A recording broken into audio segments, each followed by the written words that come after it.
Okie dokie.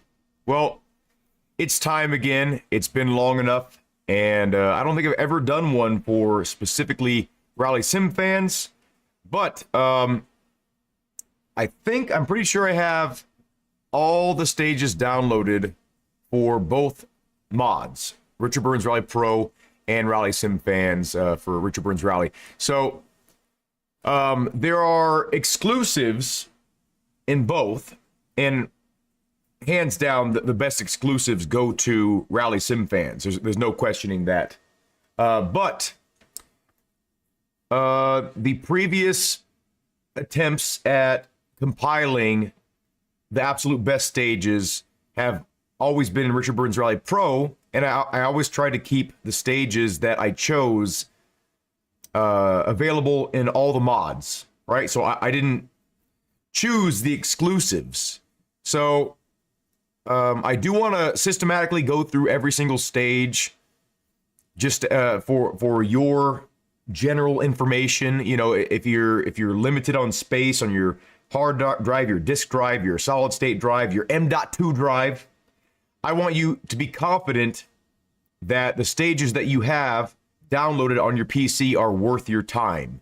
So, yeah, I think it's been like maybe almost 2 years or a year and a half, something like that, since I did one of these videos, like where I compile all the best stages. So we're gonna be judging, of course, on just the overall quality of the stage. Now, I'm not gonna include things like pace notes quality, because things like that, you can change the pace notes yourself in all the versions of the Richard Burns Rally mods. How's it going, Jake? Or Jack, sorry. What's up, Tor? I'm messing everyone's names up. I can't read right now. Yeah, so we're going to go through these stages here. I considered just going through the exclusives, but I think I'm going to do that as a separate video. But I think for the live stream, it would be nice. So I'm going to mentally keep note of all the exclusive stages. Right. For instance, in Rally Sim fans, there's a lot of gravel stages that have been turned into, paved stages. There's a lot of, snow versions of the same stages. There's a lot of, they kind of just reversed a lot of the original stages. So all of the original stages in Rally Sim fans, from what I know, have alternate versions. So if it's normally a paved stage, they'll have a gravel version of the same stage. I could be wrong about that, but for the most part, I think that's true. For Richard Burns Rally Pro, it's a little bit more traditional, but they do have stage developers donating directly to that project, and they're exclusive to Richard Burns Rally Pro, and there's a lot of them. So both mods offer unique stages. So I do want to do a video specifically on that, and obviously, you already know my choice as to what the clear winner is on that one. But my personal opinion is it's best to have both of them. And I don't know why so many people are like, no, you got to play this one. No, you got to play that one. It's like you can have both, and you can just download, whatever one you prefer playing mostly, download all the stages for that one, and then download the stages you don't have on that one on the other one. So you have the best of both worlds on the same PC, as long as you have enough room for it, because it does take up a lot of space. I think it's like 100 gigabytes or something like that. But anyway, so we're going to go through systematically every stage, and the stages that I feel aren't worth your time at all, I'm just going to completely, I'm going to start the stage up. If I think it's not going to be worth your time immediately, we're just going to skip it. You can get a general feel for how much quality is in the stage, how much time has been put into it, just like when you're right on the starting line. So, oh, yeah, we're going to go through all of that. So, authenticity of not just if it's an authentic location, but we're just going to judge, like, we're looking around. Does this feel like a real place? Yeah. So we're going to take all that into account. But certain stages that are just so unique that you can't help but have it in your collection of stages, I'm going to probably bring that kind of stuff up too. Is it worth your time, basically? So I'm going to have, I think, 2 or 3 different levels of... There's an ant right there. Get off, buddy. two or three different levels of like good stage, or sorry, worth your time, good stage, and like excellent stage or something like that. Man, I haven't decided on the categories yet, but there's going to be like tiers, and no offense, like if the stage designers themselves are watching this, because I know they watch my other videos and they're like, hey, thanks for featuring my stage. No offense if I talk poorly about your stage. Every stage is welcome, right? Like the more stages, the better. Even if it's like a straight line, it's cool to have it for some reason, right? Like oh, we can use it for drag racing or testing reasons. Like what's the fastest car off the line? What's the fastest car in a quarter mile? You know, like, every stage has value. Every stage has worth, but does it have value? To me, when you're compiling like you know, the top 20 or the top 100 stages, that's what I'm looking for. So we're gonna go ahead and start, and we're just gonna go down the line in alphabetical order. We're not gonna go by oh, we have an update. Okay, well that's good news. I don't know what the update is. Guess we'll find out. So hopefully this is of interest to you all. And I've had a lot of people request an updated video since there's so many new stages. And I figured it'd be best to start with Rally Sim fans, you know, because this could be a long running series.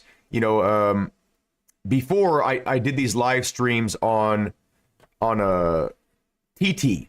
I don't like saying it because the platforms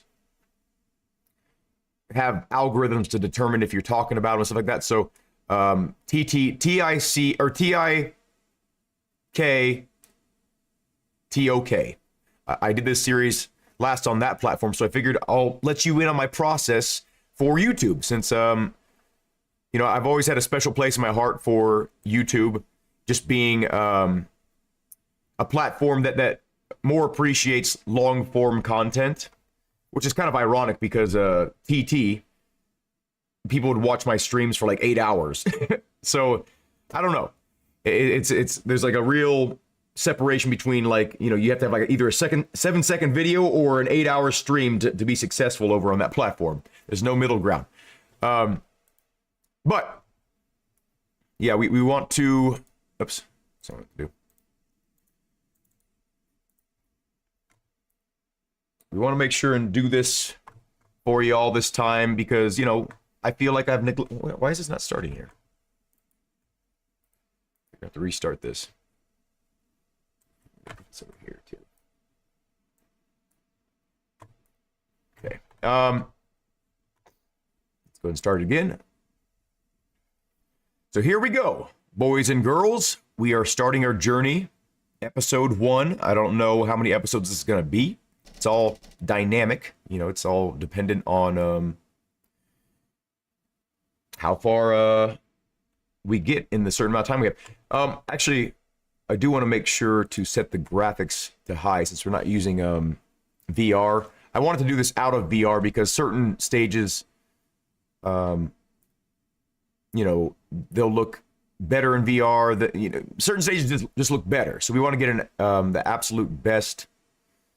Okay, everything's on high except for particle quality, which doesn't really matter. Okay, we'll just do that. So we're gonna do all.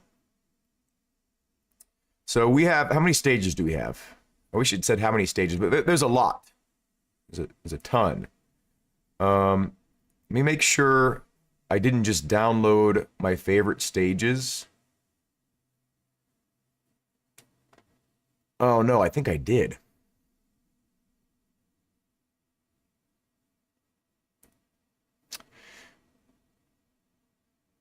Or did I?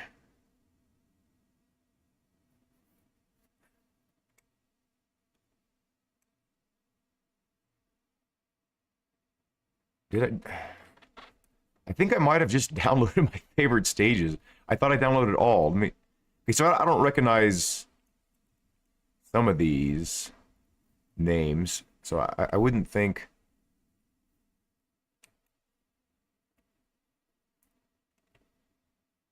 Okay. Yeah, I definitely wouldn't have downloaded Rally School anything, I don't think. And I definitely wouldn't have downloaded RSI. Okay, I think we're good. So the first stage is called Evenus 1. So anything with a 1 or 2 next to it means typically, I think, it's forward and reverse. So 2 being reverse and then 1 being forward. And so let's hit it. I guess here we go. So this is a BTB stage. BTB stages typically do not have collision on many objects like trees. So realism-wise, they're not the best, but they do have some pretty nice ones. And little fun fact, on Richard Burns Rally Pro, Carlo has developed a tool to easily detect all those trees and things like that, and then add collision in after the fact. So he's actually updating BTB stages. He's doing good things for the community. So for all you people that don't like him, he's doing a lot of good things. We got some coconut water, by the way. We got some our 2-week-old lemonade. So that's fun. Why is it taking so long to load here? Okay, so right off the bat, tree quality is horrible. So this immediately makes it to where it's not a stage I would put in the cream of the crop category. But is it worthwhile? We will find out. Is it a fun stage? Does it have a nice detail in the road surface? That's what we're gonna find out. If we end up, crashing a bunch and we just determine it's not worth it in general, we're just gonna skip it. But 3, 2, 1, go. Okay, so right off the bat here, while I was accelerating, the car was unstable. Like the car was locking in to like grooves at the launch. That's a nice detail. Keep middle over crest 60. Left So 2. in motion, 100. The tree quality is not as big of a concern. And left 3. It doesn't. Keep middle over crest 40. We're gonna have to turn the co-driver off or quieter here. But the quality of the trees is a big deterring factor here. But the surface is not bad. Like the detail on the surface is not bad. Like so far, I feel like this would be worth your time if you want a large amount of stages. If you want just like a very small focused amount of stages, I think this would be maybe not on that list. We need a little bit more co-driver volume. But like you can see on the parts where there would be hard turns like this, you can see that there's little brown marks, like where you're cutting into the dirt. That's nice.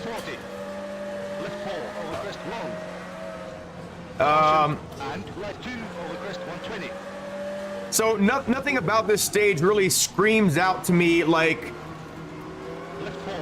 it needs to be on your list, but I would venture to say that this is it's worth your time. I'm gonna categorize this as worth your time, and so we're going to keep track of our stages here so we can compile these for a future video.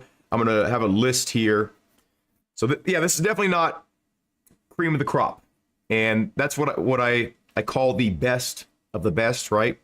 And so we're gonna go ahead and mark this. So Evenus 1. So obviously Evenus 1 and Evenus 2 are the exact same stages, forward and reverse. So if you like this stage, you can just download both the forward and reverse version. So I'm gonna put WYT, worth your time. Okay, let's go ahead and move on to the next stage. And feel free to disagree with me here. If you don't, if you don't agree, that's fine. But next one is called Ita Jarvi. It's Finland. It's a 22-kilometer stage. Okay. It's really difficult to find quality snow stages. So, you know, when a standout snow stage presents itself, I'm going to really try to make note of it, make you aware, like, hey, this is definitely worth your time. Like, the only one that I know of off the top of my head that's like, damn, you need to download this is I think it's called Vargasens or Vargasens. I don't know how to pronounce it. But that one in particular it's an amazing stage. Even if you don't like snow stages in general, that stage is worth your time. Okay, this is another BTB stage. Again, and let me make sure and confirm here. We're gonna try to, okay, this is about the same amount of detail as the last one. We're gonna do just a little bit of this stage and then move on. But I do notice the texture of the snowbanks on the side. If you look right here, 1, go. It's a little bit more detailed from what I'm noticing here. So that's nice, but tree details, like the density of the trees is nice, but the details is not good. But let me see if I can demonstrate here about the tree Keep middle, 120. the tree collision. So even big trees sometimes don't have collision. So let's try this tree over here. Red tree tightens 50. Oh, okay. So it looks like RSF has fixed some trees, or BTB has implemented that. So that's good. But you also notice I was able to go through that snowbank easily without kind of like the car did slow down, and I felt like it tugged me around a little bit. And as long as it's soft snow, you can do that. But this looks like it's going to be kind of hard packed snow, just based on my visual. So I would have liked to have that been more of a rolling over motion, or more of a rolling over motion. We're going to go ahead and skip this stage because it looks like it's about the same quality. I'm going to put it as worth your time again. So Ida Jarvie, worth your time. Okay, I don't want this thing to correct my damn thing every time here. Okay, so unfortunately, with how this is set up in Rally Sim Fans, it doesn't seem like we can just stay on the list. So anyway, so this is Akagi, maybe, I don't know. And see if we just go to the next stage here, it doesn't go in alphabetical order for some reason. I don't know why it would just go to random stages. Maybe it's based on the location, but for ease of going through the list for you all, we're gonna try to do it in alphabetical order. So this has a forward and a reverse of the stage here, and so yeah, we're basing things off of, initial impressions. We're basing things off of, quality of assets, authenticity, all that kind of stuff. Okay, so not the best looking stage. The tree quality is not the best. The road texture is not mind blowing. It's not bad, but it's not the best. We don't need to wait for this. Go straight, 200. Okay, so the road surface feels very flat. Right 4. I don't know how this road actually feels in real life, but it feels very like pristine in a sort of a, I don't know, like an unnatural way. But as we get deeper onto the stage here, it does feel more organic. 6 long. Right hairpin. Left hairpin. So I'm noticing the assets on the side of the road, like the walls here. The wall is very nice. It's not quite like three-dimensional looking. It looks more two-dimensional than three-dimensional. It's like a texture over top of it. But from a distance here, though, we need to turn this guy down. Oh, okay, so every time it's going to be the same. We might have to just turn the co-driver off for this, but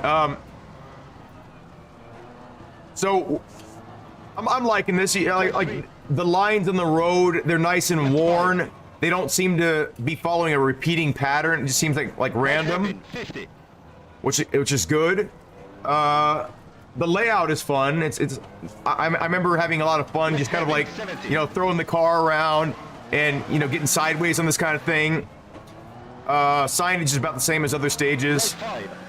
See a lot of two-dimensional, like sort of Left 5. Super Mario 64 trees is what I call them. Right 6. I'm not a huge fan of that, but for tree density reasons and optimization, it's nice to have you know, simpler tree meshes or whatever they're called, or textures, because, you know, you can get more trees on the screen. But I prefer the close trees be very detailed and the far away trees to be Mario 64 trees. This is going to be, Right 6. I'm going to say that this stage is worth your time. I'm not gonna put this in the best of the best stages here, because visually it's pleasing visually, but it's not.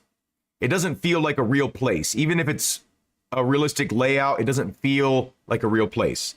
So Aka G, I think it's called. Worth your time. So this would not go on. Okay, let's go ahead and go to the next one. And please everybody, voice your opinions as well. Like, this is my personal list, but for other people watching this video in the future or during the chat, you know, give your opinions too.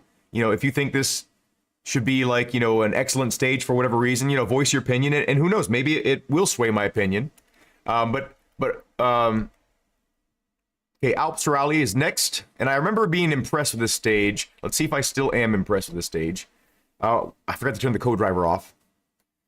We're not taking into account pace notes, because pace note quality is just so all over the place, because every stage, you know, there's so many different stage developers. Everyone goes by different systems, and, you know, the benefit of these games is you can change pace notes if you don't agree with things. So right off the bat, I'm feeling like there's a step above in quality. So 3, 2, caution into left 2, into right 2, 140. yeah, we just absolutely need to get rid of the co-driver 100%, I think, for this. You can see like a lot of little particles on the ground, like little rocks, and from what I know, those actually do affect your traction. Details like that like really add to the authenticity of the course. You see little patches in the road surface here. One thing I'm really not liking, though, is how hard this edge is on the side here. That's a really big pet peeve of mine, is hard edges on the sides of courses, and you still see it today, even in WC23, these really hard edges. But like moments right here, like when you see dirt on the stage here, if I give it a little bit of gas, we lost traction right there. Like the grass quality is pretty nice here on the sides. There's a nice amount, just to kind of let you know that you're in a high vegetation area. Yeah, like you said, you see patches on the road. There's nice little details there. The tree density is good again. It does feel a little bit wall-y. Nice different coloration of the trees. You know, just give you some variance. Might be a changing of the seasons or just different tree types. Got some skid marks, like, you know, where a lot of people have braked really hard. Those are nice little details to kind of remind you that there are other people that are racing with you. Not a huge fan of these two-dimensional cows, but when you're going by them fast, you don't notice them as much. But kind of, you could have maybe angled those better. You see in the distance there that the mountain quality is not very good, but again, when you're focusing on the course, you know, you're looking at the road, that's something you just kind of see in your periphery. This is definitely a step above. I would put this in a new category. Not quite authentic feeling, but definitely a step above, worth your time. So we're gonna go ahead and stop this one, but we're gonna put this in the, what should another category be called? So worth your time.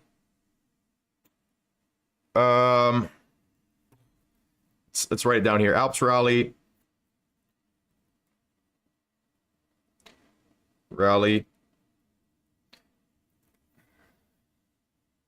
or maybe we could do it on a scale. Like worth your time is like the very base, you know, like that's like a 1. And the scale would be like maybe a 1 to 3.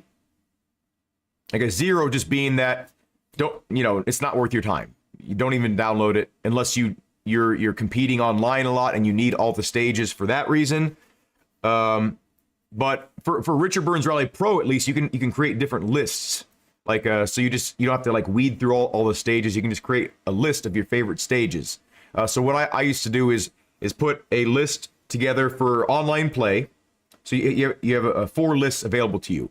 So online play, I had every single stage, right? Because you have to have that because certain stages are thrown in there. You're like, oh, I need that stage, you know. The second list was all the stages I felt like that were worth your time. The third list was all the stages that were good and excellent. And the fourth list was the absolute cream of the crop.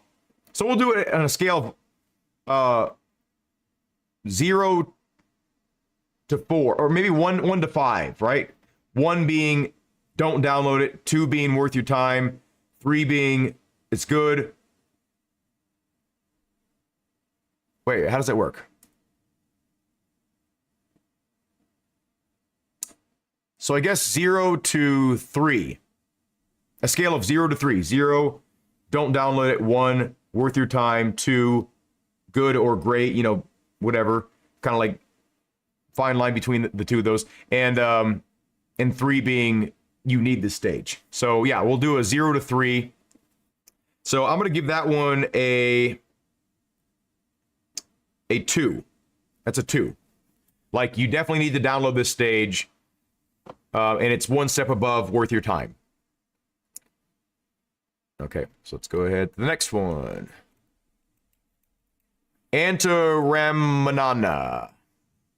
Okay, and we do need to get rid of the co-driver voice. Oops, that's not the right menu. Because I'm tired of it.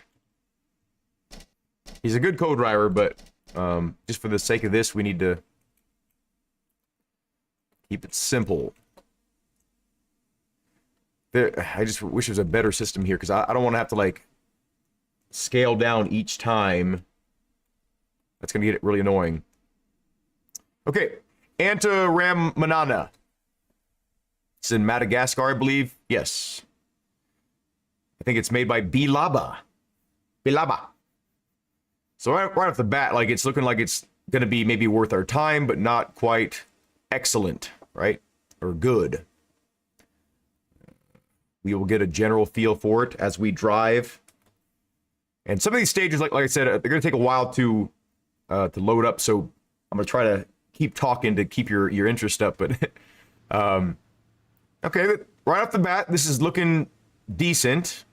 Again, the tree quality is very poor, but tree density is good, I guess, for the area. It seems authentic.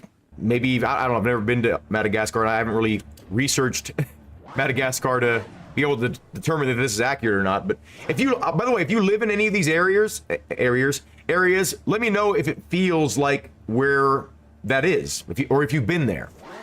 So, okay, the road surface is very nice. Not so much the textures, but the how imperfect it is. You really feel it, that the roads are not well maintained here. The graphics are not the best here. With some reshade, of course, you could get all these looking much better. The layout's nice. Really poor implementation on the grass right there. You can see it was kind of floating above the ground. Nice little dip in the surface there with that water. I like that.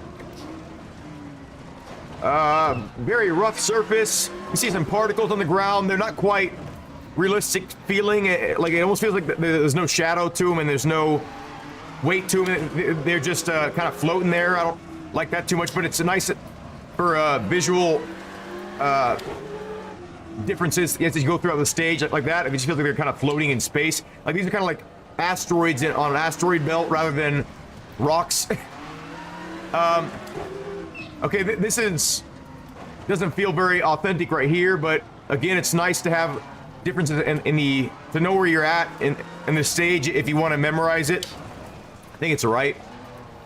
So, okay, I'm gonna put this in I'm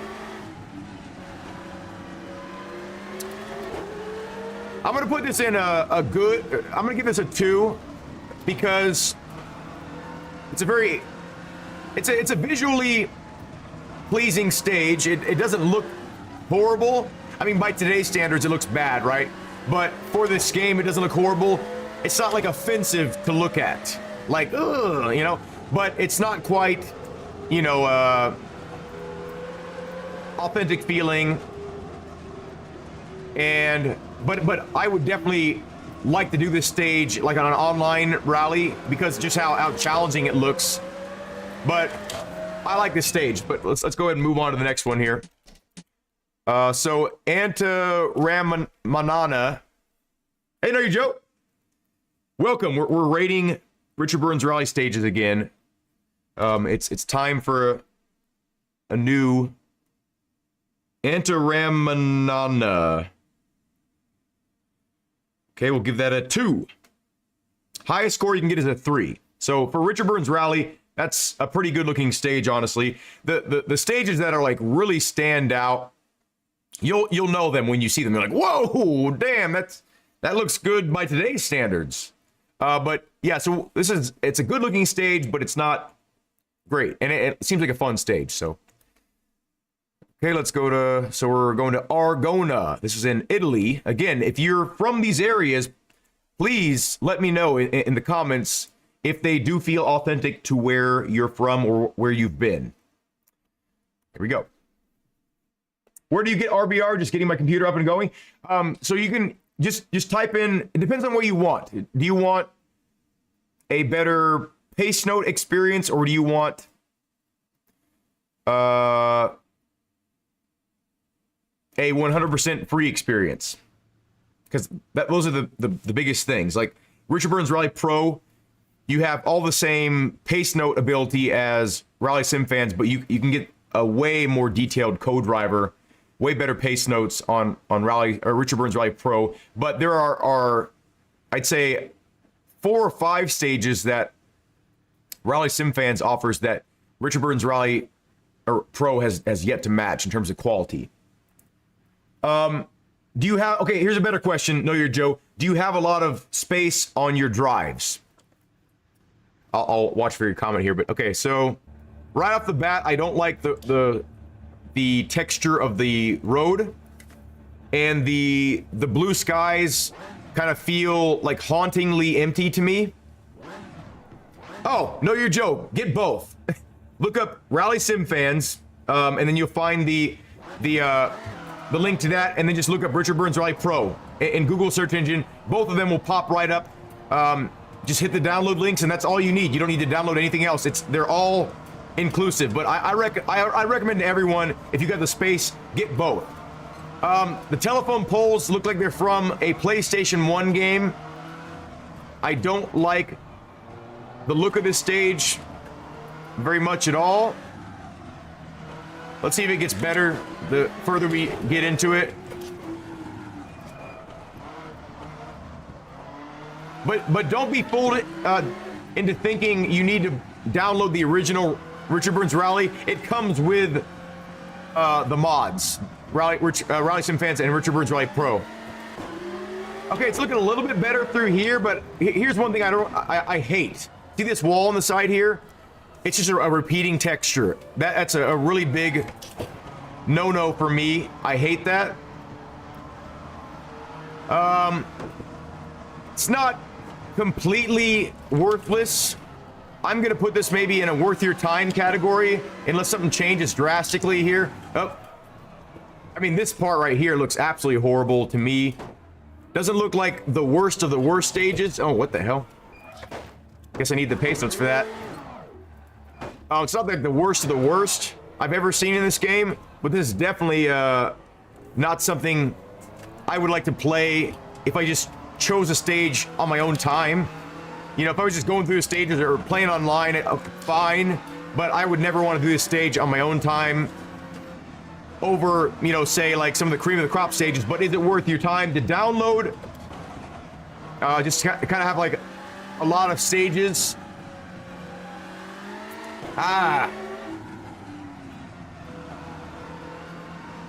We're gonna put this in the worth your time category. Worth your time, so we're gonna give this a 1. Worth your time, but skip it if you're short on space, I would say. So Aragona, worth your time. Next, it's gonna get real annoying to scroll down every time here. Next one is called Arteria Artadara. It's in Spain. Jack says, I don't know why they're almost the same stages on championships with them. Yeah, I don't know either. I think they're trying to replicate, you know, because from what I know, you know, they'll do like forward and reverse sometimes, or they'll do like chunks of it. Like, there's probably reasons they're doing it, but I agree. Since there's so many stages, I would just rather just see like a 12 different Spain stages when there's a Spain rally, you know. But anyway, there's got to be some reason they're doing it like that, because almost everyone does it like that. It could be just because there's limitations of the online. Like maybe you're only allowed to have like up to 10 stages or up to 5 stages, so they're kind of just mixing through it. But they still want the brutal feeling of the. Okay, this looks all right. I'll say that the road texture looks a little bit blurry, but maybe it's intentional to kind of give it more of a softer feel, so it doesn't feel so high texture-y. Like you notice, like certain road surfaces, when you up the resolution and the texture too much, it looks really unnatural. So maybe in motion, this is going to look really good. Let's see. The coloration of the trees is really nice. They look convincing, but the tree textures, or whatever you want to call them, tree paper cutouts, I don't like them too much overall, but in motion, they're gonna probably look all right. Okay, this doesn't feel bad. Those are gigantic rocks on the side there. Yeah, a little bit boring seeming right now. Maybe it'll get better, I don't know. But it really feels kind of like just like a boring road in general. Like okay, well, I don't feel like that should have happened, but let's see if. Okay. Let's see. I do like the color of the dirt. I like the color of, you know, the foliage. It feels like a kind of a natural area coloration wise. The road feels a little bit too smooth, and I don't like that. It doesn't feel like the road has much texture, if that makes sense. We definitely need some paint. Oh, this is kind of a nice little vista area. It doesn't look like the stage is going to get really any better. It just looks like kind of like repeating the same kind of environment over and over, just, you know, up and down, left to right. So we're going to go ahead and go to the next stage, but I'm going to say worth your time. It's not horrible, but it's worth your time. Okay, what was the name of this stage again? Some of these damn stage names are crazy. Artadura. Artadura.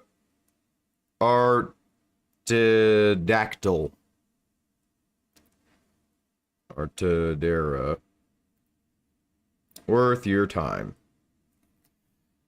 Okay.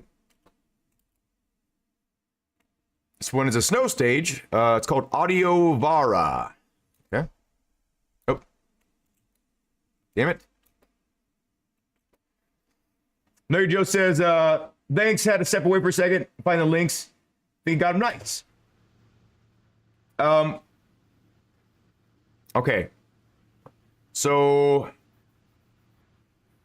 very washed out looking, but you know, they could be trying to replicate that sort of snow fog, you know, like there's moisture in the air, right? Okay. The trees don't look bad. They don't look great, but they don't look bad. Let's see what the road feels like.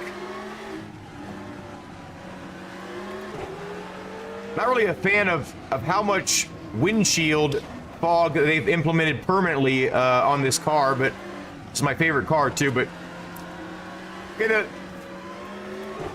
the surface of the road here feels really good, actually. I like the detail, like the little dry spots there from... Okay, this is pretty cool, actually. I feel like if I could see better, it'd be nice. I wish there was like an actual mod to let you defrost your windshield. That'd be awesome. Is there anything stand out about the stage, though? This is definitely worth your time, no doubt. And the sides of the road, oh, they grab you nice. The sides of the road feel a bit more convincing than the other snow stages we did initially. This guy's up to his shins in the snow there. I feel like this is like a step above, as we roll, I feel like this is a step above the other snow stages that we did here.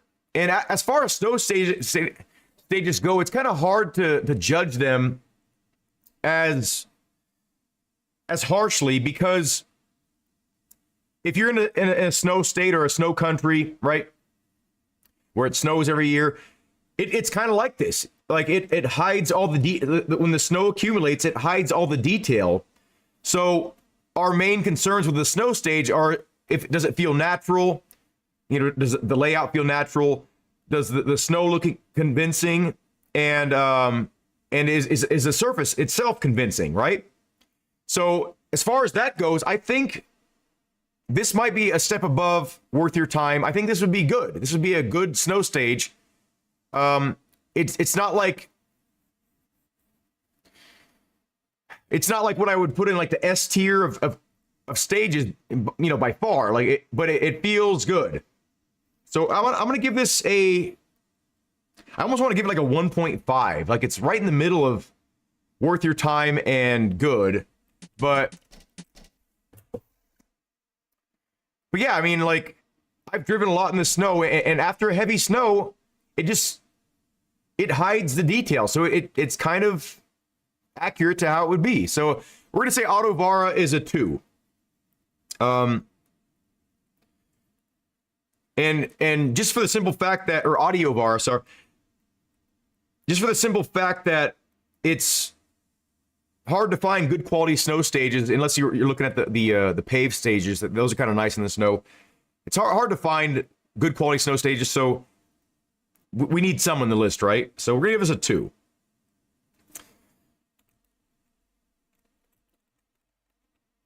Okay, so there's a gravel version of the stage. So we're gonna treat this as a different stage. And there's and there's a paved stage too. So we'll actually, so the fact that there are multiple versions of a stage, and I'm gonna already say that's not a top tier quality stage. So all of these are placed in the same category of a 2, in my opinion. So we're gonna skip those.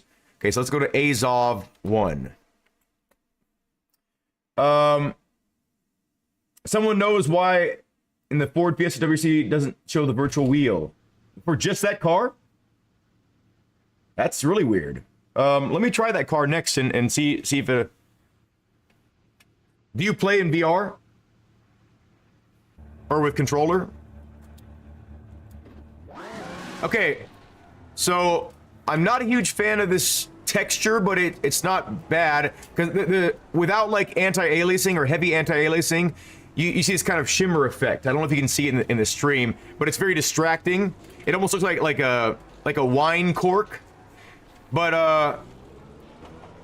okay, the grass. If you look to the left here,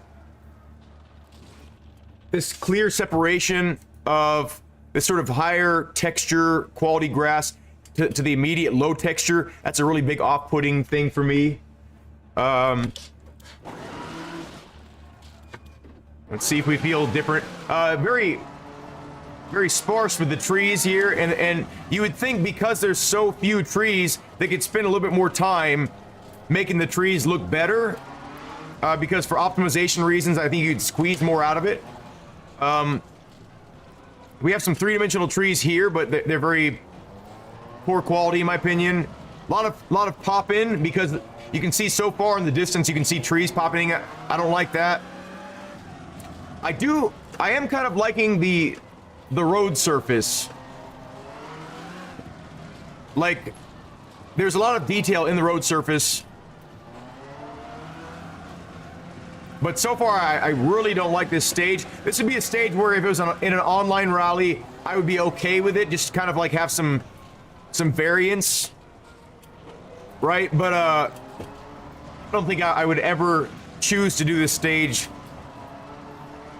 knowing that this is what it's like.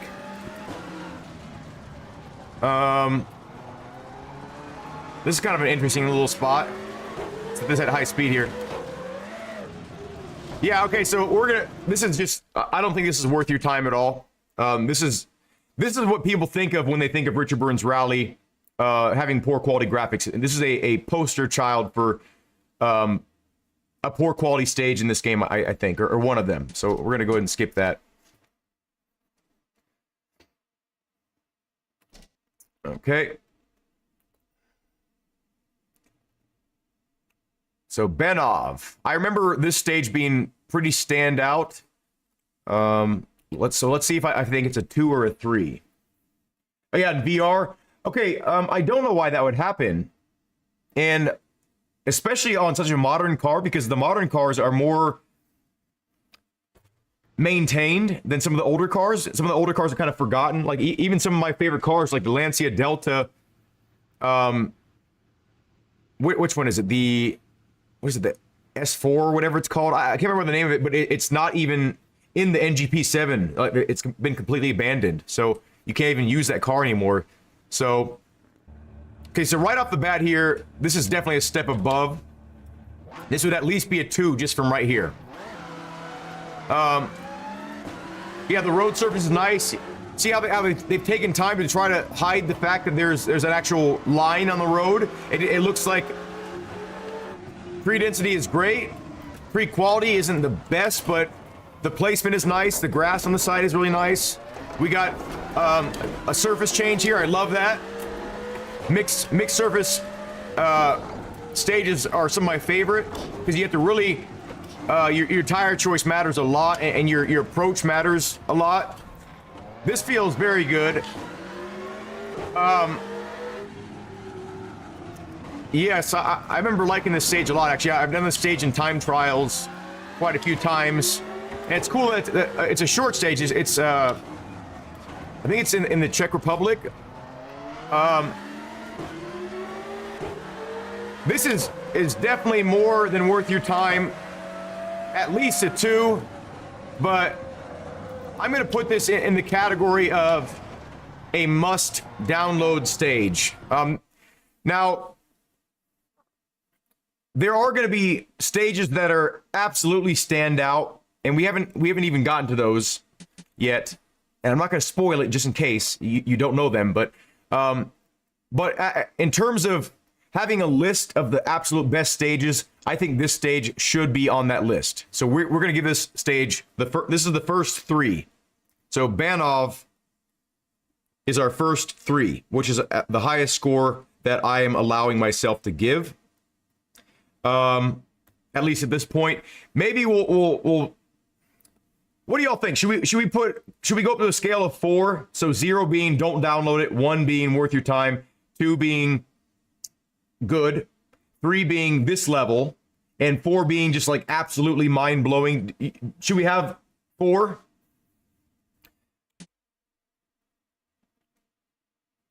So yeah, we're getting 3 to Banov, and I think there's 2 versions of this, right? This is gonna get real tiring to scroll down like this. So definitely, that's gonna be worth your time too. So let's Barrack. Go to Barrack, another Czech stage. Or Barak. We need some opinions on this, though, because if we get to those stages, I need to know, for the video's sake, if you want to see a clear separation between them. Or if you just want a list of all the stages you should download no matter what. We need some audience participation in the chat. Also in the video in the future, please participate. I hate how the telemetry. Okay, so yeah, right off the bat, this is looking pretty decent. The road texture is not super standout right now, but let's see if it gets better. Okay, right now, under the car, you see some patchwork in the pavement. So that's a good sign. Okay, I don't like that there's kind of a clear line right here. Again, that's one of my pet peeves. You can see that the dirt quality is kind of like a lower resolution almost, but not distractingly so. A lot of great patchwork on the pavement here. The shadows are nice. The shadow work is good.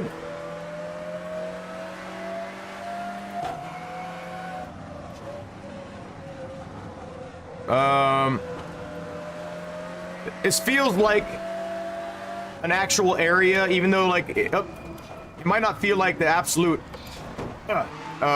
one-to-one recreation of it, but it feels good. Nice little cut detail there. This is definitely better than most stages. I think there's a snow version of this stage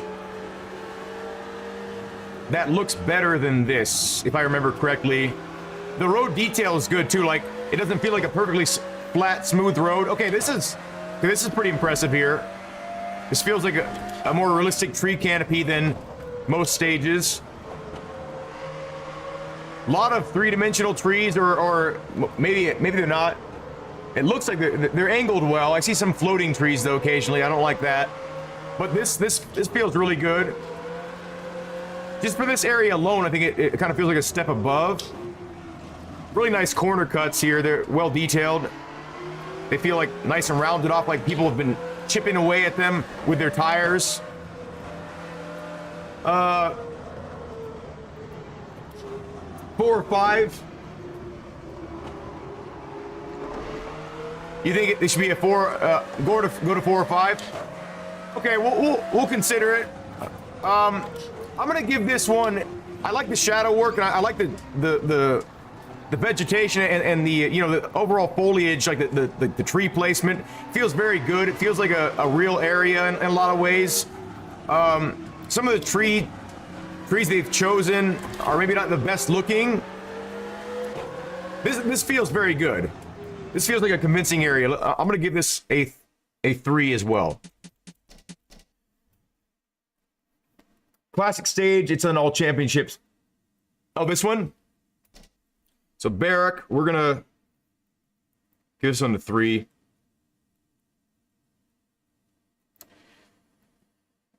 Okay.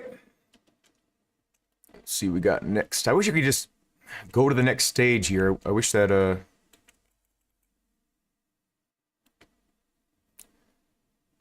one, no way. Oh, you're saying a 1 to 5 instead of a 0. Okay. Yeah, we can do that. So no, actually no. Because the zeros, only you all will see the zeros. Like on the video I'm gonna make, on the upcoming video, like most likely you won't even see the worth of your times. I'm gonna just probably put it. I'm gonna have the list here, and I'm gonna put it in the description, right? So I'm gonna preface the video by saying like, hey, if you want to see all the stages I think that are worth your time, go to the description, and you can follow that list alphabetically. But the only ones that are going to be showcased in a video are like 2s and up. So I don't want to have a 1 to 5 because you'll never see a 1. So a 0 just means it's a 0. Worth your time is a 1. So wait, does that make sense? Because if you're not going to even see the 1, so maybe it doesn't matter if it's a 1.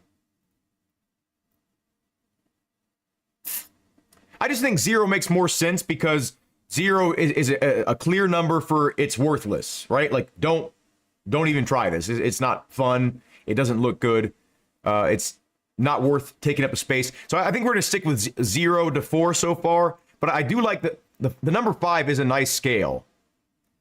But I think I don't want to get too detailed with like if I did like a 1 to 10, it would get so confusing, I think, because I just want to make it to where it's clear that this is a good stage and you should download it, right? That's what I'm going for here. Barrio. I remember liking something about this stage. Okay,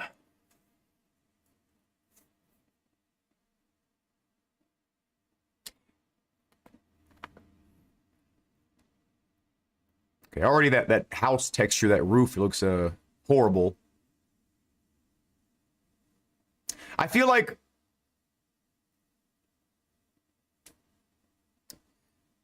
I remember like the road looking weird about this, but good too. Okay, right off the bat, this looks like maybe a 2. Definitely worth your time. It's not like a horrible, like a completely offensive looking stage here.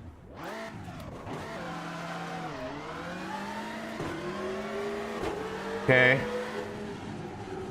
Cuts are kind of nice. Like they spent some time like on the coloration of the, like where you should cut, like the dirt color.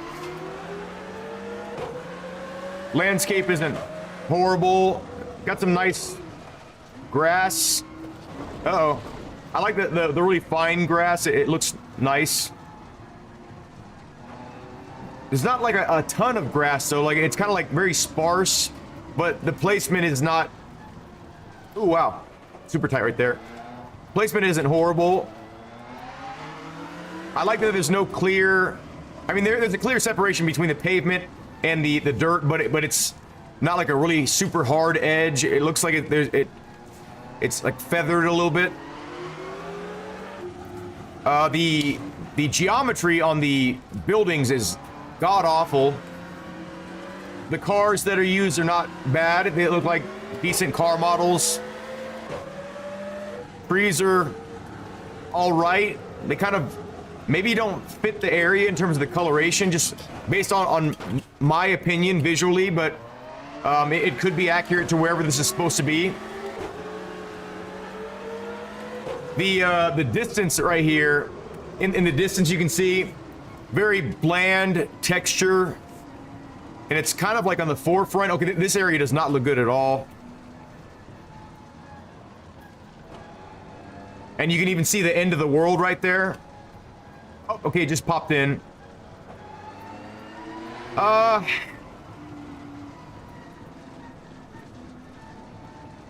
gonna say this is worth your time. It's not really a standout looking, like I wouldn't call it a good looking stage, but it's I'm gonna say worth your time. So Barrio.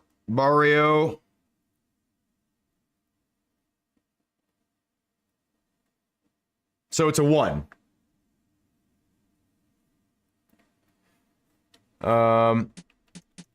So yeah, I mean, if you want to get a large list of stages that, you know, pop this one in there, you'll have some fun. I would do this stage again. Like if I was just going through a list of stages, I would choose this because it looks like a fun stage. I mean, I know I've done it before at some point, but I can't remember all the points of the stage. But I would do it again. Yeah, 0 is a 0. Like not even worth mentioning, really. As I said, you all will be the only ones that even hear about the zeros. So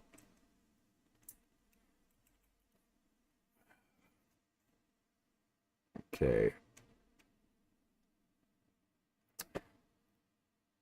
I kind of feel like let's try the snow version of this, because maybe the snow version is nice. Like maybe it'll bump it up. Like if you want to download all the versions of the stage, or maybe I'll say like the snow version is the standout version. Might be good to make a 0 video. I think, unfortunately, I think there's going to be a lot of zeros. I can't think of off the top of my head. I think there's going to be a lot of zeros, and I think that it would just be an overwhelming amount, and I don't think people would watch it. Okay, so right off the bat, I do like the road surface here. I don't like this weird dithered look on the hill right here. Could just be my resolution on my monitor, but like right here, this like weird chocolate, mint chocolate pattern like just doesn't look good to me. I mean, it doesn't look bad, and it definitely could use some heavy anti-aliasing because of all the shimmer from the high resolution trees that they're using. I'm gonna still put this as a worth your time. It's a 1. How am I liking the canvas motion? A lot. It feels so. One of the things that was missing from my last motion setup that only had 2 actuators, and it was working off a pivot point in the rear. When you go into a dip with 4 actuators, 1 on each corner, you can feel like your spine compress. Like, whoo, you can feel that, and it's so important. And you don't realize that it's missing until you actually feel it again, you know, in a virtual space, because obviously you know what it feels like in a real car. But, you know, simulating it with 4 actuators feels amazing, and it's compatible with all my favorite games natively. But to get more out of it, I've connected the Camus motion to Sim Tools. So the Camus app is actually communicating with Sim Tools to transfer the telemetry or transfer the tuning that I've done in Sim Tools to Camus. So it adds an extra step in terms of setting it up. It's kind of a pain in the ass, but once you learn the process and what applications you have to open first, it's great. It's amazing. The Camus app still is unstable for the motion setup, and they're working on that, the stability of the app. But as long as you just set it up and don't touch it, it just works for the entire session. But if you try to tune it a lot and click on a bunch of things and move things around a lot, the stability, it'll crash, and then you have to restart it, and it's kind of a pain in the butt. So they're working on the update, and I've let them know that. So and they're also working on the brake bug. I've let Camus know that with the LC100 pedals, for whatever reason, not every single time, but enough to where it's annoying, the brake pedal will reset its calibration and then make it to where it's either an on-off switch or so hard to press, like it barely works. And then you have to recalibrate it. But as long as you just kind of get in the habit of recalibrating it every time, it's not a big deal. But they're working on it, and I'm sure it'll be resolved because it's definitely a software issue. But yeah, the motion is amazing. So yeah, I still wasn't impressed with that stage. Let's go to Bergheim. I remember liking the stage, but I think the pace notes are off on it, but we're not going by pace notes. We're going by, is the stage quality good? Like, is what you see, is what you feel good?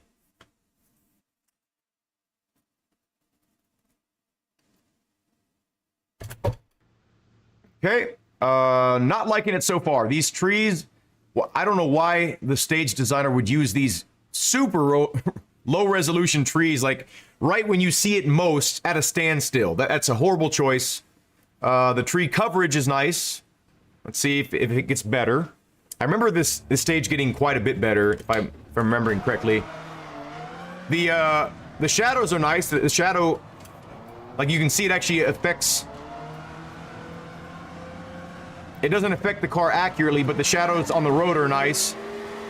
Okay, a nice surface change here. Really tough to brake right there. Okay, we got some sheeps in the background. Or sheep. Okay, it's gotten considerably better since we've moved on from that first part of the stage. Got some nice assets. That tire's kind of nice, at least at high speed. Do I go left or right? There you go, right. Oh, I went the wrong way. Oops.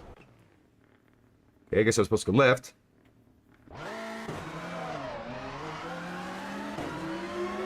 Yes, some of the trees they're using are just like, why are you doing this? Like all these huge trees. It looks like they just scaled them up. What do you mean? Where do I go? I don't know where I'm going with the pace notes here, but it's nice looking. I mean, it's definitely better looking than a bad looking stage.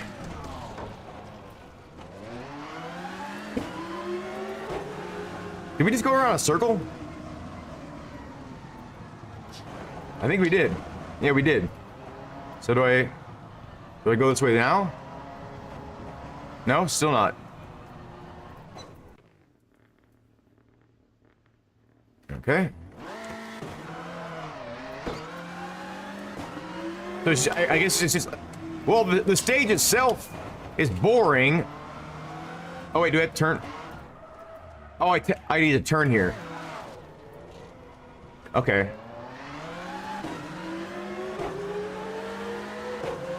So it's just a big circle. Okay, I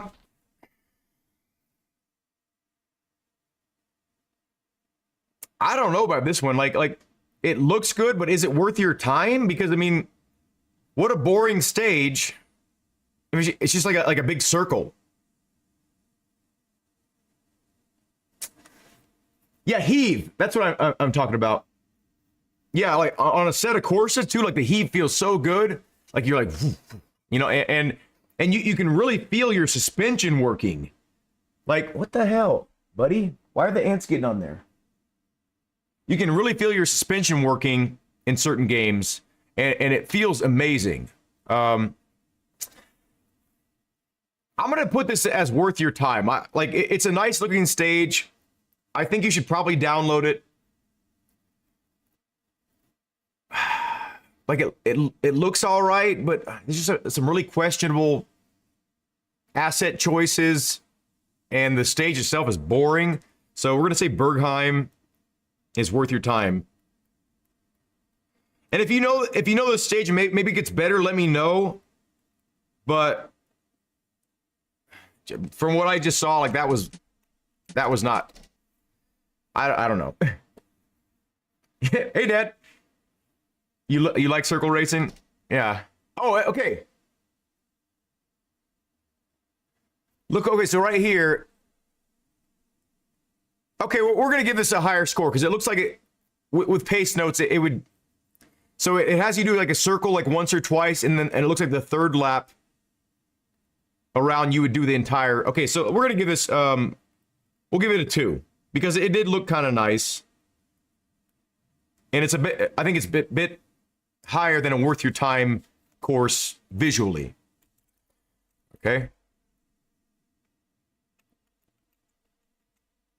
Bico Tardos. So for those of you that are just joining into the stream, if that's the case, we are going through systematically, alphabetically.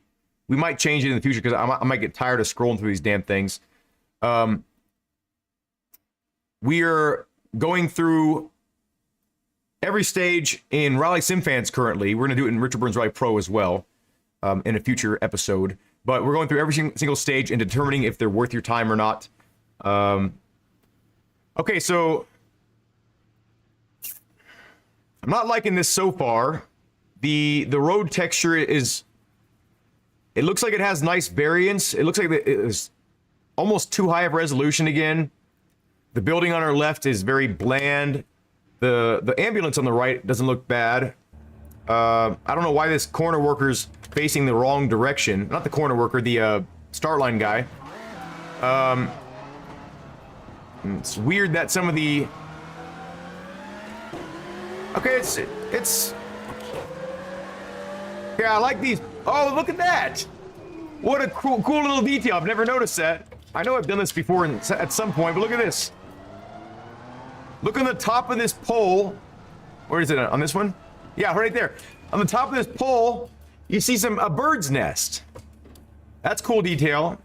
I like how you can see that pole really far in the distance, right in the middle of the screen, on top of the mountain. So it's obviously a 3D thing on top of maybe a 2D texture, but it looks good. It's kind of like behind it. And you can also see on the right here, on the hill, this nice little church that's at the very peak of that hill. That's kind of nice little detail.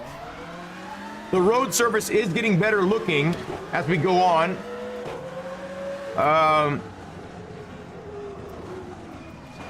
Okay, get some tires. Tires look like they're kind of floating. I don't like that. Okay, this hill on the left side here does not look good at all. Looks very like someone just took a tool and just like went, it's the angle it's at. Okay, the bridge is really nice. Bridge is really nice. I like that. Some of the fence work on the side is all right. This feels very bland right here through here. Definitely at least worth your time. Okay, we just washed out like crazy. I was a little bit too late on the brakes. Surface is a bit slipperier than I expected. Hey, a little bit of a color change on the pavement here. I like that. Still does not look very good through here. It still hasn't given me that sort of a wow factor to give it more than a worth your time. Another surface change. It's fun. Like, as long as the pace notes are good, this would be a worthwhile stage, but yeah, bad grass texture on the left and the right here. This area does not feel authentic at all. This doesn't feel like a tree canopy. It feels like it almost feels like we're indoors in a studio right here, like in a Hollywood studio or something. So I'm gonna go ahead and give this a worth your time. It's a 1. Bicol Tardos. Bicol, I think it's the O. Yeah, Bicol Tardos.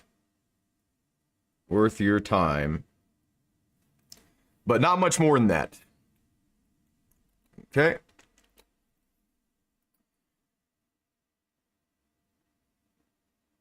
Gotta deconstruct Christmas. I'll see you later, Know You Joe.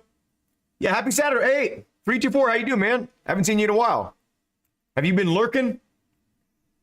So we're on B's now. Bicol Tardos. Let's go to Bissain. I think Bissain is one of the original stages. I'm not positive. I'm pretty sure, but this is in France. Let's see if it's worth our time.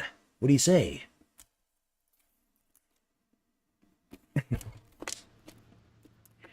Okay, now I like this. So the first thing I notice here is a bit of sway in the small trees here. Oh, this is my wife here waiting. Hello. Live stream, what's up?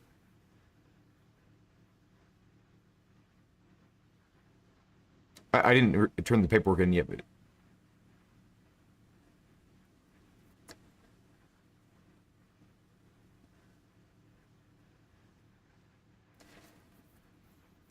so it'll be the end now. We'll be going to the event at last, is what you're saying. Okay.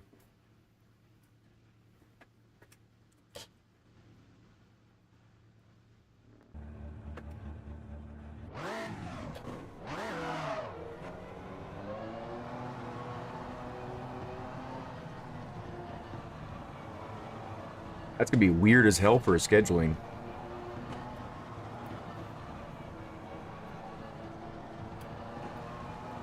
Okay, well,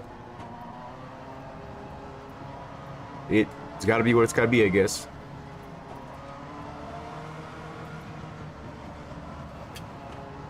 Oh no, I just don't. I just didn't want to have like. Well, I guess maybe it makes more sense because then I won't have to take as much annual time, right?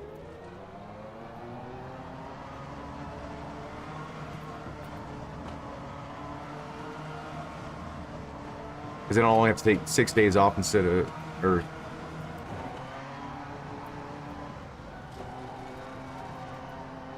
Okay, it'll just be weird for.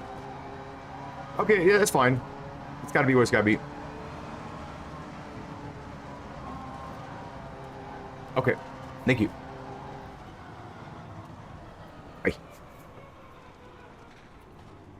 Sorry about that. That was my wife with some important information. So what I was saying is, I like when there's sway. Like you can see, like if you come to a pause here. Where is it? Oh, maybe it's only on the start. Okay, no. Right here. So if you look at this grass on the left-hand corner of the screen, I don't know if you can see it. You can see there's a little bit of movement. So that brings a little bit more life to the stage. The rock wall on the left here is nice. It does look like kind of a repeating texture, but it looks like it's not perfectly repeating, so it's got some variance to it. I don't like the color of the grass. It kind of feels like neon color to me. But the amount of grass particles kind of like popping up from the surface is nice, and the road surface, it has a lot of nice detail in it.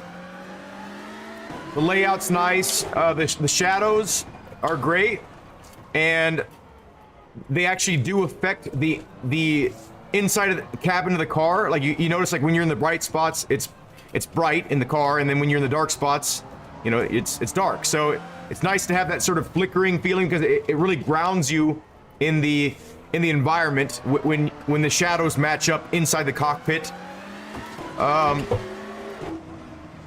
The railing feels nice, that it's not like, you know, perfectly straight along with the edge of the road. Like it's higher, it's lower, it's a little bit further away, it's a little bit closer.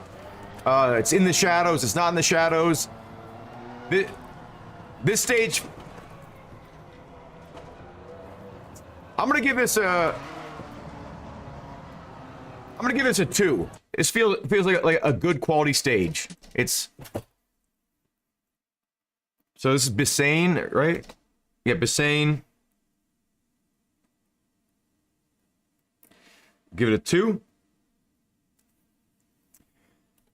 Does anyone have any questions as to what's going on here? For those of you that maybe have just joined in, I have no reference of who's actually in this damn stream. All I see is who's commented. I don't see who's in here.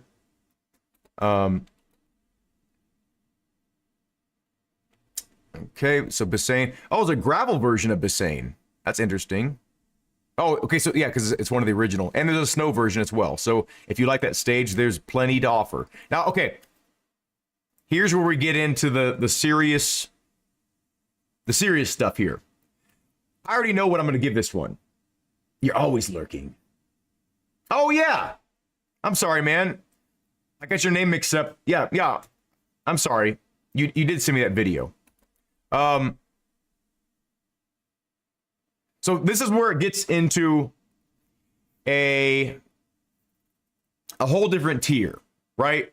You're going to notice a lot more detail. You're going to notice a lot more like passion for the stage, you know? So here we go. So if you have not seen this, I would be surprised if you haven't, because I play this stage frequently as a sort of a benchmark. You know, when I'm showing this game off to people, like, they're like, oh, Richard Burns Rally sucks, like the graphics suck. And it's like, okay, you can look at this and be like, okay, that's not the best looking, but as we go along, you'll see why this is considered a benchmark, right? This is like one of the first truly great looking stages from like a modder, you know? Here we go. So already you look at the road surface, you see like dirt coming on like where people are cutting. You see like little rocks in the road. You'll notice the coloration is just really nice, like a lot of detail, and know that in Richard Burns Rally, if you see dirt on the road surface, it's gonna affect your car's handling. Like all the cut points just like make sense. The texture of the road is amazing. It feels like a rough, weathered road. Like this is what it feels like when you're traveling high speed with some stiff suspension on a rough road. And I mean, if I hit these little brown spots in the middle, my traction will lessen. I'll slide out. I'll even maybe even spin out because I have part of my tires on pavement and part on you know, dirt. But I mean, like even in the distance, you'll see like the details is better than most stages. Let's see if we can slide into this. I was too late. We'll slide into this one. Nope. Oh, I got a penalty. But I mean, look at the sides of the road here on this upcoming part. Like, this feels really nice. Especially in VR, this feels really cool. This upcoming section is just like, with this little tree canopy area. With reshade, this feels really good too. This downhill section feels amazing. I guess this is a cut above a good quality stage. This is S tier. I wouldn't say it's the best looking stage because there are better looking stages, as you'll see as we continue on, but it's one of the best quality stages there is in Richard Burns Rally, and it can be found in multiple mods too. It's not just in this mod. It used to be only on online only, but since it's been out for a while, it's been released. You know, you can just do it in practice, whatever. Yeah, like this is like a standout stage. A lot of love got put into this. Like, you can tell someone really loves stage building when you look at this stage. And it's a fun stage too. It's got so much detail. You can really maximize all the corners. There's like wide spots, tight spots, you know. I mean, look at this. Like, with certain reshade, this can look like real life right here. Like, anyway, you know what's expected out of me. So, Biskupish, all of them are they're 4. Our first 4. Biskupish, 4. All of them. Even the little SS ones are excellent looking. This super special stage, or the special stage, super special stage, I think is SSS. Whatever it is. You know what I'm talking about. Okay. We are on this one. Let's go to Blenaire. It's another snow stage in France. And again, I want to remind you all, if you all have traveled to these locations, to France, Italy, whatever, and you see these stages, please let me know if they feel authentic in any way, like in the comments. Okay, so horrible looking trees, but maybe they look good in motion. Let's see. The actual surface we're on doesn't look horrible right now, but okay, it feels all right.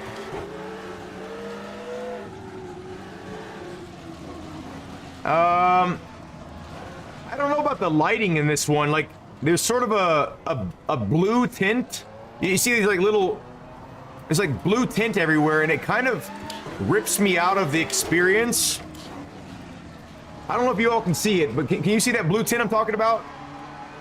It's kind of trying to replicate, I think, shadows, but it doesn't feel quite right. It kind of feels like someone spilled like some blue Powerade right there, or blue Gatorade.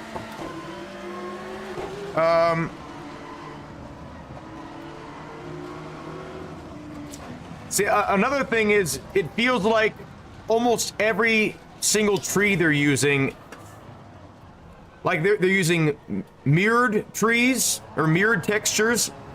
It's just like a bunch of the same tree, and I know that's how it's always is pretty much, but it doesn't feel like there's enough difference in the trees to where each tree feels unique.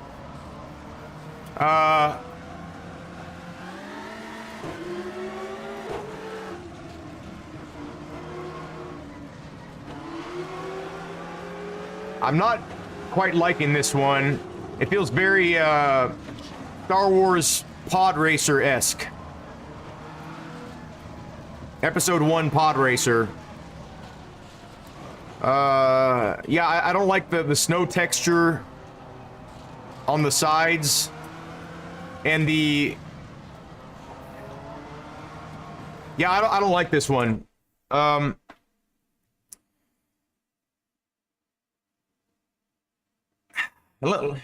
Is it worth your time though?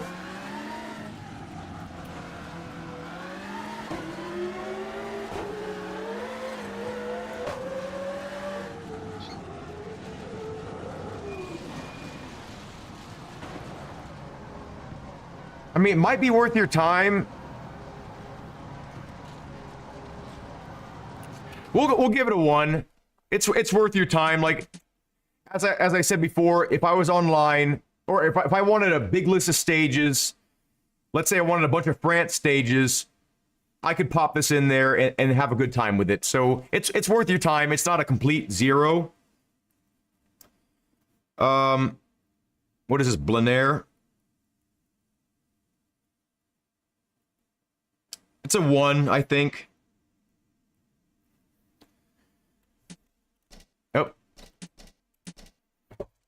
324 says, what do you have your tarmac, gravel, snow force feedback? I have it set for snow, I have it set for max. I think it's like 600 max or something like that. And then for gravel, I think I have it set for like 450, I think. And then or no, I have it set for like, I think 600, 500, and I think 350 or something like that. Let me see. I can just tell you. I don't know why I didn't think of that. I might have them set differently for the games. You can see that, right? Yeah, you can. Would be under controls. Okay, this is not what I have it set for on. So for this, I have snow set for 375, gravel 300, and tarmac 200. But I think on Richard Burns Rally Pro, I'm experimenting, and I think I have it set for. I didn't mean to push that again.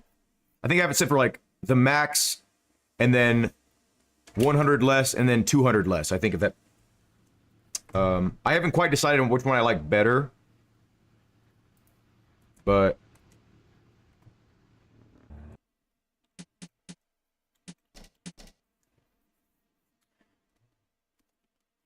Okay.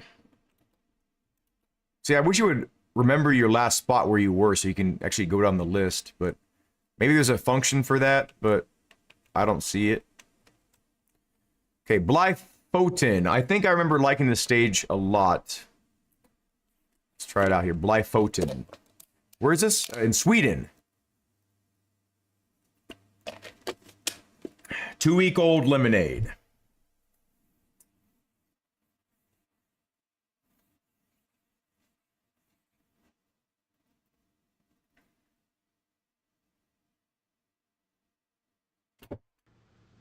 I'm okay.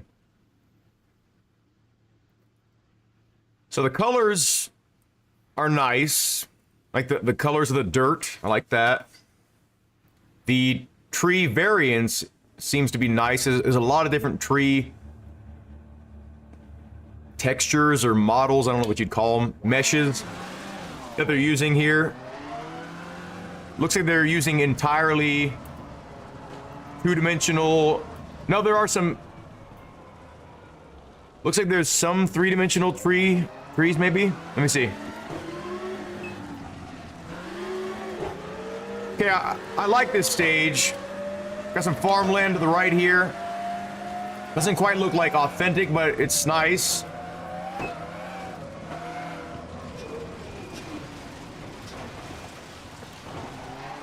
The edges of the road are really well done. Like, they don't look like there's just like a line. I do see, like, on the left here, it's repeating, though. It's not, like, randomized. It's like a repeating, woot, woot, woot, like a scallop to it. But when you kind of, yeah, I notice it a lot right now. Maybe it's,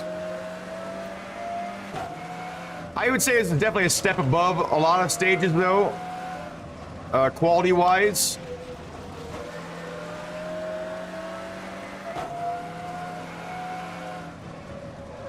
Saw some, oh, wow, okay. Oh, we're dead. Saw some fallen trees right there. I think we're dead. Yeah, we're dead. Saw some fallen trees that were kind of nice. Just based on that short little run, I'm gonna give it a 2. It's definitely a step above some of the stages we've done here. Like, it's not the best, but you can tell some serious work got put into it. Okay. Definitely need some pace notes for that, though. Ban of Okras. Oh, nice.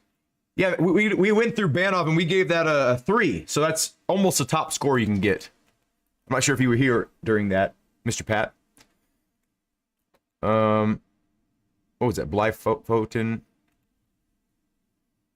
Okay, Bruchal. This is in Germany, right? Yeah, Bruchal Unteros Weisheim. I don't know how to pronounce that.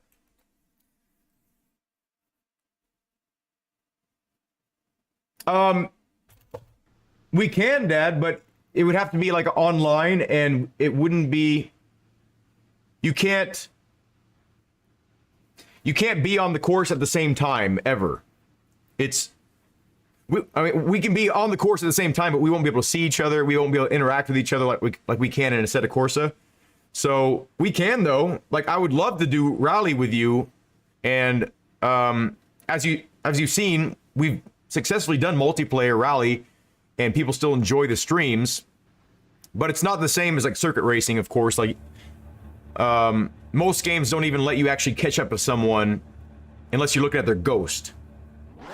But yeah, download Richard Burns Rally Pro, Dad, and or Rally Sim Fans, either one, and we can race online together. Okay. Oh, do we take a right? Oh, no, I guess we go the other way. What? That lady is like the tallest lady cop I've ever seen. Did he just... Okay. Okay. Some interesting parts of the course, at the very least. I feel like this part could have had more of a path carved out instead of just like kind of a random texture there. Do we take a left or right? Left. Okay, I mean, it feels all right. The road texture, like the road surface, like how it feels very nice and convincing. Doesn't feel like perfectly smooth like a lot of stages do. Very, I can feel...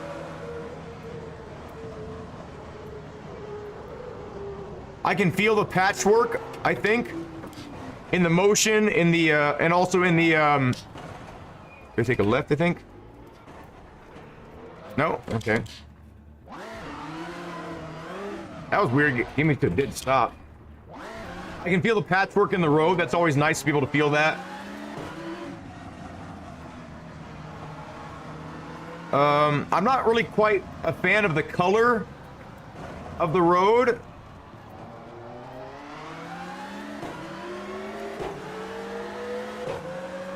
It's an interesting stage, really cool layout, like it's very challenging, and I like how narrow some of the parts are. This doesn't feel very convincing to me. Like, I wish... They're probably doing it for optimization reasons, but you can see like there's some really detailed corn, and then the taller stuff behind it just feels like a two-dimensional wall. I don't like that, but it's nice that it's really narrow, though.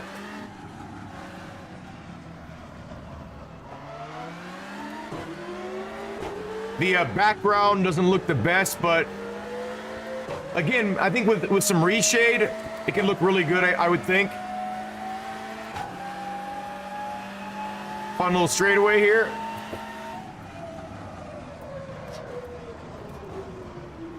Do I take I guess a right? I'm not super impressed with this one, but I'll give it a... It's definitely better than worth your time. I'm gonna give it a 2.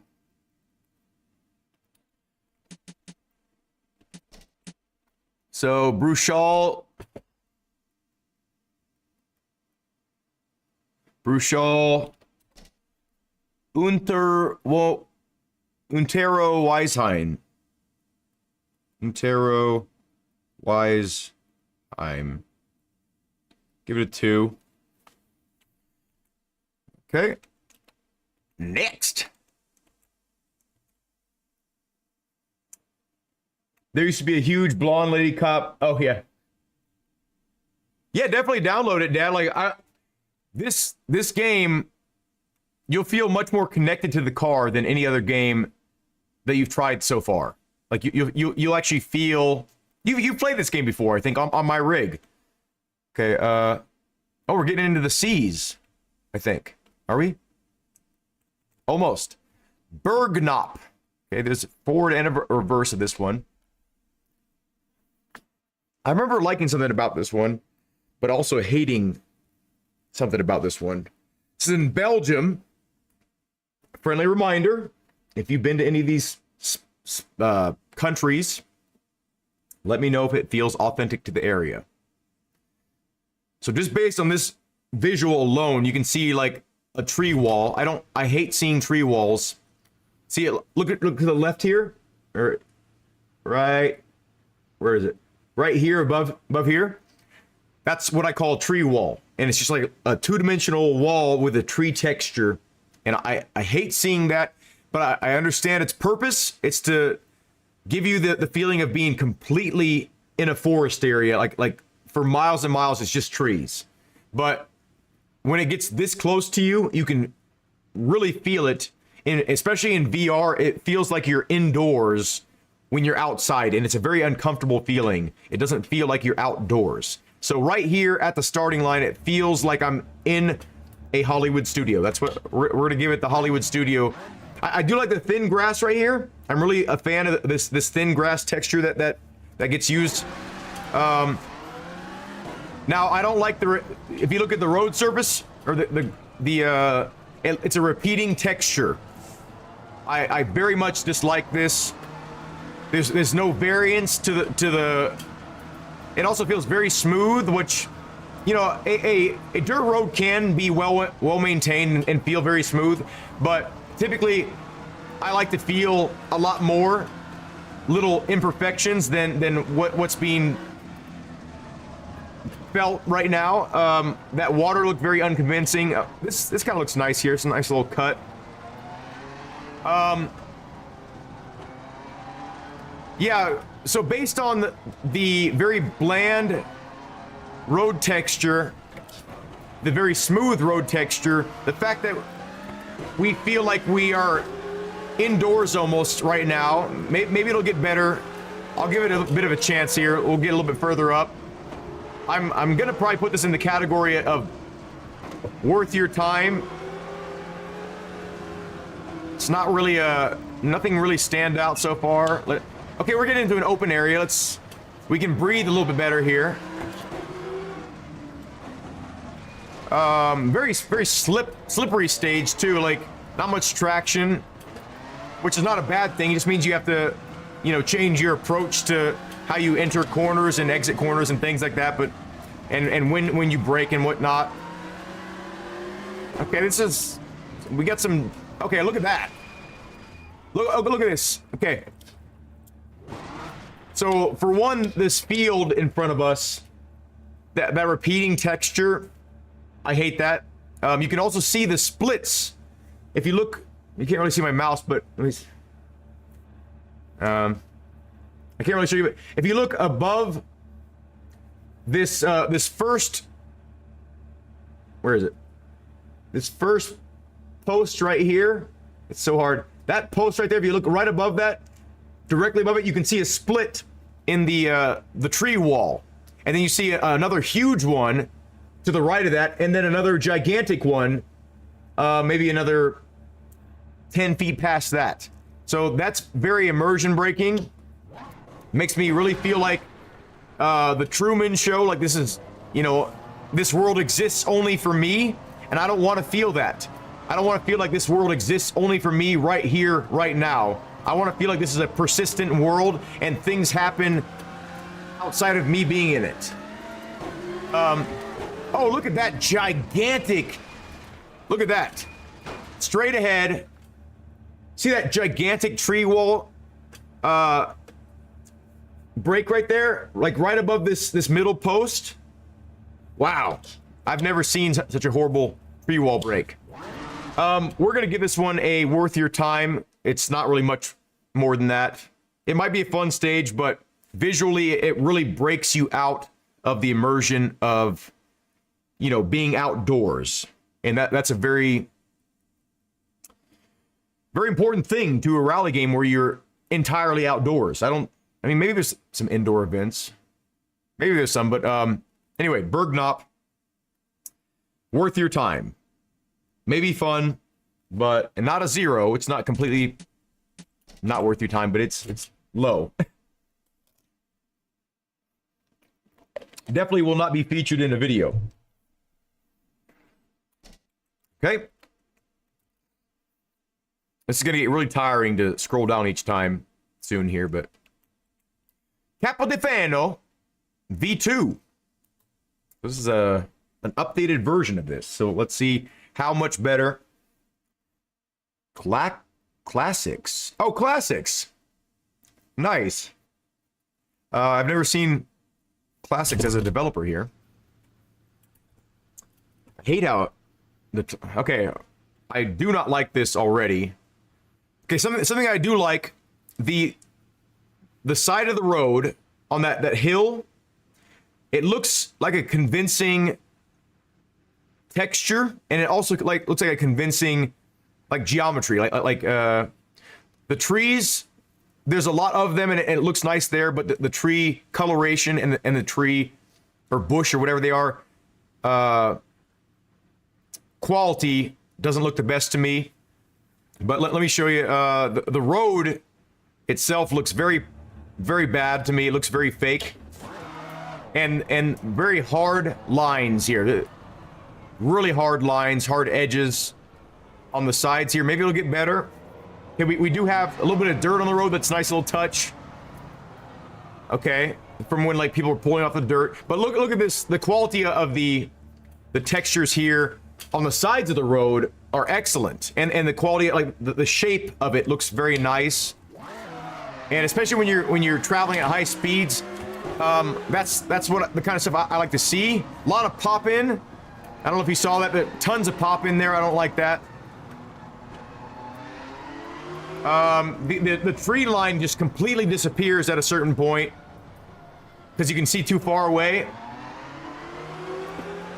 Ooh, wow, look at this. Looks horrible. The colors are completely wrong for this area. Like that stone color, unless someone brought that stone in from a different country or something like that, or a different area. If you look around here, those stones are not part of this area. It's part of a different area. Really poor choice of texture work right there. They could have at least changed the colors to make it fit the theme of the area better. Didn't look natural at all. Really hard edge on this curb too, and there's no dirt or foliage at all. You know, even in the desert where not much foliage takes place, there's still little tufts of things occasionally, unless it's sand. Sand, you don't see that. But if this is supposed to be dirt, unless they've salted the earth here, there would be something here, some kind of vegetation here, I would think. Maybe it's supposed to be sand. I don't know the area, so we'll forgive that. This water runoff here does not look very good at all. Looks very almost two-dimensional. No shading, no shadow work at all on that. The distant mountain looks all right, but nothing stand out about that. Let's see if it starts looking better at all. Okay, if we crash, we crash, but yeah, I don't like this at all. But I would say that someone might, you know, if oh, here, okay. This is better looking. This is a million times better already. Someone should just cut the first part of that stage out. This is way better. I would almost put this in as a maybe a 2, just based on this little area, but definitely worth your time.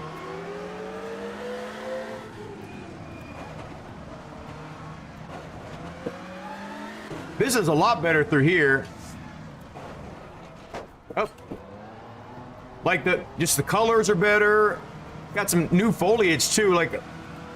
I wish he or she. Oh, look, nice fence work. The fence is really nice fence work. If this is not a standard thing, you can see some of the poles are bent from people knocking into them, or the environment has kind of changed it over the years. You know, based on the ground settling underneath of it. or water. Yeah, this is. I like the fence work. Now, can we roll through it? No. Okay, we can't go through the fences. So that's a mark off of it for detail. Okay, it does get considerably better, but still not quite good. I'm gonna give this a 2 because even though I didn't like that first part, it still was a nice change of scenery in one stage. So the fact that it did kind of transform into a whole different stage almost, like right in front of your eyes, is kind of cool. So I'm gonna give this a 2. Borderline 2 though. Yeah, the road texture was absolutely horrible in that first part, but hopefully you agree, Keith, that it did get considerably better as time went on.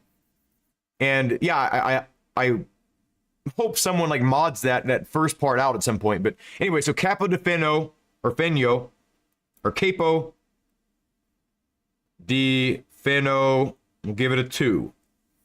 Not a very, it's kind of a shaky 2. It's kind of not a solid 2, a shaky 2. I almost do want to. There's a hair coming from my mustache and going to my nose. I can't find it. It's a 2 out of. So the scale is 0 to 4. So it's basically like a 3. If you think about it, if we count 0 as a 1, 1 to 5.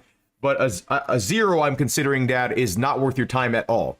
So a 1 is worth your time. 2 is good, right? Like it's one step above. 3 is excellent. Like you definitely need to download that stage. 4 is like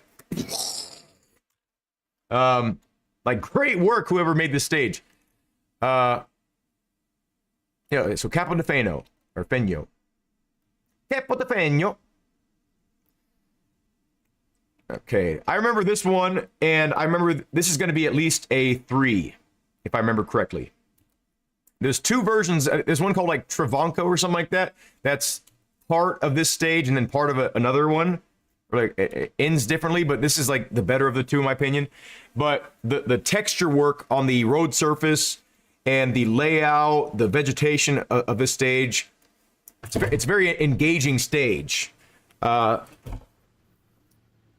Like even this road surface here, like you only have very small parts of this stage are paved. I think there's a cobblestone part too as well. It's kind of nice, but there's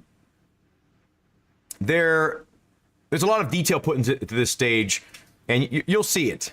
Like you look at all the differences here, like the cracks being introduced to parts of the road here. That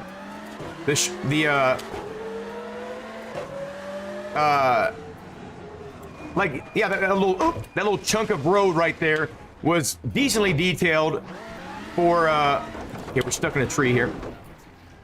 So right here is where it starts getting more impressive. Like you'll see that the ground, the dirt here, it's kind of low resolution, but it's kind of low resolution in a pleasing way. I think you'll know what I'm talking about as we continue on. There's a lot of detail put into the feeling of the road. You can feel in the force feedback, you can feel in your motion if you have motion, but there's a lot of detail in the cuts too, and you'll see differences in like you'll see the different colors of the dirt here like this. But it feels appropriately like a rough surface. The traction levels feel good for this. A lot of detail gets put into the sidewalls here. It's not like a super repeating texture.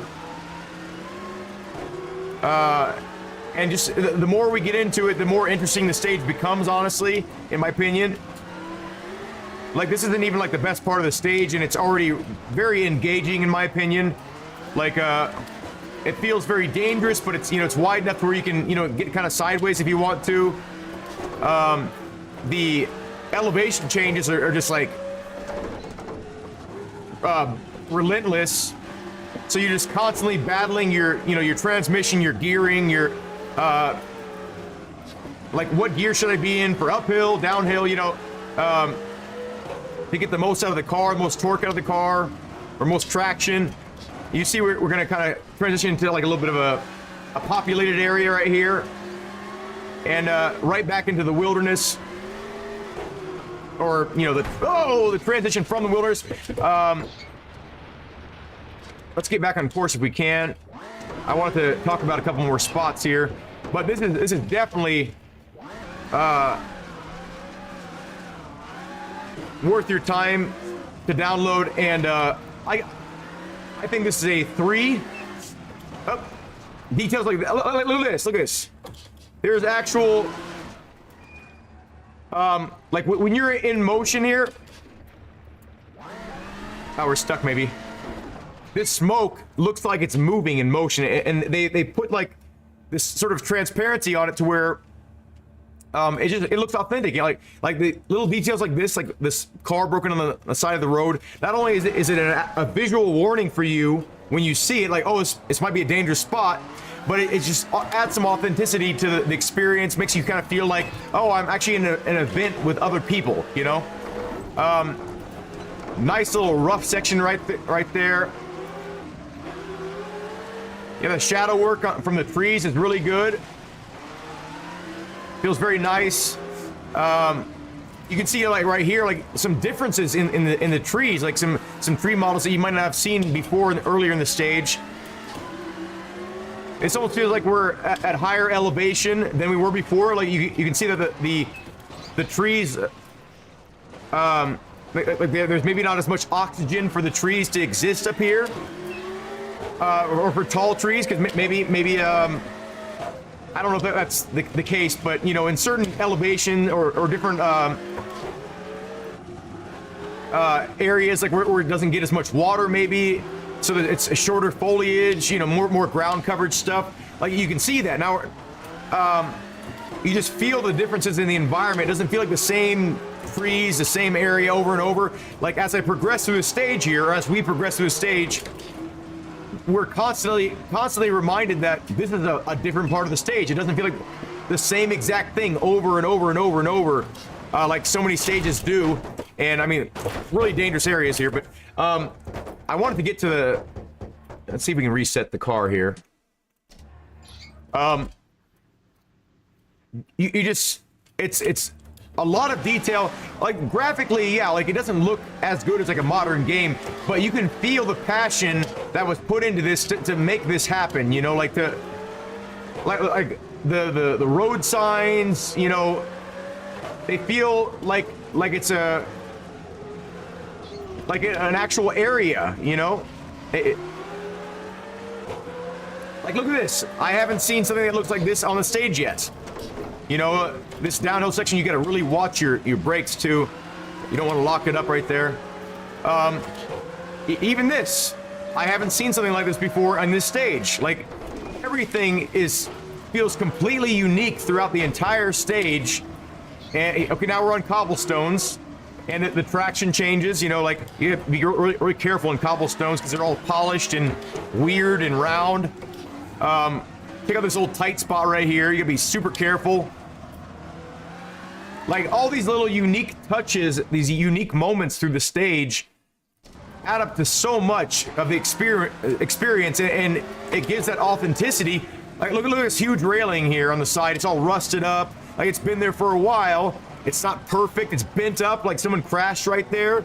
Like all these details add up to such a organic experience when you're actually hitting this at full speed. You know, like it you know, when you're really getting after it. Anyway, this is like yeah, this is definitely a 3. Definitely a 3. Sorry, I get passionate about some of these stages here. So Carl, it's like almost borderline 4 in some areas. Like it feels very, very good here, but definitely you should download this one. Carvalho de Rey 2008 3. Okay. Oops.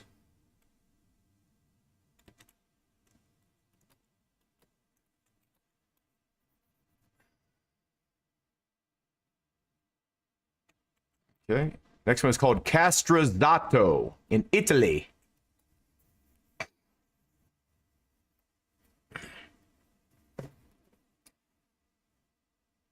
Franciacorta Circuit. Brescia. Brescia.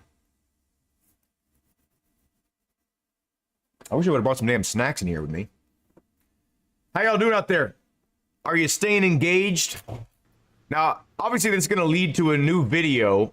Once I've compiled all the stages I think are worth talking about, we will make a video featuring all the stages that are, you know, 3s and above. But, do you all agree with me so far for the most part, like how I'm rating these?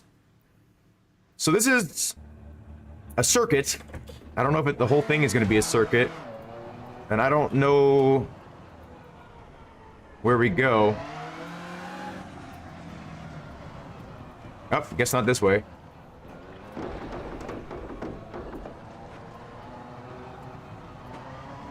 Okay, maybe. We're just gonna have to go with the overall vibe on this one. Up. Up. I didn't have anywhere near enough speed for that. Let's even get sideways in this corner.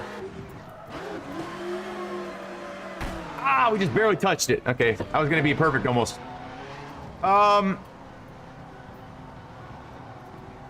So correct me if I'm wrong, but this kind of feels like iRacing. Like iRacing quality. Like iRacing has some nice looking stuff too, but it strikes me as a very...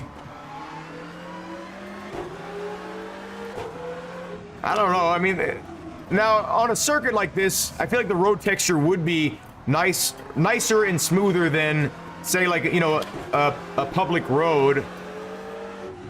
And then there's appropriate tire marks for you know, you're actually laying rubber down on the surface on the harder turns. It makes sense, logical. The surface actually feels good. It feels very, like the traction levels feel convincing for this style of car. I think is this a hairpin? I think this is a hairpin. And, I didn't approach that right. I don't quite know where I'm going.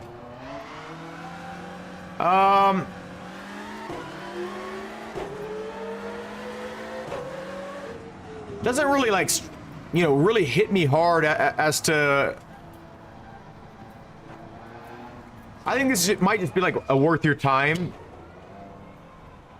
I guess that was a hairpin.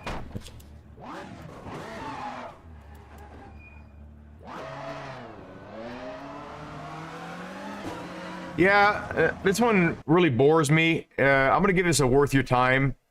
Castrazzato.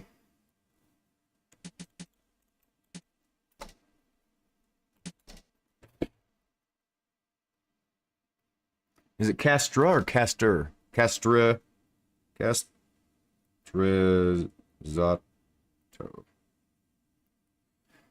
Is worth your time. Okay. How y'all doing? I need some participation here. I need to know you're all here with me. Otherwise, I'll do this on my own time.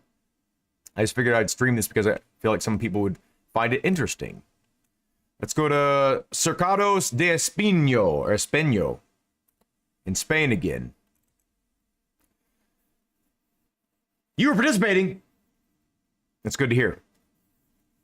Okay, I think just based on this picture alone, I'm probably not going to like this, but does the cover tell the story? We're going to find out. Hey, Scareface. How you doing, man? I always try to, for those of you in different countries, different time zones, it actually doesn't look too bad here. I always try to, on the weekends, do earlier streams so I can reach the people that maybe don't get to participate as much. So at the start line, I like it. I like the colors. The road Feels kind of authentic in some ways.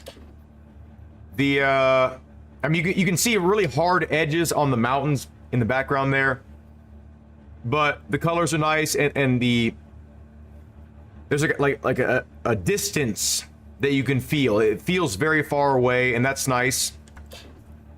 The trees and grass look good for what's there. The cuts are really nice looking.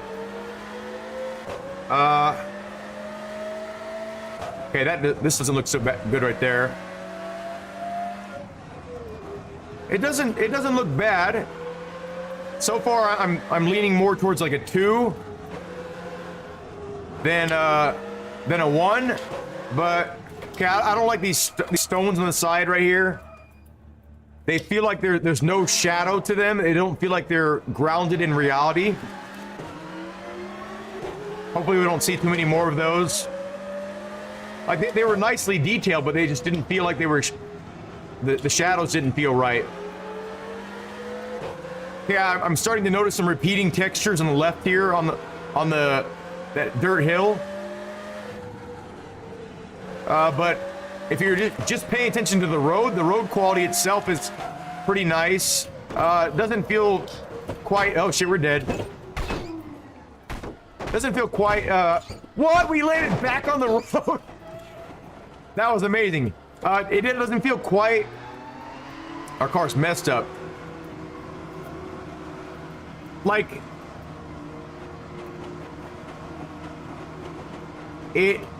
there's a decent amount of detail, but it looks a little bit unnaturally smooth. Especially far away, it doesn't look like an organic road. And you could say, oh, no roads are organic because we put them there, but it doesn't look like it's part of the environment. Is a better way to put it, I think. I would say overall, the shadows seem like non-existent on this stage. I don't think I've seen it. Besides, like some of the the side of the road here looks like there's a pretend shadow right there, but none of the trees, nothing seems to cast a shadow. And let me see if I'm wrong about that. So they could be trying to replicate like a really bright area because it's very exposed. But if you look at the tree on the hill there, there's no shadow. And they could have done this for optimization reasons because maybe it couldn't handle shadows. But the only thing that kind of gives me a sense of depth and a sense of, you know, things being in a physical space is that sort of misty look when things are far away on that mountain right there. But that's the only thing kind of leading me to believe that there's anything realistic going on about this environment besides like the actual physical layout of the course here and you know, some of the tire marks and things. But it's not quite I think it's a step above worth your time because you can tell some serious effort has been put into this, I think. Oh wow, look at this. Really bad textures right there. I'm not sure why that has to be for optimization reasons because that texture should be like way further away.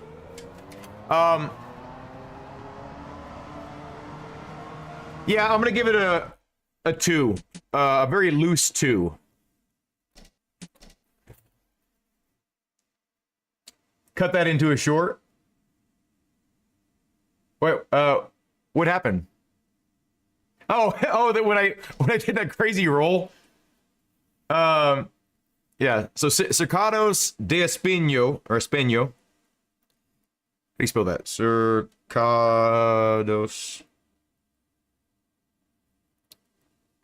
I hate autocorrect. It's like, did you mean Mercado? No, I didn't. Espino. I'm gonna give it 2. It's nice. Nothing crazy awesome about it. We're getting it. We're in the seas, boys and girls. We're in the seas. Deep. Chardonhead. This is one of the original stages. So again, there should be a snow version, a paved version. You know what? Let's do something a little bit different here. Let's try the paved version of this and see, because I know what it looks like off the top of my head with the dirt. Let's see if it doesn't look bad. Definitely not a 3, but definitely not a 1. I'm leaning more towards a 2 right now. Looks like there's like either maybe it's an old paved street and a lot of the rocks are kind of poking through the road, or there's debris on the road. It's hard to tell what they're going for texture wise. It kind of looks like an older decomposed road. Not the best implementation of it kind of feels like this should be dirt, like the shape of the road and everything, but it's definitely it definitely looks good. It doesn't like I feel like I'm outside for one, like, you know how I was saying, you know, certain areas that you can feel that tree wall. I don't feel that tree wall on this stage. I feel like there are individual trees on the sides. And I know I talk about trees and vegetation a lot, but it's one of the main things that makes you feel like you're truly outside is the quality of the tree and vegetation placement and the overall looks of them too. So, you know, the tree models don't look great themselves, but you know, the placement feels decent, and the amount feels good. You can kind of see past the tree line sometimes, though, when you get high enough. Like right here, you can see like that it's not quite a forest. It's more of a, like, that's where the tree line stops. You can see certain areas where that kind of creeps up and pokes through a little bit. But again, this would be really nice as like a little bit of a change, you know, to the scenery. Like if you're super used to the dirt version of the stage and you want a little bit of a, you know, change of scenery or just like a different challenge, you know, try it on a paved surface or with snow, right? So yeah, we'll give this one a 2. Pretty solid 2. So Chardon Head.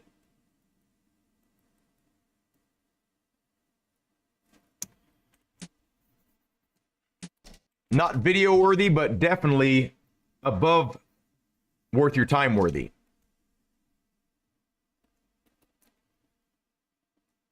Oh, what am I doing? My varial flip. Yeah, I think that was a varial flip, huh? I mean, if my car was in good shape after that, it would have been kind of more impressive. Okay, I remember these stages. We're going to do them for the sake of the live stream and to show you, but I remember being very dissatisfied with how these look. And that's interesting. It's almost a complete circuit. Look at that. Look at the start and finish point there. The green dot. Okay, I can't see where it is. The green dot and the red dot right there. I need to find a way to like make it where this rig doesn't creep forward. You can see it. So it would be interesting if someone actually turned this into a circuit, made it to where you did 2 laps. Okay, I don't like the road surface at all already. So some things I do like are the vegetation amount. I do like this sort of water runoff on the hill, like you can see where the hill is starting to kind of decompose, like the trees are solidly mounted, like right above where the slope is just like starting like to melt away from the, you know, snow, the rain. That's good, and the texture's all right there. The transition from the hill to the actual ground portion it doesn't feel realistic. It feels like there's a really clear separation. It could be trying to be like sand right there, because sand does kind of make that sort of clear separation in real life sometimes, but I don't know what it's going for. I've never been on this road in real life, even though I live in Colorado.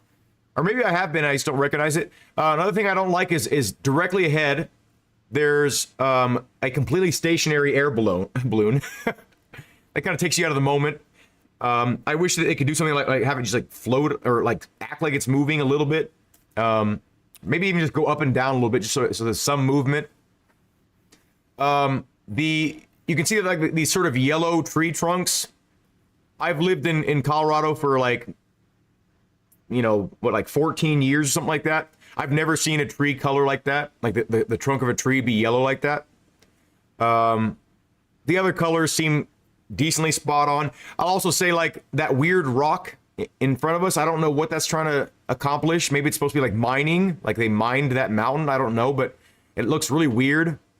That sort of waviness, like, where am I pointing? Like, so right next to that Brembo air balloon, that one directly in front of us, not the one that's kind of like off to the right and above us. That weird rock wall just looks really strange.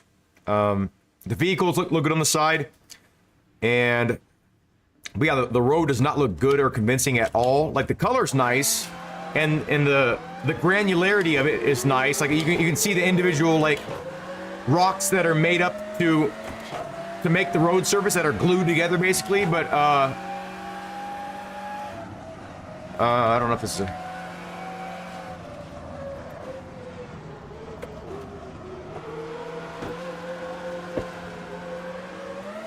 Yeah, there's this... So the texture on the side here, when it's by itself, right here, it doesn't look bad. It doesn't look bad. But just in contrast with the road, with that really, really super hard edge and no blending whatsoever, no feathering of the edge, it just looks so unnatural, really off-putting to me. Like, I don't like how this looks at all. We're gonna give this a worth your time, but not much more than that.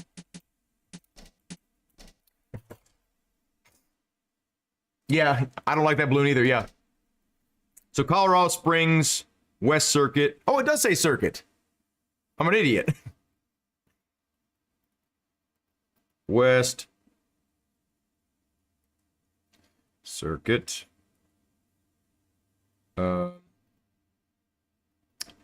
Worth your time. Okay. I don't think we've had... Have we had a 0 yet? I don't think we've had a 0 yet. I'm going to be interested to see which... Actually, I know right off the top of my head which one is going to be a 0. Just... Wait,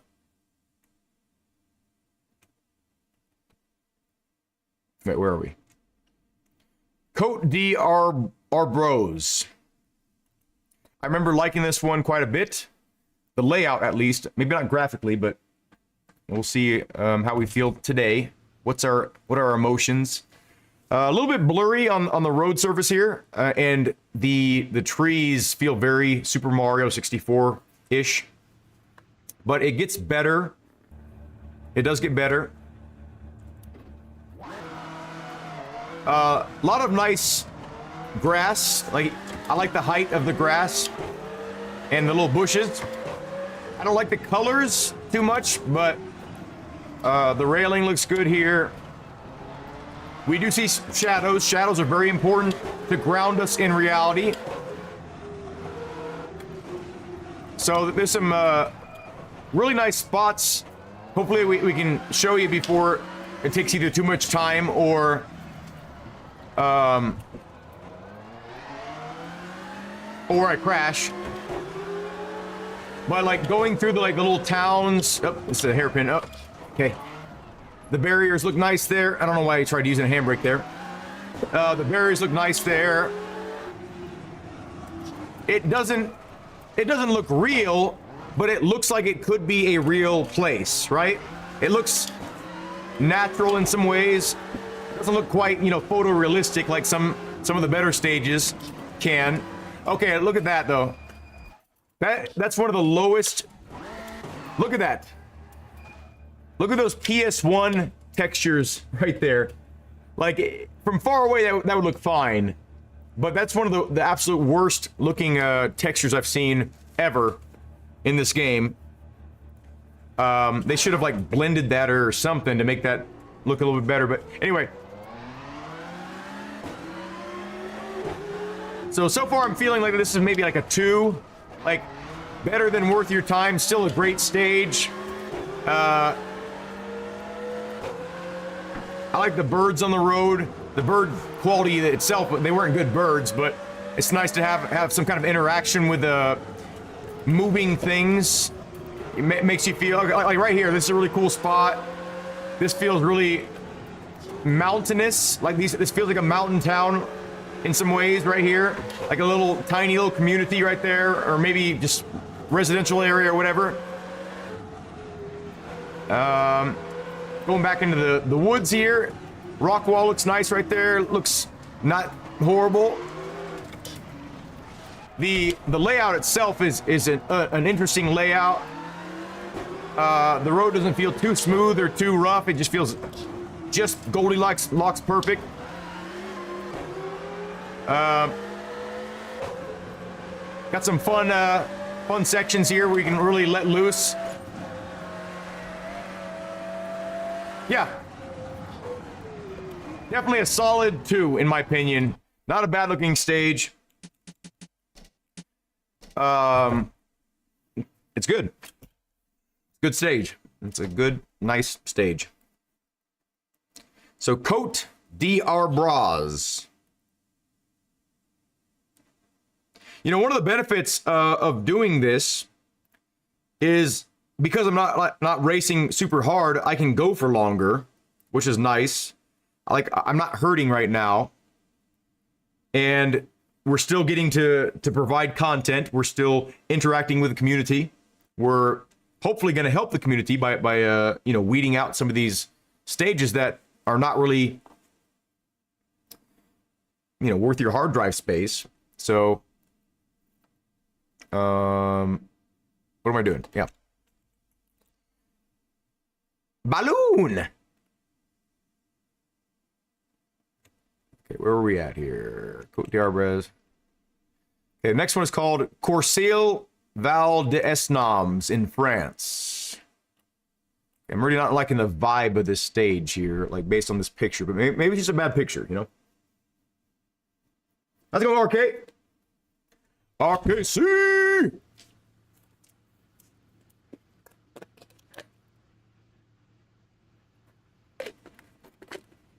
Possibly, Dad. I do have some things I gotta get done today.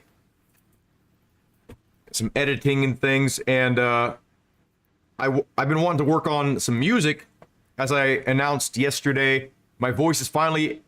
I'm a little bit stuffed up in my nose, but I feel like if I'll get some like nasal spray or something like that, I feel like I can get that stuffiness out of me.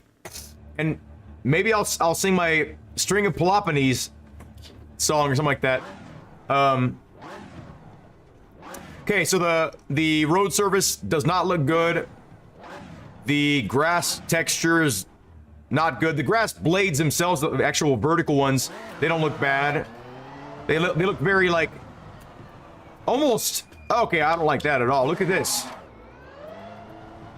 So as we move along here, look at the right side, like the vertical grass. It's almost like every foot, it looks like this person's like like it's almost a pattern. Like it's not haphazardly or organically spread out. It's almost like the person that... How many times are those birds gonna appear right there?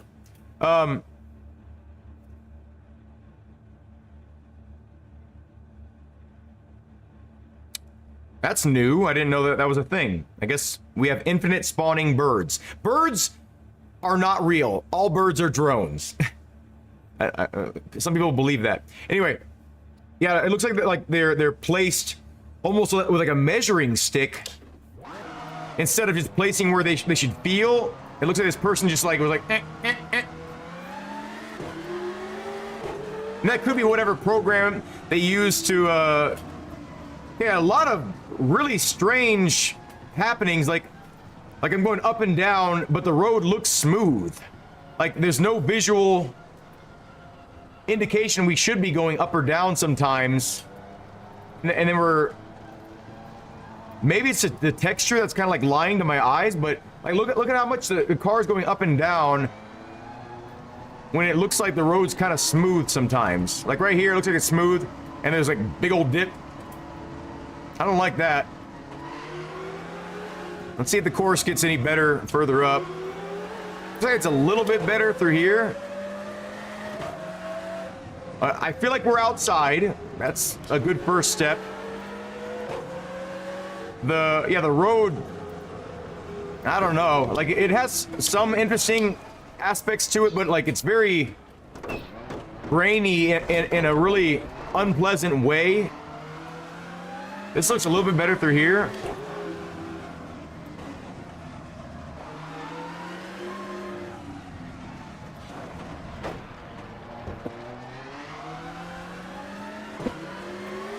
Okay, we got some interesting scenery change a little bit. We got some poles now and some hay bales. Okay, hay bales are not bad looking.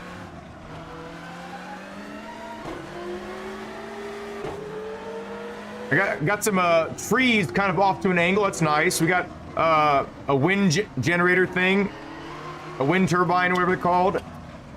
Okay.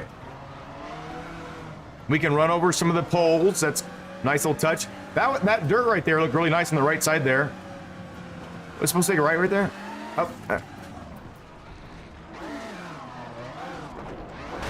Okay, we got a moving helicopter. That's good. Instead of like a because sometimes there's like weird stationary helicopters where like the blades will be completely stationary sometimes. Oh shit. And that looks horrible when you see that kind of stuff in this game. So we have a moving helicopter. That's nice. Okay, some of these concrete or wooden poles or whatever these are, like they're offset. That looks kind of natural. So it gets a little bit better looking. The trees look really nice on the left here. Okay, this really odd transition to like a... Is this supposed to be gravel? No, it's... Hey, look at the rust. The rust on that, Hey, wait. I thought the blade was moving. It's just that we're getting closer to it. So the rust is nice on that shaft of the, Okay, we're on dirt now. Okay. I kind of like that. Nice hay bales on the sides here, like we're in farming land. I like the foliage in the middle of the course. That's cool. Nicer, what are those, aspen trees? Those white ash trees, whatever they're called.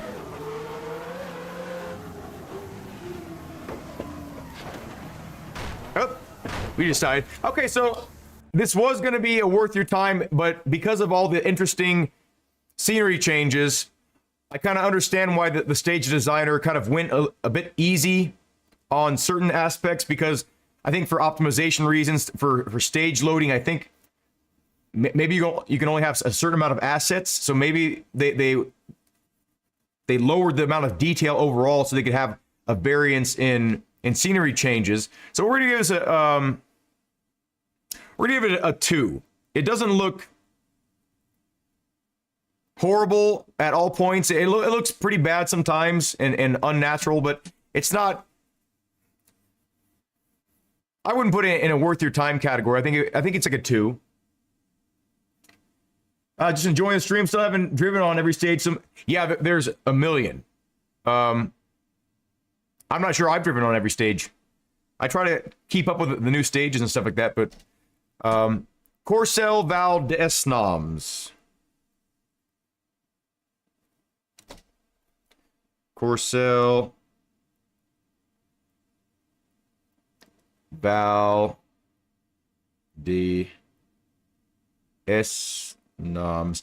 Now, if some of these are spelled incorrectly or slightly incorrectly, or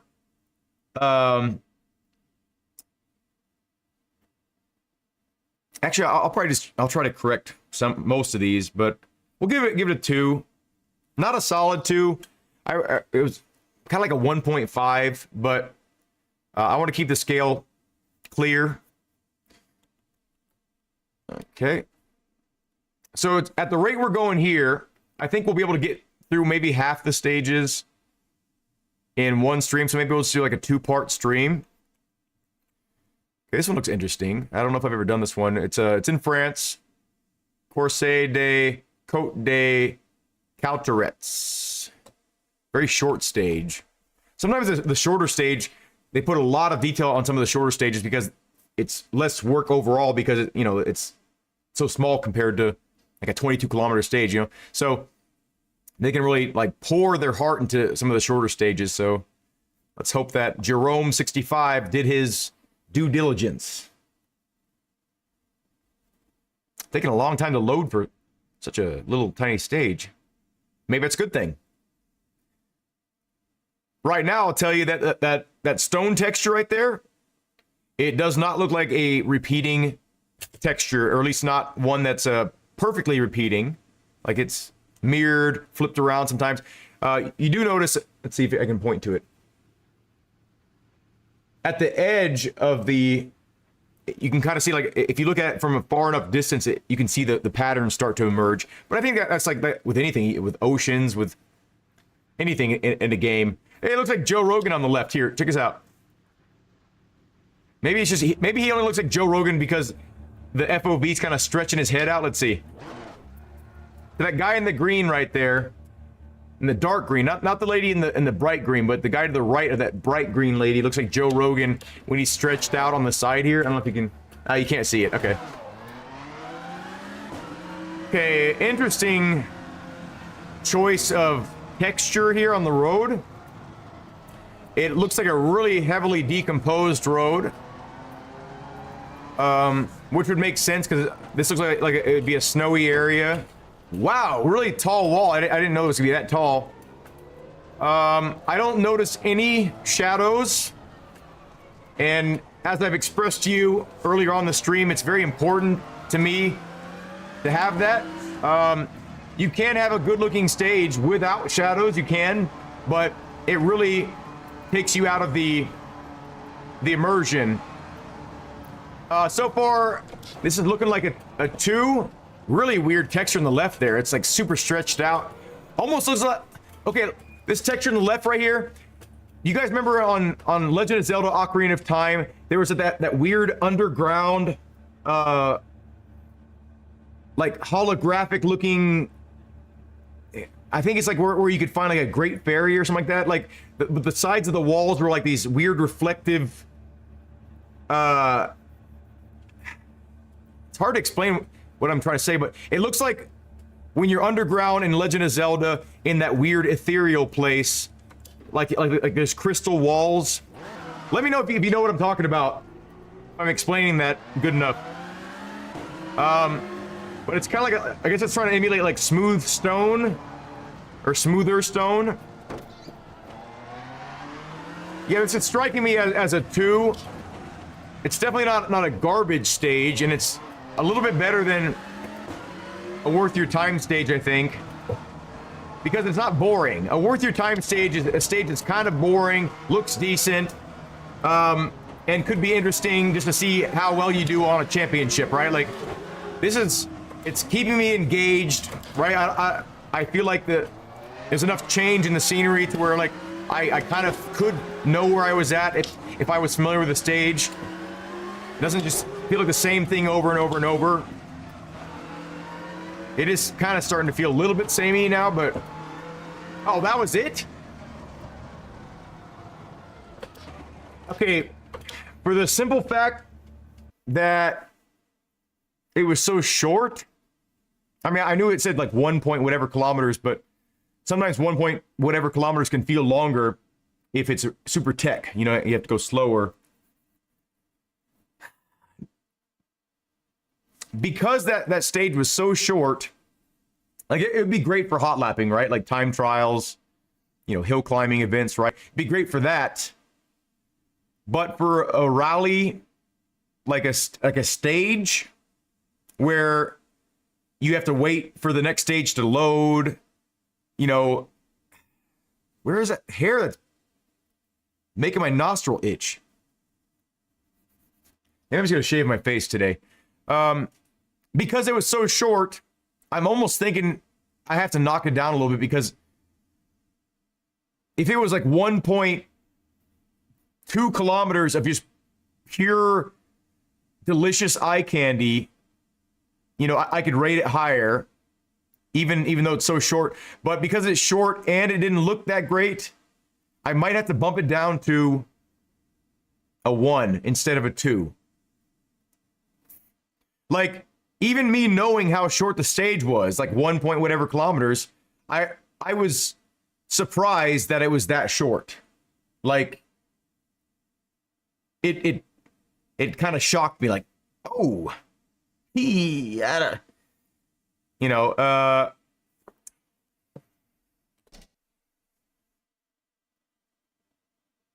like 2 minutes and 50 seconds of kind of all right looking stage. Is that a 1 or a 2?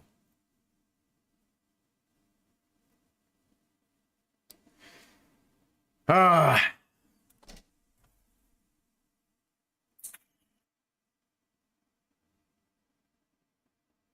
1.6 kilometers.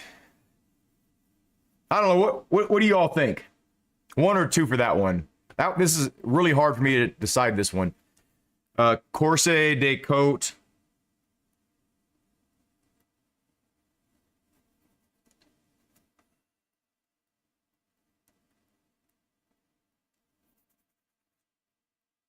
Côte de Cauderetz. Cauderetz.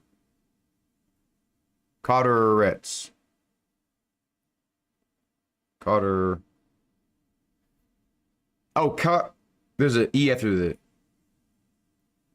Ritz. 1. Yeah, I'll go with you. Worth your time, not much else. Thank you for that, because I would have been back and forth between like 1 and 2 for a while on that one. Okay.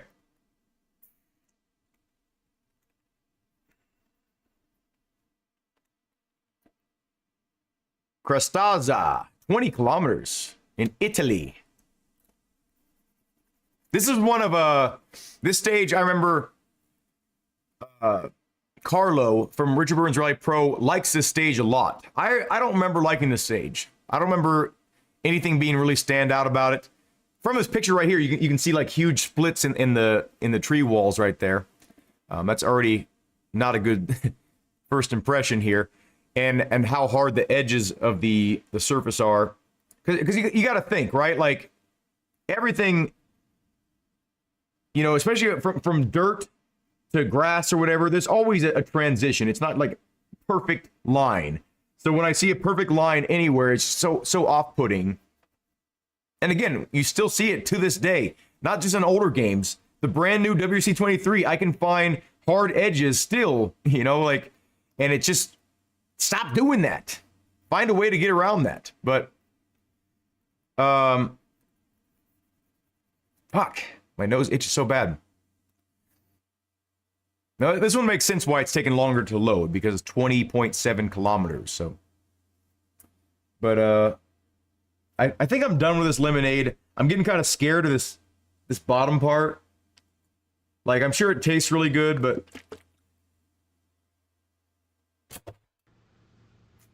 I don't know. It's hard to tell if that's like mold growth or if it's actually like parts of the lemon.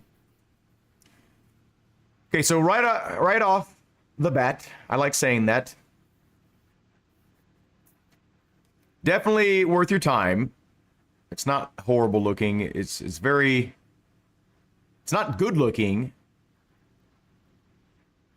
I'm not sure I would put this in the as a 2. Let's see if it gets any better. Definitely looking like a 1 right now. Traction is nice. Feels convincing.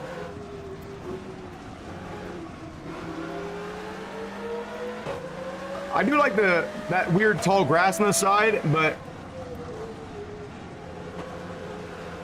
those brown bushes off in the distance, those actually look pretty convincing. When you get up close to them, they look less convincing, but from a distance, those brown sort of skeletonized bushes actually look really nice.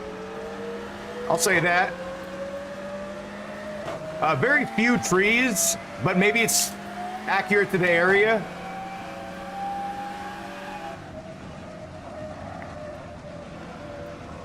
Yeah, so honestly, like the best looking part of this is those little brown bushes, and when you get close to them, they don't look good. So the fact that the best looking part of this looks like garbage up close, and the only way that it does look good is really far away when there's not really much else going on in the scenery. I'm gonna give this a pretty hard 1 right now. What is this? Cristaza.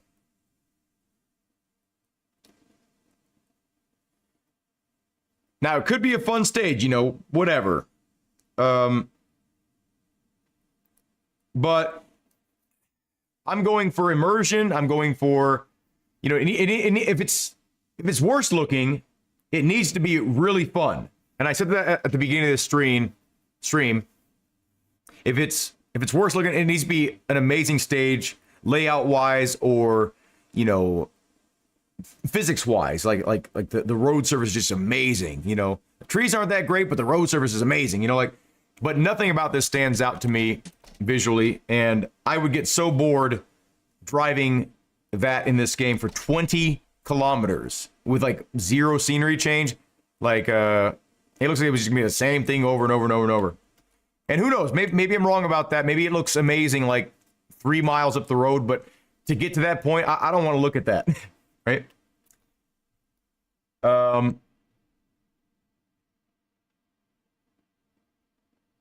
Like it showed no redeeming qualities. Okay, Cueva Santa.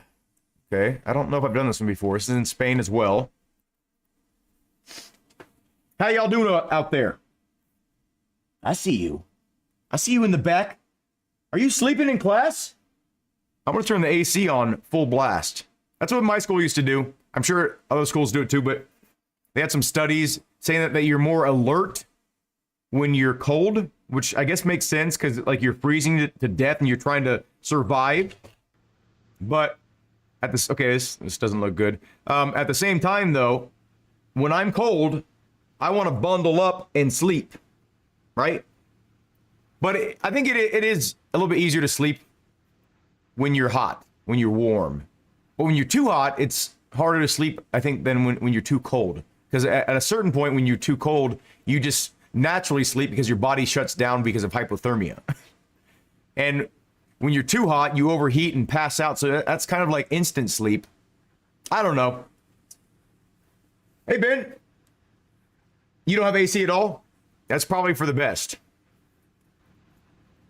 You have OW, open windows.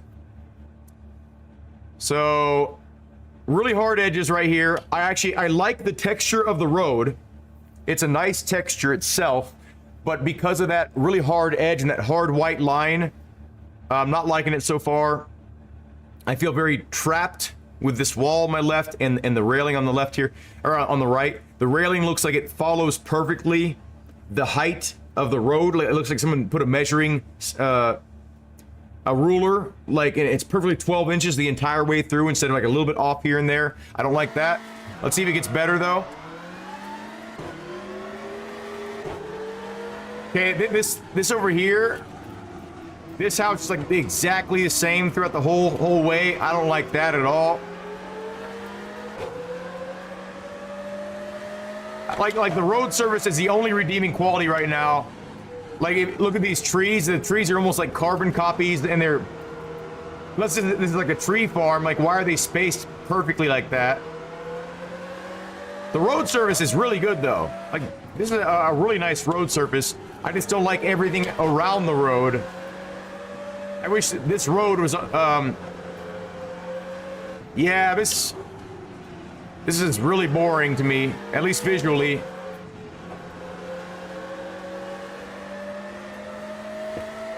I wonder how far you could go down there. Okay, it's getting slightly more visually interesting. Okay. I don't like this at all. Look on the right here. So this rock wall, whatever, is just like blindingly bright.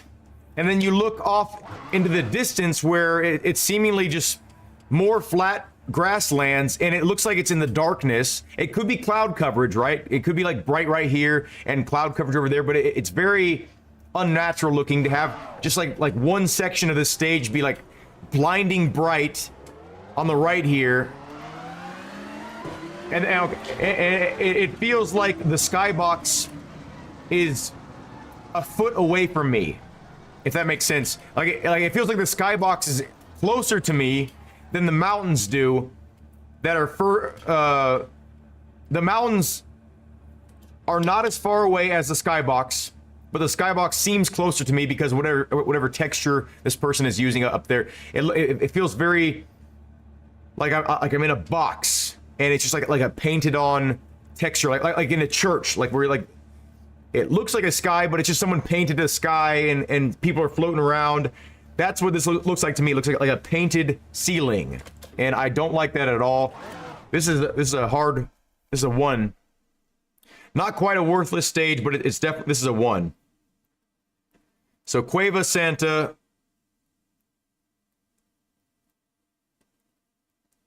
You get a worth your time. That's it.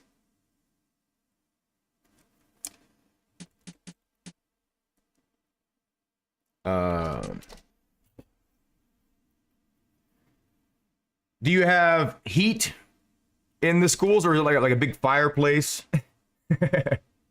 in England? Like a boiler?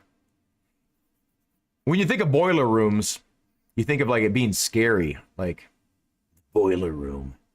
I've been in a lot of boiler rooms, and they're weird.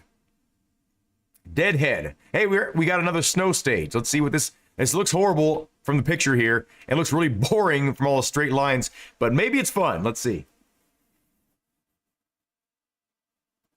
Looking pretty bad. Looking like we might have a 0 on our hands here. Okay, looking like a 0 so far. Let's see. Yeah, not looking good so far. What the hell? Oh, you can see my mouse. Damn it, I've been like trying to point all awkwardly. Damn it. Okay. Okay, so far I hate the texture, or the road texture, or the road surface. Hate the hard lines. The trees don't look horrible. The traction feels realistic. Kind of a nice little touch there with the banner. Whoa, what the hell is this? Okay, those are like markers for how far you've jumped. I wouldn't want to land flat on there. This is we got our first 0. This is a 0. So Deadhead is not worth anything. Let's just skip that one. Actually, I should at least mark down that it's a 0. This is our first 0, right? Just so people don't be like, hey, you forgot Deadhead. What about Deadhead? What's going on, Ash? We are going through every stage alphabetically in Rally Sim Fans currently, and we are rating them, and then we're going to compile all the best of the best stages for an upcoming video, because I realize I have not featured Rally Sim Fans in a stage compilation video, like where you get the best of the best kind of thing. So I'm getting every stage name down here, and I'm rating them. We're on D. This is our first D, so we're making our way downtown, walking fast, talking slow, and we're getting somewhere here. Welcome, Ash, by the way. I saw your name on the leaderboards. Let's just say that I was disappointed in my performance. Because you were above me. And I wanted to win. Yeah, I've done this same thing before on live streams. It took me, I think, 3 or 4 live streams to get through all the stages of Richard Burns Rally Pro. But that was like a year or 2 ago. I've done 2 of these compilations, but yeah, a lot of people ask me, what about Rally Sim fans? And so I wanted to at least follow through with that. So Diamond Creek, I think, is one of the original stages. And I remember this being a really boring stage, and which is sad because it's in my home country. You'd think I'd have some loyal, thoughts in my mind about this. Like, oh, I gotta say something nice. And like, nope, this just looks like some boring ass stage. It doesn't look realistic at all. Yes, very wide stage. Yes, you can really haul ass on this stage. Like,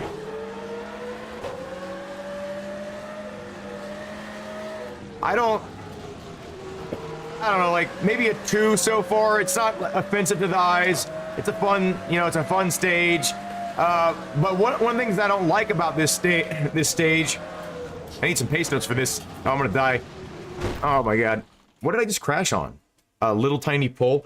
One of the things I don't like about this stage is the road feels the same width the entire time. I don't know if it's true, but that's how it feels.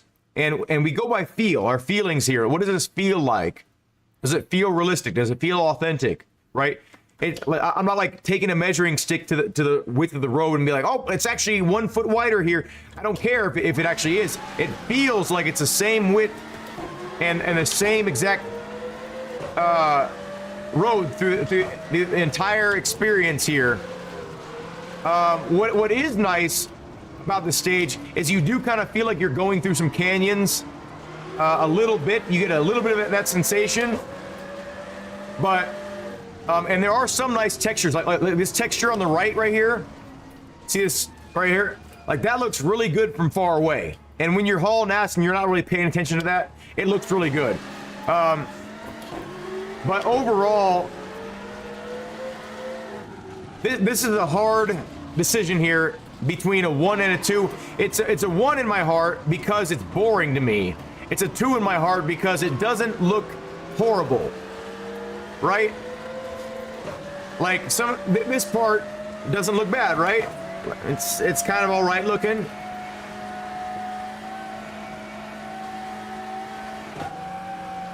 We're dead. What do y'all think? We're gonna let you all decide this one. The first one I see in the chat, is it a 1 or a 2? I think it's a 1 based on how boring it is, but a 2 visually maybe. So this stage is for the setting, maybe not the drive. Yes, I agree. Like if you need like a United States stage, this is gonna be an option. My dad says 1. We're going with my dad. I agree, it's a 1. Diamond Creek. Worth your time. Not a 0. And like you said, Ash, it's good for the setting, but that's about it.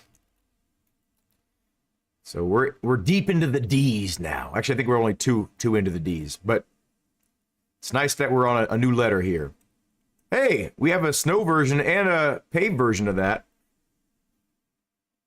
You know what? Let's try this paved and see what it looks like, because maybe it'll bump it up to a 2, like for the whole package. For the whole package of state.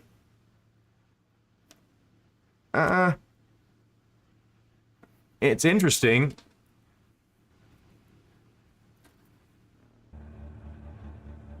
I don't know. It looks very. So they took just the road and took out all the mountains and just put hills in its place. You know what? It kind of feels a lot better like this. Like the layout of the stage is, visually at least, it's less. Oh wow. Okay. Okay, that really hard edge, really hard stop point there. I don't like that. This looks better. Like, this looks 100% better in my opinion, even though it's still very bare, or barren almost. I feel like this has a better vibe to it. It feels a little bit more open and less, it feels more outside.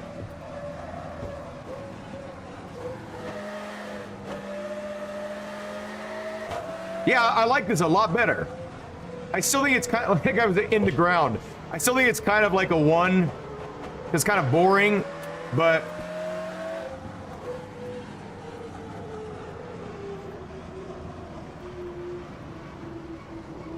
because it still doesn't feel like a real place. It doesn't feel like,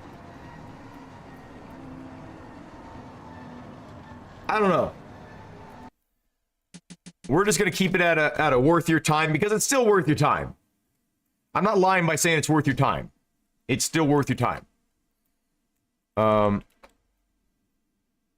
there's nothing special about it. There's nothing that stands out like, whoa, I should do this again. To me, like doing that stage once, I could never do that again and be fine. That's how I feel. Dolmen. This one's strange to me because it's a fun stage. Visually, it feels very unique. Like there's no other stage, in my opinion, that looks like this stage. And there's a lot of detail in the road surface. It feels very wide though, and I don't like wide stages typically, but there are wide roads in the world. Like, so just being a wide stage does not mean it's not a good stage, right? I will say in Richard Burns Rally Pro, there's 2 versions of Dolmen. There's a new version of Dolmen that is much better than the original in terms of how it feels. So, but we're focusing specifically on Rally Sim fans. So this is what it has to offer. It has 1 version of Dolmen. And let's see how it feels, how it strikes me. I remember liking this stage a lot, though. It's a very interesting stage to me. There's a lot of cool parts to it. There's a gigantic jump that you really need to commit to make a good time. But if you land wrong, you're dead. But it's interesting. Like, so right off the bat, it strikes me as a 2. It just feels very unique. There's no other stage that feels like this to me. And some of the parts were like this right here, like how there's no clear end to the road, like to the actual course. There's no hard edge. It's just geometry, right? Like it feels like right here, like you're supposed to be on this part, but if you go a little bit further up, you're still kind of on the road being up here, right? You're kind of carving out the road. So it feels good in that way. It feels more organic in a lot of ways than some of the other roads, and especially at speed where you're not quite sure where the best path is, the path of least resistance. You have to really always, oh shit, we're dead. See, that would have helped to have some pace notes for, but it really feels like over the years, driving this road, like it's like a mining road or something. Over the years, it's been carved out by the vehicles, rather than it feels like vehicles have carved it out rather than like tooling has carved it out.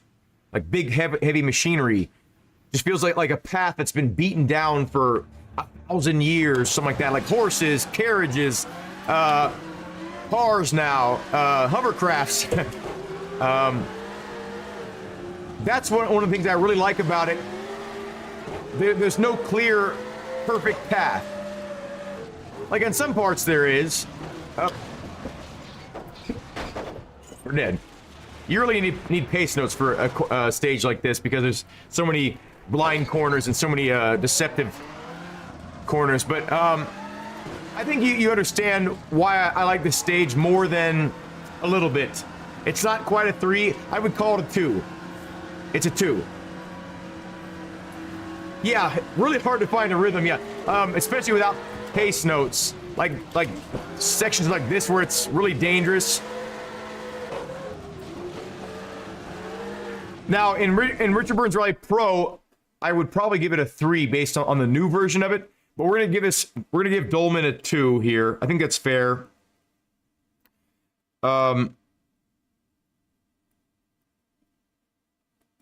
Dolman. And it reminds me of pineapple, so I like that.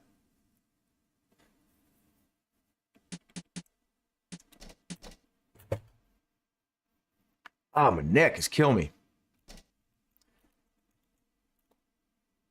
Now we're deep in the D's.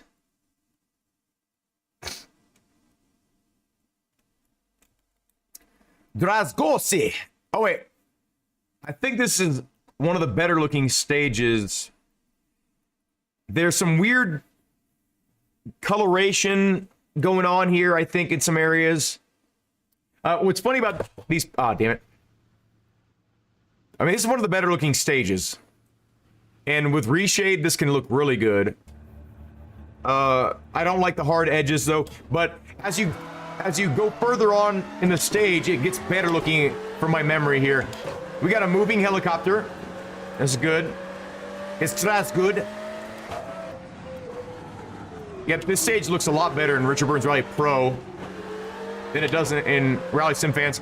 But look at the detail in the road surface. It's one of the standout things about the stage to me. Like, so much detail in the road surface. Oh no, we're dead. Okay. And it gets better, I think, if I remember correctly.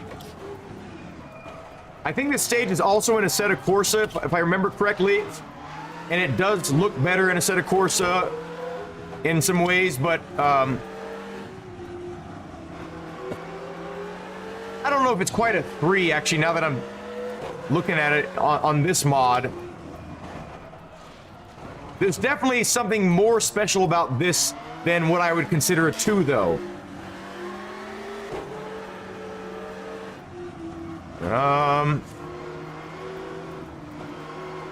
Like, there's a lot of good things going for this. Oh, wow, that was weird. Did you see that?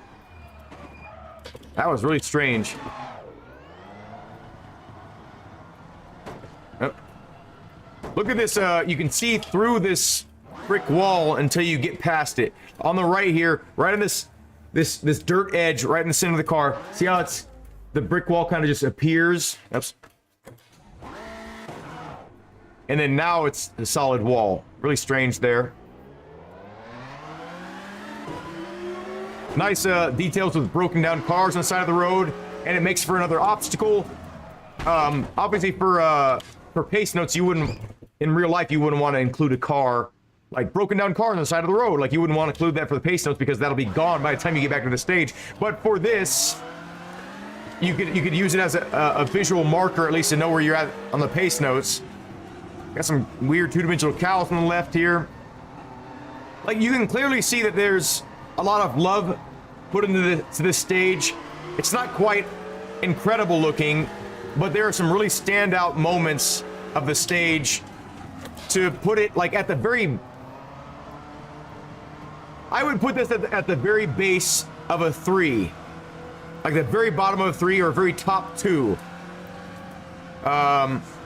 Looks like there's a bunch of dead guinea pigs on the ground right there.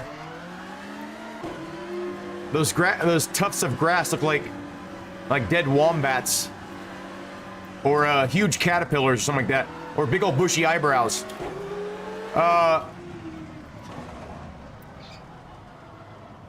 I think I'm gonna give this a 3. There's a lot of detail put into this stage, and it feels like a real place in some like the layout. Fucking A. What is tickling my damn nose? Just the road detail, though, is really the standout feature of this stage here. In Assetto Corsa, you can feel every single patch. Not so much on this one, but I think I'm gonna give it a 3. What do y'all think? Why is my nose so itchy? It's like the combination of my mustache hairs. I got like a mustache hair that's like up into my nose, and when I talk, it like just barely tickles my nose hairs. You think a 3? Yeah. It's like just barely a 3, but it's still a 3. And it's a really fun stage. Really challenging stage from what I remember. I don't... 2014. Give it a 3. Okay. Yeah, it's just barely a 3, but it's there. For detail, I just bit my tongue. For detail reasons alone, it's a 3. Like, the artistry is not quite there. Okay. Didn't we do Delandia? Delanda? Oh, we did Blyfloten. Blyfloten? Okay, we're gonna get rid of this. We're gonna switch over to the coconut water. You think a 3-2, RK? Yeah, thanks. I definitely need help on some of these, because when I'm in between these two numbers, is like I'm going back and forth, and I think it really helps to have some other opinions when it's, you know, not definitive. Okay, I love the dirt texture here. Love it. The grass, there's a lot of it so far. I remember liking the layout of this stage a lot. I've never seen this weird curved texture. Maybe it's just like a those roadblock dividers. Maybe it's just like one of those with this kind of a texture on it. I don't know what that is, but nice. I mean, already this feels like a 3 to me. Love the shadow work. It doesn't update on the car accurately, but in terms of feeling like you're in an actual environment, it feels very convincing in a lot of ways. The grass is like there's tons of grass, like it's absolutely littered with grass on the side here. You can see the cutoff point, but for the most part, you feel like you're in tall grass. Oh no! Definitely should have. Oh. Do we not have collision on the trees here?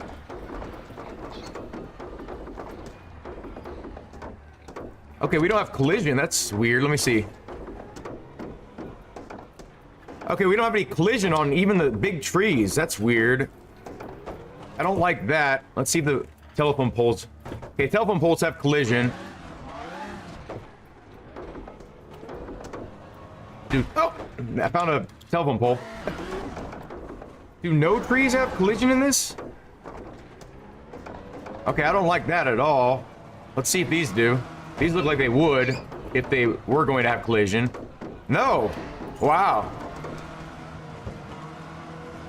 Okay, for authenticity reasons, that's a big mark down for me. Like, these should have collision. At least these big, thick ones. That fence definitely has collision. But, based on... if you're doing your job as a rally driver, you shouldn't be getting that far off anyway, off the course. So it still feels like a 3 to me, and I still feel like there's a lot of satisfaction to be had doing well at this kind of a stage.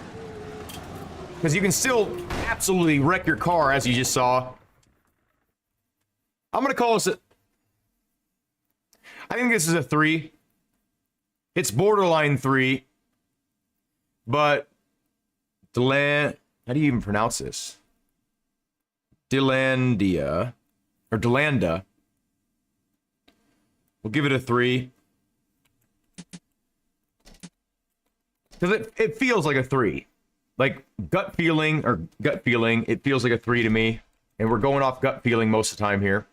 Oops.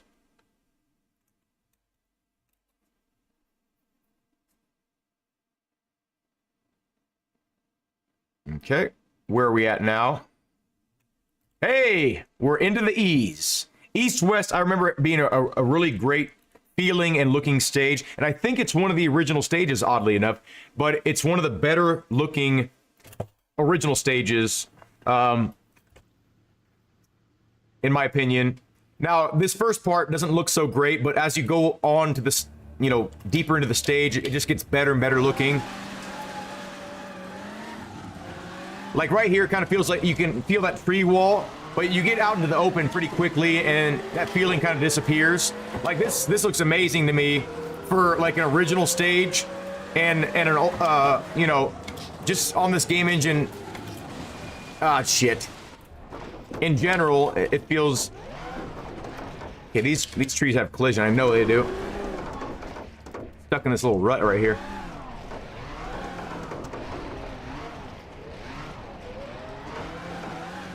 Okay.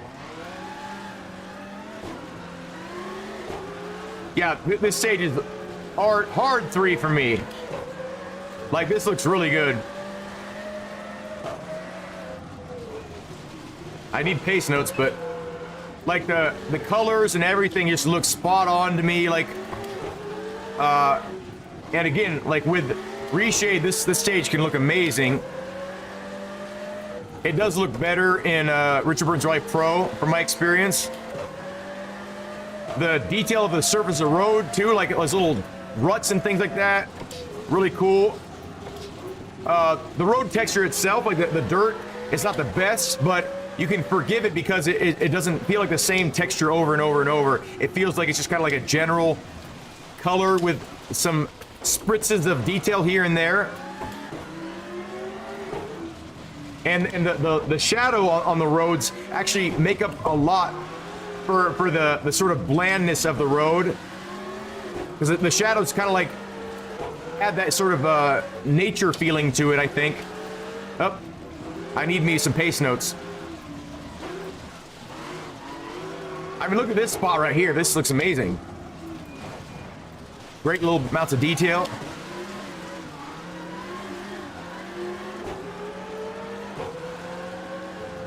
Like, this is like one of the best looking original stages I think there is, if I'm correct about that. I'm not positive. Correct me if I'm wrong. Is this an original stage? I think so, right? Like, even the netting here feels like it's appropriate for the area right there. Like, it feels like there should be netting there for visual reasons, like for safety, for people so they don't die right there, you know?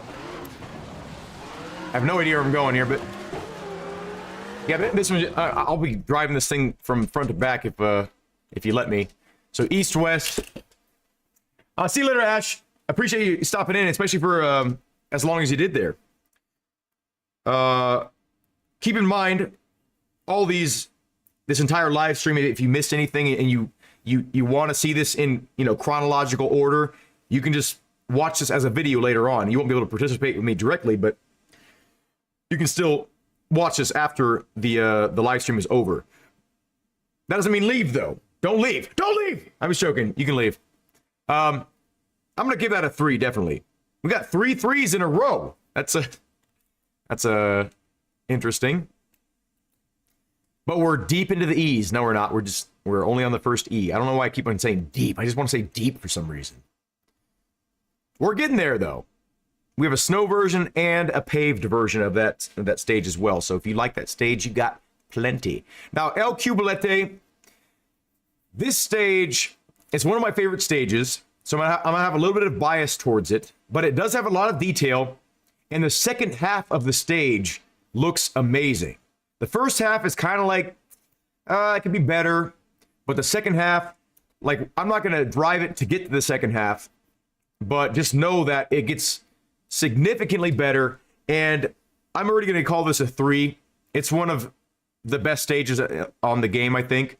It's so fun. There's so many different parts to the stages, and you always feel like you're progressing through the stage. I know it sounds funny because like you're in a virtual car, you're always going forward, you're always progressing unless you crashed. But what I'm saying is you always feel the progression because you always feel like you're in a different part of the stage. It doesn't feel samey.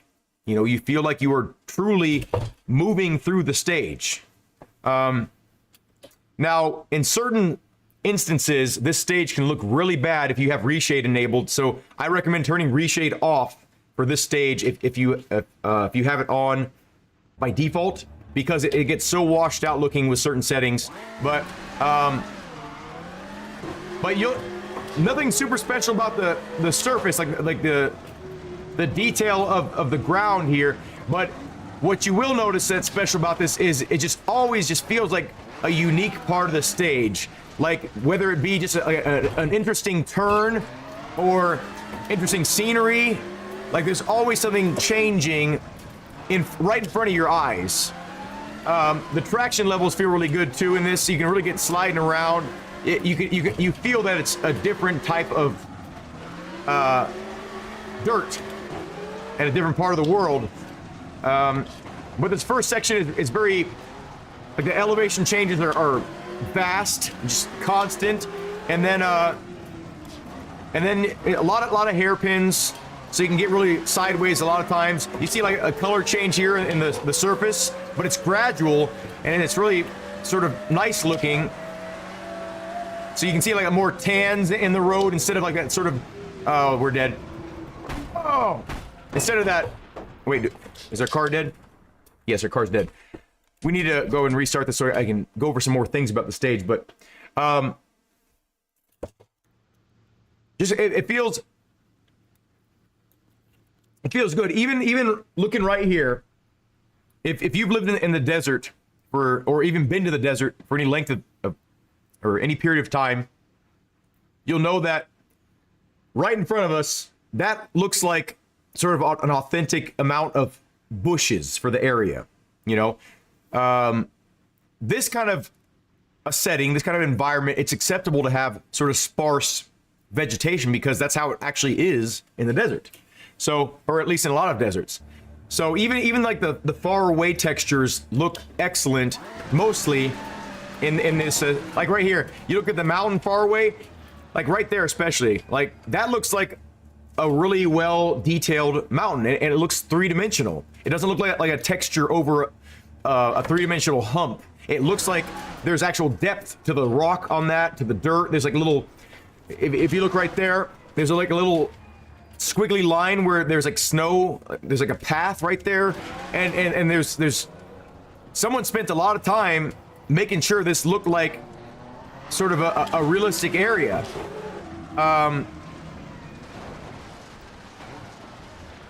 And like I have my complaints about this stage. Like there's a lot of geometry pop in certain instances, like especially on the second part, there's tons of pop in. It's almost like it's just loading a brand new stage right in front of your eyes. It's kind of amazing to see, but it's also, it takes you out of the moment a little bit for that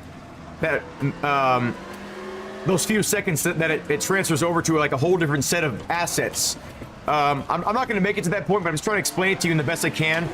But this stage is definitely a winner, and whoever made this stage did an excellent job kind of capturing the essence of the area, you know, the feeling of being in a desert.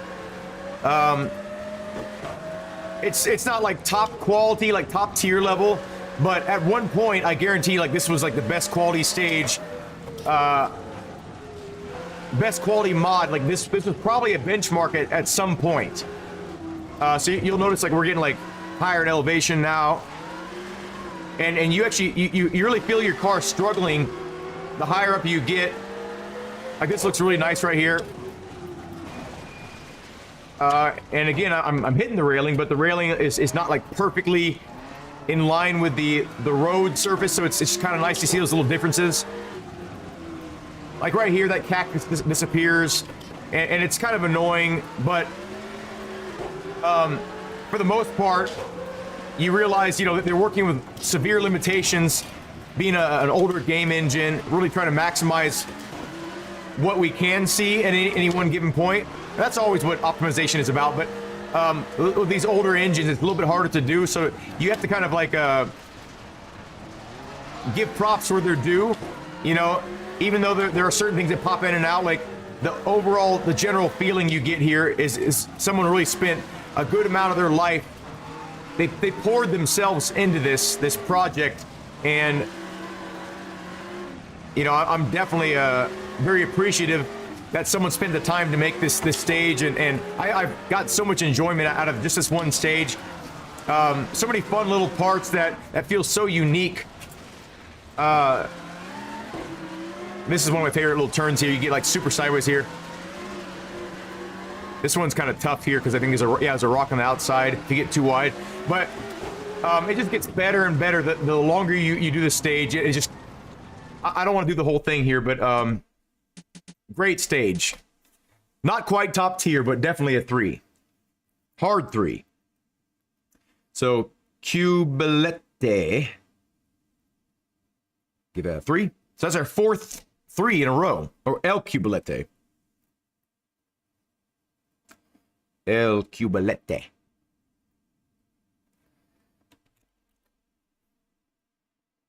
Too much information, yeah. Hey, you gotta do what you gotta do. I don't fault you for it. I'm the type of person that I wouldn't even care if someone was doing that in public. I don't fucking care. I really don't care. Like, you do things to make yourself feel good, right? And if you need to feel good in that moment, you know, obviously for social reasons, don't do it in public, right? And you're gonna get arrested. But I'm just saying, like me, I don't care. I just want people to feel good, be happy, and as long as they're not murdering people or hurting people, like, that's cool. But yeah, go to the bathroom, get it done. You know, I don't care where you are. It's called El Fargu, Special Stage 1, Spain. There we go. This has to be pre-recorded. Why would you say that, Chris? Oh, damn.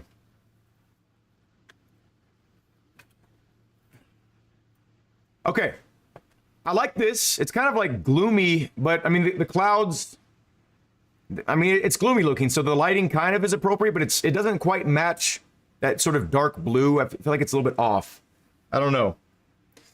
I don't know yet. This lady walking by, it's kind of nice looking. You can't see her on your screen. Thank you, Dad. I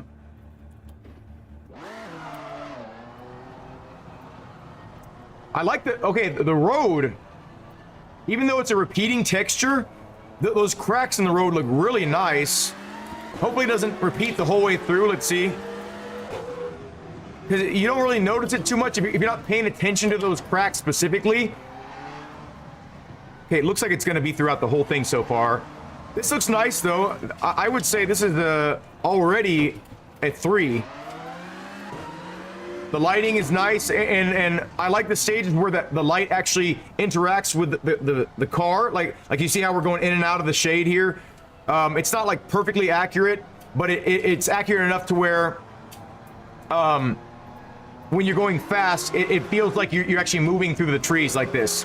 So I like this a lot so far. This is definitely a 3 so far.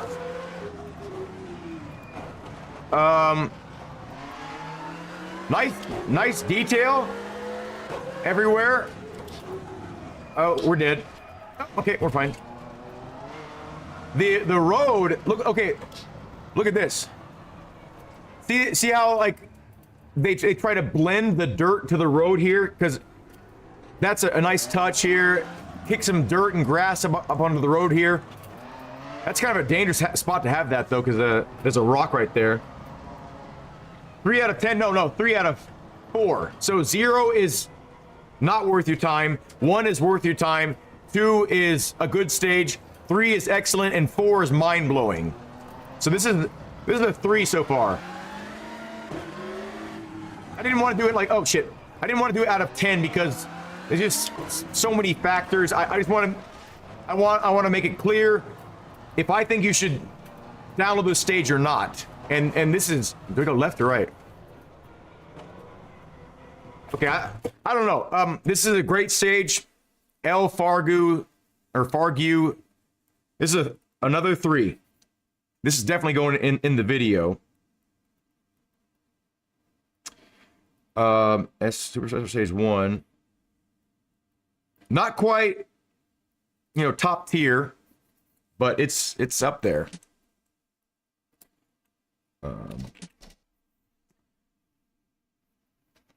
Yeah, and the reason why, because a lot of people are like, well, zero's not even a number because it doesn't exist. Zero only exists if it's after a number, right? But for this, a zero is there's no reason to even do it. It's just absolutely a waste of time. And there has been, I think, 1 0 so far, and I know that there's at least one more coming up because I remember it strongly. Oops, why do I keep on doing that? Because I absolutely hate when people say that when I say floodgates are open, name your favorite country you want to see. Like when I say that, and someone says this one country, there's only one stage there, and it's the worst stage in the entire game, in my opinion, pace notes wise and quality wise. So, oh damn, this is a good stage. Okay, this is one of my favorite stages. Now, this is gonna be tough for me because in my heart of hearts, I feel this stage deserves a 4.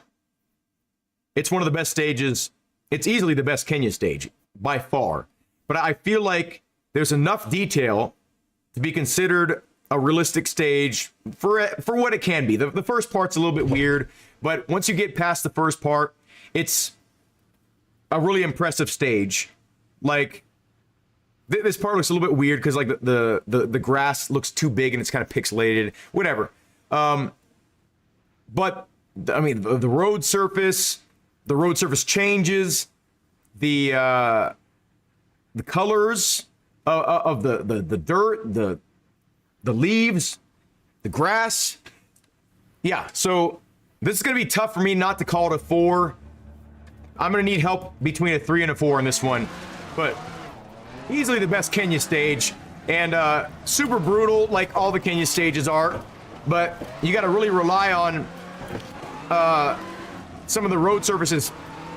It almost feels like you're a train sometimes. Like it's flat right here, but throughout the entire stage, like you have a lot less traction than you'd expect, but you have to use the ruts kind of like to self-correct your car sometimes.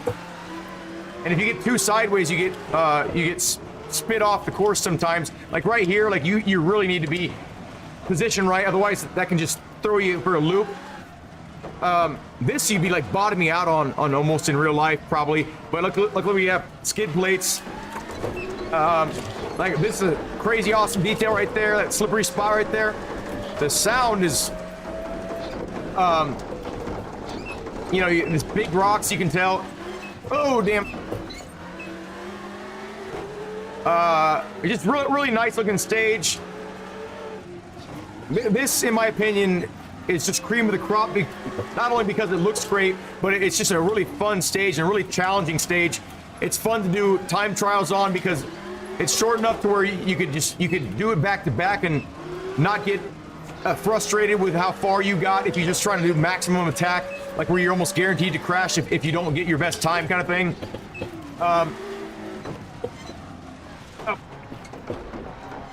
You gotta watch out for elephants. But just so much detail, like, you could confuse it for like having a lack of detail because it feels kind of like a really flat area with not a whole lot of trees or a lot of hills or mountains or anything. It's very flat, but it's so much detail for a flat stage, and like you feel every little bump. And okay. I mean, you can flip your car pretty easy in certain situations. You have a section right here where you're actually just going through like this weird grassy area. Like it's just so much variance in this small little stage. And this last section where it's just like flat out feels so cool. Like if you did good on the stage, this part right here feels so good because you're like, I made it, you know? And you can just really haul ass on this part. And there's no really clear defined part of the road besides those two grooves from the tires from so many cars rolling over it, but there's no clear definition of where the road ends, and it feels so good. Yeah. I'm gonna give it a 4. I'm gonna give it a 4. I'm sorry if you guys disagree with me on this one, but I believe that this one should definitely be on your list if you're looking for like the best of the best stages. Not only is it a super fun stage, I mean, it's really short, but it's a really fun short stage, and it just gets me hyped up every time I do it, and I want to be able to share that experience with people, and for people that haven't tried this out, try it out. It's an amazing stage. Feels so good. You never seen someone do a video? Well, here you go, Luke. So my goal with this, Luke, I've done this twice before. This is the second time I've done it live, but I've never done it live on YouTube. I did it live on TikTok, right? And it was a multi-part series, but on YouTube, the benefit of doing it on YouTube is these videos are saved immediately. I don't have to do any extra footwork after I end this live stream. This turns into a video. So anyone wanting to get my detailed breakdown of every single stage without me editing, my raw take on every stage, someone can watch this and just like be like, okay, this is what he likes about this. These are his reasons, right? So even if I fail to convey the proper message through my editing process, like for whatever reasons, you can still, you know, watch this and still get a good feel for every single stage, depending on how much you're passionate about this game. If you're just wanting like a good set of 20 stages, my upcoming video with the cream of the crop for Rally Sim fans is going to be just for you, right? It's going to be perfect. But if I'm also going to include this entire list of stages as I've gone through them with every single number, 0, 2, and give you a rating. So that's the quality of the stage, right? So you can just go down this list and be like, okay, I want at least all the 3s and all the 4s. You can go down the list, check that one, check that one, check that one in alphabetical order, right? So you don't have to like be like, oh, what country is that in? Like it's going to be easy for you when I actually make the actual final video to either go to the description and determine which ones you want, or just to actually watch the video. So yeah, you're welcome, Luke. You're back, Scareface. My day's been short so far because I've only been up for 4 hours, I think. I slept in a bit today, but it's been good. I try to, like I said, I always try to do early live streams on the weekend so I can reach the other people on the other side of the world that don't get a chance to watch me at 4 p.m. my time. I just spit all over my screen. I'm a juicy individual. Let's see. Oh, some really good stages coming up here. Where are we? We're on E's. So we are on Elementieta or whatever. So this is Era del Cardone, and this is in Spain as well. A lot of nice stages coming out of Spain recently. Now, I remember this stage looking really good, but also kind of unrealistically too good. But let's see if my opinion has changed on this stage. A lot of really nice texture work on this stage off the side of the road. Like the road itself, I don't remember looking too great. It looks good. It doesn't look bad. But I remember a lot of the textures on the sides of the road were nice. But the reason why I didn't like the stage so much is because the road feels just like a brand new road. And maybe it is a brand new road, but a brand new road to me feels less exciting than a worn, weather-beaten road. But look at the scenery. Just for the scenery alone, it's an excellent looking stage, right? You can argue all you want that the road surface or the pavement maybe doesn't look the most realistic because there's not enough variance. It's just like a very solid texture almost, and I'm going all over the place. And the railings here don't have shadows. So if this stage had shadows, it would look a lot better just right off the bat. But the texture work is really nice on this stage, and even though it's not one of the stages I would like to do very often, it's a stage that when I do it occasionally for a championship or for some kind of a challenge, or when someone just says like, hey, do a Spain stage, and I choose this one, I'm not unhappy when I do it, right? It's a nice looking stage. It's a challenging stage. It's engaging, right? So I'm gonna give this either a 2 or a 3. I think if I'm going just based on looks, right? Just based on the environment, how it makes me feel, I would give it a 3. If I go look at that, those are some horrible textures right there. But if I would give it a 2 though, based on how much I like the stage overall. But I think if they could just include shadows, we would be much further along here. But I'm gonna say a 3, a shaky 3, because it's just kind of a nice variety, and there's not many stages that look like this. Like, how many stages can you think of that look just like this in this game, or just in general, you know?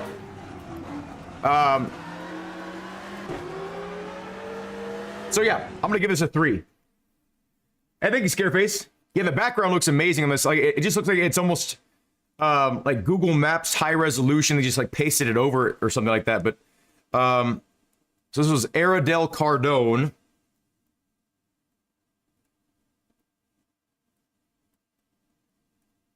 Or Cardin, based on your accent. Era del Cardin. I'm gonna give it a 3.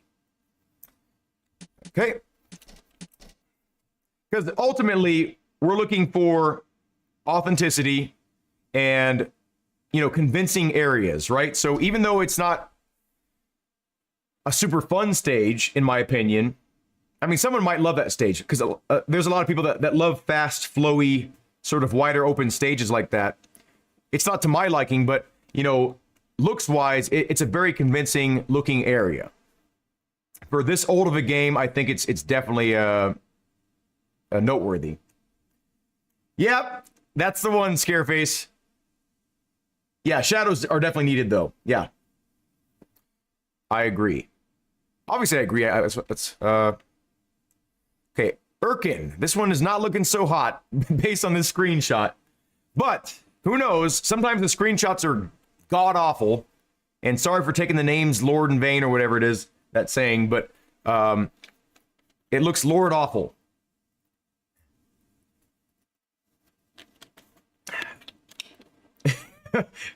The first 5, the scale only goes to 4, but that Russia course goes to 5. Okay, I like the road, like the sort of brown marks. I mean, that would be a really wide car, I would think, but I don't like the sides at all, and the trees are off-putting. The sky is very kind of Lord of the Rings-esque, and I don't like that. Like, it doesn't feel like an appropriate lighting for this time of day, I don't think. But is it a good stage? Let's see. Hey, this is already starting off really good, nice, actually.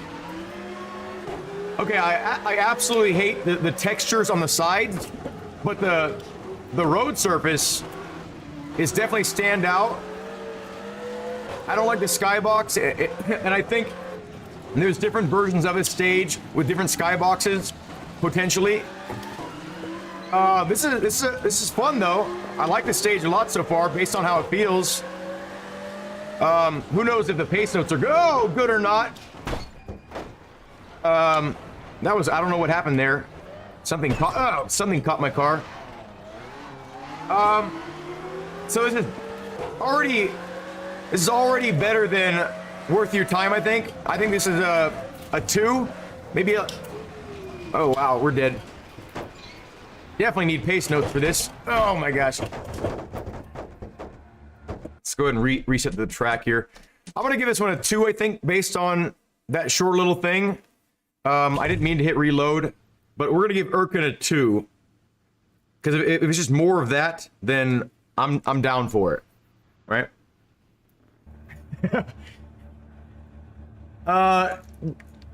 Yeah, I mean, it's kind of like almost brown lemonade now at this point. But, uh-oh. I think that one ant found my lemonade. That ant's been climbing on everything here. So we're gonna give this one a 2. Erkin gets a 2. Looked like a really fun stage. And yeah, as long as the pace notes are good, that would be a nice one. What have I told you? Okay. We're getting through these, though. I think we're we're getting close to the F, I think. Okay, there's Erkin. Oh man, this stage. First of all, I'm gonna give this stage a 4, but I absolutely hate this stage. I hate it for the pace notes alone. It's a great stage, but the pace notes need work. The pace notes need to be logical, and they're not. Great stage, very unique looking stage. There's no other stage that looks like this. It's like in, where's it supposed to be? I don't know. Like South America, I think, or Brazil. But now, at first glance, you look at the colors and you're like, oh, this kind of looks like Banjo-Kazooie, right? But it gets better. And especially when you get to the paved section, it gets really good. So I think we're actually on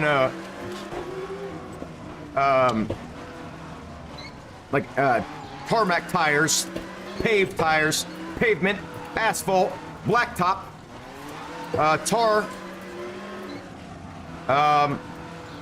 You don't want to go too fast in this without pace, but super unique stage. Oh my God, we're dead already. Oh, you total your car so quick in this stage. Every single one of those little banana trees are deadly. Congratulations to whoever has first place on this stage worldwide. It is an absolutely brutal stage. One of the most brutal stages there is in this game. And so slippery. You gotta really know your braking points and be confident in you do an actual recce through this before you actually haul ass. If you're doing a championship and this stage is featured, you better do an actual recce and learn at least where the cautions are. But I just want to get to the point where we're on pavement so I can kind of show you this downhill right here. Oh my God, you have to brake so hard for some of these parts. And where's that one really hard spot here? Like if you just go a little bit too fast, you're done. I think it's this right here. Yeah. No, that's not it. Where is it? It's it. Here it is. Okay. So this is where we're transitioning into a different surface, and you need to start getting the car sideways. But look at the texture of the road here. Really nice, convincing, older-looking road, and then really scary-looking road features here. But like this looks so good. In my opinion, I think it definitely deserves a 4. And where's that really tough turn here? I think it's right here. Yeah. Absolutely insane. Like, I don't know how anyone does that fast right there. Absolutely insane chicane right there, but... Oh, here's it. Oh, that was too much. Look at all these paper people. I mean, look, it looks even better now. These little gray block things on the right. Oh my! Watch how I just barely touch this. Oh, that wasn't a good example. Oh, we're dead. Anyway, Estrada de Banana, downhill or uphill, definitely a 4. Absolutely brutal stage, and definitely deserves a spot in your stage list. 100%. Yeah, it's totally death trap. Like it's almost just like a wall, and you have to like slow down to like 1 mile an hour and be like that. Estrada da Banana. B-A-N-A-N-A. Banana. Definitely a 4. Hopefully you all agree with me.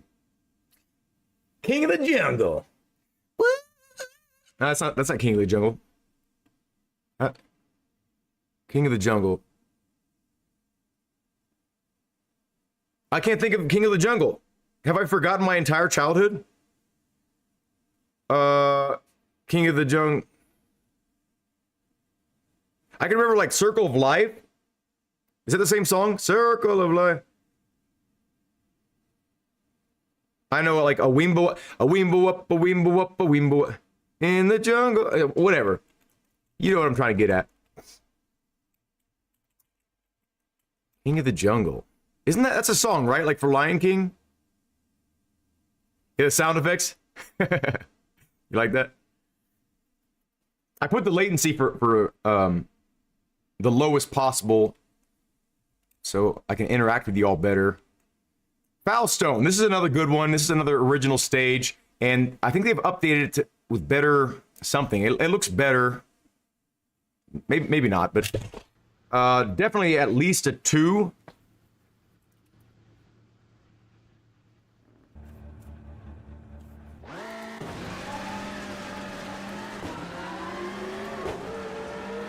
Yeah, like really nice road here. It's a bit samey. Like you can tell, like when they were designing these stages, like they were kind of limited, but it's a really nice feeling stage. It flows real nice. And there's enough differences to keep you on your toes. And the traction levels are really fun on these stages because whatever the surface is here, like you get a little bit more traction than some of the other stages. But definitely nothing super standout about it. Like I wouldn't call it a 3, but it's definitely at least a 2. You know, there's nothing truly like, wow, this stage hits you hard, like in the feels, you know? I mean, maybe it'll hit you hard in the feels because it's one of the original stages and maybe you had a lot of emotions going through you, like because it's bringing back good memories or something like that. But yeah, it's a solid 2. Foulstone gets a 2 in my book.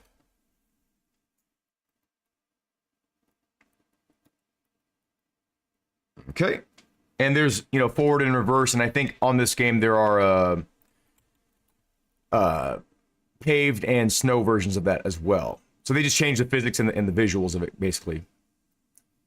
Look how far down we're getting here. Okay, this one is, I think this is going to be another 4. At least a 3. This one is Ferney Branca, 2015. This has a ton of detail in it. It's a circuit. And I just dropped my phone under my rig. Damn it. It's so far down. Wait a second.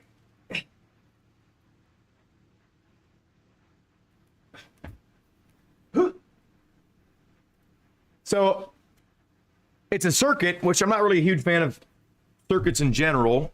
They're fun. But it's a long enough circuit to where you have to really know what you're doing on this circuit. Like, it's absolutely brutal. It's one of the better looking stages or circuits in the game. I would venture to say it's either the first or second best looking circuit in the game. Maybe, I don't know. Anyway, you'll see what I mean here. A lot of detail put into it. A lot of interesting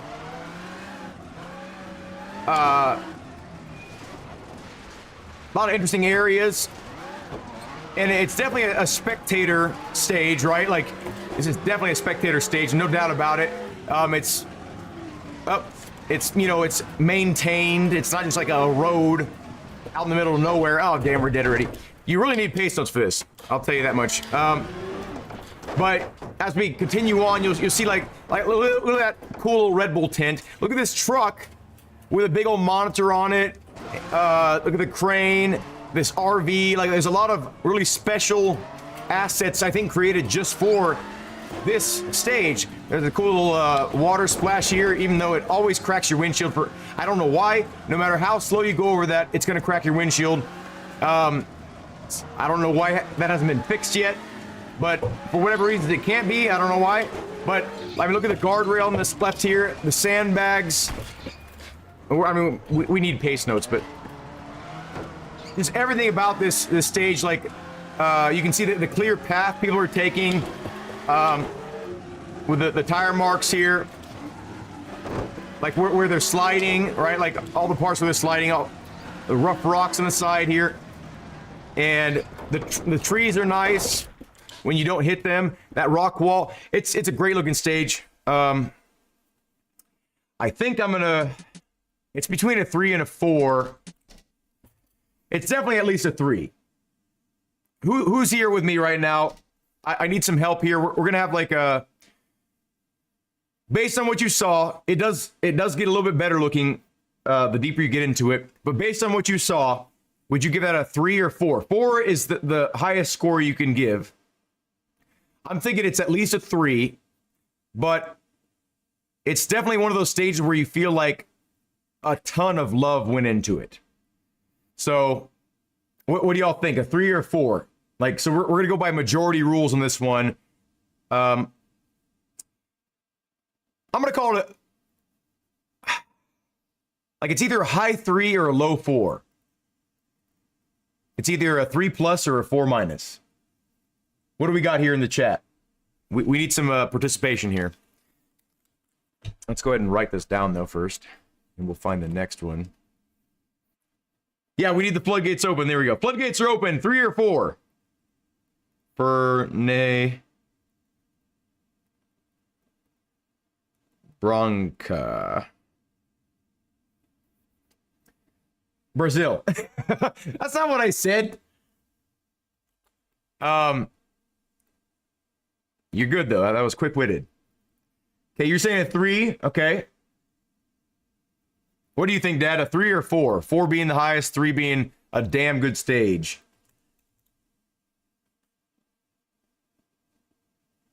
Okay.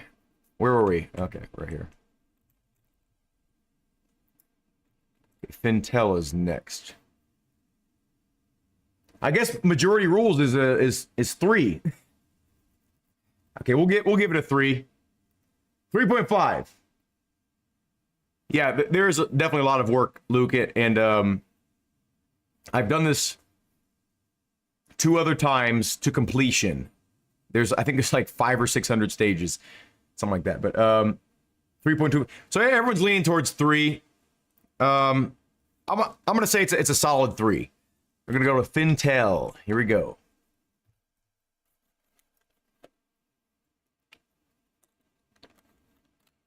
Ooh, that good. That Vita. Split between, yeah. Luke, we actually did one Belgium, and I think, what was it? We did one in Belgium.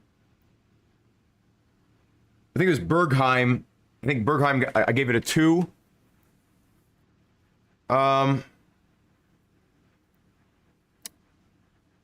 Which, it's just not quite a 3 to me. Okay, this is looking like a 2 to me. Not bad looking. I like the road surface a lot. Let's see if it gets more interesting. This is pretty boring so far, but it doesn't look bad. It looks like a 2. Just nothing really special about it so far. Yeah, the road surface is really nice. The trees are not bad. It's starting to get a little bit more visually pleasing here. Those telephone poles look horrible. Okay, what's this here? Is this a... Okay, it just tightens a bit. Oh, no, okay, it's a square left here. Okay, this corn wall thing looks really bad over here. Buildings look really bad too. I can't get over these telephone poles. They just look really... This trench on the side does not look very good. I think it's a little bit better than worth your time. Big cut right there. I'm thinking this is a 2. Because it doesn't look bad. It just looks like kind of boring. And oh, there are some spots that don't look that great though.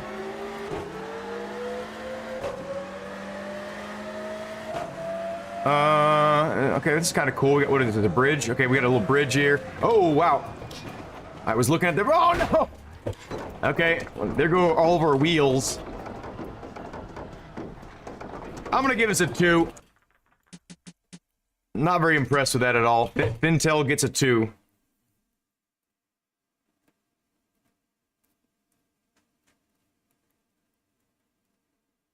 Is that spelling that right here?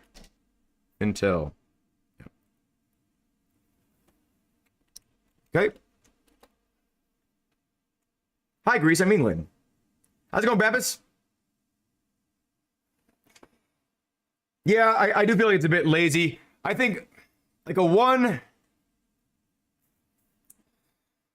Now you got me thinking here.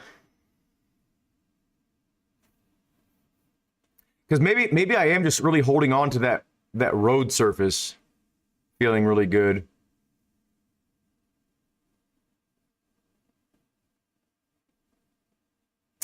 Yeah, I'm gonna agree with you actually, Scareface. Fintel, you get a 1. You've been demoted. 1 is worth your time. That's the absolute bare minimum. Yeah, I think you're right. I agree with that. Yeah, in WC10.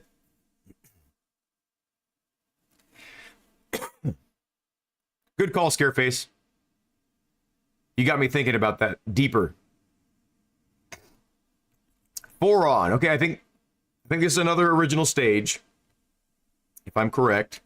And I remember it being decent.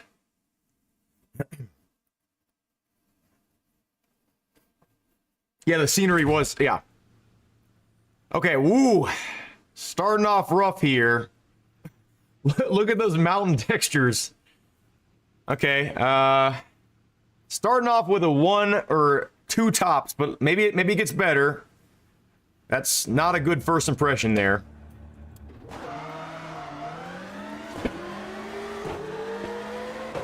Nope. Okay, it immediately gets better.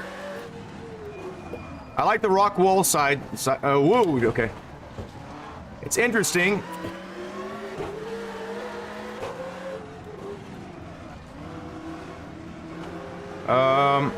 This is cool. So, oh, I was going straight for some reason. This is looking a lot better immediately. At first glance, I would have given that a 1 or maybe a 0. This is kind of cool, but it feels a bit Elder Scrolls 1, whatever that would be. Like it's the same exact shape through the entire tunnel. Like there's no deviation in the geometry here. Look at the shape here, and it's symmetrical too. It looks symmetrical. No, actually, the left side looks a little bit different. Maybe, I don't know. I don't like that. So far it's maxing out at a low 2. I don't know. I think this is a little bit better than worth your time though, because the stage itself is interesting, and the road, like the texture of the road, like how it feels, is pretty nice. I don't like the netting here. The netting feels very lazy. Like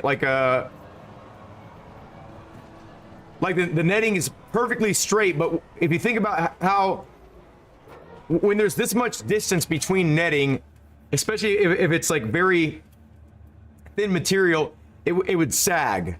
So the fact that it's not sagging at all visually, it looks like it's even maybe curving upwards in some instances.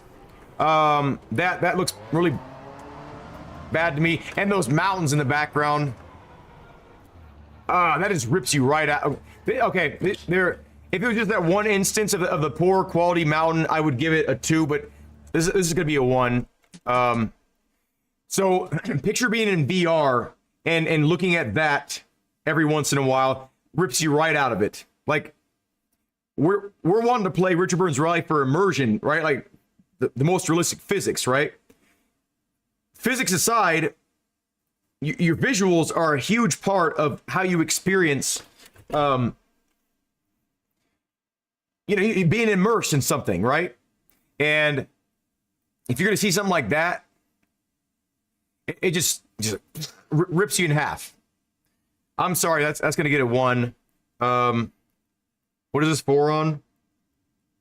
The stage itself feels fun and it feels good. But,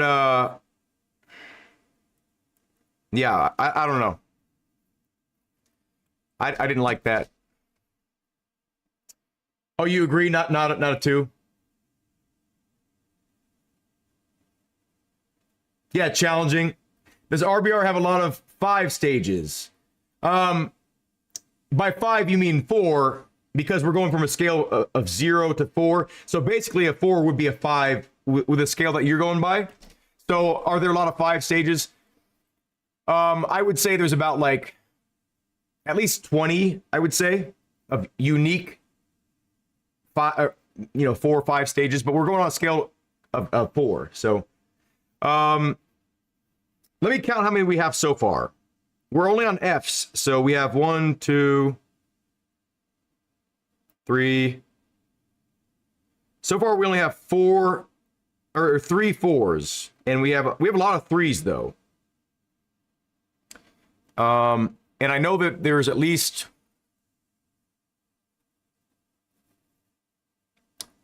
like, I think just off the top of my head, like 5 or 6 more.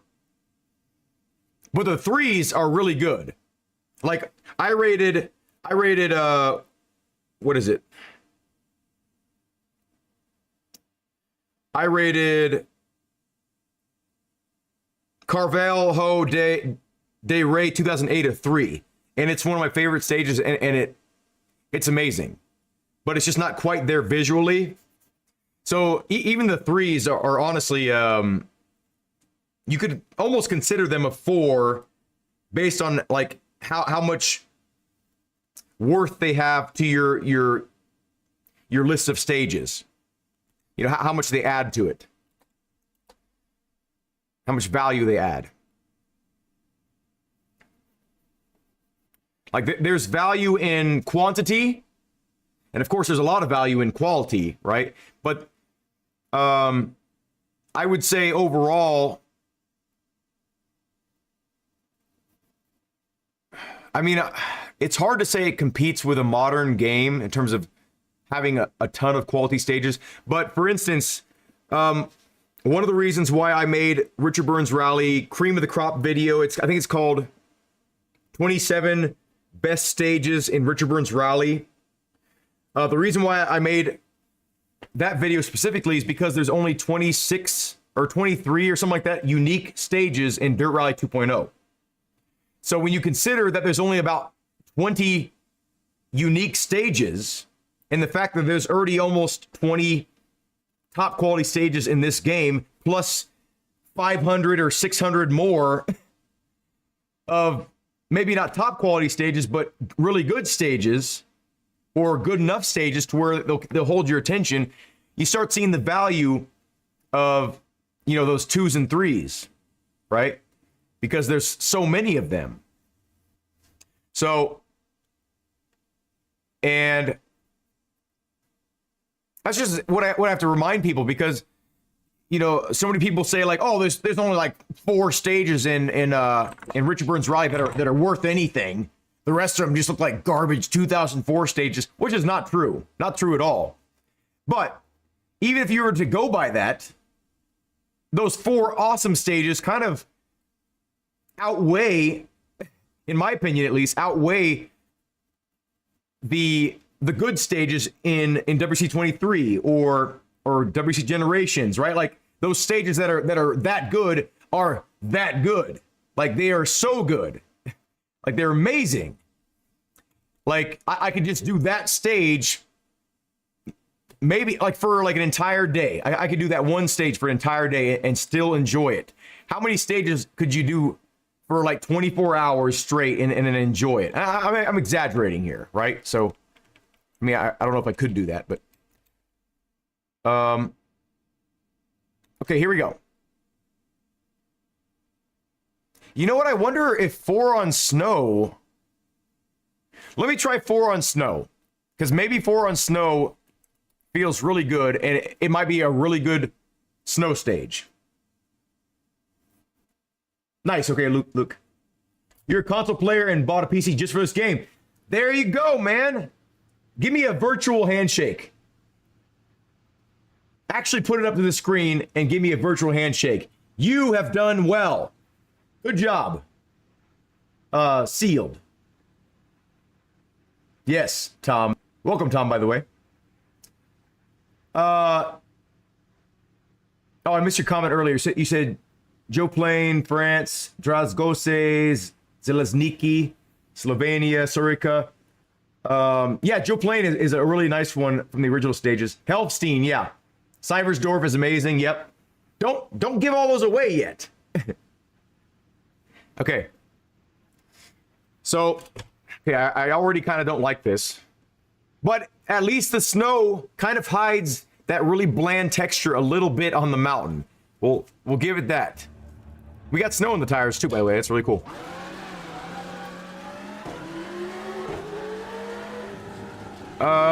This does feel better already, kind of. It feels like it might be... Oh, Jesus. It might be a really cool snow stage, but we're going to keep it at worth your time, because it's... I think it's a better snow stage than it is a dry stage. Just based off of this alone. Oh, shit, that was a hairpin. But it's still like... Okay, I don't know... How... What? How would there be snow on the ceiling here? How would there be snow on... Like, okay, I can understand maybe with the mouth of it, right? Because snow's blowing in and sticking. But, like, over here, I mean... Unless this is like a frozen tundra and it's always snowy, how is snow getting this deep in here on the ceiling? Unless it's like water dripping through the stone maybe and then freezing, but then it would still be kind of clear, not like snow. Anyway, we're done with this one.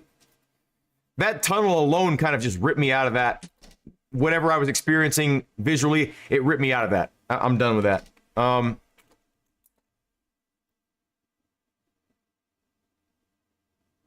But again, you have to take into account there's limitations, and some of these people are not using like modern tools. They're just using like, you know, actually no, they're probably using Blender or something like that. Whatever they're using, that person just did not do a good job conveying that environment well, in my opinion. Let's try Fraser Wells. I think this is one of the better United States stages, but it's still, off the top of my head, I remember it being like a 2, but I do remember there's a lot of moments where I feel like there's a lot of detail in the road surface, and I like that. But I like the colors too. Can you hit an F on the keyboard to jump? On Rally Sim fans, no, you cannot. You can on Richard Burns Rally Pro. Pathetic and unbelievable. Yeah, there you go. But yeah, so I'm thinking just like a 2 right off the top here. Let's see how I feel when we get deeper into the stage.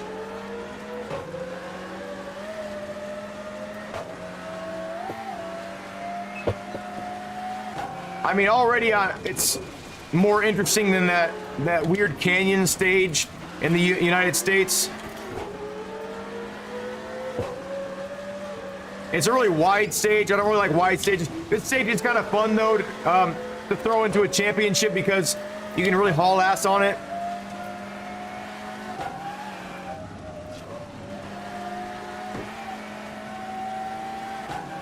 Like it's all right. Like off in the distance, it's not that great. So far, in my opinion, it's maxing out at a 2.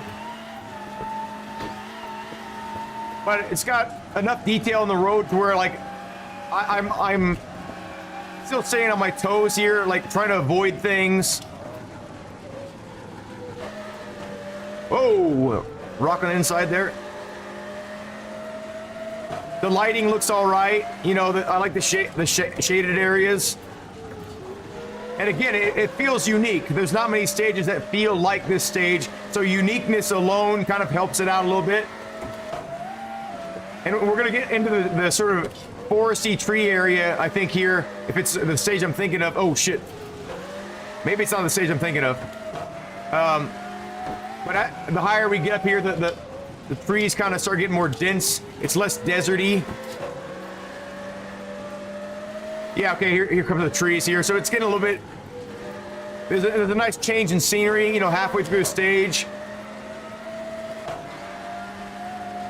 I'd say it's a 2.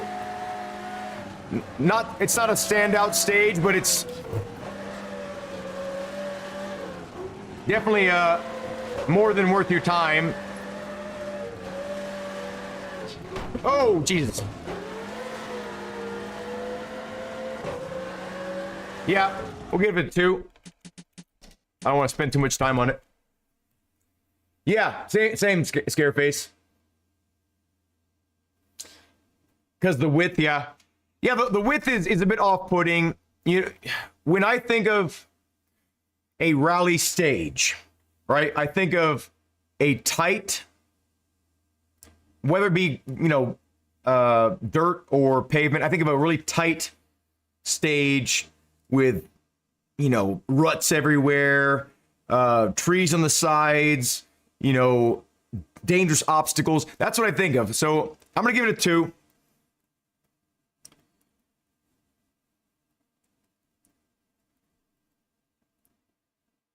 Okay, let's move on. Let's see. You need to watch the video on difference between RBR Pro and RSM fans. I could make that video, but it would be. Maybe I could just do like the main differences, because there are so many small differences, like small quality of life differences. The biggest difference, I would say, between the two mods. Okay, so from a graphic standpoint, Rally Sim Fans has like 3 or 4 stages that Richard Burns Rally Pro does not have, and they're like the best looking stages I've ever seen. Even compared to some of the modern stages in WC23 and stuff like that, they look better than that. Like Legazpi or whatever, Ralim Wasco or whatever it's called. Like 3 of the stages are really stand out in my mind right now, and 4 are like amazing. Anyway, so Richard Burns Rally Pro has an easier to work with pace notes editor. It's an entirely different system. It has better pace notes overall, because they have an actual code driver, working through all the stages one by one, making the pace notes better and better and better, and more cohesive, right? Because it's from one person, so you can get used to a certain style of code driving. And the launcher itself is just much more user-friendly for Richard Burns Rally Pro. Rally Sim Fans is kind of clunky. There's less options to adjust. But there is more when you're actually in the game. There's more functionality. Like you can favorite things, and you can just go to your favorite list. You can pick from all the cars from the actual game itself. You don't have to like download 8 cars and then start the game. You can just pick the car you want for that stage, and you'll download it right then and there, right? You'll install it right then and there. Like there's a lot of quality of life things like that. But like another thing that's huge for Richard Burns Rally Pro graphically is it has built-in reshade 5. So every stage, if he wants there's to be a foggy version, a snow version, a rainy version, a wet-looking version, reshade can make it to where it's automatically built into every stage to look that way. So you select, for instance, you select a foggy, wet stage, and reshade will automatically adjust to look the best for that situation.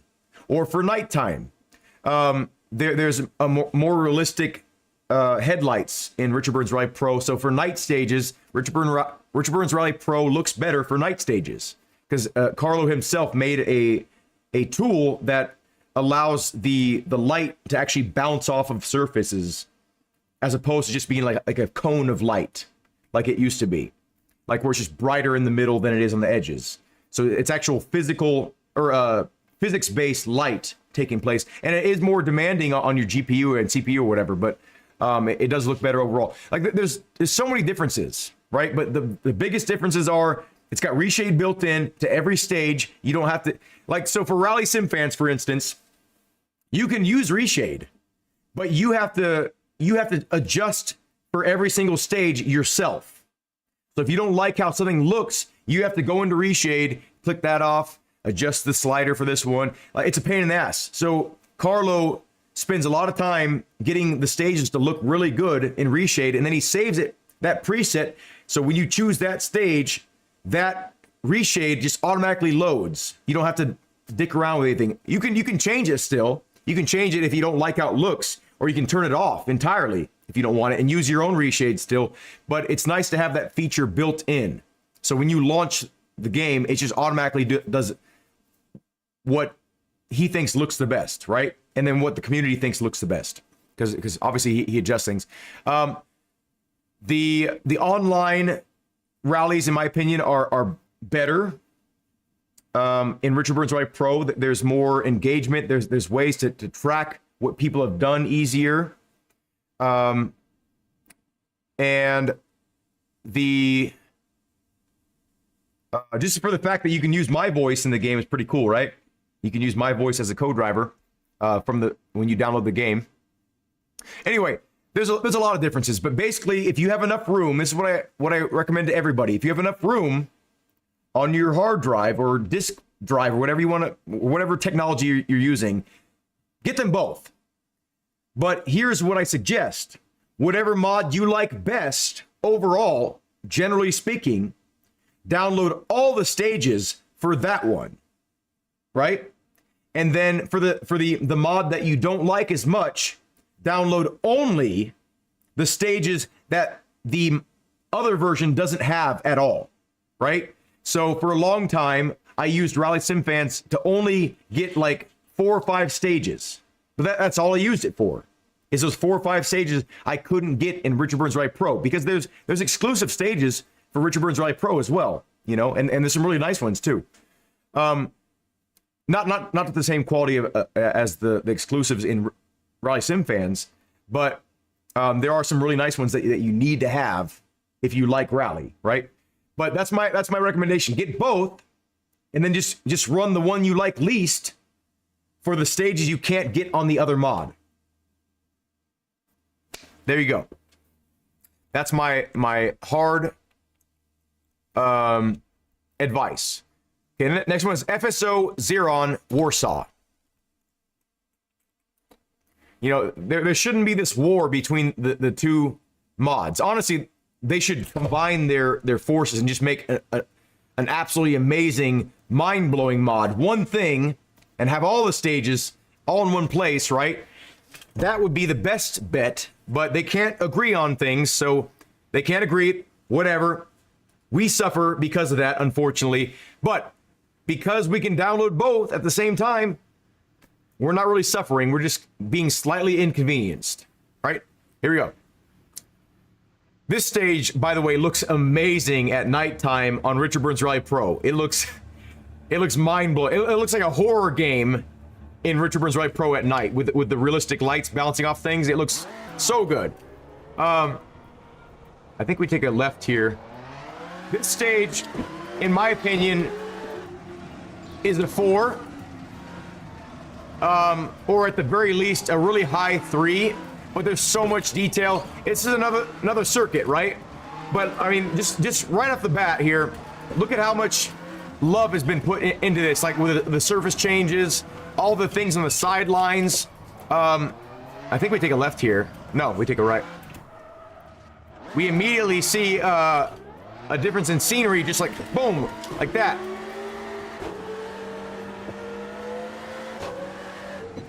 The road texture here is superb in some areas, and I mean look at this. Look at this dirt texture right there. Amazing. This is the only time I've seen this texture ever. Oh my god, in a stage right here. And with reshade on, this stage looks so good with reshade. So realistic. If you put some anti-aliasing and stuff like that. This is definitely, you know, I'm just gonna say it right now. This is a 4. It's a straight up 4. I think we go left here. Like, so much detail just in the road surface alone that it would be, in my opinion, a 3.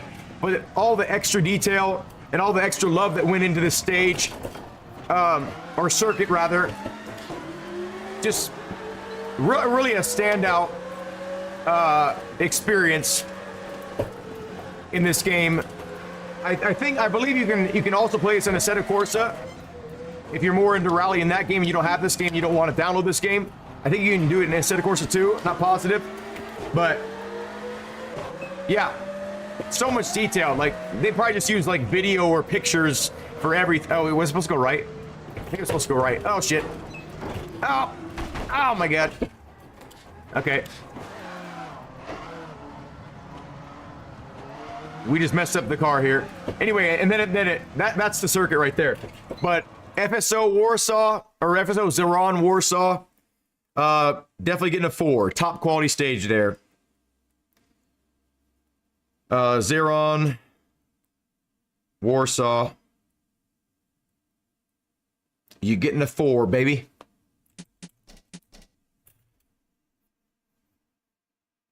Oh, you like it, huh?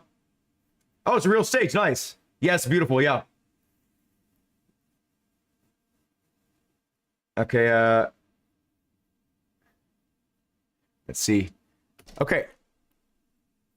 I think that's a solid 4. It's not like a top 4, right? We're going to get into the top 4s where it's just like, whoa.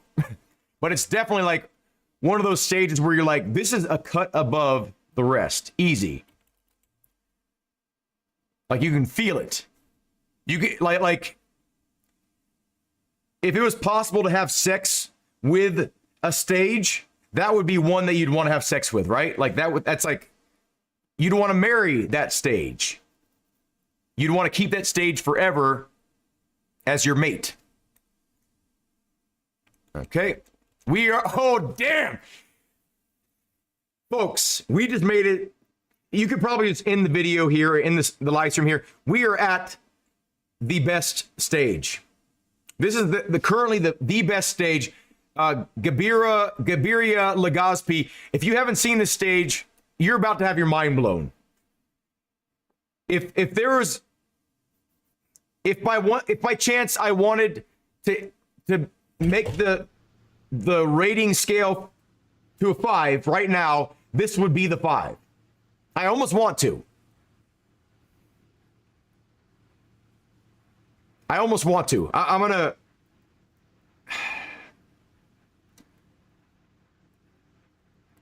Just wait until you see this. If you haven't seen this. Legazpi. I don't know. It's definitely a 4. No doubt about it's a 4. Yeah. Just wait till you see it. The trees, yes, the trees in this stage are the best ever, even compared to WC23.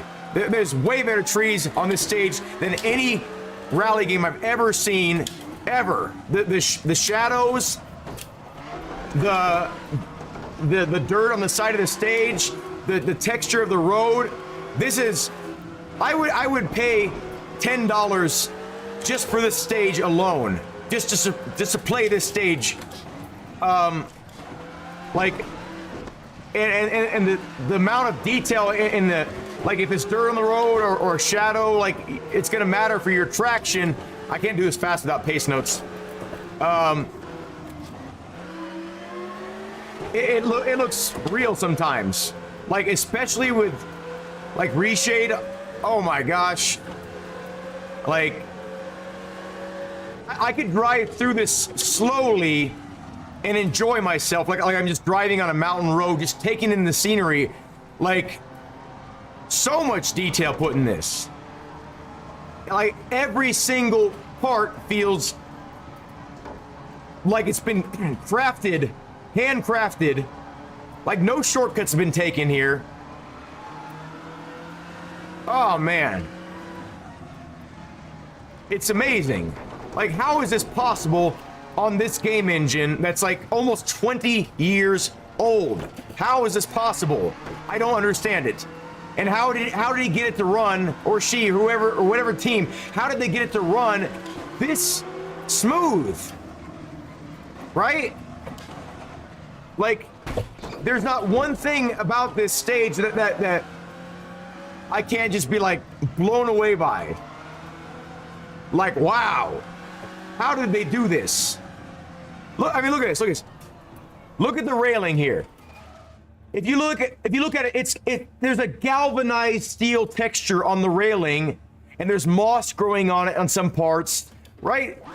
Three-dimensional trees everywhere with the most high fidelity branches I've ever seen on any racing game ever.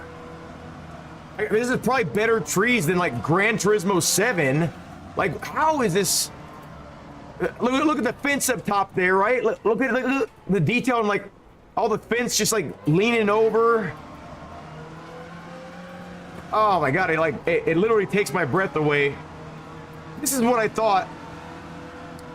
Like every stage of WC23 was gonna have detail like this. You know, like what? Man, I mean, look at this. Look at it off in the. Oh, we're about to die. Just looking at the. Look at the layers of trees in the mist. Oh my gosh. I'm gonna maybe up the scale to 5. That's a 5. That's a 5. We're going to 5. As I continue on, it just gets more and more impressive, and it doesn't like repeat things. Oh my gosh. How do they do that? How did someone do that? That's the new benchmark, by the way, right? That's it has to be. Anyway, sorry I got kind of fanboyish right there. Like I was pumping my soul into that.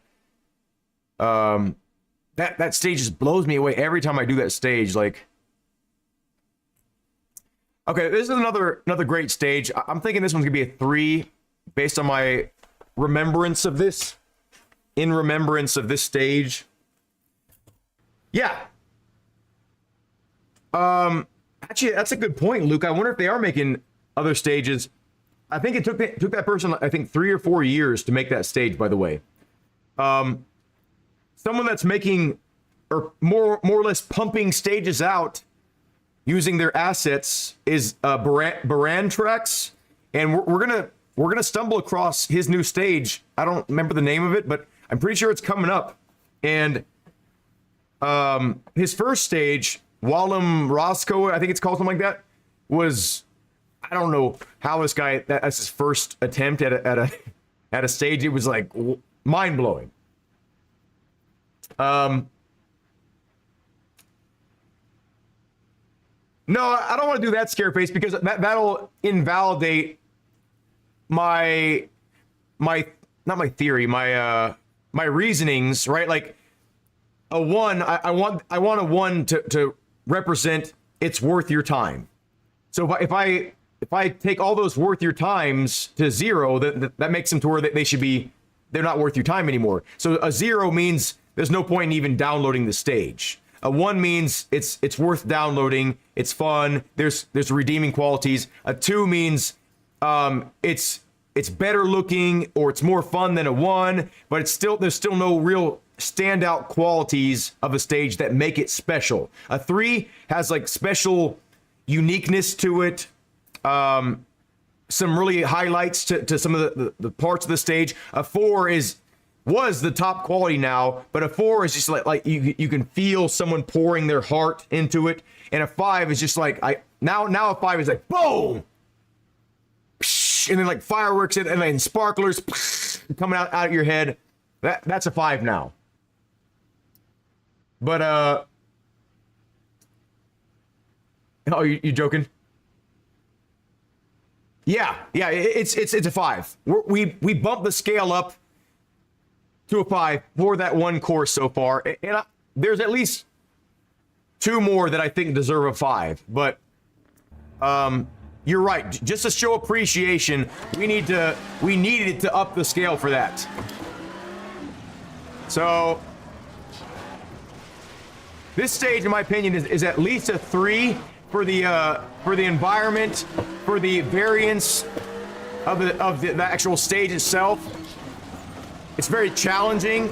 You'll see why it's called extreme if we get to it here. I don't know when it is, but you can tell some serious some serious effort's been put into this stage. Oh, damn it. I need to have some serious effort in my driving ability here, but oh my gosh. Oh, we're stuck in a ditch here. But the stage changes, it morphs into like almost 3 different stages in one go here. And again, the shadows are really helping out. Hopefully I remember so this is not the most impressive part, right? Like these little moments right here where it's super unique is what makes it at least a 3 to me. I don't think it's quite a 4. Oh, I washed out there. But these special little moments where you're kind of backtracking occasionally, we're never going to see this part of the stage again, but it's just cool to have that little detail right there. Like, that's part of the stage. I think where's that weird tricky corner? You have to more or less, oh my god, we messed up our car early on. You have to more or less, you have to really know this, oh my god, this stage. I will say the log ends right here, by the way. Maybe not the bodies of the logs, but when you're rolling alongside of these logs, they look really good on the side there. They look really nice.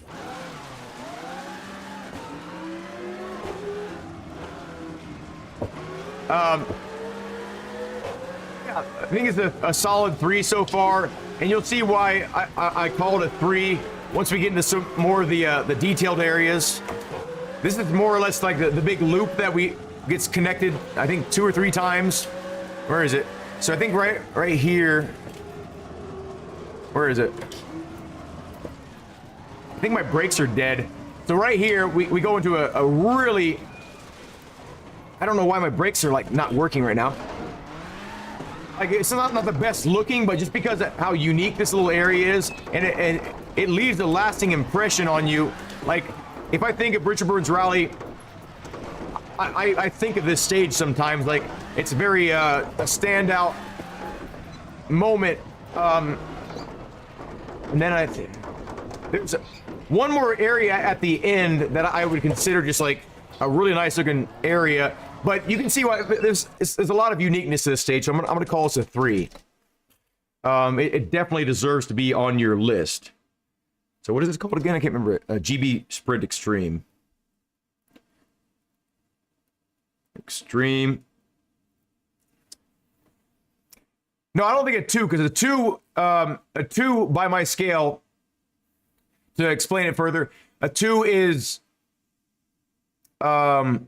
better looking than a 1, of course, right? Like, it's not like a total piece of shit looking stage. And this visually, I would call this a 2, but the reason why it's a 3 to me is because it's so unique, and there are some really good looking places sprinkled throughout, right? But because of how unique it is and how challenging it is, I think it deserves at least a 3.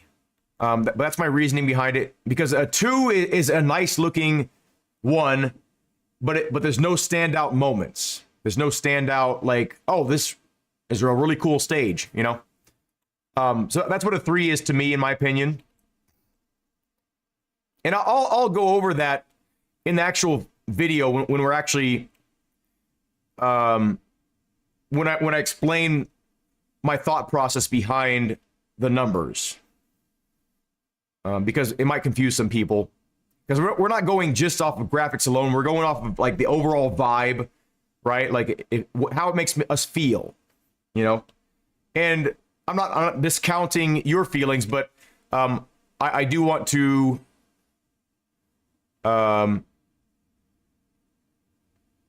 I just think a unique stage, a challenging stage, has more worth than something that's just kind of like boring and straightforward. So I think it deserves a little bit more based on that.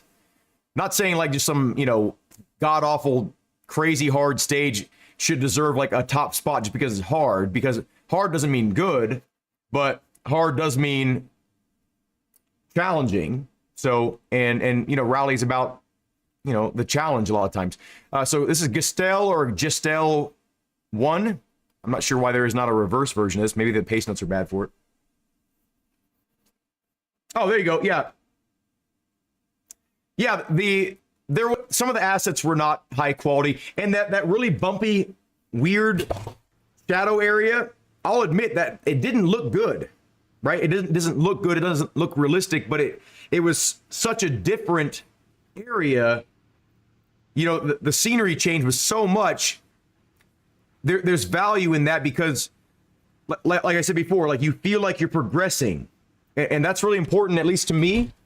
To feel like I'm moving through space, time and space, right? Like, I don't want to just feel like I'm visually moving, but I'm still just doing the same thing, you know?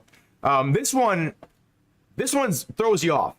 Because I remember this one, when I first rated this stage, I was like, okay, this is like a 1. Look at how horrible this looks. First of all, doesn't look like there's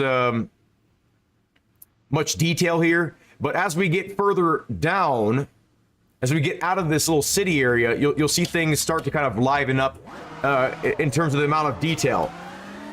Here we go. So this looks bad. I would give this a 1 easy. Already way better. Much more natural feeling.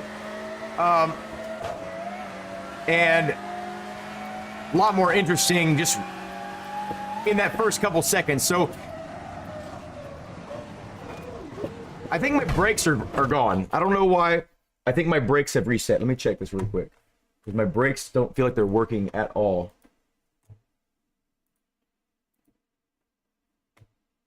Let me see. Yeah, definitely a 0 at the start. It does like a 1 max maybe. Let me make sure we're good here. Oops. Yes. Our brakes. Oh, that's what that disconnection was.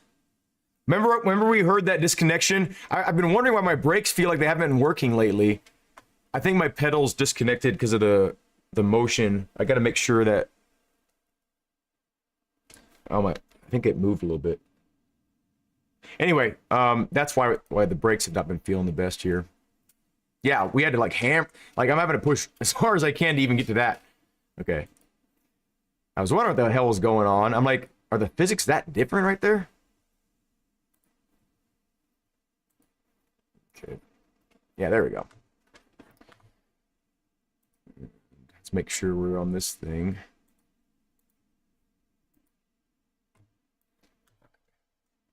Now she should feel better. Oh. Oh no, did it just freeze the game? Ah, I froze the game. Anyway, so basically, to keep things moving, Gestel gets a 3. Not super awesome, but it gets more interesting. Gestel 3. Okay.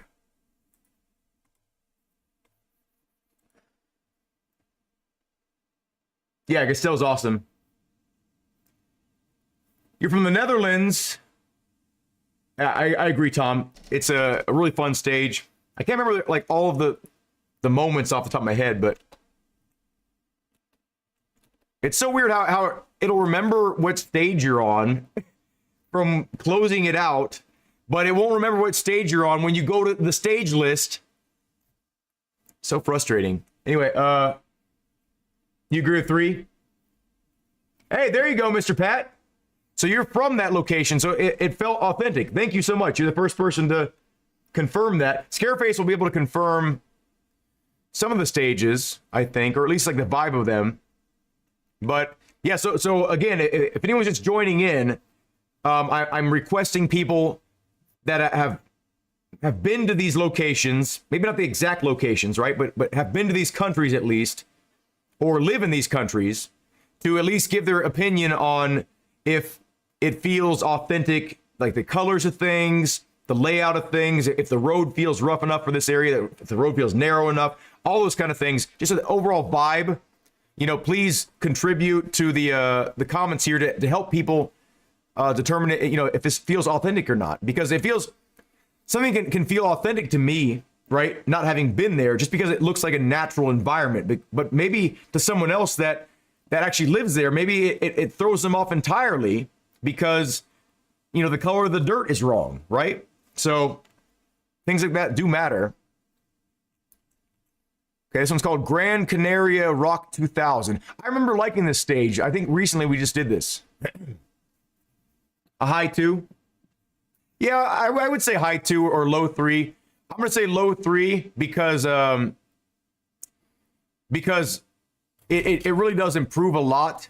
And the stage, in my opinion, I didn't get far in the stage because I crashed because I didn't have brakes. But if you get further in the stage, it's a really nice looking stage. Very natural feeling. It takes a lot to impress you. That's good though. That's good. It should take a lot to impress you because okay, so I like it that there are marks here on the ground from people launching. Right away I see that I don't like the green color underneath the sort of a dry looking brush. I don't mind the railing, although it looks very low resolution, the texture of it. And I don't like the hills and what's behind the hills. So this is starting off at about a 2 here. But I remember liking the stage, and maybe it gets better looking, I can't remember.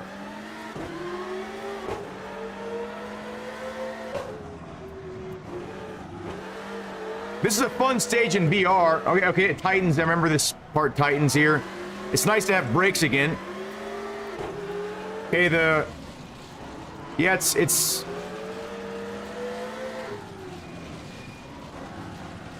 feeling like a 2 or a 3. Definitely not a 1 and definitely not a 4. I think based on visuals, I would say 2. Based on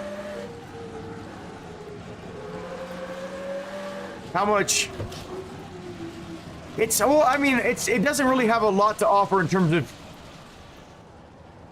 like, the area feels unique, but the turns themselves, like the actual left-right turns, I don't know if they have that sort of, that pizzazz to make me think that, yeah, this is a 2. Like, this is a 2. There's some good detail here, and it's interesting in some ways, but overall, there's a lot to be desired here, I think. I like this turn a lot. That's kind of a cool turn. Yeah, we're gonna say 2. Oh, it's a real stage 2? Yeah, I'm gonna say a 2. Didn't look the best. Didn't really impress me much. Has a lot of potential though. The groundwork is there. You could throw some different assets here and different textures here and there, different colors, I think, and make this look a lot better. I'm gonna give that a 2. And thank you, by the way, Label. Welcome. I don't think. Okay. Have I tried Zlin yet? Yes. I actually wait. No, I'm thinking of Zelezniki. I have not tried Zlin. I don't think, because it's online only, I think, right? And I haven't hit it in an online thing. I have seen some footage of it, and I was really impressed. If it's what I'm thinking of. Okay, we're gonna go to Green Hills. I think Green Hills is another stage that's from the original game, and I remember it being one of the nicer looking stages from the original game. And I think maybe it's been updated for like maybe something about it's been revamped. Like maybe the textures or the colors. I don't know. but I think this is a fictional stage. I'm not sure, but like the trees they don't look the best, but the amount of them looks good, and it feels like a convincing area. Like the environment feels realistic in a lot of ways. Yeah, it really helps to have brakes.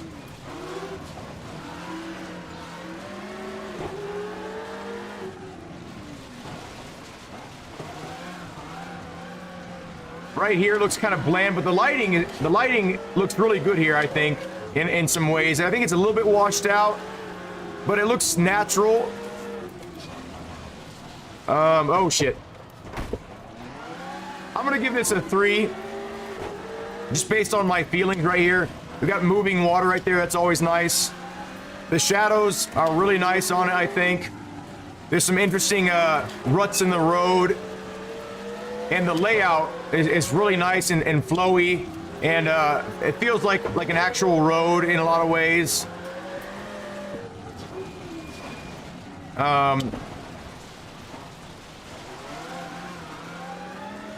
Like the only things that are really weak about this stage, in my opinion, are like these kind of textures over here in the faraway locations. Like that could be better, and the less detailed trees.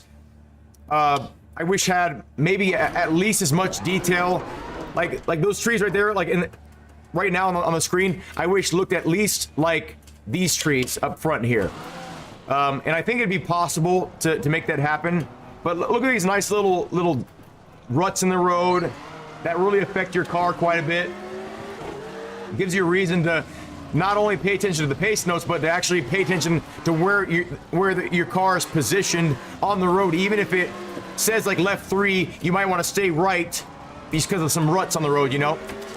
I'm gonna give this a 3 because it looks very natural. It's a stage that, in my opinion, holds up. If it is truly an older stage, I think it looks really good, and it's a stage that I would like to do multiple times, just based on my feeling of it. Like it makes me feel like I'm not wasting my time driving on a bland stage. So Green Hills gets a 3 from me. I could see where someone might argue that that's a 2 based on my scale, but based on like some of the large graphical issues I see, but it feels very natural, I think. You say 3 too, Tom? How would you rate other rally games on a scale from 0 to 4? This would be my top choice, so I would rate this a 4, although knowing that it can be better with the user interface, with optimization, with the pace notes, I would rate it a 3 based on that scale, saying like it can be a lot better. But this is my favorite rally game. Physics-wise, it's top dog, and it feels really natural to drive. I would say my second choice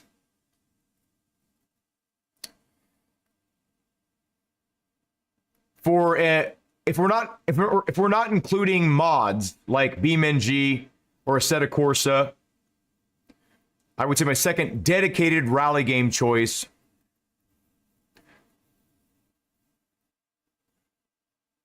would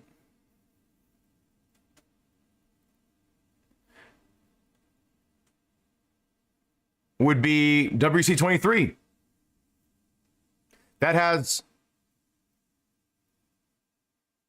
It's the most solid game compared to this. Like graphically, it's a lot better in a lot of ways. It's newer. The stages, I love the new stages that they've replicated, or not replicated, but re-envisioned, maybe is a better word. The car choice is amazing. There's every car that I would want in a rally game in that game. The sounds are really good. The graphics are good enough. The physics leave a lot to be desired, but overall, in my opinion, it's a better effort than Dirt Rally 2.0 in many ways, I think.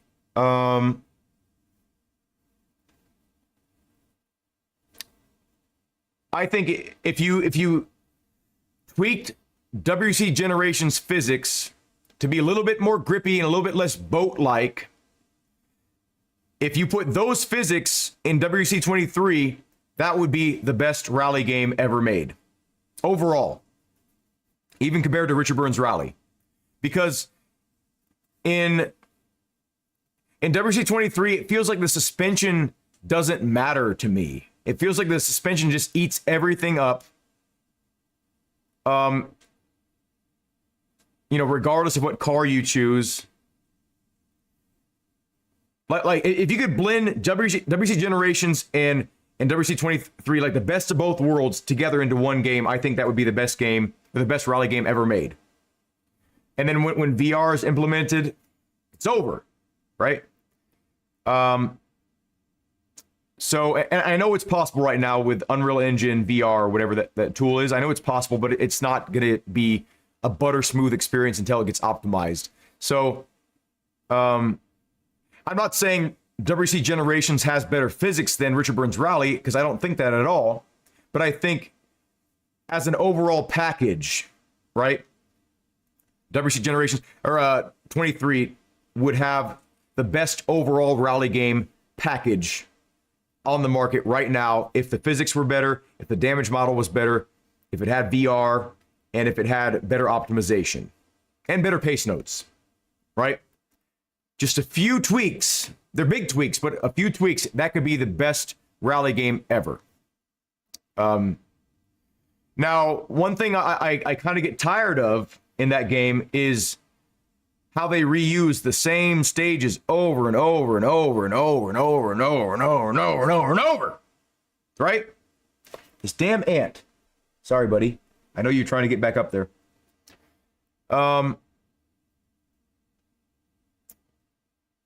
They just take one long stretch of road, which is an amazing stretch of road. They've done great. The stage designers have blown their previous work out of the water, right? There's a lot of weird glaring issues still with the stages, right? But for the most part, they feel very authentic in a lot of ways. But it's so bothersome to have like an entire location just be based on like one stage. And I know like it happens in real life, like stages get cut up, they remove parts of stages, they alter routes for different years. They sometimes they do like forward and reverse of a stage based on, where the next stage is. Like there's reasons that it happens, but it just feels like there's just not enough content per location, in my opinion, right? It's great that there's like one huge long stage, but when I do those smaller stages, I always feel cheated. Like, oh, this is just that long stage cut up, and this is the middle part of it. This is the end of it. This is the beginning of it. I almost wish that they would just take out that one long stage. I mean, I'm obviously not recommending they do this, but in my mind, in my heart, I almost wish they would just take out that one long stage and then just have 10 unique stages, so it wouldn't feel like a recycled version of that one stage. You know what I'm saying? But anyway, they've done great with the game overall. I think it could be so much more polished, but overall, I think it is the second best rally game in existence right now. And it can easily, and I say easily because they have a lot of funds to make it happen. They have a big team. They have enough time to make that the best rally game ever. And if they allow the community to help them, to help mod the game, to make it better, physics-wise, add more stages, add more cars, whatever, tweak things here and there, change the damn user interface. It's horrible. It has potential to be the absolute best rally game ever made. And then, anyway, sorry. To continue on, Green Hills gets a 3 from me. Oh, wait, I already said that.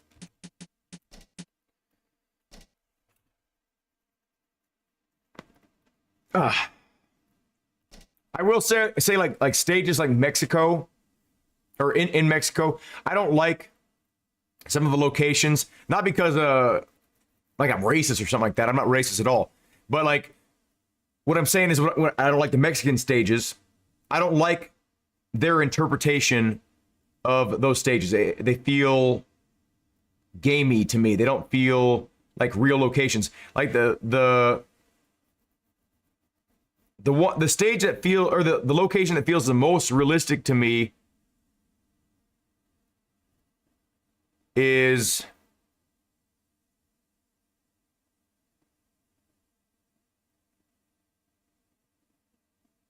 actually, I'm not going to speak on that because I haven't played the game long enough to say that, but just certain locations feel really underwhelming.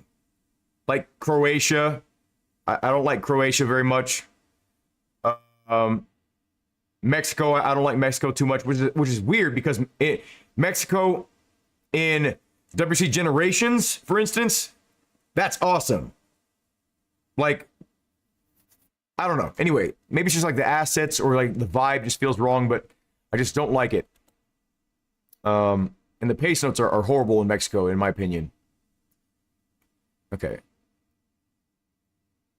We're on G now. Damn, we've gotten pretty far here. Oh, Grandbakken. I don't know if that's how to pronounce it, but it was in Finland, right? Or Finland or Sweden, something like that.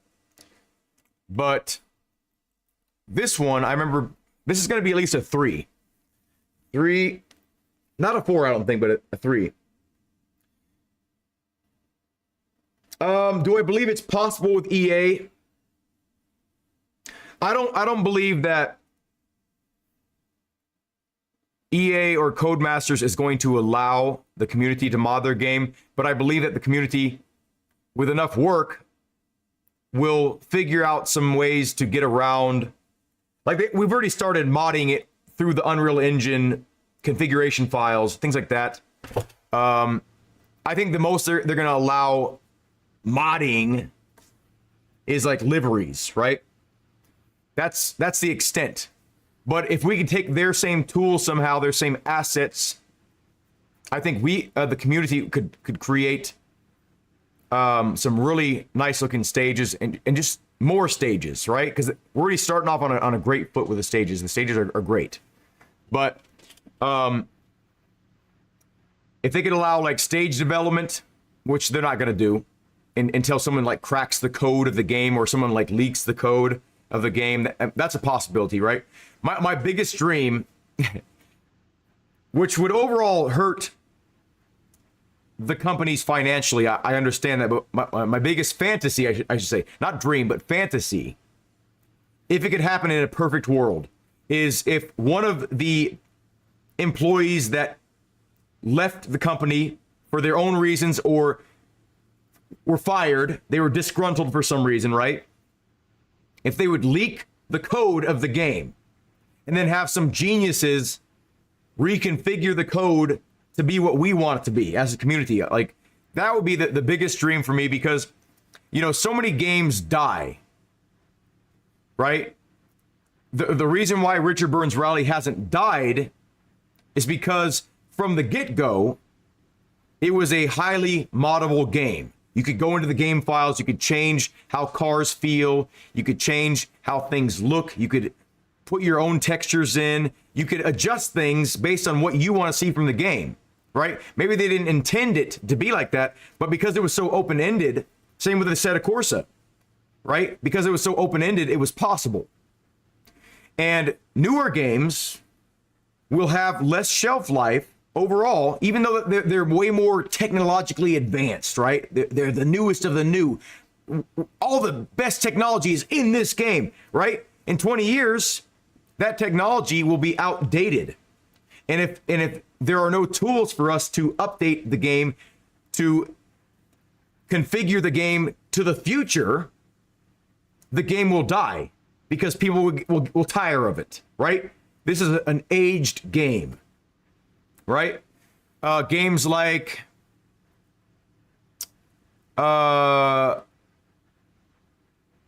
this might be a bad example, right? Because this is actually I'm not gonna say that. what's a good example here? Like for instance, I would say games like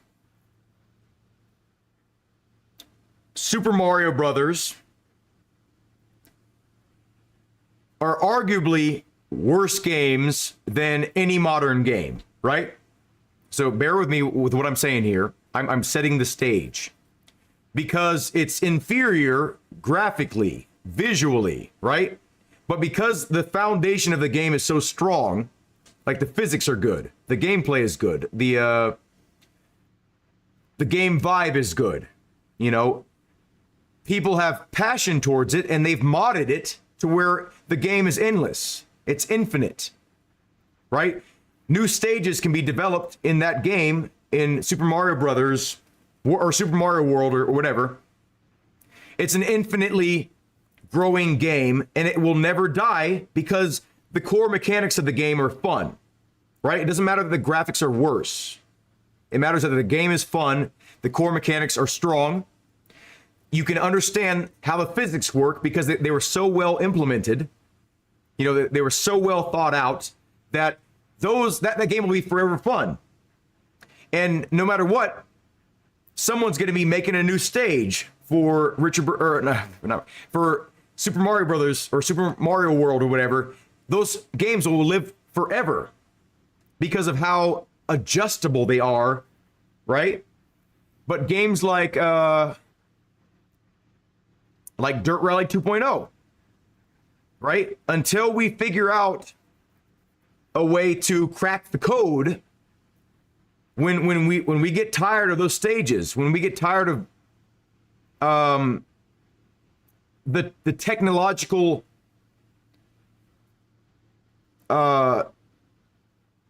brick walls that have been laid in place by that game, right? You can only change so much about that game. That game will die, right? It'll fade away because something better will come along that replaces it, right?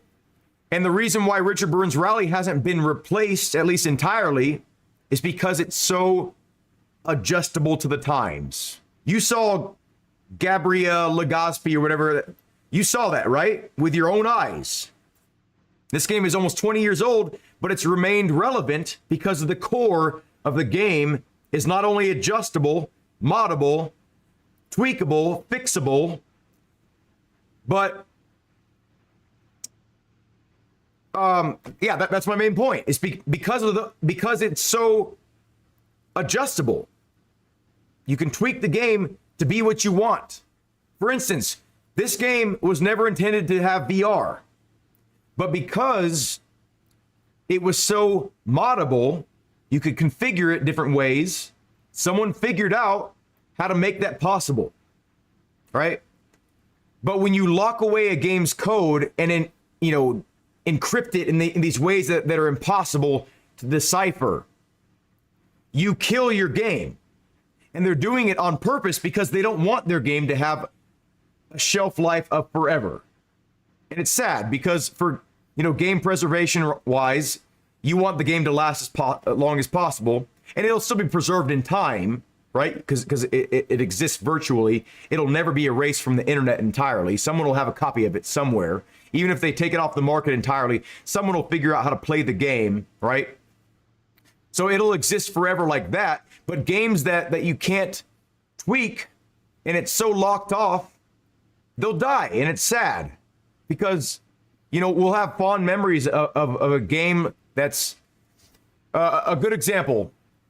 I have fond memories of what's that one game? Jet Force Gemini, right? On N64. When that game came out, it was like so ahead of its time, right? It was mind-blowing. Like you could shoot ants' heads off their body. It was violent. It was edgy. You could travel to different worlds. It was super cool, right? Like there was different guns, whatever. Most of you probably haven't played that game, but the game has aged so poorly. I've gone back to it and I can't enjoy it anymore. So while there might be mods for that game, because we've kind of figured out how to like modify N64 games. You know, you can like reverse engineer those games.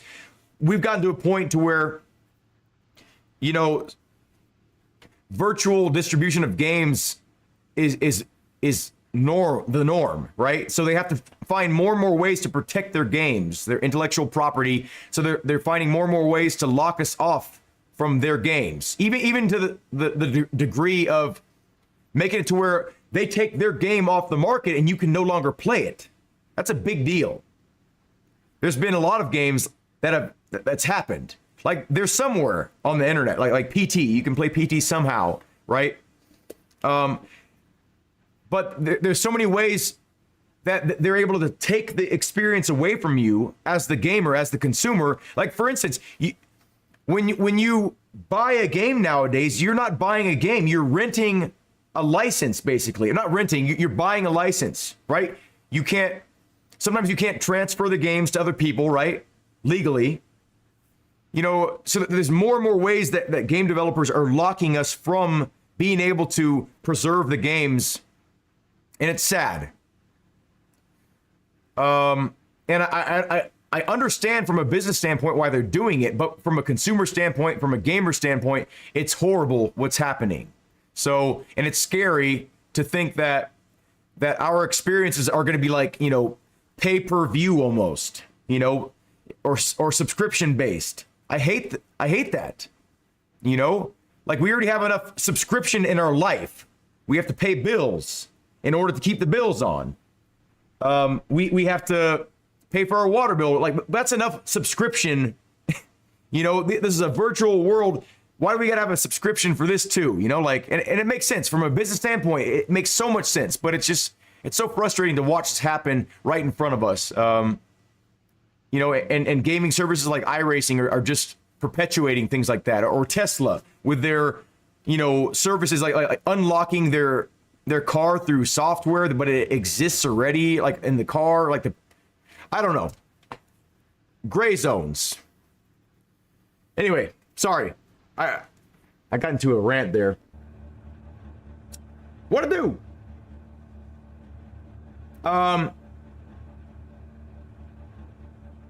Oh, it's okay, Tom.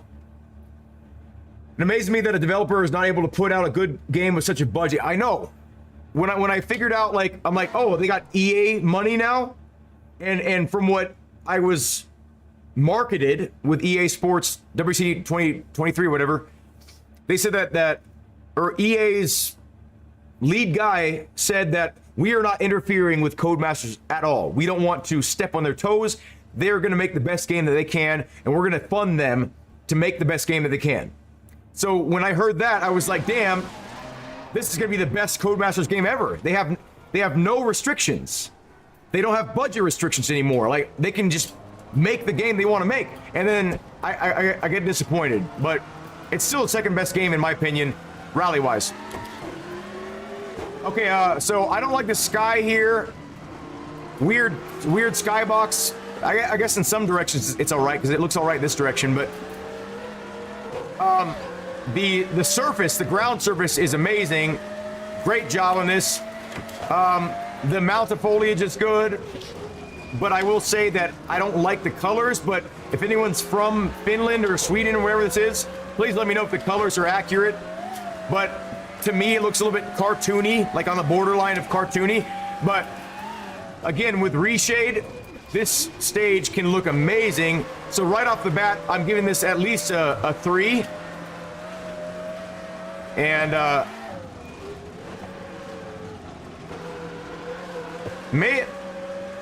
don't know,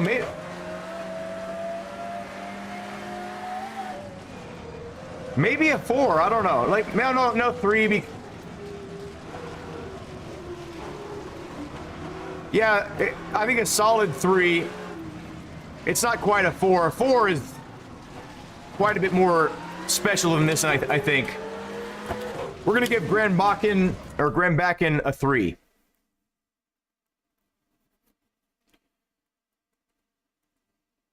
How do you spell that? Grandbakken.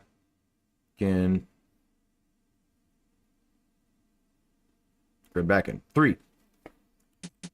Sorry I got like kind of heated about that. Not heated, but I don't think a 2. I think 2 would be too low for this. I think it feels like a special stage. Like when you get on it, it feels like a cut above a 2, in my opinion. I see why you would think that, though. But I think it's a 2 or a 3.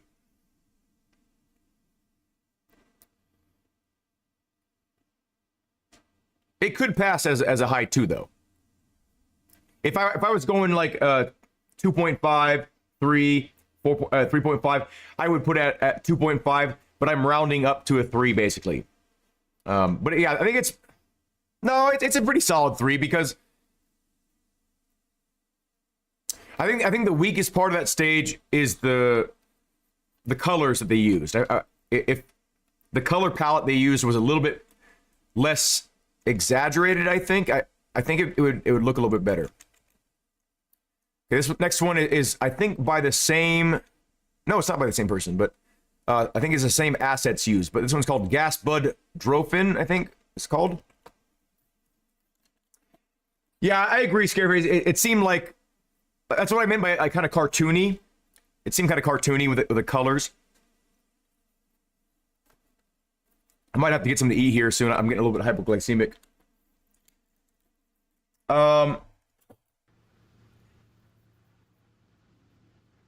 Let's see if I miss anything. Miss the Yu-Gi-Oh streams. Hope to see you pick up the cards again one day. The Yu-Gi-Oh streams.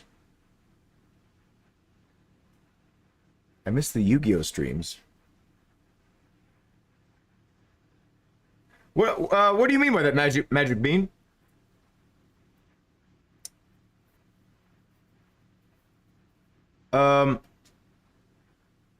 What does that mean? Are you confusing me for someone else, maybe? Did my $200 rig build include taxes into the price? So the $200 does not include shipping, and from what I've been told from people that are out of the country, it's a lot. So it's not really worth it if you're out of the continental U.S. from what I've been told. But taxes, I don't know if the taxes are included, but I just know it was the final price when I put the parts list together.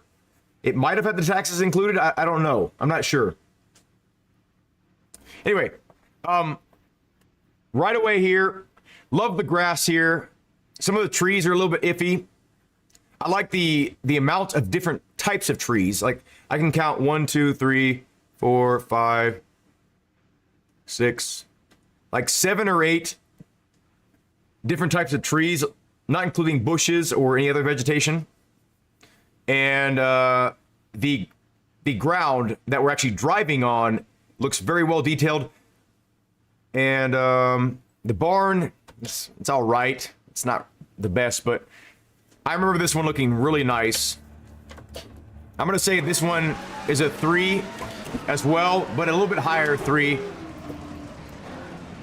This is a more interesting stage than the last one. This is one of my favorite stages in the game. You can see a little bit of a repeating texture through here, but I think it changes, so let's see if we can forgive that.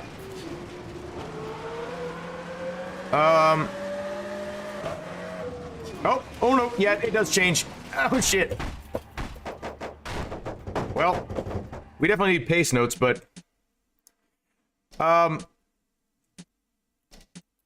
it's a 3. It's not a 4. It's a 3. A very similar art style to the last one. Gasta Bud Strofin.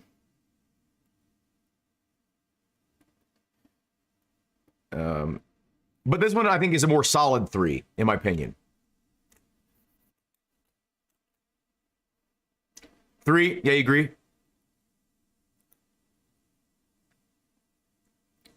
Damn, it's getting to be tedious to scroll down to here.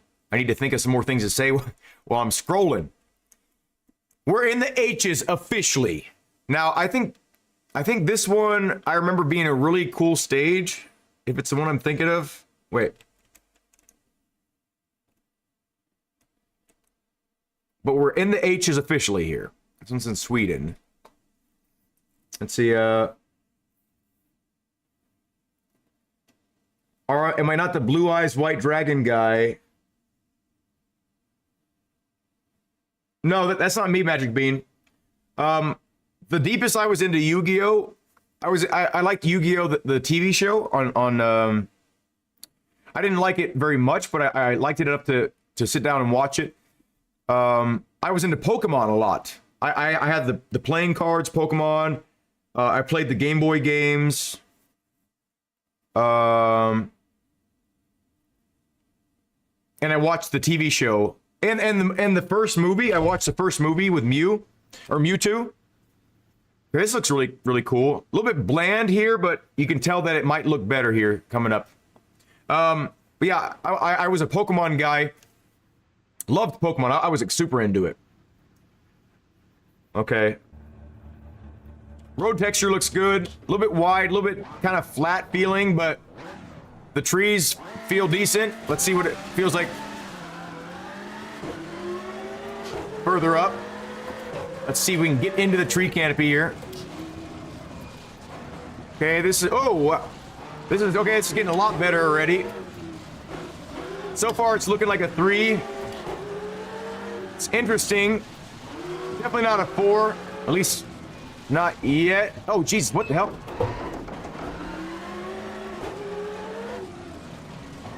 I would say it's maybe a lower 3 than the last stage, but it seems like the road seems a little bit too clean cut and similar width throughout, or too similar. But I do like the color of it a lot. And it feels realistic in some ways, like a really well-maintained road. This is kind of a cool little area.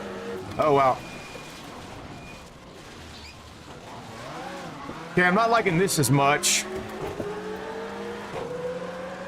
I'm gonna say like a high 2, low 3 so far, actually. Nice little edge of the road there to get some extra traction. Okay, it's feeling a little bit weird through here. Like a little, just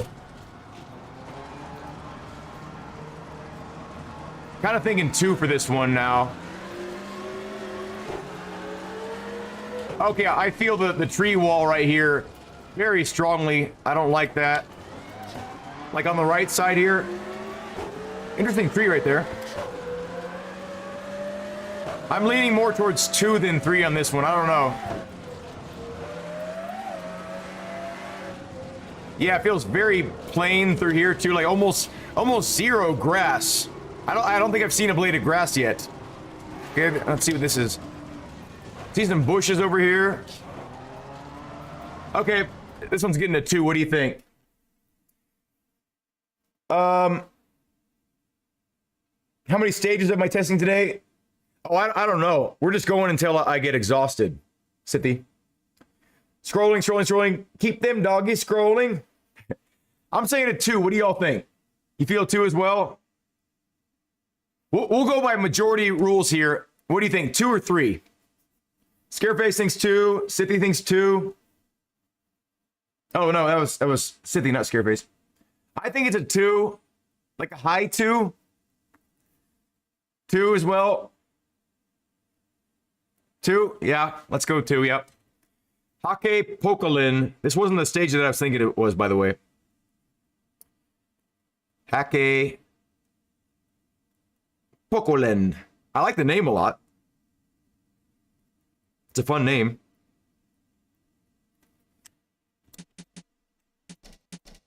I hate when I hit restart on accident. Damn it.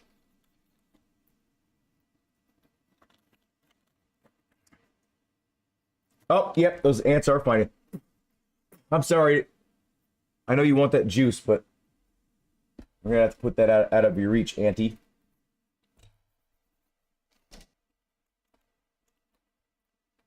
Okay, we're on H's. Damn, we're getting deep into this, huh? There's that word again. Okay, we're right here. Okay, Haguenau 2012 in France. I remember not liking this for some reason, but we'll see what it feels like. Now, I need to put my bias aside because I absolutely hate city courses. But I need to picture this from someone that likes city courses. Does it feel good? And right off the bat here, this is some of the best city or residential buildings I've ever seen in this game. Some of the best. It's not the best. There's been much better, but this is some of the best architecture I've seen in this game. Haguenau. Oh, Haguenau. Yeah, that makes sense. Haguenau. Yeah, I don't like the pavement. The pavement looks really bad. Where do I turn here? This way? Oh, I mean, overall, this is looking pretty good. It's at least a 3 right now. Wait, where do I go?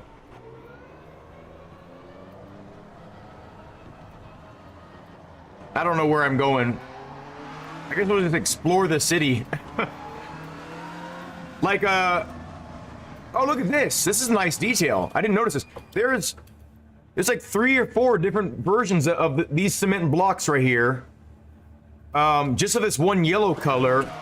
And then with the red and orange one, or the red and yellow here, there's a 1, 2, 3, like 3 or 4 different versions of the red and yellow one too. That's nice detail. There's some really hack stuff like this.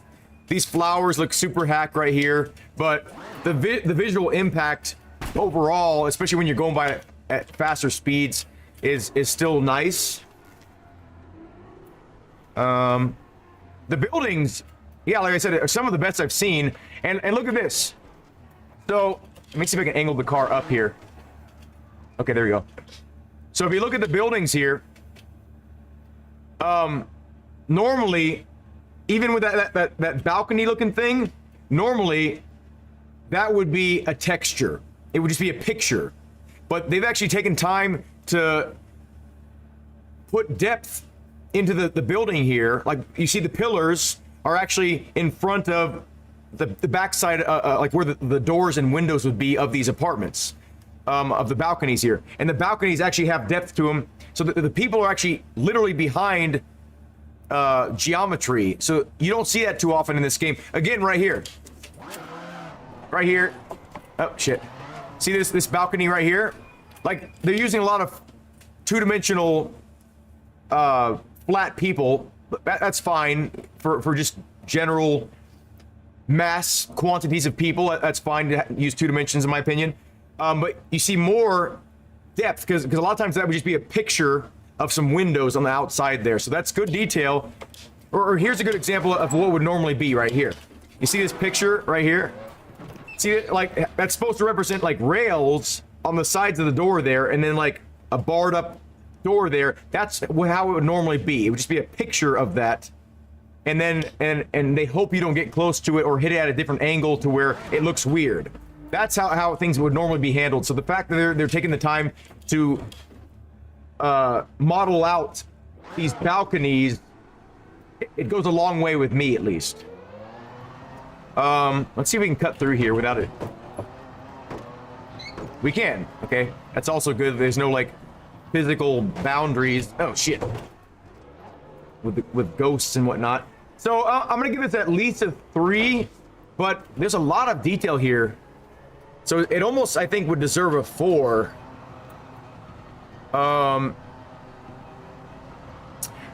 Like, I feel like there's just so much work put into this. Because I think a lot of people that would design this stage would just make these barriers all the same color, all the same textures on them, and then not take time to kind of, like, look at this one. Like, this one's been through the ringer, right? Like, the paint is cracking on it. You can see, like, cars have, like, scraped on it like this, right? Those kind of details are great. Also, this guy is like 9 feet tall. It looks like... I thought I was Slender Man. I think between barriers in the first corner. Oh, I think we're going the right way now. I don't know. Nope, we're not. Boy, it doesn't matter. We're just kind of exploring the stage. The hay bales look pretty decent. They don't look necessarily realistic, but they're good details. Just in general, is this with, for instance, this with reshade and some anti-aliasing, some filters could look way better. They're using very high resolution textures throughout. So this has the potential to be a lot better looking than what it looks like here. Some of the trees are kind of lame. Like these trees are really lame right here. And this grass right here, it looks like a flat texture on the side. This is hard. It's definitely at least a 3. We're gonna have to go with community again here. 3 or 4, what do you think? Looks detailed, but I'm not a big fan of the city stages, although I like some. Definitely give it a 3. So we got 1 vote for 3. Let's get 2 more. Let's get a total of 3 people that agree. And we'll move on here. 4 for a super special stage. We got 1, 3, 1, 4. So we're kind of split. I'm split. Obviously, I'm asking out to you guys because I'm split. So I'm leaving it in your hands. 3 or 4. I mean, look at that building right there. That building looks pretty damn good for Richard Burns Rally. Look, oh, whoa. No way. There's a city map right there. Can we get to that? Wait. We got a checkerboard pattern on the road here. That's pretty cool. We got bicycle signs. Look right here. Let's see. So straight ahead, there's a little white sign to the right of that black sign right there. It says How Gunau or whatever it's, and there's an actual city map right there that it almost looks like we could actually read that. Yeah, it is, Ansu. I feel like if there was a little bit more effort put into like shading things and making things look like they have a little bit more depth to them, like more shadow. Like there are shadows, it looks like. Or are they baked in or no? Yeah, there's shadows from the poles. And there's shadows of the hay bales. So there are shadows, but I feel like if there was a little bit more shadowing, maybe shading's not the right word, but if there's a little bit more shadowing, I think this could look a little bit better.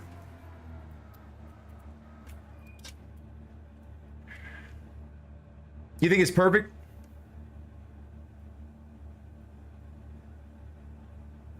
So we got 1 for 3 and 1 for 4. Let's get someone as a tiebreaker.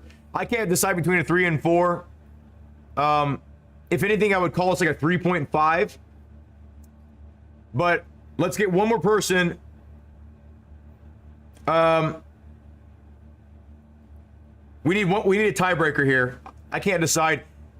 There's so much detail. I think it deserves a 4, but certain things don't look quite right. That's why I'm leaning more towards a 3. And it also could be my bias towards not liking the super special stages, but let's get someone in here. We need someone else, a 3 or 4, before we can move on here.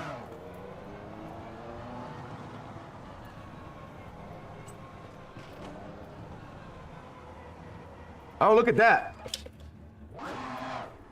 Even the bleachers are modeled out. That's pretty impressive, actually.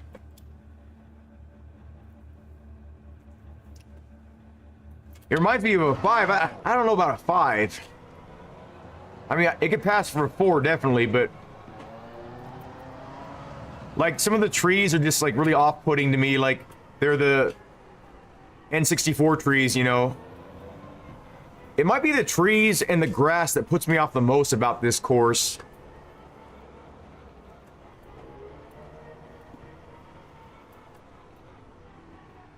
Yeah, the road markings are really good, but they do look a little bit too good, but in some ways. But the fact that they're there and they're so well detailed, Still kind of maybe a 4. But I mean, look at this tree right here. Like the tree on the right looks all right, but look at that tree. You can see through the middle of it, and it's just like a. It's not even like a flat anything. Yeah, I think it's definitely the trees throwing off the looks of this place. To me. And maybe the colors a little bit. The colors are a little bit too vivid. If they were a little bit more muted, I think it'd be better.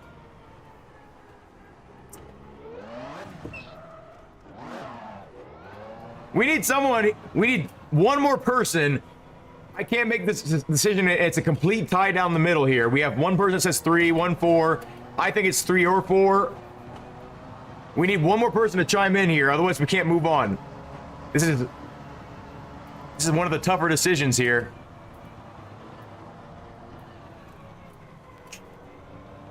Let's see if we can find some more standout stuff.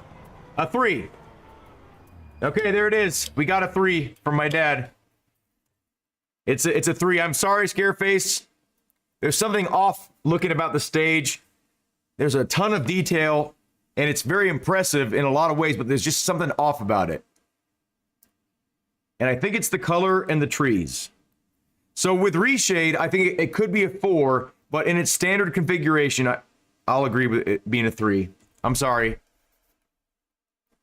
No matter what, we're gonna definitely not upset someone, but we're gonna inevitably disagree with someone because, you know, this is all opinionated stuff. But yeah, there's just something about it that's off, and I don't know. Okay.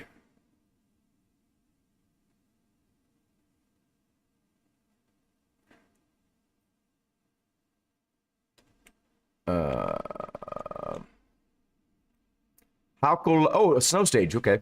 Hakolati Sprint. Let's see what this one's about. I've been really displeased with most of the snow stages so far. Not really many good choices.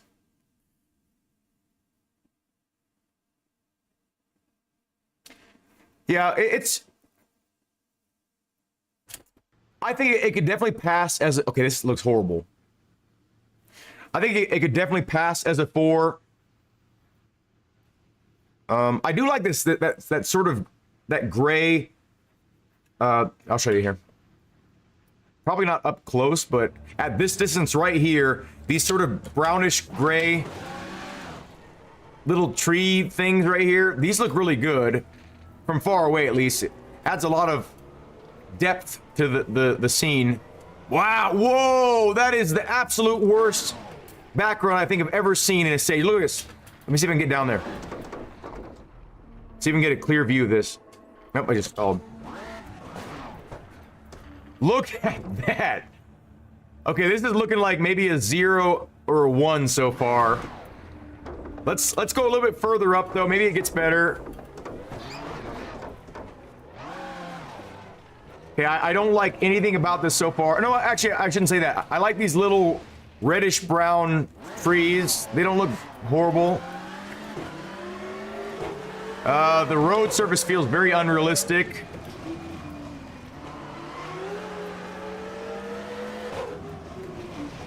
Yeah, I don't like anything about this so far.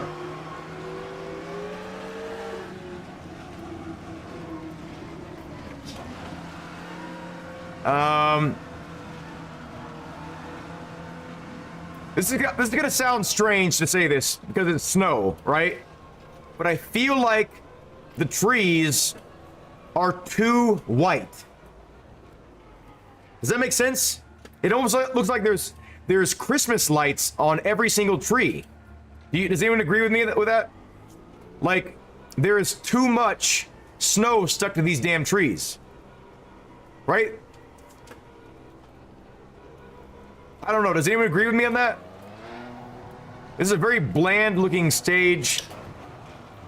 I don't think anything stands out about this besides how bad certain things look. This little weird fishing thing, whatever this is, or spectator thing. That's about the most impressive thing I've seen so far on this stage. Yeah, I think this is gonna be a 1. Like, it's not totally worthless, but this, I mean, look over here. Look at this. It's a wasteland of nothingness. Like, places like this exist in real life, right? But look at that background. Yeah, we're done with this one. This is a... I don't know if it's quite a 0. What do you think? 0 or a 1? You're feeling a 1 or 2, Sydney? So, Scareface thinks a 1. A 1. No, they're not. You said... So they look like that? Okay. So, Ansu. Okay, let's put this on Ansu here. I'm going to give you specifically an option between a 1 and a 0. So this is up to you. So if it's a 0, that means it should not be downloaded, it should not be played. If it's a 1, that means it should be downloaded, but it's not really worth much in terms of the grand scale of our it's very low. I mean, it's a 1, right? It's just not worth much. What do you think? A 1. Okay, Ansu says 1, we'll give it a 1. I was kind of more leaning towards a 0 on that one, but like that's a stage that I would almost never want to do again.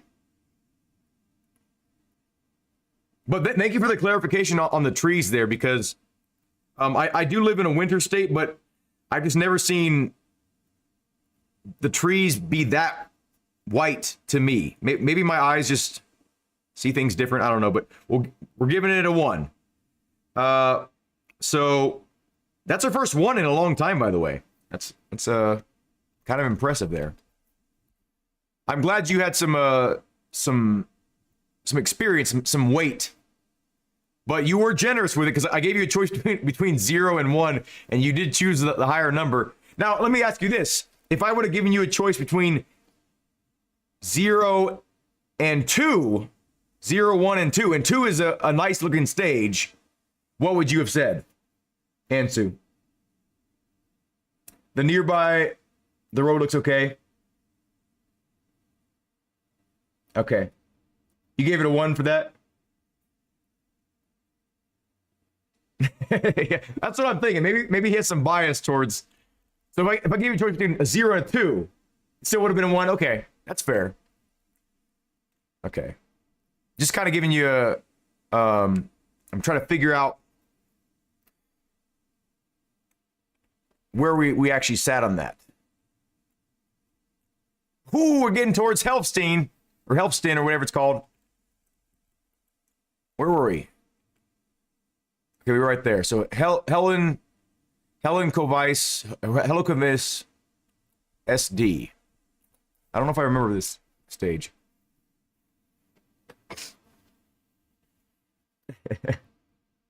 There you go, Scareface. So I know not to ask you on when we get to whales or something. Because that whale stage, I think it's gonna be like a 2 or a 3 at most. Looks wise, it's a fun stage though. That might help the ratings a little bit. Okay, already I'm very not impressed with this. Whoa! Look at this murderer next to us. Look at this Italian murderer next to us. Look at this guy. He's either a hitman from an insane asylum, or just like the best possible fashion enthusiast ever. Okay, here we go. Okay, I'm really not liking the edge of the road here at all. The lighting is nice, the colors are good. That's a nice little fence there, but it feels unnatural. Like, why is that fence there? Actually, wait. Let me see here. Let's figure out why that fence is here. We're gonna figure out why that fence is there. Why is this fence here? What is this fence for? Because it's clearly not blocking like animals from crossing the road, right? Because they can just walk around that. It's like, what is it, like 7 poles right there. Like, they could just walk around it. They could probably just walk over it. What is this fence doing? Wait.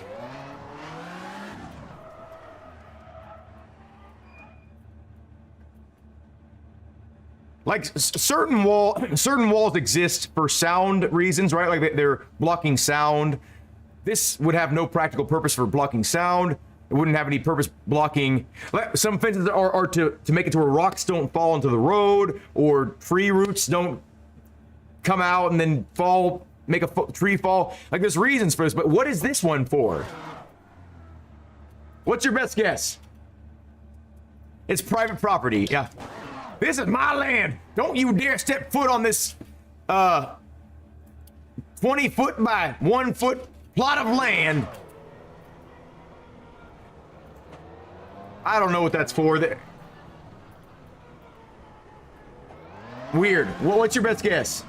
Maybe there's a school or something, like blocking football. Oh, okay, like blocking a ball. Yeah, I can see that, because sometimes like short, impractical fences block like soccer ball, something like that. Okay, that's a good guess. Yeah, I'm thinking like a 1 or a 2 for this one so far. Nothing strikes me as stand out about this so far. I mean the actual road itself doesn't feel bad to drive on.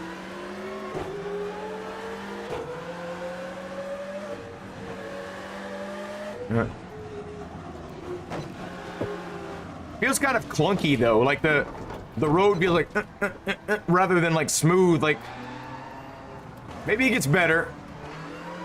Let's bear with it for a little bit.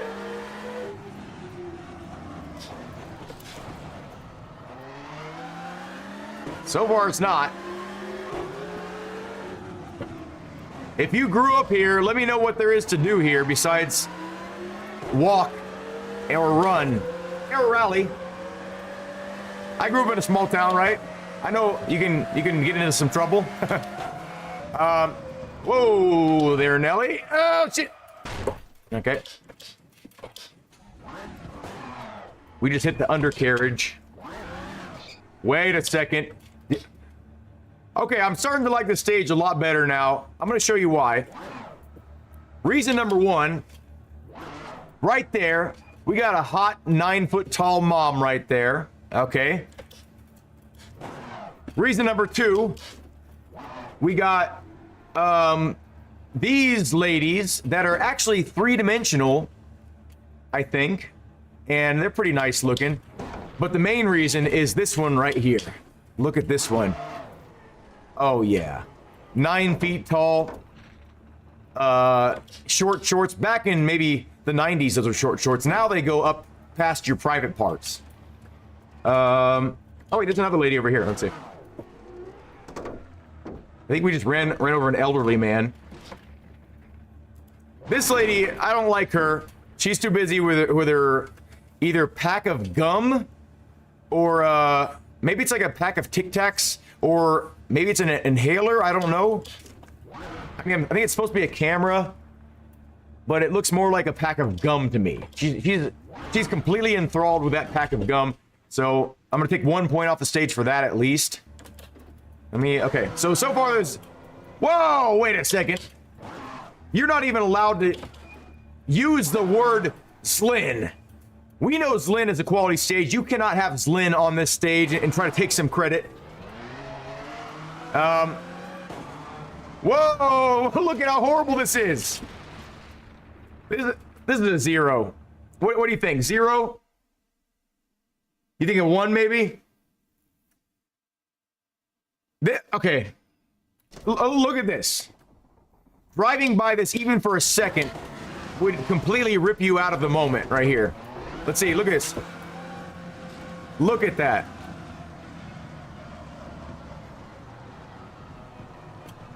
Like, if I was driving on this in a championship, I would rather do this than continue the stage.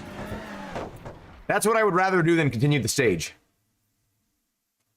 0? Okay, we got it. We got it. I think this is our second or third 0 here. I'm sorry, but Helen Kovice, Helen Vice SD. You got a 0. Congratulations. You are among the elite few that, in my opinion, and I guess I should say our opinion, that it's totally not worth even downloading. I'm sorry. And to whoever made this stage, thank you for making the stage. I'm glad it exists, but I don't recommend the stage. I'm sorry. You only said 1 to impress me. Like, I'm gonna give this one a 1. What do you say? I'm being nice here. Okay, we're in the H's. Got to get back there. We might have to start going from the bottom, or from the top soon. Or from the bottom. That's what I meant. What do we got here? Okay, we just did this one. Harju 2019. This is looking really nice off the top here. Whew. Look at that screenshot. That's a lot of detail. We might be looking at a 4 or 5 right here. Let's see. Whoa, a lot of people went into making this stage. Okay, well, first impressions are it's, I think, at least a 4. First impressions, though. It could get better, could get worse. We'll find out very shortly here. Buildings are nice. Colors are great. I'm pretty sure this is a real stage. I think I recognize this stage. Okay. Looking good still. Trees looking nice. A little bit sparse, but I don't know what this is supposed to look like, but... Okay. Hey. Interesting. Yeah, this is a real stage. I recognize this. Is it supposed to be dirt? What is this? Okay, it's supposed to be dirt. Okay, so far this is a 4 to me. A lot of nice detail.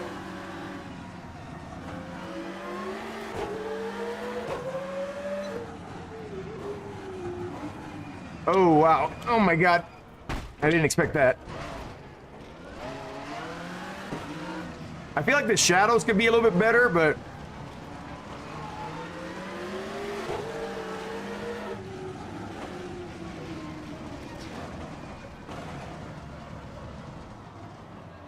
I don't think it's quite a 5. I'm thinking a 4. Like, the colors look a lot better than that Haugnau thing. I think the shadows definitely could use some work, though.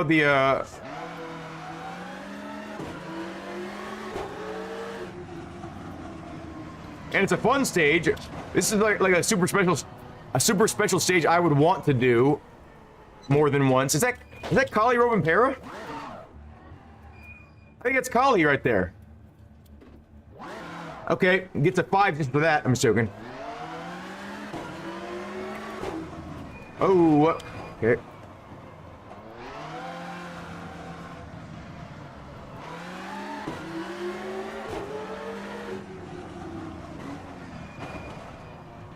Ooh, oh my God, that's tight through there.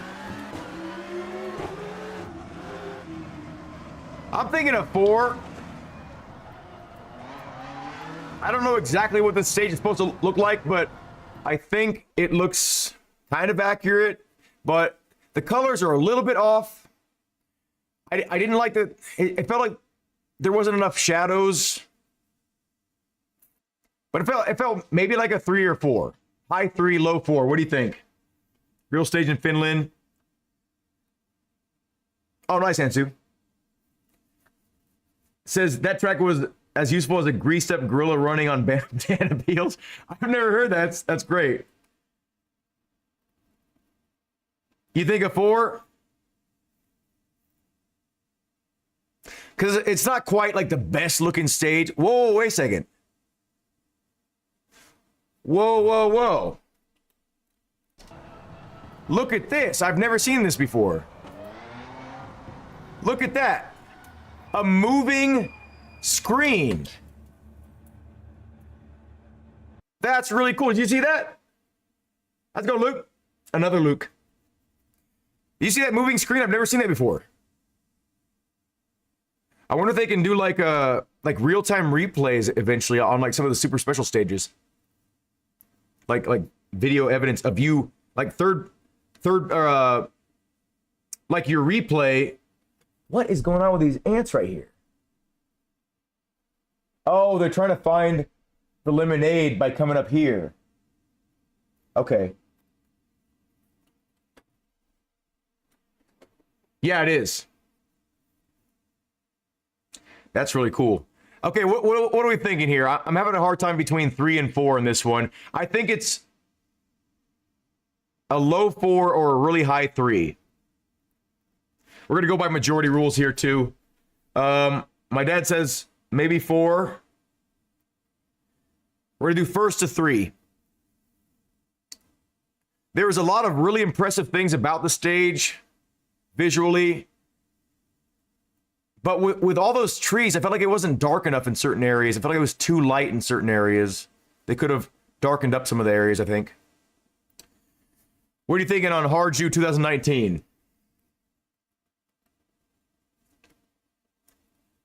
Oh, how'd you get that ant thing? That's cool. Harju.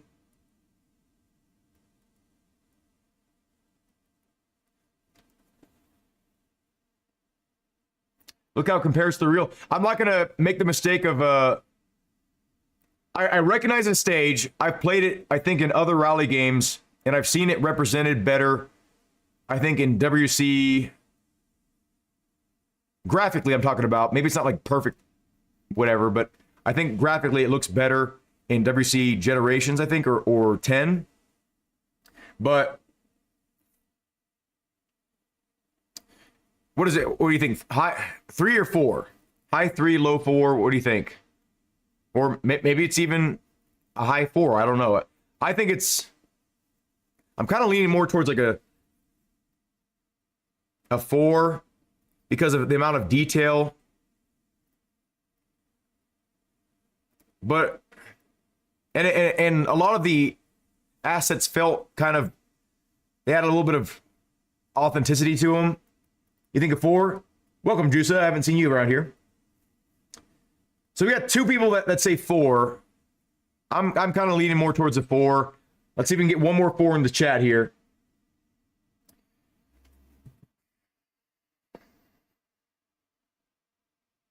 Like a low 4. Ash, hey, welcome back, Ash. 4? Okay, we got it. Let's do 4. I think the colors really helped that one, because if the colors were a little bit off, like on the green of the trees or the pavement or something like that, this stage could have looked a lot worse. But I was impressed by it. Another 4, even though you weren't here. Okay, just going by majority. That's fair enough. That's how wars were won. That's how politics work. Harwood Forest. I already know I love this stage. I think, wait, am I thinking of Harwood or Sherwood? I think I'm thinking of Sherwood Forest. Let's make sure, but right off the bat, I think this is a 3 at least. Let me know if you agree. I am gonna have to get some like a snack here in a second. Yeah, definitely a 3, not a 4 so far. Let's continue on and see if that opinion changes.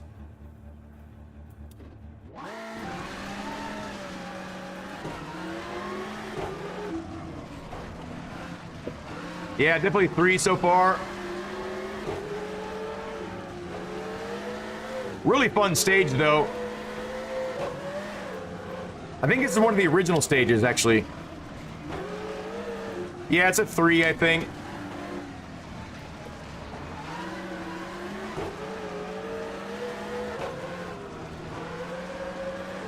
Again, this stage looks really good with reshade, and in Richard Burns Rally Pro, this stage looks a lot better because he's actually changed the colors a bit, and it looks a lot better in Richard Burns Rally Pro.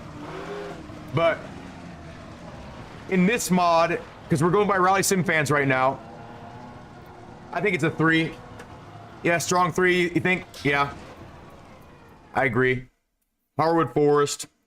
you get a 3. Okay.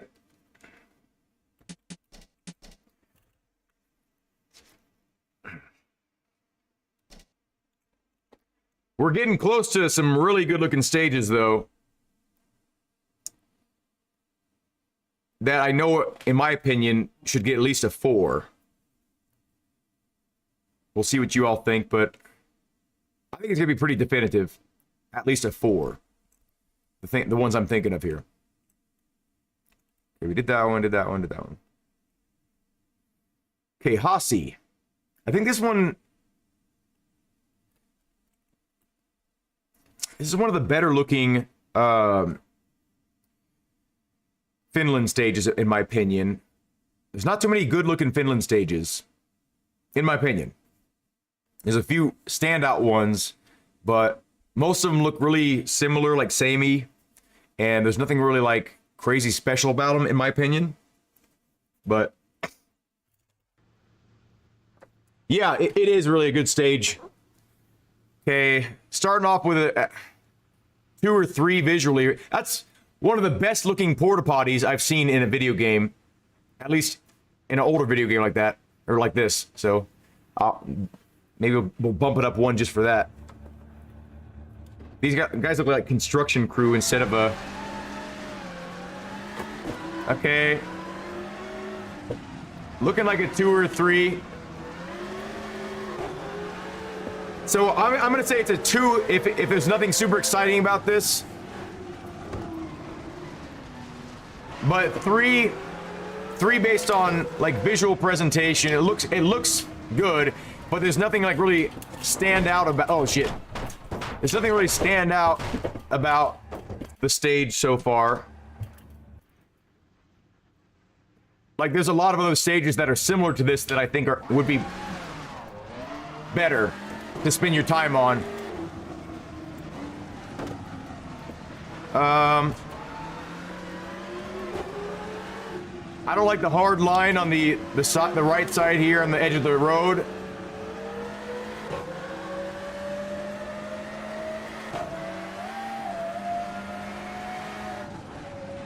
I'm thinking a 2.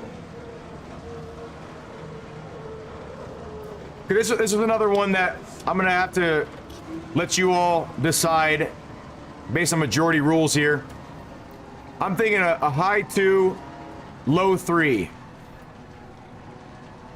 Like it's very samey. There's no real uniqueness. You've seen the first part of the stage. You've seen the last part of the stage.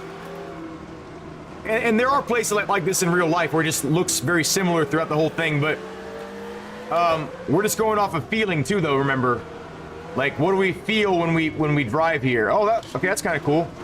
That's very dangerous. That kind of livens it up a little bit.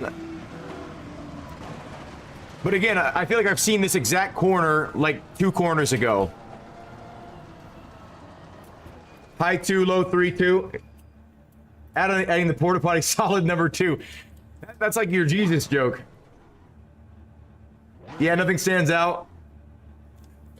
Says at the end of your evaluation, remember the porta potty. You might need to bump it up for that one. Yeah.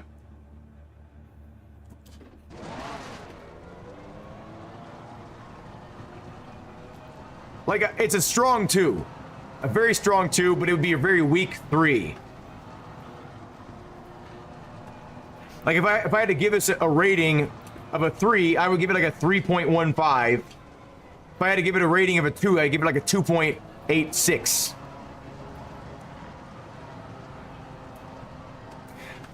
What do y'all think? I'm thinking 2. What are your thoughts? Definitely a 2 or 3. Solid number 2 or a wet number 3. Hey, that's a good analogy because it's kind of like it's not solid. Makes a real shit train. You think 3? Juicer says 3. Okay, we'll do first to 3. We got 2 for 3. Okay, we'll go with 3. It didn't look bad. Right? It wasn't a bad looking stage, but it just was nothing really special about it. Definitely nowhere near a 4. Oh. Yeah, I might have to start from the other end soon here.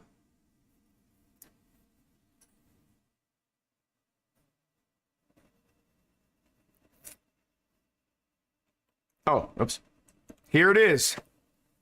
Okay, we've made it to another.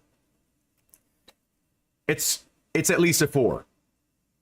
You all tell me what you think this is, but I think it's a 4 based on obviously the overall presentation, but it's a really fun stage too. There's a lot of unique parts to the stage, and I think the reason why it wouldn't be a 5, just to kind of give you what's going on in my mind, is I think this stage kind of more relies on coloration and like the fog, you know, making things feel like really far away, so it feels epic and grand, but it doesn't quite have the amount of detail that I would like to see in a 5 stage. But let me know what you all think. I think it's definitely at least a 4 though, like a really solid 4, like a 4.5 or 4.7 or something like that.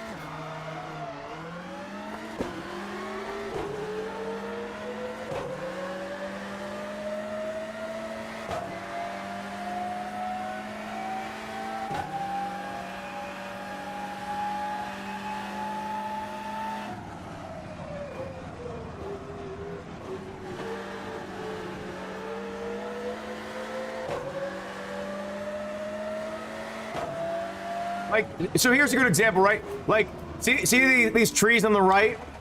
Now, you can't call this a wall of trees because you can feel like there's space around each tree. So it doesn't feel like a wall.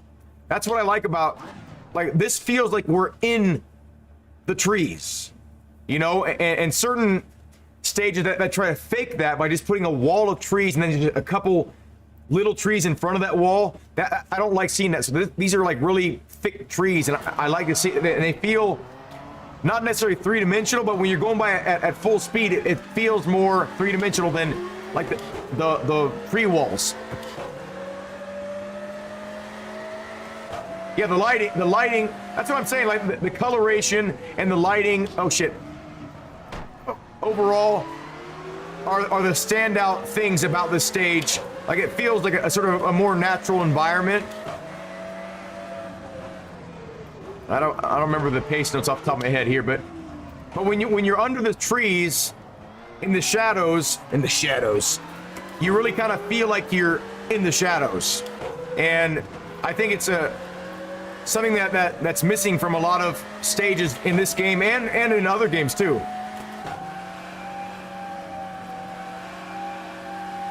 Like, this part doesn't look the best here, but it's a nice little transitional. Oh shit, we're dead. We're dead. Oh, it's a nice little transitional point. Do we have? Okay, we're dead. Let's see if we can start just rolling down this hill. See if we can get some momentum here in neutral.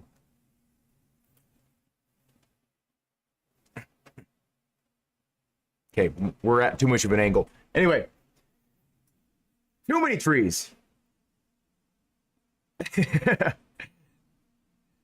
Now, Scareface, it does get better looking. Okay, so you're saying a 3? Okay. So maybe we're gonna have to do a vote for this, because I think it's a solid 4, but just based on let's restart this. Let's restart this, and we'll get to more of the beautiful parts of the stage, and to kind of show you the range that we have on offer here. And again, I think I'm sticking with I'm sticking with my first statement of the stage is relying a lot on lighting and coloration and, you know, distance fog or whatever to make it look realistic, right? But there are some truly beautiful spots that need to be looked at, and when we get deeper into the forest, past that sort of wall of trees, like what I was showing there, it gets more convincing. Like this part, I agree, could look better, but there are places like this in real life. I've been to them, but or been to some, I should say, not to them, because that would imply I've been to all of them. But it's not like all like this. So as sort of like a refreshing moment, just to feel like a little taste of the tree canopy, it's nice to have a bit of this. But when we get deeper into the stage, I might have to go pretty deep into this to show you what I'm talking about here. Like there's a couple spots that just like, I was like, whoa, that looks great. Not this spot.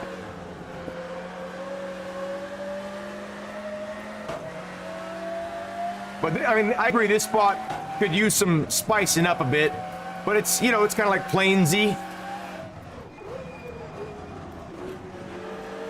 I had to slow down a lot for that because I can't remember my breaking point right there, but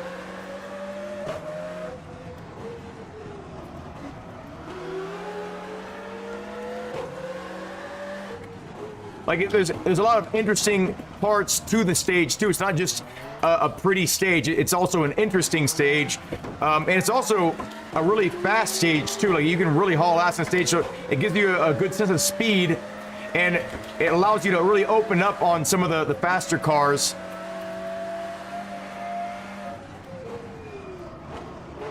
Oh, that was a little bit too aggressive. So we're not to the good looking parts yet. We're getting into it though, coming up here. The replay camera is amazing on this stage. So we have a different, now we have a different road color, so we have some variance, right? And the road starts to get a lot bumpier through here, so we kind of almost feel like we're on a different stage almost.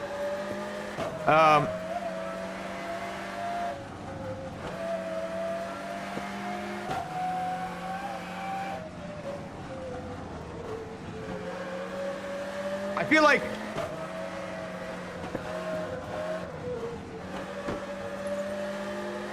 I'm just doing this off memory, so I can't remember the exact turns coming up. I know there's a real fast spot coming up here. I think it's this. Yeah.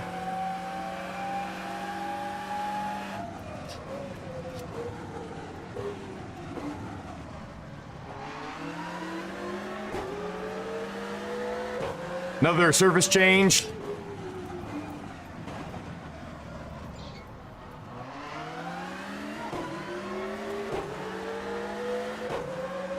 Like, look off into the distance, you can really feel the sense of scale. Like the area you're in, it feels big. Like, you know how a lot of stages in this game feel like you're in a box or like on a movie set? This to me feels like I'm in an expansive area.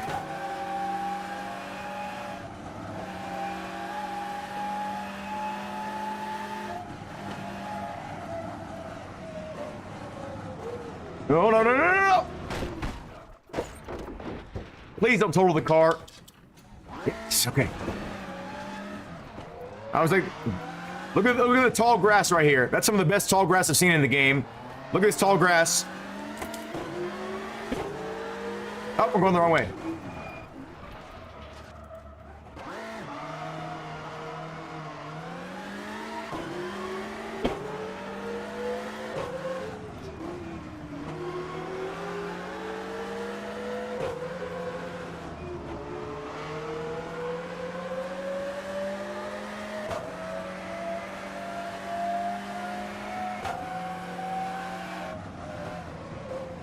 I don't know what this turn is.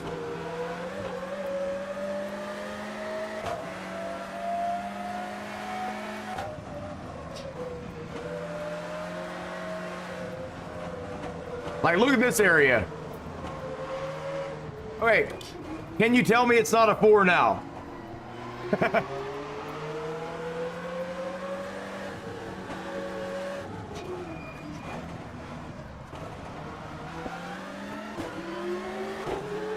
Yeah, it's not quite a 5, I don't think, but I think a 4 is fitting for it.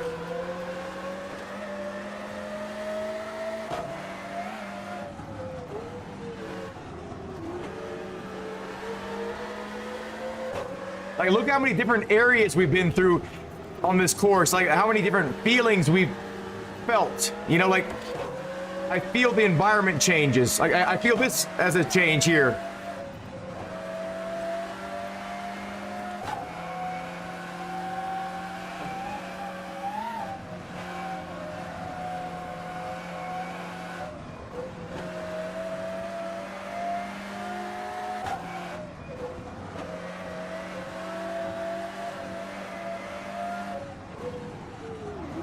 And again, I feel like there's a change coming here. This feels different to me. Like, this is what I'm talking about, like, when I feel like I'm progressing through a stage, it doesn't feel like the same thing over and over and over. Like, I feel the unique areas, you know? Okay, I think we got enough of a demonstration here. You still think a 3? I think it's got to be a 4.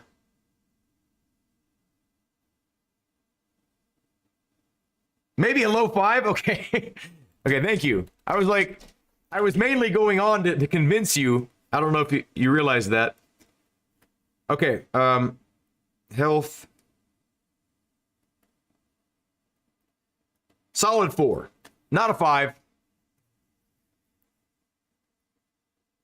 No barbecue for you. No barbecue. It's with an M now. Barbecue. Okay. We've got some pretty solid stages under our belt here. I might have to end this soon here. I'm getting a bit sore, but I think we've put a big chunk in this. We'll keep on going a bit here. Hokara. Okay, yeah, definitely looking like the gravel version gonna be better. I want that barbecue from Papa Thompson. Says. Oh, I didn't see it. No, wait. It says, no, I'm not convinced. Okay. There you go.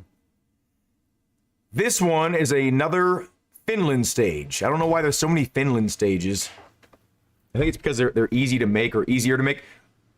The ground looks amazing. And this looks actually really good. Some kind of chintzy looking foliage to the left there, but to the right, that tree line looks really good. It looks like a big field. I like a lot of the small vegetation, like little grassy things with little flowers. Those are nice. But the actual road surface looks really good. Skybox is decent, not the best, but it's all right. You can see the braking points here. Oh. Okay. Now, that's a new... This is like a wooden fence just for that. I've never seen this wooden fence before. So I think he custom made this wooden fence on the left here. Just put a bunch of rectangles together. Okay, the trees don't look too good right here. Those trees in front do not look the best. The colors feel a little bit off, I think, maybe. But the surface of the road is nice. I'm thinking like a 3. I think it's definitely more than a 2.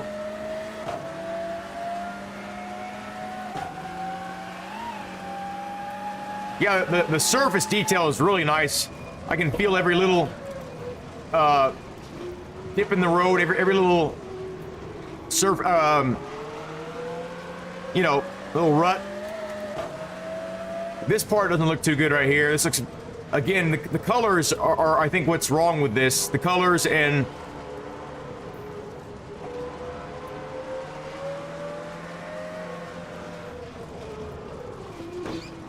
yeah, I'm thinking a 3.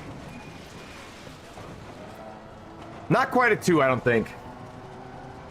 Yeah, 3. Okay, we're going with a 3. Okay, what was this called again? Hakenbaka? Hokara, gravel. We'll just put Hokara because there's different versions. Okay. My virtual meal. Oh, thank you so much. What do we got? We got some soup. We got a can of tomatoes. We got some stew. I can be my +1. I'm invited. I'm there. My barbecue. Let's see. Where we at here?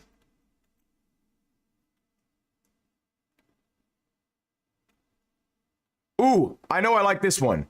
Horace Dovis Camusin. I remember liking this one a lot. Oh, the pot of beans? No, it looks like vegetable stew to me. Oh, damn, Scareface hooked it up a lot. Look at that. Oh, I agree, Luke. Like, this is definitely the game to play if you're looking at replicating or simulating cars.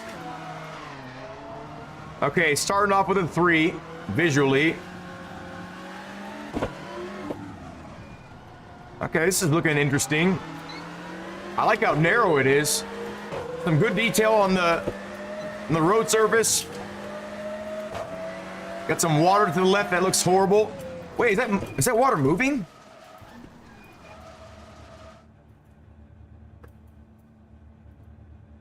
No, it's not moving. Okay. It just looked like it. Okay, we got some nice 3D trees here. I like the shed. This looks cool. Looking like a high 3. This spot's awesome. Oh my god. A lot of love went into this. I can tell. I can feel it. Feel the love. Okay, this part looks really good. Not quite realistic, but... Oh, where are we going here? Oh, why is she looking at me like that? Take a left here? Yeah. Whoa there. I can't believe what I just saw.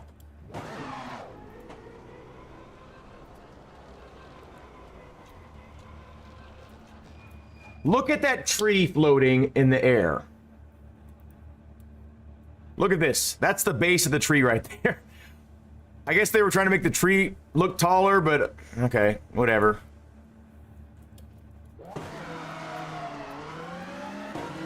Okay, this part looks kind of jank.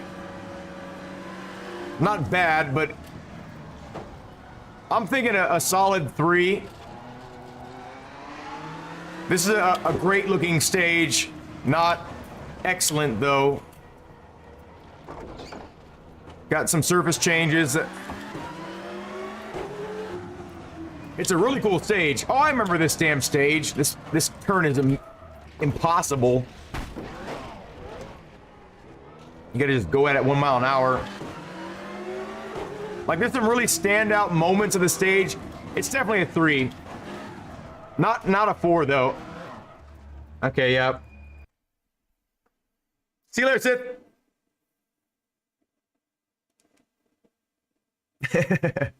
Now I feel bad for presenting such a minimal virtual meal. I'm thinking a solid 3. If anyone disagrees with me now, speak now or forever hold your peace. But I'm thinking a 3. Horaz Dovis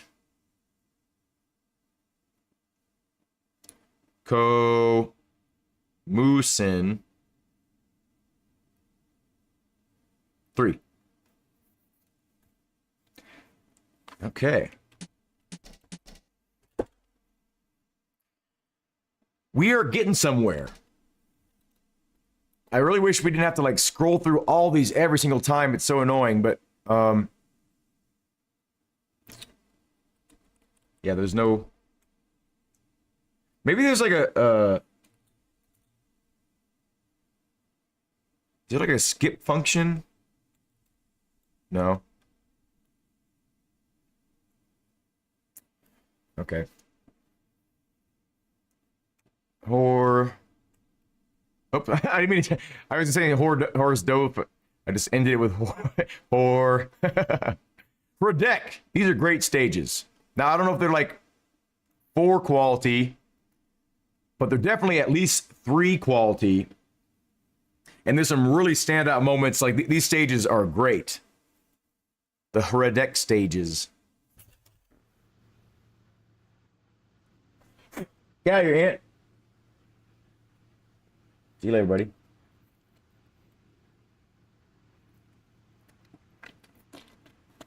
I mean, just for the uniqueness alone, look at this. Like, we're starting off on like a 90-degree hill.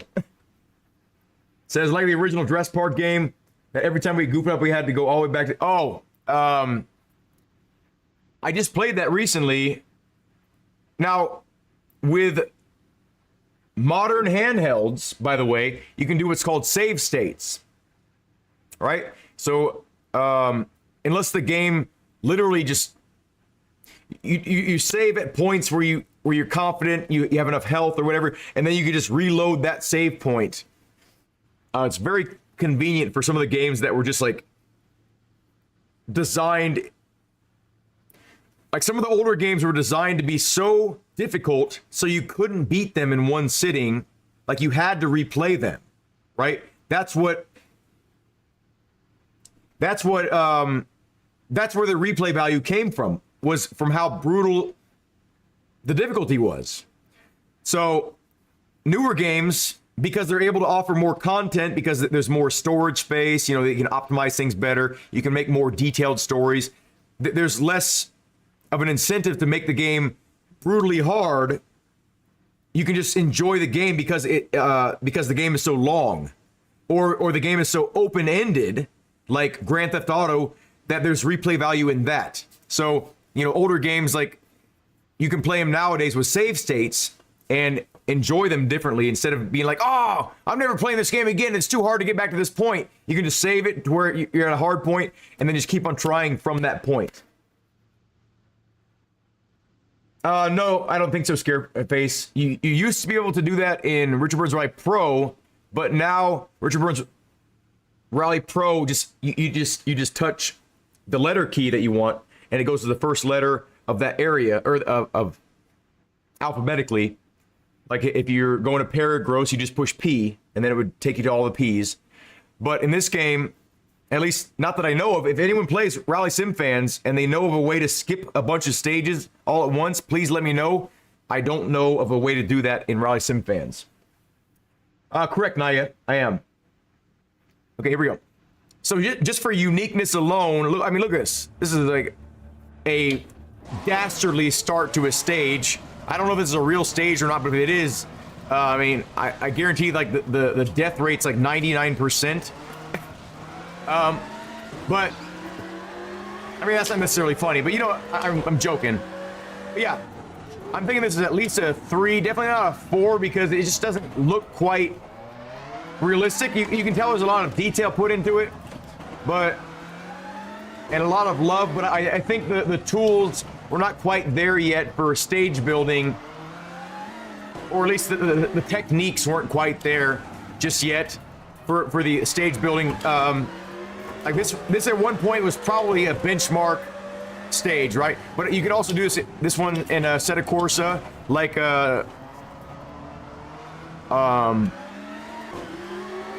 there's quite a few stages that are available in Sette Corsa as well.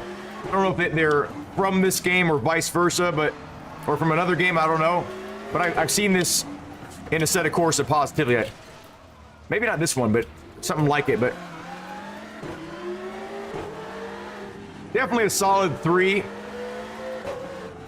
And just, I mean, it's an amazing stage. It feels so good. If you do well on the stage, you feel proud of yourself. Oh, shit. No. Don't run in front of me, idiot.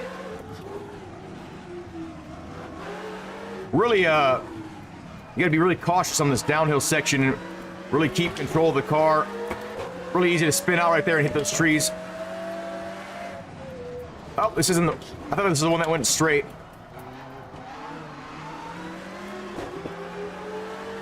Like, it's definitely lacking in a lot of areas, but some areas that just look and feel so organic. It feels like a real place. Maybe not graphically, but the layout, the how it feels to drive it, it just feels so good. Like this feels like someone just made a really poor planning when they made the road here. You know, there's moments like that just kind of remind you like it feels like it's replicating a real road, you know? Like this feels like a real area. And look at the soft edges right here. Look at this is like some of the softest edges I've ever seen on a road here in this game, right? You can see the line, but you can't really see it when you're traveling at normal speeds. But look at the blending they've done on the side of the road here. Some of the best I've seen. Oh. Anyway, solid 3, right?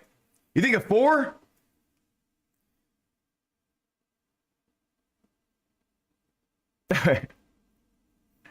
You think a 4? I don't know. Like if it's a 4, I would think it's a really low 4, like a 4.01. Well, let's get a vote. You know,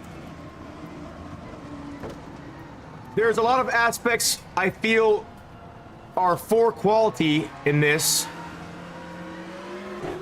Definitely the road surface. Let's get an opinion here. Yeah.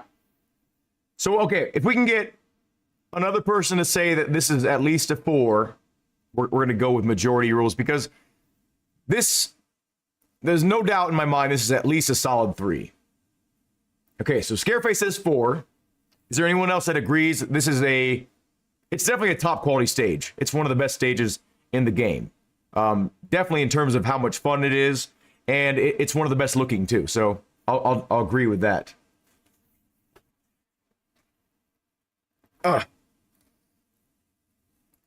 Anyone else want to chime in? If not, we'll have to do paper, rock, scissors. Me and Scareface.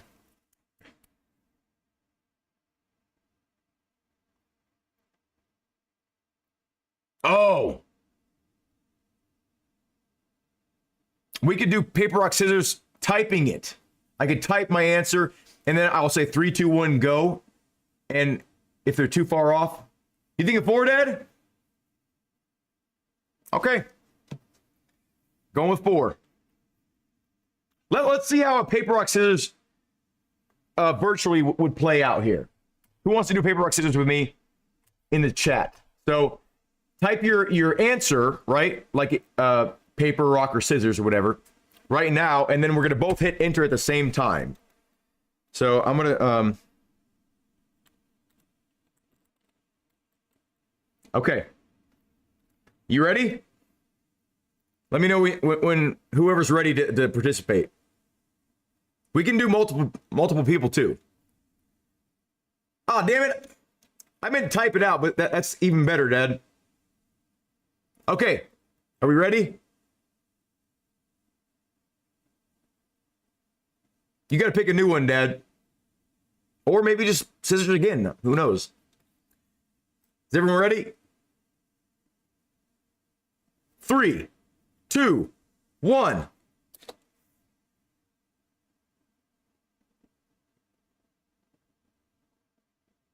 Oh, okay.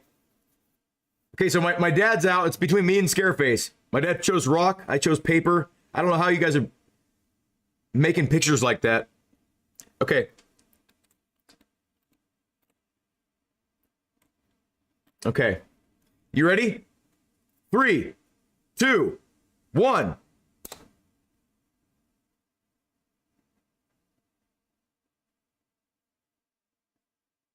Ah! Scareface won. Okay. He won with rock. Okay. We're going with 4, though. I'll agree with that. I think it'd be a low 4, but it definitely deserves to be played, and more recognition is good recognition. So we'll give it a 4. Okay. Yeah, I don't have emojis on my thing. I don't think. Oh, I do. But I only have 100, this thing, party, smile, and these are all the ones I have. Oh, I have to sign in for that? Screw that. Never mind. I like that you guys are doing that, though. That's cool. I like that. We need some coconut juice in us. See those ants are still at it. I don't think they gave up, maybe. Ants don't give up that easily. I like ants. They're super cool.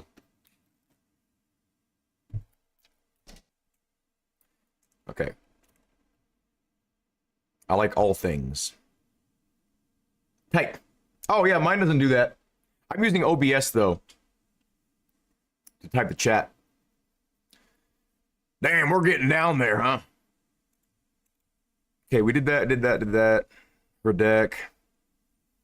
This one is going to be a 1 or a 2. Let me know if you agree. This one is one of the more boring stages. It's one of the first stages. But I'm thinking, I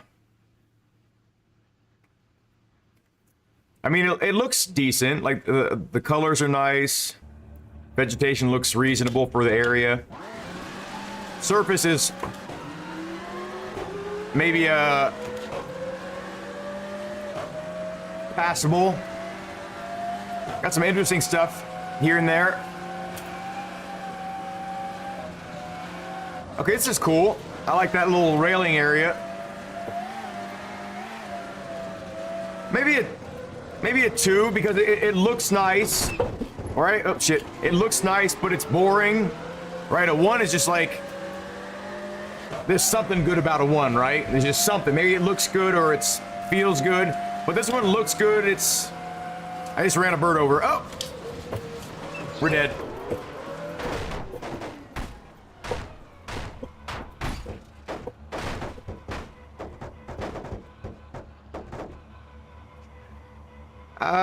What do you think? 1 or 2?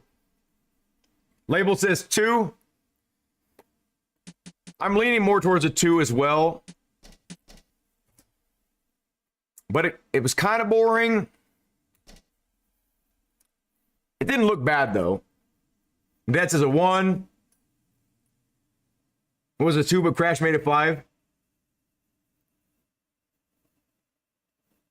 you're thinking 1?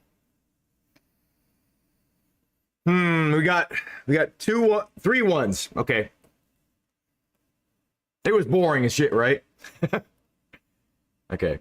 What is it called? Hual pie? My favorite type of pie. Hual pie. Oh, huala pie. I think it's like a Native American. We'll give that worth your time. Okay.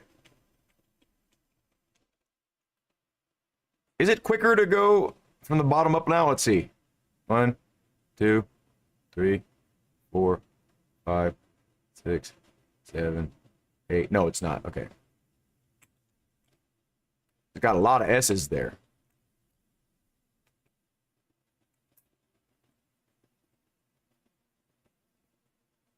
Hair pie.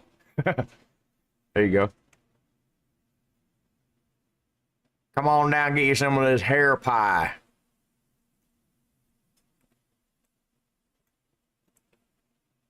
Okay. Something tells me these would be more fun as paved stages, but we're gonna keep it at just worth it. Humalakamaki. Here we go. Yeah, they look like it, Label. I used to live in Arizona. I don't know if I've been to the Grand Canyon. Have I been to the Grand Canyon, Dad? Okay, I love the surface of the road. Looks great. Trees do not look great. Side of the road doesn't look the best, but maybe it'll get better. Let's see. Let us see. Yeah, but the road surface looks great.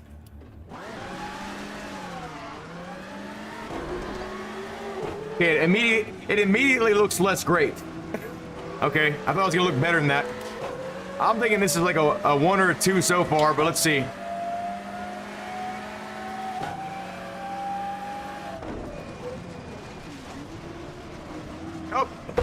Oh, we didn't hook it onto that corner at all. Are we dead? No, we're not. Okay.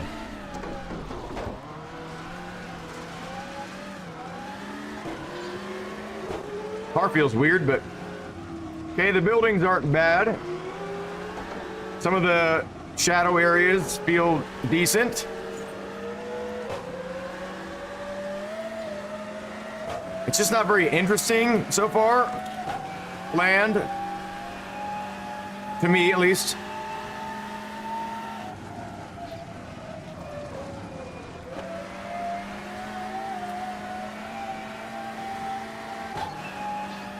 Kind of looks a little bit better through here, but still kind of wonky.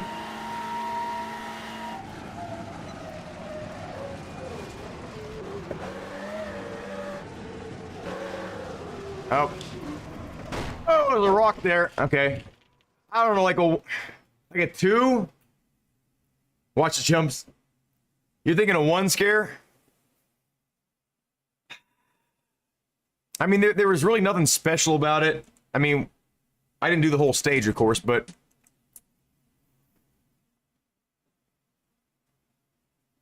I mean, I didn't like anything about it except for the beginning. The road service looked great, and then it immediately went into like a really bland, just generic kind of like a pattern.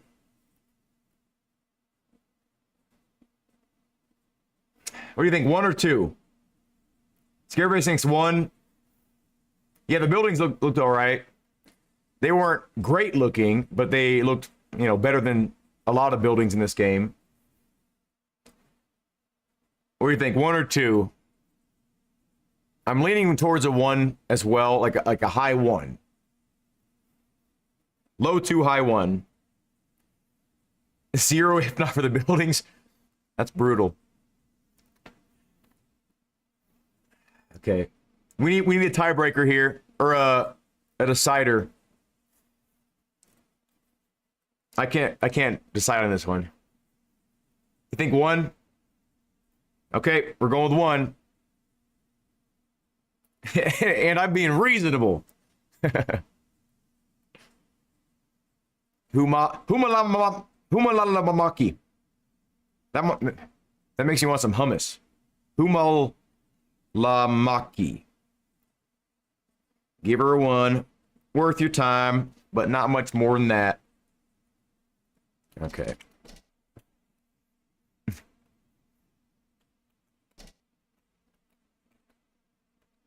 Humalakamaki humalapamaki. I know it's not Native American, but we can make it Native American for the moment, can't we? I think we can. Okay. Hurricane Peak. Okay, I remember liking this stage, but I remember it looking bad. So it's definitely gonna be a 1 or a 2 based off what I remember. Those snow textures look kind of decent. Do 1 floodgate and a Porsche. I want to at least be able to drive through the stage without crashing. Sometimes the Porsche will make it to where it's always. Okay, so the road already looks kind of decent here. I like that. Yeah, the road actually looks really good. The road surface. The snow looks kind of like dirty snow, like it's like had rocks kicked into it a lot. So I kind of like that. Don't like this really hard edge right here. The trees actually don't look too bad right now. The trees look decent. This little stone cathedral looking thing to the right doesn't look horrible until you get up close to it. Netting is decent position. Okay, it's definitely not a 1. This is like a 2, I think. Because it's kind of like a fun stage. Very challenging when you get to the top too, because we got some surface changes coming up. Don't like that wall. That wall looks horrible. I'm thinking this is a 2.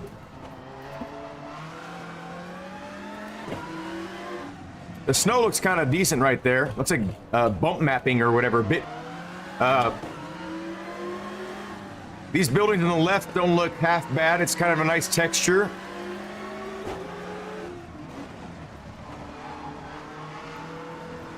Okay, we're going off course a little bit. Yeah, I'm gonna say it's a 2. Yeah, I think it's a solid 2. There's no snow on the trees. There's a little bit. There's like some little touches of it here and there. I'm gonna call that a 2. What is this called? Hurricane Peak. Mostly because the stage is fun.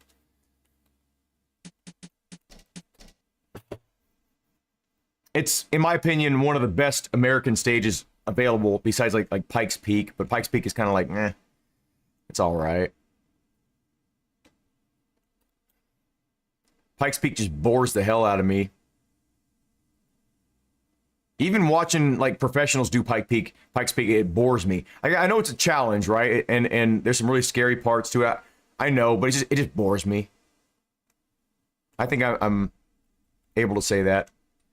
Okay, Happy Julma, one of my favorite names in the game. So, you think 2, Sue? 0 so far. Okay. Okay. Not liking this one so far. But things could change. Let's see.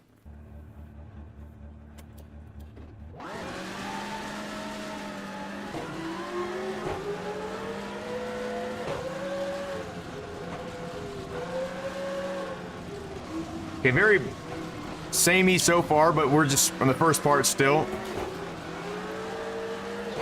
Every single corner feels like a blind corner. That's annoying, but we're not judging it. Okay, these rocks look horrible. Unless they're trying to be like a... what, conglomerate rock or whatever it's called? Okay, this is really weird right here. Feels very unnatural. The camber of the road feels very unnatural. Like it's just like cambered there just to kind of help you for no other reason. I'm not liking this one so far.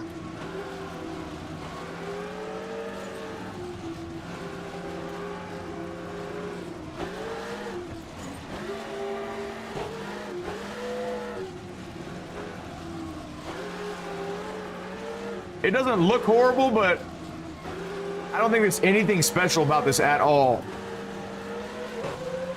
So far, at least.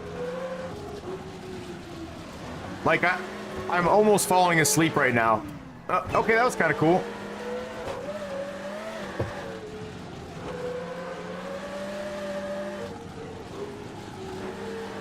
Like, this would be a miserable stage to do because you can't really enjoy driving because you have to rely 100% on the pace stops because you have no idea how tight every corner is because every single corner is a blind corner. Like, every corner is a blind corner so far. Like, I wouldn't enjoy this stage at all, even on an online championship.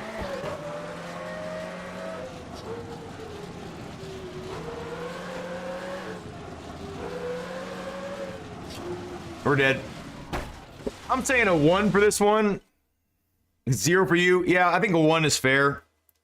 Like, it has some worth to someone, and it doesn't... it's not like the worst stage in the world, but I don't really like it. I like the name, Hippie Julma. Hippie Julma. You get a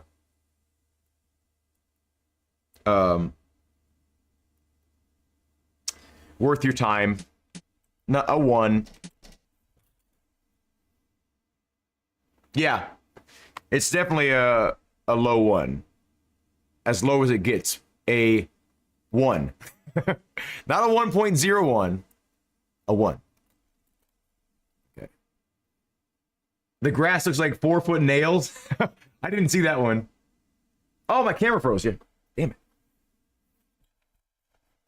At least it didn't freeze like doing that weird shake and dance thing.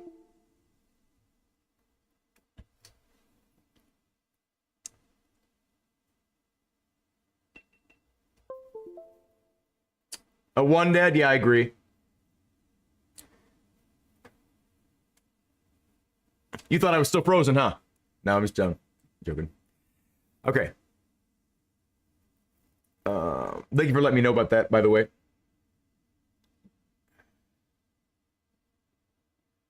Damn, how long ago did that freeze?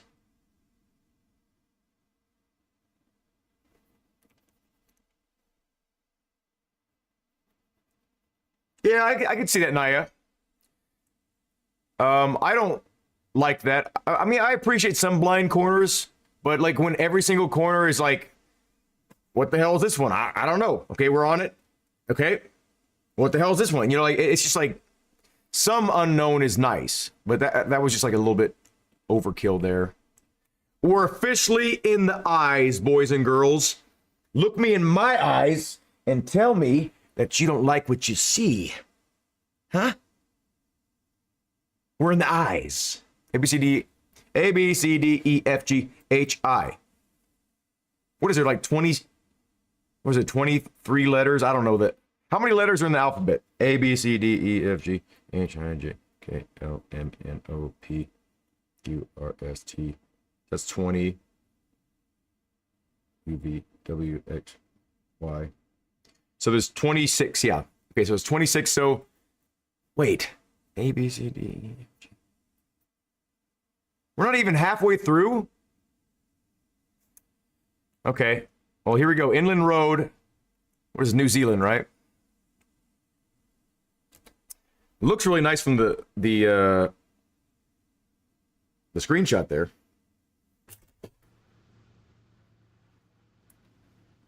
No, okay, yeah. Okay. So first glance, you all can't see it. I'm gonna show it to you right now. Look at this. I'm gonna just veer a little bit to the right and show you something. Look at this damn barbed wire fence and background.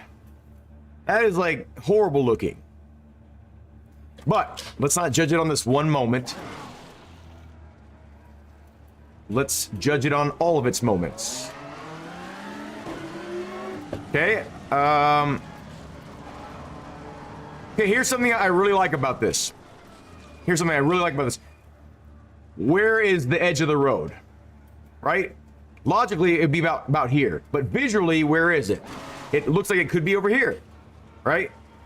He or she or they did a really good job hiding the edge of the road. I love that. Look at this. Like, this is where the road is, but I mean, that's where the edge is clearly over, like way up here. That looks great. Okay, this looks very weird right here, very unnatural. But let's forgive that moment there. Okay, this is pretty cool right here. I don't know, I'm liking this so far. This is at least a 3 so far for me. Definitely not a 4 yet. Ooh, it's rough right there. Jesus! Oh my god. Okay.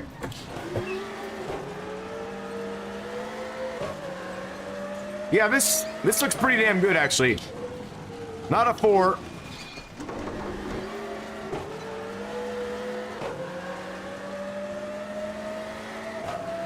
The background scenery is not the greatest.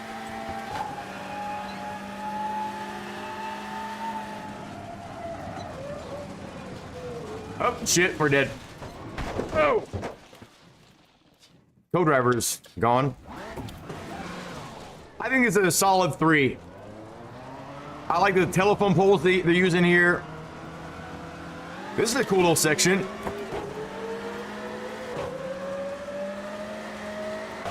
You get really hauling ass on.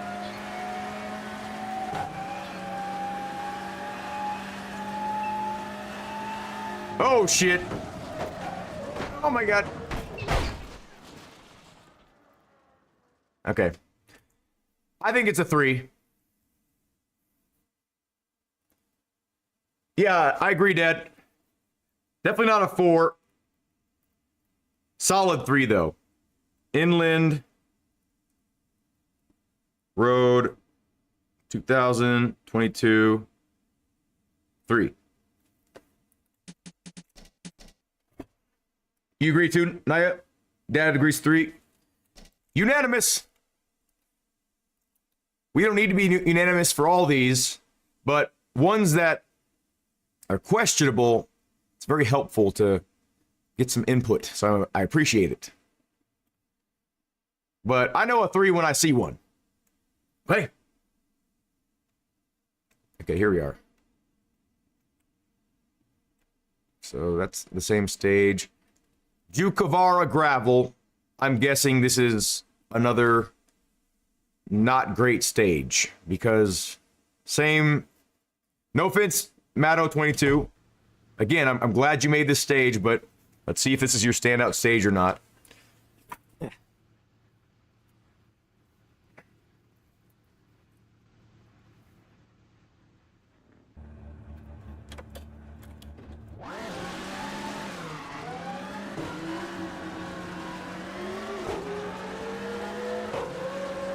Okay, the road surface looks awful. To me, at least. Trees don't look good. They're not, like, horrible, though. Okay, we're going with a 1 or a 2. We're going with a 1. That's a 1. I don't even want to give more time to that one. Joke. Wait. Are we already in the J's? Were we just on the I's? Was there only like 2 I's?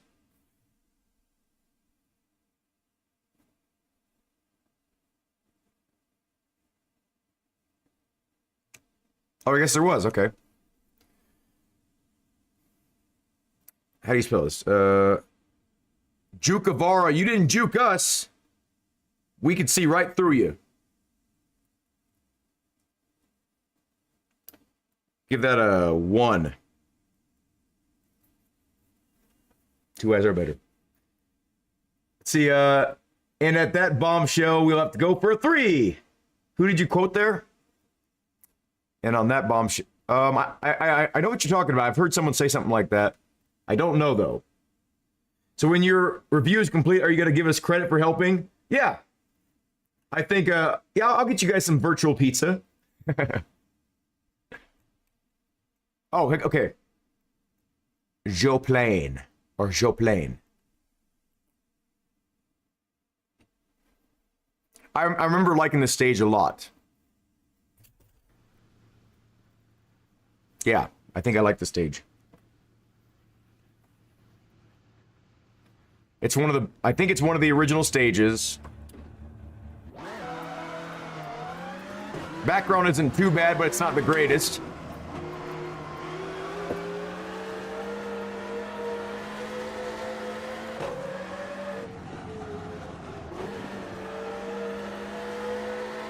So far, a 3. Everything looks kind of natural, organic. I'm not sure I like this time of day on this course, but I like it when it's a little bit brighter. Or a little bit foggy, maybe. It'd be kind of cool.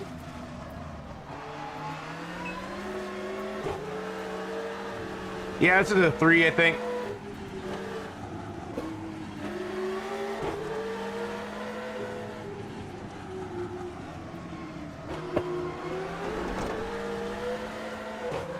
Cool stage, too.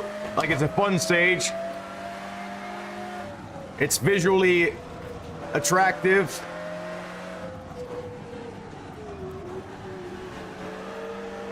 You can really haul ass on it, too, if you have pace notes.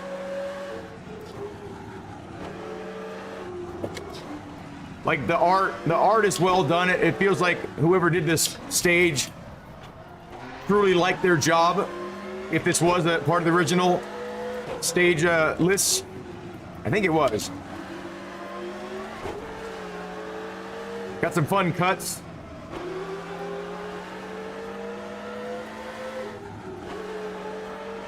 I like how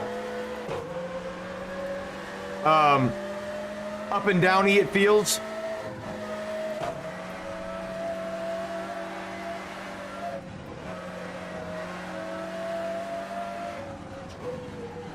I'm just kind of following the tree line here.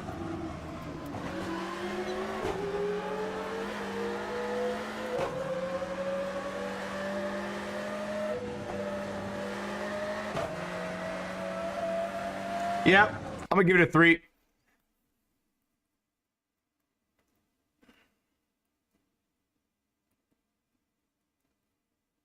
Joe Plain. You got a 3, baby. Pretty good for an older stage, though. You say 3 to 2? Yes. It does look inviting. It's a good way to put it. It looks like you want to be there. Yeah, that's a good way to put it. I like that.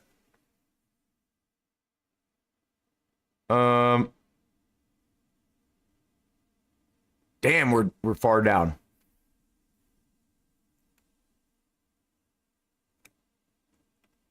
Joe Verte. Joe Mama!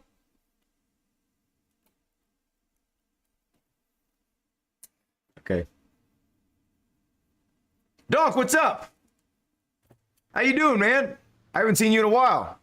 Donk is a fellow YouTuber. Go give him a follow or subscribe, I guess it would be on YouTube. He also makes music. He also makes beats. Welcome, Donk.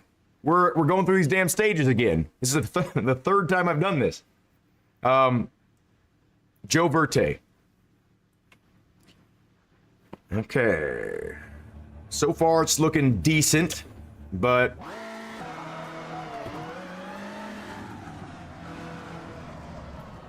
not as inviting as Joe Mama is. Okay, we're starting off with 2 hairpins, huh? Oh, shit. What the hell just happened there? That was amazing. It's very similar feeling, but it just feels a little bit more, like, a little bit more tree coverage. But I think one of the things that makes the Joe Plain special feeling is because there is a lot of openness, so you can see, like, the big vistas. Vista! I think I killed the Vista lady. Jesus. I'm not paying attention to anything. So I'm kind of liking this one less, just overall. But who knows? Maybe. Oh no, it's not the hairpin. Maybe it'll have those openings later on in the stage. I don't know off the top of my head here.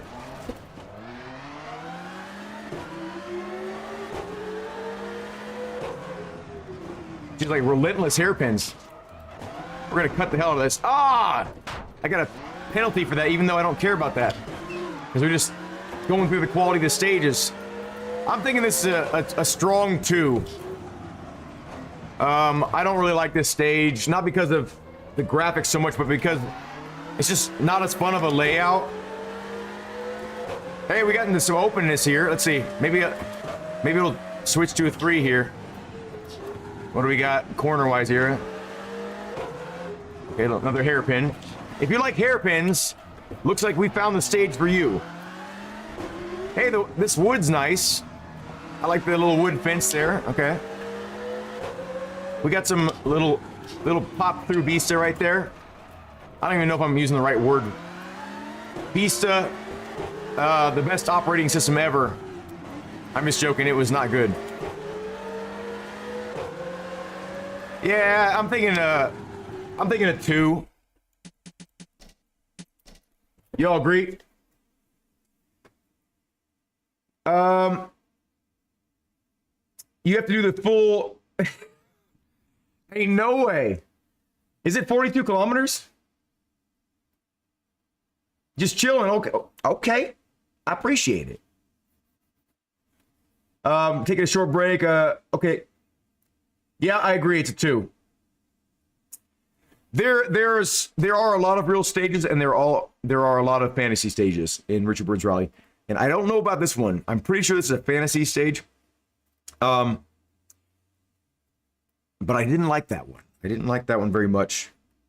I could be fine if I never played that one again. But yeah, solid 2 though. It's nowhere near the worst stage in the world. But there are a lot better stages to spend our time on, let me tell you what. And we've seen some, haven't we? We've seen a lot of stages that were, our time would be better spent dedicating towards those. But, so that one will definitely not be included in the video. I think only 3s and above will be included in the video coming up. Maybe even, yeah, definitely 3s and above. So, what do we got next here? Yeah, 40 kilometers. I I don't know about that. I like me a long stage here or there. I don't know about that, though. Okay. What do we got next? Are we into the K's? Oh, we're getting close to the K's. Ooh. We're just moving straight through this. Junior wheels 2 or 1. Junior wheels. Now, I remember this one looking really good, but having really poor pace notes. But it was one of the better looking. So right out of the gate here, I'm going to give it a 3. It looks pretty good. It's a nice environment. There's some weird textures here and there, but there's always some weird textures here and there in every game, right? But this one, it's stand out in some ways. Like the colors are really nice. I don't know where I'm going here. Is it right? How about right into your cock? I'm sorry, I shouldn't have said that. There's also kangaroos that jump on this stage. I think I remember. The traction is absolutely horrible, though. But it's nice to have a difference in surface. So you, like I said, you approach the corners differently. This is already a 3, though, visually. It looks nice. It's a little bit washed out here and there. Oh, we're gonna hit this kangaroo. You kangaroo. Oh my gosh. Oh man. Hey, this brush over here looks pretty good. While we're over here, why not check that out? Yeah, I'm gonna give it a 3. It's a 3. Oh, I didn't mean to hit restart. Says, okay, I'll check it for you, Scare. Let me see if it's 40. I think it's 30. I think it's like 36 or 32 or something like that. But we're gonna find out right now. You're making a skip ahead. That's like reading a book or reading chapters ahead. Wait.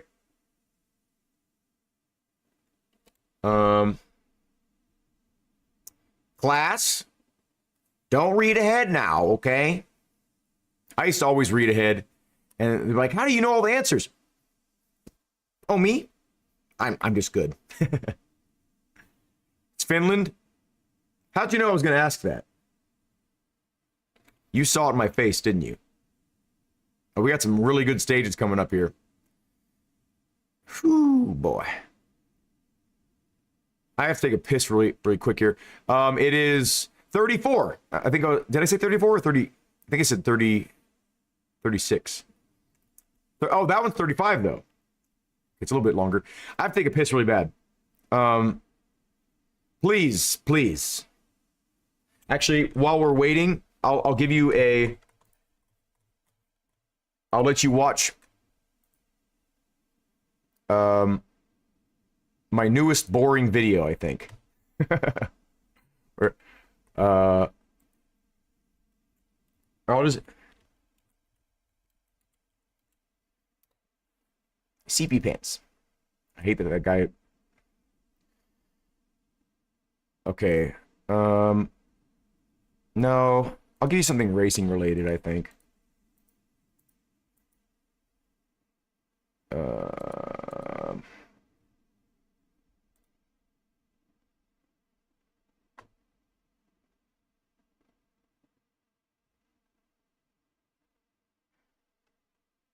Okay, I guess watch my SEMA coverage. That'll be good. You guys want to see some cool cars? I gotta pee so bad. I think I'm gonna get a snack too while we're at it, but okay. Oh man, I gotta pee. Well, I'll show you some of my SEMA stuff here.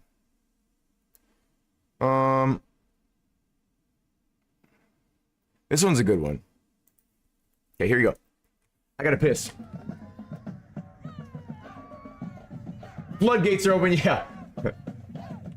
I'll turn it up for you a little bit. I gotta pee.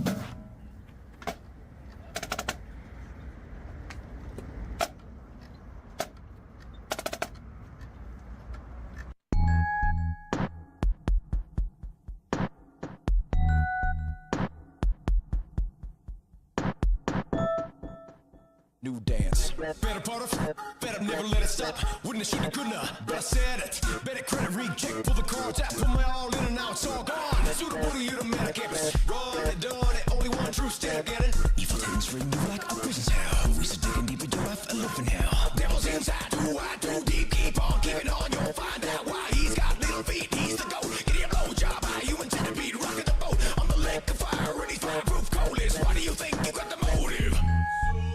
It's a cemetery, oh, and true. You are losing. It really does amuse me. And though you're never in the news, you really are a nuisance. You better try a new stance.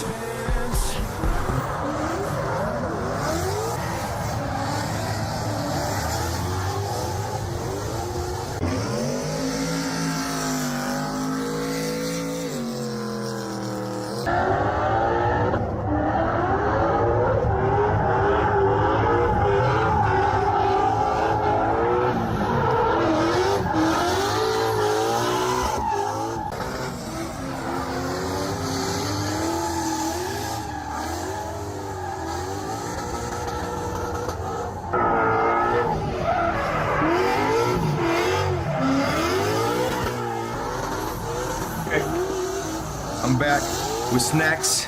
I got nuts. Oh, there's no light on in here.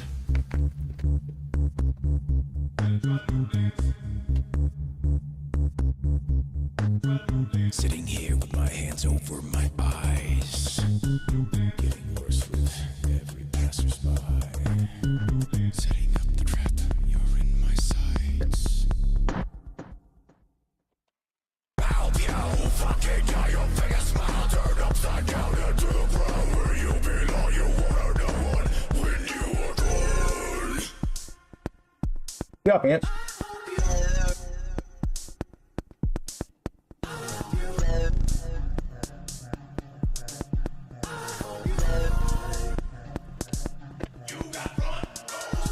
Couldn't wait to write me up in your little book of all the lies. To unknown days. Shouldn't you have taken time away? Wouldn't waste a sacrifice. Oh, Father, time's up. Measuring up to doors, the shivers can't get enough. Your pain simulates my hunger and bone. Your neighbors, hush. You suck the air out of my lungs. They diffuse it, they rotate and now show your bruises. They root it, consume and make more room to abuse it. That car is amazing. That was my favorite car of the show, by the way.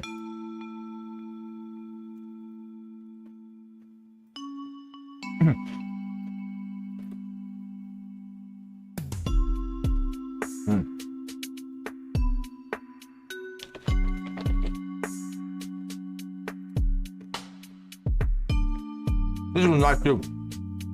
That was good.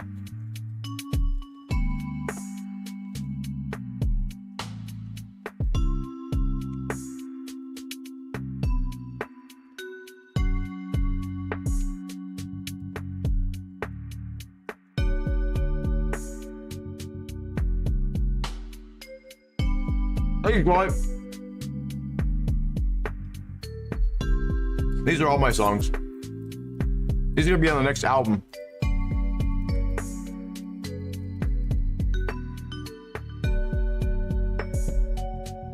I got a new one that I'm working on. It's awesome.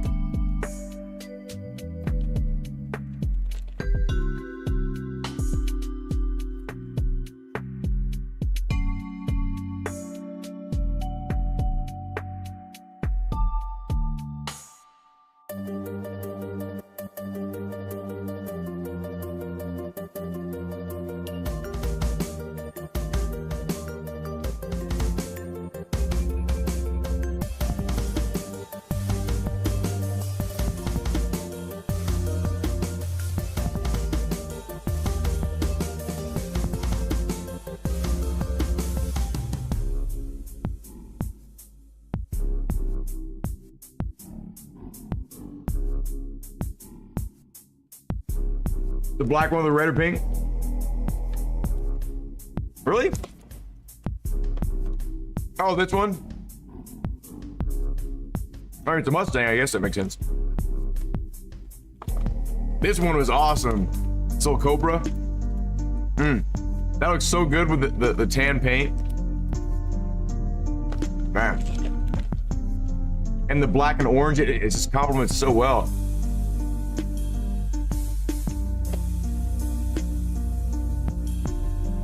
And these are cars you wouldn't even want to drive because they're so special.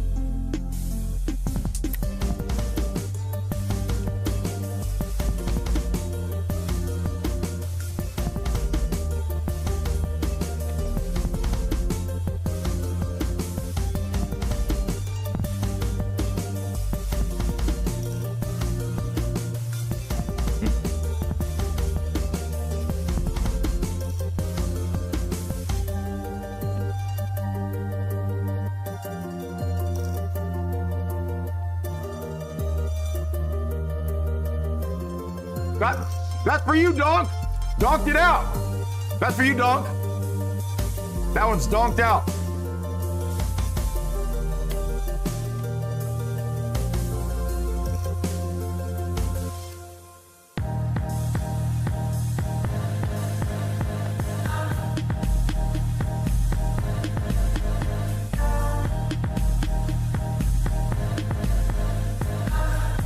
I like this one a lot too.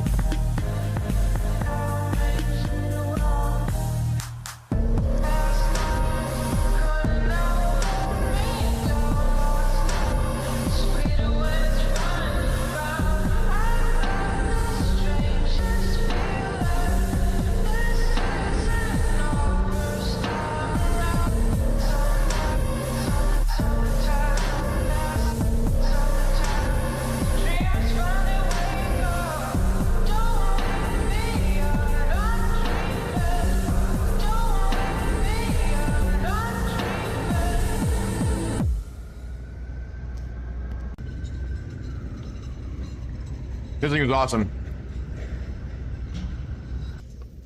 What? I'm helping. Anyway. While I'm still like recovering here, let's see if I can show you my new song here. It's not done yet because I haven't added vocals. Let me show it to you here. You all are troopers. You know, you've made it this far. I'm going to show you this. I don't know if you all have heard this before. I don't think you have. Wait, let me turn the mic off for a second.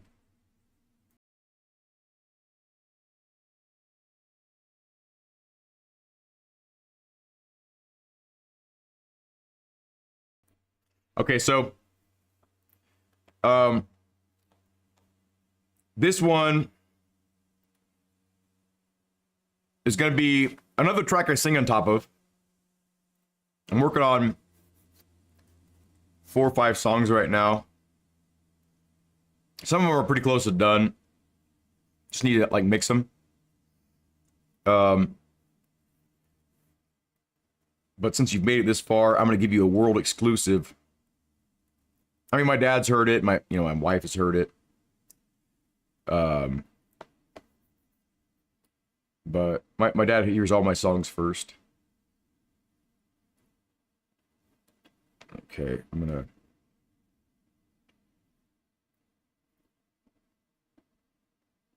I think it's this one.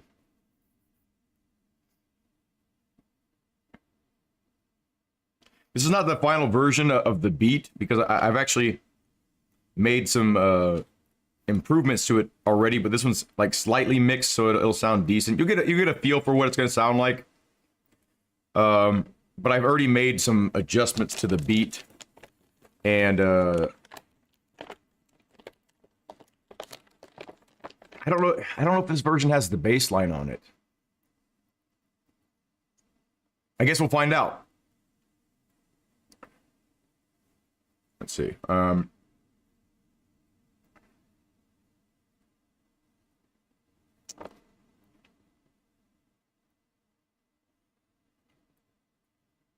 Oops.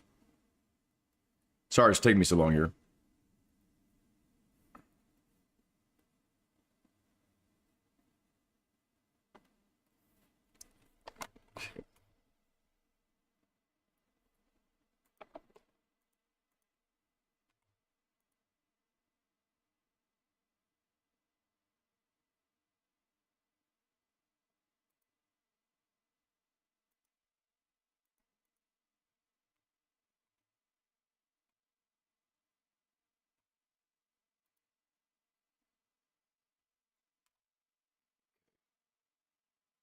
Here we go.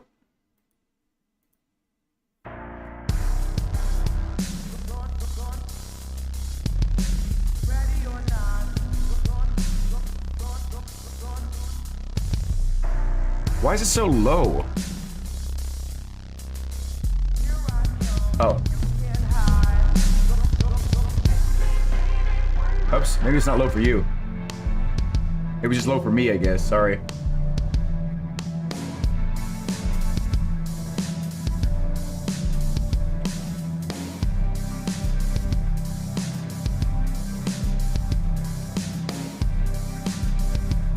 So I'm gonna be adding vocals and stuff to this.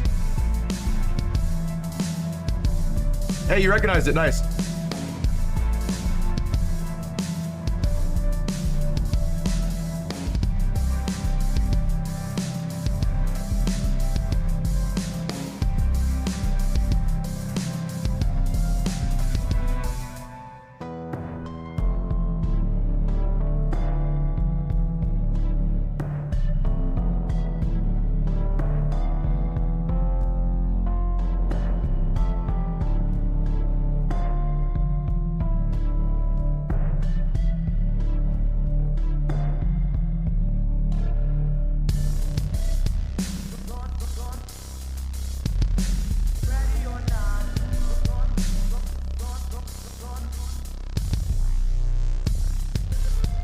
It's gonna sound a lot better once it's all mastered and everything, but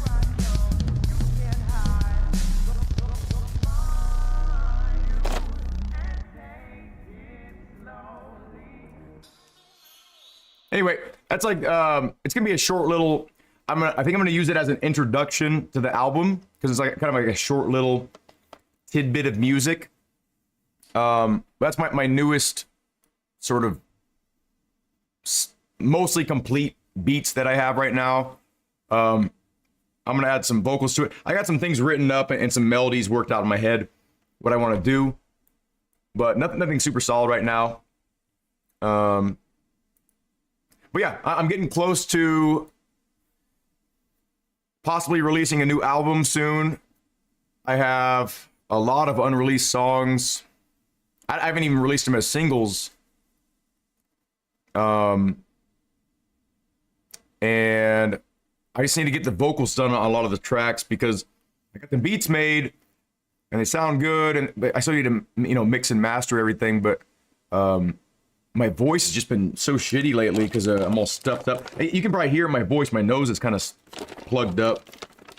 It's been like that for like months. I can't believe I still have like phlegm, but oh, nice. Thank you. Yeah, YouTube compression does ruin a lot of my songs. And if you got headphones on, you can kind of appreciate it a little bit. But I do have a pretty decently high bit rate. I think the highest I'm able to do is 160 whatever bits per whatever. So it's the highest that my PC is able to do with the live stream of my connection, I think. So anyway. Let's get back to this. Where are we? I think we're on L's, right? No, we didn't do that. Or that one. Oh, we're coming on to some really good ones. We're gonna probably end the stream. Oh, it's only 5? What? I was thinking about doing that for way longer, but I was like, that's gonna be annoying. So we did that. We're on K's. Kaiwavara. Here we go. This one I kind of remember being a really nice snow stage. Thank you, Scareface. It's good. It's good. It doesn't look horrible right now. The trees look really nice. The road looks all right. The snow looks good. Looks kind of dirty.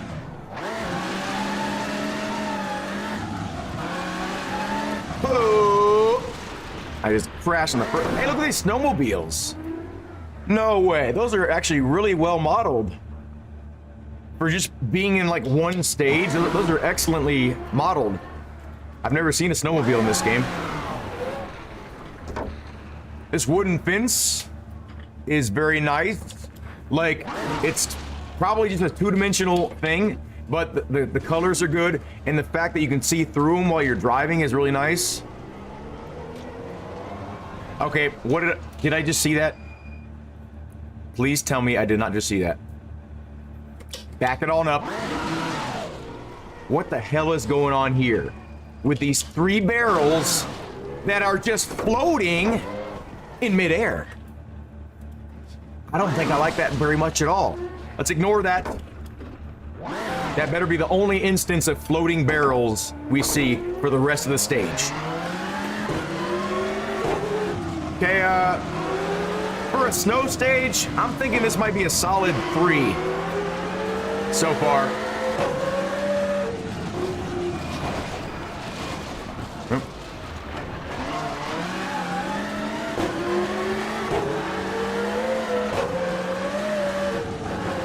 Oh, damn. Okay.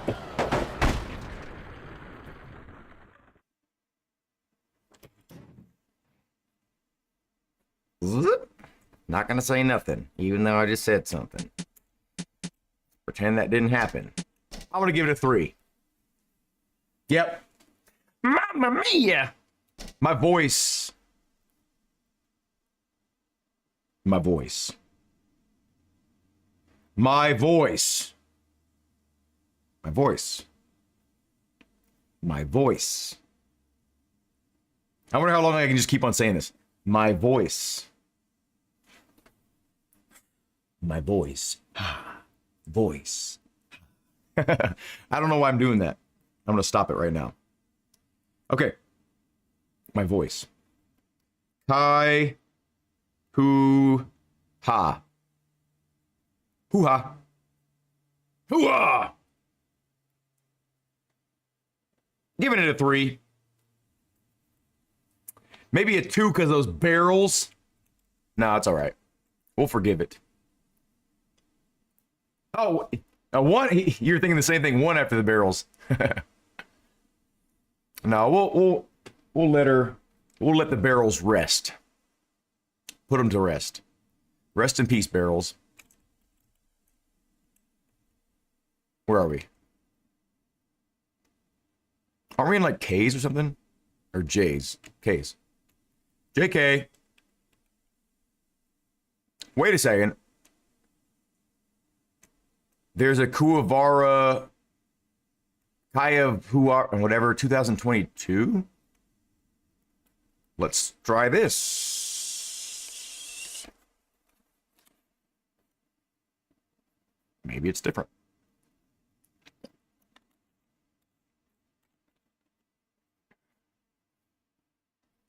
Gonna find you. Hit me, baby, one more time. Oh.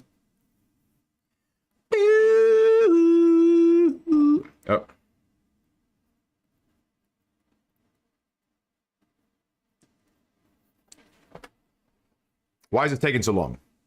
I'm impatient. No, I know. I knew it. I appreciated it. And I acknowledge it. And I support it. What the hell? Did it freeze or what? No, okay. Okay, so it's exactly the same, just at nighttime. What am I missing here? And no headlights. Oh yeah, we're not on Richard Burns Rally. Okay, this is stupid. Why is that 2022? I'm not gonna put up with that bullshit. Okay. I'm sad that I wasted our time doing that. I am sorry. I am deeply sorry. Oh.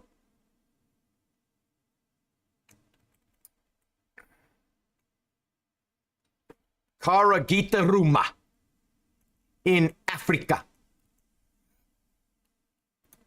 This one is a 2. Maybe a 3 based on how fun it is, but definitely a 2 or even a 1 graphically. Graphically, it's not going to be good. I don't remember this being good. It froze. What do you mean?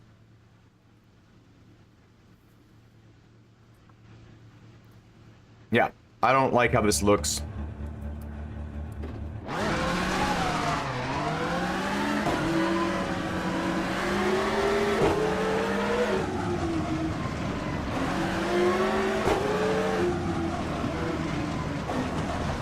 Oh.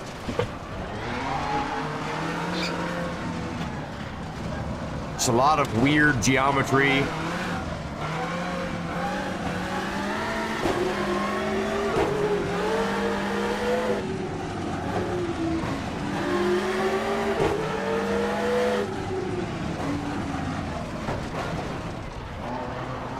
I mean, it's definitely worth your time because it's a fun stage, right? Like, it's very challenging. I guess we're going this way. It's unique. I think a 2. Doesn't really make me feel immersed. It's fun. Like, I enjoy it, but it doesn't... Like, the colors are cartoony to me. The contrast of everything is just like... it's not good, I don't think. I'm giving that a 2. Karagitaruma. What did you mean that it was froze? Oh, they froze. Oh, the barrels froze. I thought you meant like the stream or something.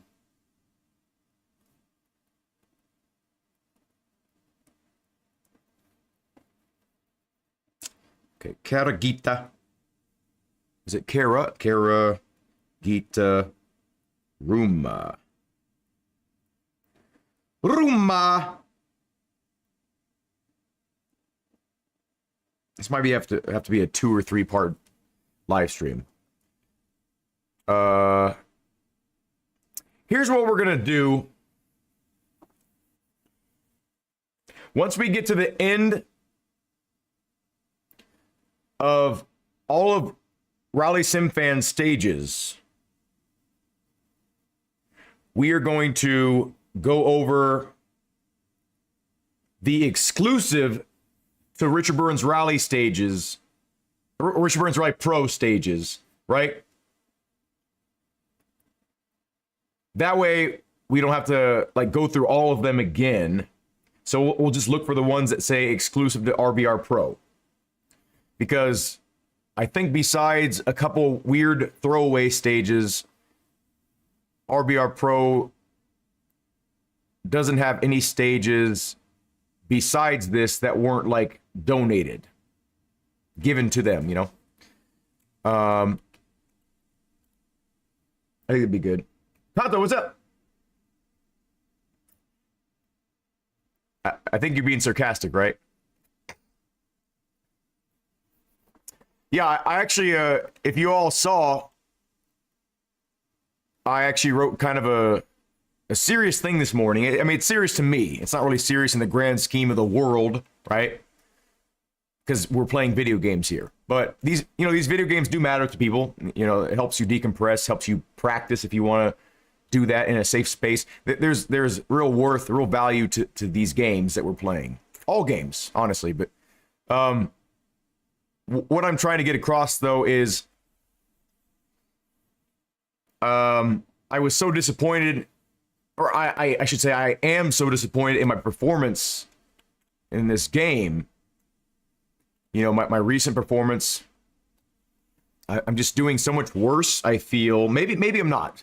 Maybe I just feel like that, and maybe it's not true. But I feel like I'm doing much worse in this game than I used to when I was playing it as my main game. And now that I kind of switched over to WC23 because the community is over there, we're playing a lot of multiplayer matches, things like that. Clubs, that stuff does matter to me.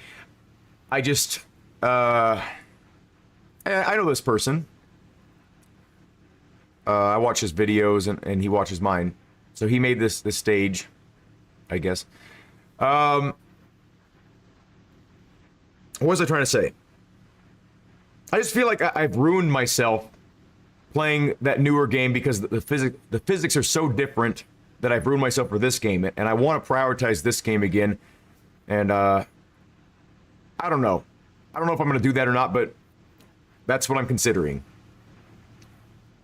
So the road surface, I don't like that it looks kind of like you can follow the lines perfectly. Let's see.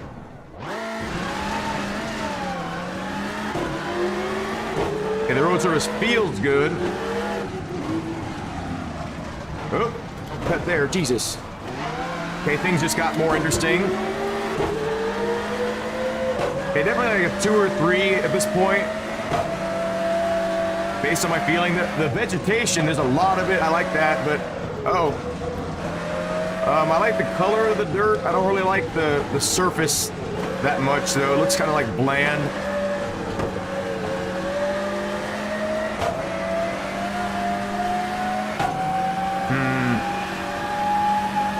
I like the tree placement.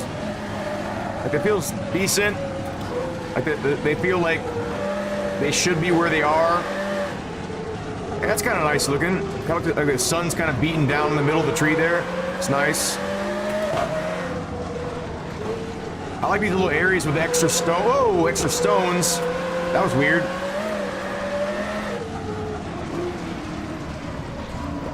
I'm not really too convinced on the sides of the road, though. I wish there was a little bit more blending on the sides of the roads here, instead of that hard edge.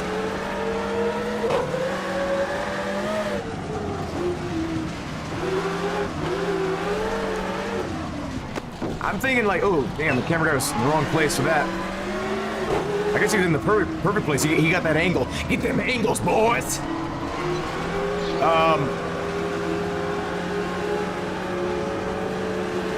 I'm thinking this is like a 2. I don't really feel like there's anything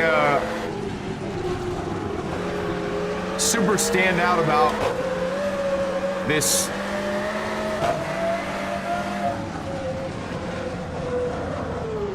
Like, it's good. It's a good stage. It feels nice. I wouldn't mind doing it, like I said, in a championship. Or dead. Hey, is that water over there?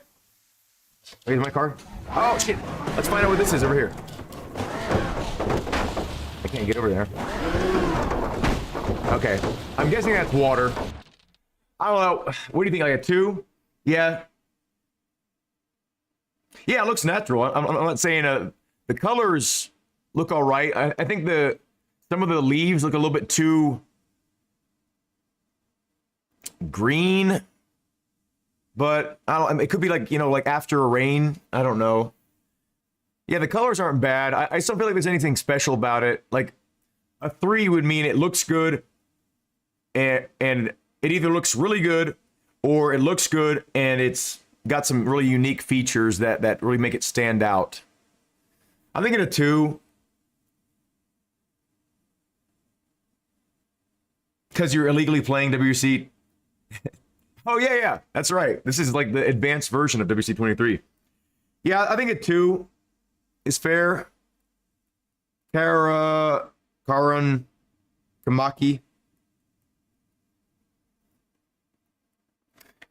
It's a good stage. It just doesn't strike me as something that I want to play like over and over and over. Okay. So yeah, we're on K's, yeah. The one thing is Super Saturn Rally. There seem to be no standard tracks that are mandatory that we can compare. Yeah, I see what you're saying there. I mean, rally in real life, they're always changing where they're going. Even if it's going to the same countries, states, whatever they're called, I guess countries or provinces. They're always switching it up a bit. I don't know. Like, I don't know if there should be a standard. I know what you're saying though. So there's like one or two stages you can compare, like a benchmark stage for each game. So you can be like, oh, this game is clearly better because this stage looks better in this game. Like, I think I know what you're talking about, but I don't necessarily agree that there should be a standard set of stages. I think it would get kind of boring if all the games. Do you mean just with Richard Burns Rally? Yeah, the road. Yes, I agree. I agree, Kanto. The road does look very natural. Not the edges, but the color of the road. I agree. Where are we here? Okay, I'm getting excited for some of these here. I think we're gonna do. Okay, we just did this one, I think, right? No, we did that one. Carcass. Let's do Carcass next. I remember liking Carcass. Remember liking things about Carcass. Special stage Carcass. I think we're gonna do like maybe 5 to 10 more and then head out, or maybe get to like the next letter or something. But okay. Let me see what I like about the. Okay, I like that. So the trees, even though they look low resolution, they look like the leaves are kind of reflecting light. I like that. The sky does not look very good. The colors are not horrible, but I don't really like them a ton. Let's see if I like that. Some of those super tall trees, they look cool. The grass looks really good. Grass looks really good on the side there. Nice and full looking compared to many stages. This sort of other like AstroTurf bluegrass looking stuff, I don't really like that. Carolina bluegrass. But okay, this feels like a 2 or 3, yeah. I think it looks better than the last stage overall.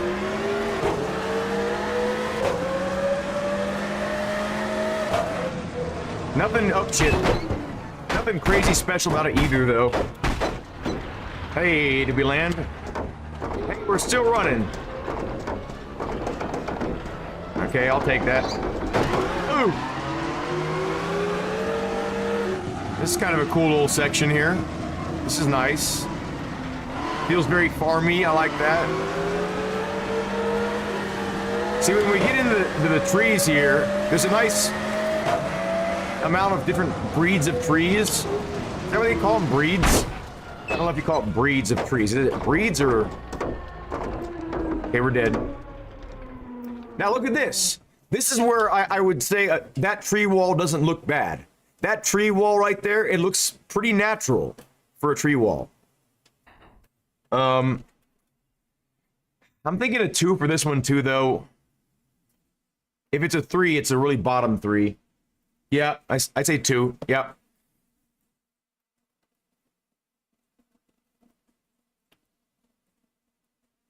Carcass or Carcass. Carcassicus.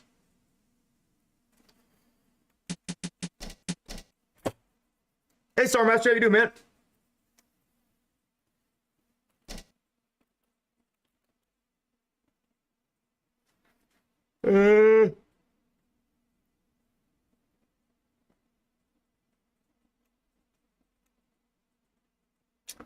Things are well. It's a nice weekend. Didn't have too much problems at work this week. Mostly because I got back on Thursday. So there's only 2 days to have a problem. But I came back with open arms. I always feel welcome at my work by most of the people. Just some people I don't, right? But even management, besides not the postmaster, but my supervisors said, like, they were like, welcome back, and they apologized to me for some things that they said and did and stuff like that, and it felt good. It felt good. I felt like we were kind of starting off on a new foot, and there's a lot of weight off my shoulders because I was really stressed out. Anyway, I don't want to get too deep into that, but things are better right now. Karlstad. Let's try this one out. Another snow stage.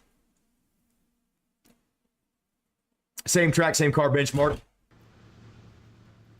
Okay. I'm not going to judge it just yet, but I'm not super liking this a ton. But there are some things I do like about this. The sides of the road, they don't feel like a perfect marshmallow mound, right? They look like an actual plow went through here and displaced the snow irregularly. So I like that. The texture, in my opinion, could be a little bit better on the sides. The actual surface we're on doesn't look too bad. And the trees off in the distance, that sort of like hazy tree look, that looks really good. Some of them don't look better than others, but that looks really good. And overall, the assets that are used besides the character models that look absolutely horrible in this, they're like really blocky and weird. Besides that, it doesn't look bad. The building to my right, if you can't really see a whole lot of it, doesn't look very detailed, but it doesn't look bad compared to other Richard Burns Rally stuff. This right here, where's the mouse? This right here looks pretty decent, even though there's not much anti-aliasing because I turned it off for VR. And I'm in 1440p. But that the geometry of this looks pretty good, and these banner poles or whatever they are, banner things, they don't look half bad. They look three-dimensional, even though there's some two-dimensional aspects to them. These little spotlights up top here look well modeled out for what they are. The banners themselves look very poor quality. I don't like that. I wish they were either higher resolution or they look like they had a little bit more depth to them, like more shadows, like to try to replicate the material not being perfectly stretched out and straight. But overall, yeah, it looks pretty good starting off here. Looks like there's some spots in the road that are worn away from a lot of tires going over them. Surface feels good itself, like it feels natural to drive on it. Enough grip to where it's snowy feeling, but not so little bit of grip that it's impossible to get around these turns. Oh, Jesus, okay. I guess we were supposed to turn there. Oh, I don't know what he's hit, but this cool little bridge thing, Bridge to Terabithia. Oh, what the hell?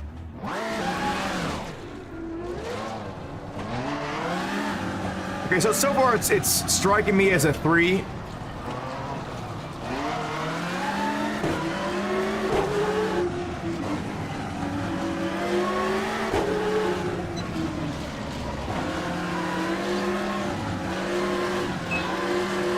Oh, it's a long-ass turn. Still going. Okay. I'd say it's a 3. I like a lot of things about it, but there's some things that are lacking. I'm gonna call it a 3. Karlstad. Carl's bad. Carl's not so bad.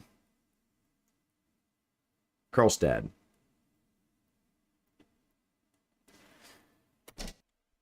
Okay. I'm gonna try to get through the K's here. Yep.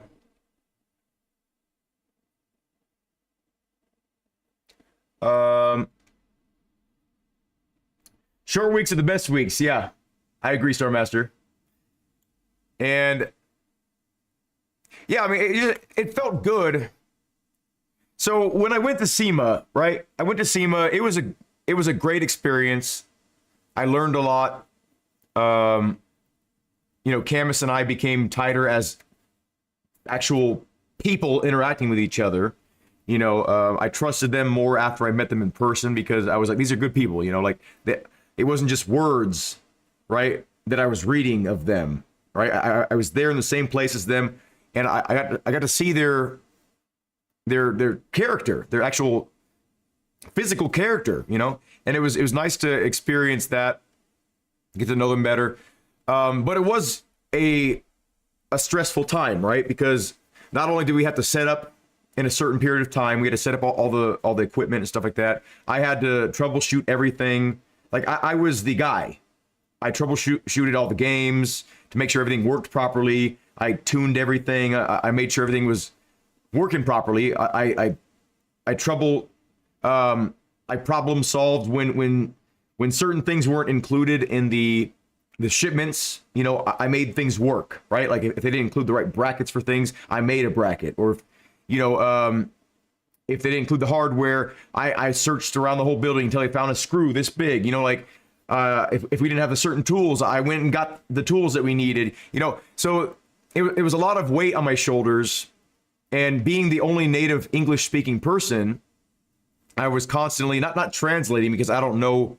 I only know like a few Chinese words, but I wasn't translating. But I was making sure both parties were fully understanding each other. If I wasn't directly the person talking to a client or customer or whatever, or someone that's interested, I was helping them kind of help the native speakers to the non-native speakers. I was trying to be the middleman to make sure both parties were understanding things correctly, you know, making sure like things weren't lost in translation.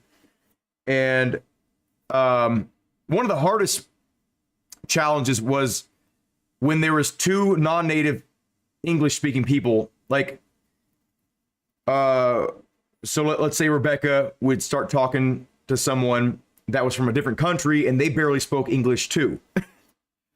That was tough because, you know, if they knew a similar language, they can kind of understand each other if they were like, you know, because a lot of the Asian languages they have similarities, right?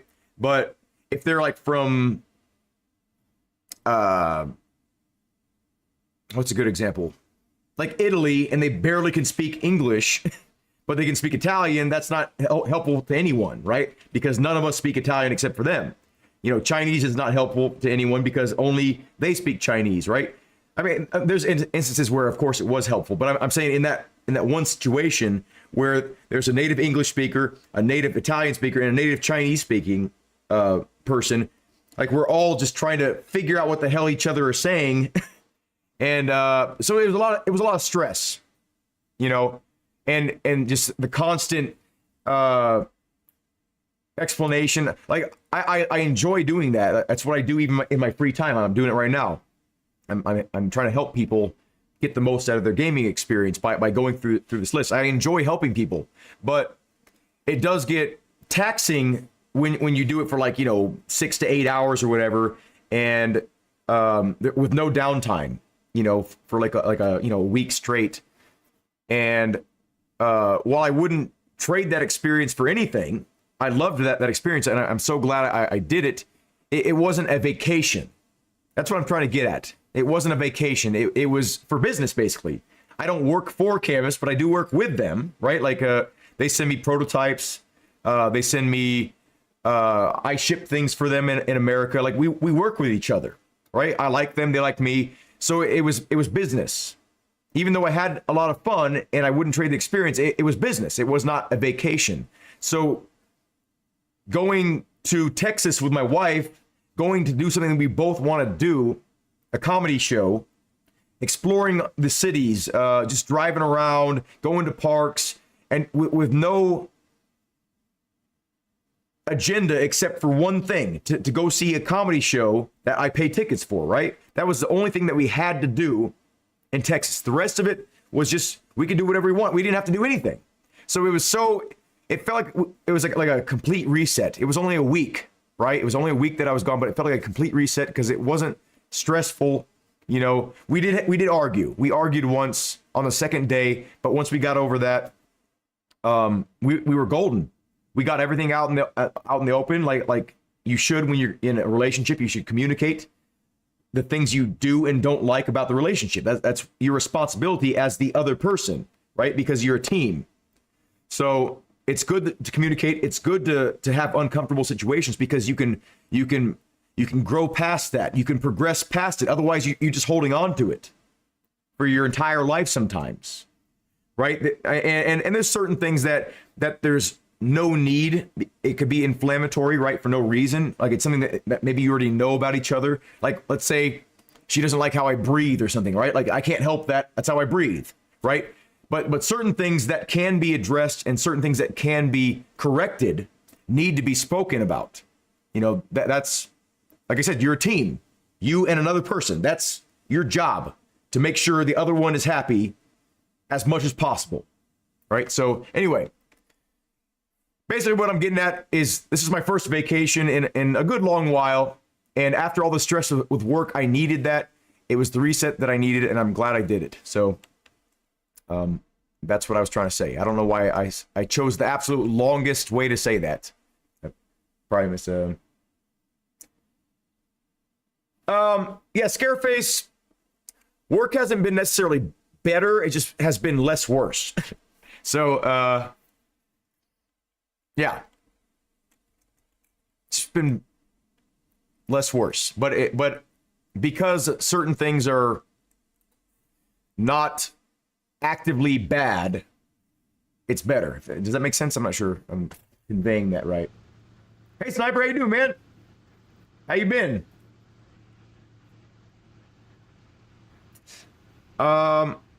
Okay, here we go. The trees. I love the trees.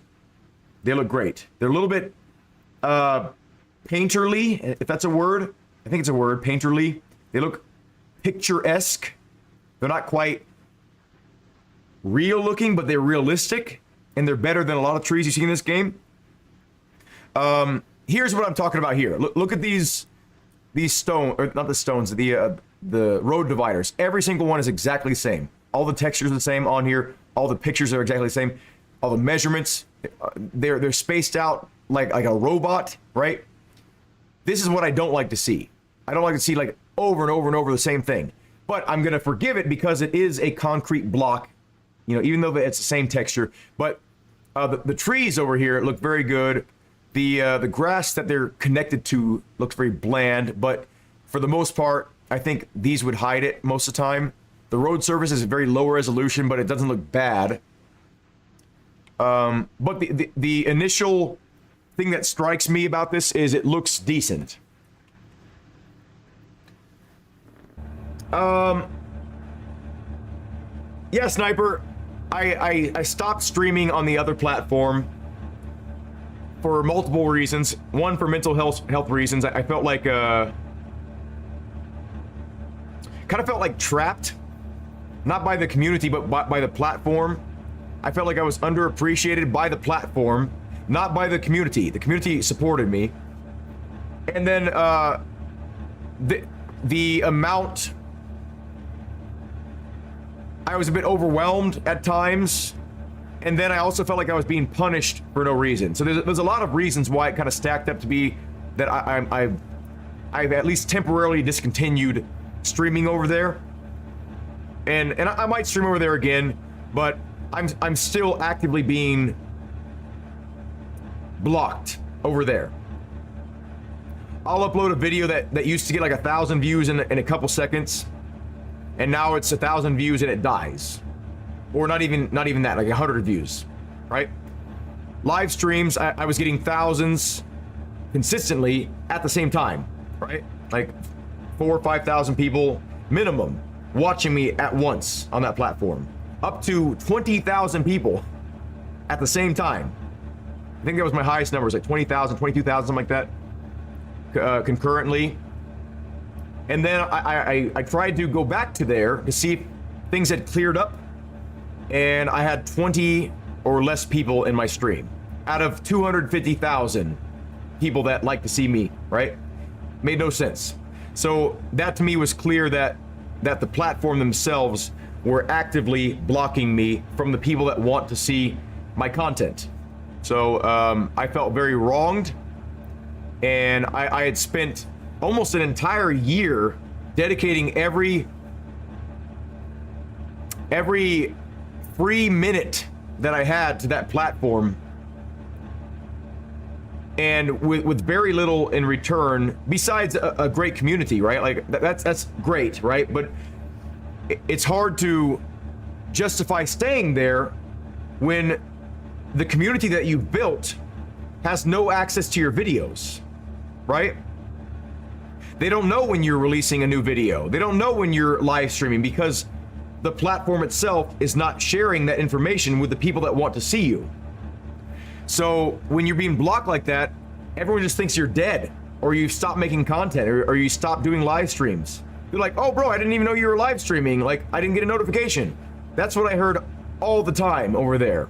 And I hear it here too, but I think it's just a bad system here. But it just felt like there was no point in continuing over there, at least until my community guidelines strike is removed from my account. Because you can only get 3 of those, and your channel is deleted. So I didn't want to mess with that. So I just left it alone, and we'll see what happens. So anyway, oh, look at these bleachers. These look really good. Okay, this went from a 2 to a 3 real quick. Okay, I don't like this weird like stained glass looking concrete work over here.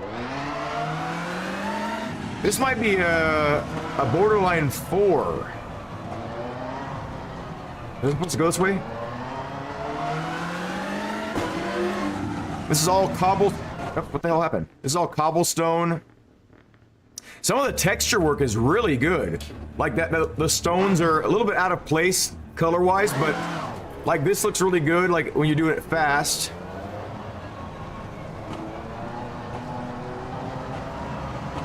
This might be a 4. I don't understand the layout without paste notes, but oh, I'm going the wrong way. Damn it. Okay. Because of the fire engine? Really short stage. Unless that, okay, I guess that wasn't it. The audience density is mostly comprised of, you know, 2-dimensional textures, but there's a lot. I feel like there's a lot of people kind of watching me, you know, in a haunting kind of a way. Look at that building. Wow. That's one of the best looking, at least from far away, that building right in front of us is one of the best looking buildings that I've seen in the game. Let's see if we can get a better view of it. Oh, that's far. Look at that building though in front of us. Even the one to the left of it looks really good. The one to the right does not look that great, but that one in front of us looks really nice. It looks like the balconies might actually be 3-dimensional. Not positive, but looks really good. What do you think, 3 or 4? I think there's a lot of things that look wrong about this stage, but it does look better than a lot of the 3s that I've given, I think.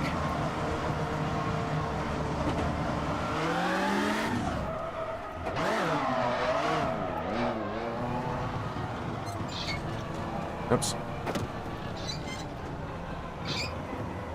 I don't know where I'm going here. Okay, whatever. I guess that's the end of the stage. We saw everything it has to offer, though. What do you think? You think 4? Let's see the fire engine. And thank you, Scareface.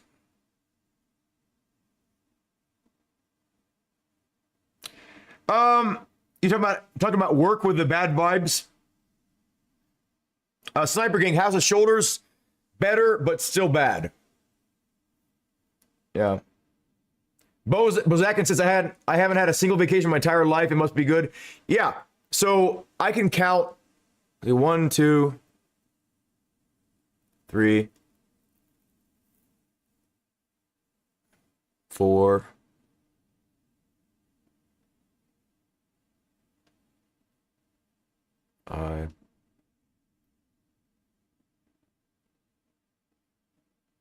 I guess I've been on a lot of camping trips, and I guess you can call a camping trip a vacation because it's something that you want to do.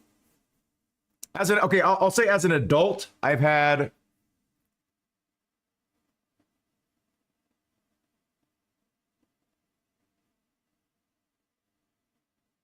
I think 3 or 4 vacations as an adult, and I'm 35.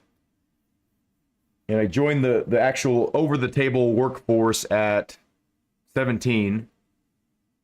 Like, I worked before that with my dad a bit. Not like full-time or anything, but I helped him with certain things. And did little odd jobs occasionally for certain things. But yeah, like over the table, like at 17.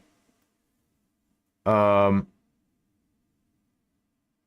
like 4 that I can remember. Maybe 5, I don't know. Your boss. You think 4? Okay, we'll call it 4. I think that there's a lot of really nice features about Karawa. We're gonna try to get through all the Ks here tonight, and then start working on, I guess, the rest of the game after that. But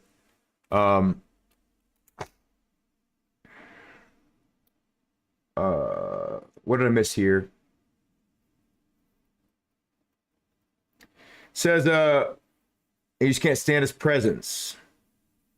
No, it's not just his presence. It's what he does. He actively attacks me, and he's been doing it a lot less lately. But he goes out of his way to attack me and try to get me fired. Try to throw his weight around for no reason, kind of thing. And that's what upsets me. Says, I hear you, and I'm sorry, but I was there when you had at least 4,000 to 7,000 every stream, but then it was less than 30 people. Yeah, and it was like instantly. As soon as I got a community guideline strike, it was instant. All my videos started getting less views. I started losing followers and subscribers like rapidly. You know, it was kind of traumatic, honestly, because you kind of get used to a certain level of performance, and then to have it ripped away from you all at once, something that you really care about, that you've spent a lot of time towards building up, it feels like you've been wronged greatly, and like it hurt me, you know, and it like it seems weird to care about like a virtual thing, but I spent so much of my time and effort and money. You know, I bought an iPhone 4, not iPhone 4, an iPhone 14. What was it, 14, 12, or 13? Whatever the newest iPhone was at the time. I bought one of those because I heard that iPhones look better for TikTok. Or I shouldn't have said that, sorry, for TT. I bought sound equipment for Tiki.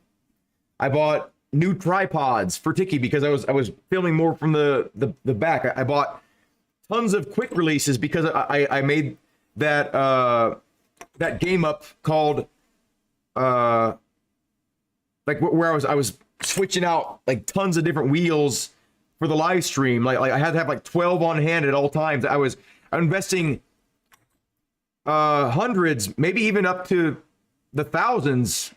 You know, I mean that iPhone by itself was, I think, 400 or 500. I don't use it for anything. It's not even a good phone. I bought it with I thought it worked, and it doesn't work as a phone. It's got a bad ESN number, and the guy wouldn't take it back for a full refund. But yeah, I have things that I specifically bought for Tiki. Tons of stuff, actually. I had exclusive content over there. Like a lot of videos over there never happened anywhere else. A lot of live streams that, you know, I did like 8-hour live streams over there. At least like 5 to 6 hours. I mean, we're doing a long one today, but, you know, normally we'll be around, you know, an hour or two here. I was doing like no less than 8 hours a day at sometimes, maybe more. I don't know. But I was investing so much of my life in that, and it felt like it just got ripped away from me all at once because of something that was a complete mistake, not on my part. The platform had some automatic AI thing determine that my video was going against the community guidelines when it wasn't. And I even got a hold of Tiki customer service. Like, we had a one-on-one video chat multiple times.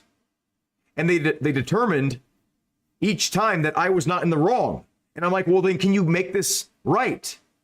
And he's like, well, I'll try. And then nothing ever happened, you know? And what it boils down to is the people that you think can help you have absolutely no control of the platform. The platform itself is 100% AI driven. That's what it is. So if the AI thinks you did wrong, you did wrong. And you can't correct it. The only way that it gets corrected is they have certain time limits for things, right? Like, it takes a year to get this off your record. It takes 3 weeks to get this off your record. That's the only way that the corrections have ever happened for me. Ever.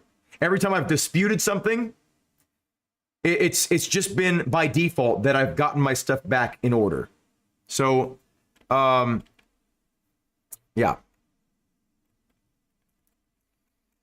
Kidney Heath Stowe. Here we go. The snow. Did you try my silent treatment advice? Actually, I didn't necessarily do that, but, you know, I had a conversation with my dad. He was saying a lot of similar things. And what I did mentally is I tried my best to accept the things that have happened. You know, I'm sure I could get heated right now if I start talking about it passionately enough, but I've tried to accept things that have happened to me and just try to move on. And, you know, coming back to having my supervisors apologize to me and say, hey, we know you didn't do these things that we accused you for. We're sorry. Let's start the new year off on a good foot. Shaking my hand. That was a great way to... I'm a very forgiving person. It might not seem like it when you hear me complaining about things that have happened so long ago in my life, but I'm able to forgive people as long as I'm not actively being screwed over in the past 2-3 weeks, right? I can, if someone has come up to me and apologized to me, I can let things go. I can. But if no one's ever attempted to make it right with me, and all I have left in me is my memory of how I've been wronged, right? It's harder for me to let things go. And that makes sense, right? But I'm able to forgive people. I'm able to forgive certain situations. And just having that recognition from, you know, one of my many bosses that are there, it just felt like, okay, we can do this. Let's make it happen, you know? I don't agree with everything you say. You don't agree with everything I do or say. That's fine. We're two different people, right? We're two different crafts. I'm in the maintenance craft. They're in their management, right? So we're natural born enemies, right? If you think about it. It doesn't have to be like that, but I'm just saying we can work together. And I'm just so glad that we're starting this year off on the right foot. Or the left foot, whatever. Thank you, Scareface. I despise iPhone. Yeah, so I used to love iPhones. I used to run an iPhone back in the past. And the reason I love them is because they were so optimized. I love optimization, but with optimization comes less choice. And when you're wanting like a phone that you want to do a lot of different things with, Android, in my opinion, is the way to go because it's so flexible in what you can do with them. You know, you can control them from the factory more so than you can an iPhone. An iPhone is a really locked system. iPhone is, you know, the fanatic of the worlds. They're overpriced.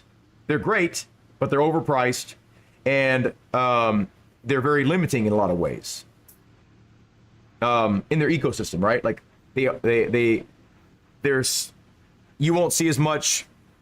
You'll see a lot more quality control, but you won't see a lot of things that that slip by that are might be hidden gems, right? Like and when we talk about like settings and options, you can control your phone so much better with an Android, in my opinion. Now the operating systems are not as well optimized on Android, from my experience, right? I have a lot of issues, but just like I like PC better because of the flexibility it offers. You know, it's and because it's cheaper, and because that's where sim racing lives.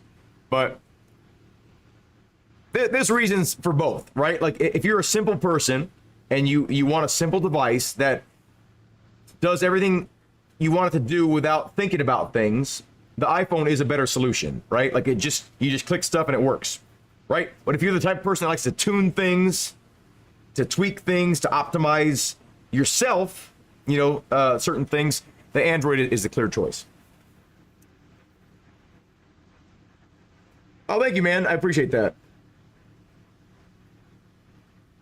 You couldn't care less about that spyware app?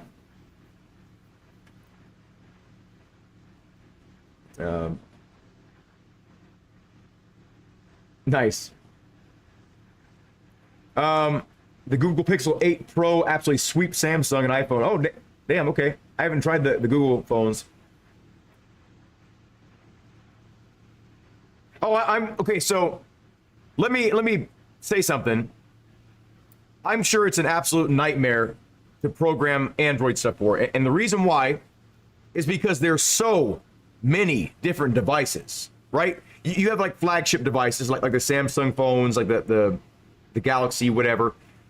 Like, even though those are probably even more complicated to optimize things for because there's so many things going on, just think of how many flagship phones run on the Android operating system, right? We got the Google phones, you got the Samsung, we got Huawei or something like that. Not Kyocera. I don't know what it is. There's a lot of different companies that make flagship Android phones, and they're all a little bit different and running kind of custom firmware, software, whatever. So I understand that completely, Kanto. What I'm saying is for the user themselves, it's for the people that like to adjust things to suit them. I think Android is the better option. But yeah, I understand where you're coming from completely.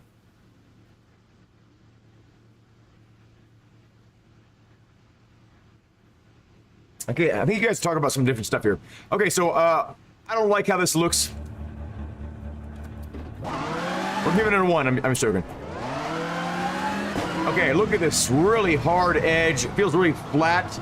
Even though we're going uphill right now, it still feels very flat. Even the depressions in the ground are like very low poly meshes, I guess you'd call them.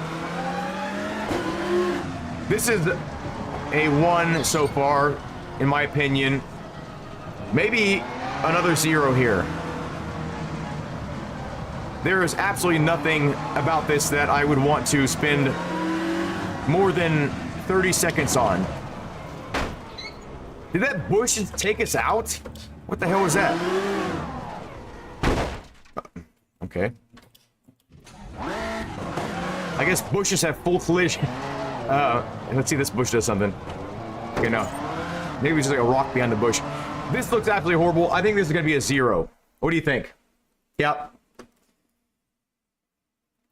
Kidney, Heath, Snow. That's a 0. What time is it? Oh, it's still 6 o'clock. We're doing good on time. Like, maybe I should just make it a 12-hour stream. Try to make up for lost time. I mean, if you guys are with me, I'm here. Like, I'm doing all right physically because I'm not really putting my all into steering, you know. Like, I'm in pain right now, but I'm not like in so much that I can't continue on. It's 1:35 for you, okay. I was wondering why you could be here so much longer, Scareface. I realize it's early here, so it's got to be... Oh, it's 1:35 for you, though, so it's not super early. It's late as hell for you. Actually, it's almost the earliest it can be for you. But late for you if you haven't slept yet. Yeah. I figure we could go longer on this one because not only am I interested to see how I feel about these stages now that I've had more time with them, but I think it's just, you know, it's a fun little stream. It's I don't know, it's just kind of nice to give opinions on this stuff here. So where are we here? Okay, we're on this one. So Kinambalayala. It's another African stage, and I think this one off the top is a 2. You have? Wait a second. That's insane. You have been. Wow. That's cool, man. Thank you so much. It's 236 for you. Damn, you guys are troopers here. And thank you, Star Master. I appreciate that. I really do. I try to share, like, I try to make this channel more about, or this actually looks pretty good here. At least the dirt does, but I try to share certain parts of my life to help others, not to determine what they need to do, right? But to just give them more information to work with, right? Like, cause like there's certain things that I'm proud of in my life that maybe I shouldn't be. You know, someone else might take offense to certain things that I'm proud of. Like, what's a good example?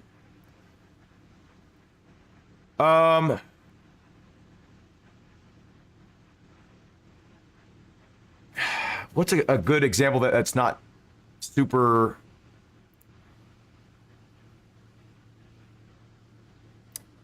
offensive?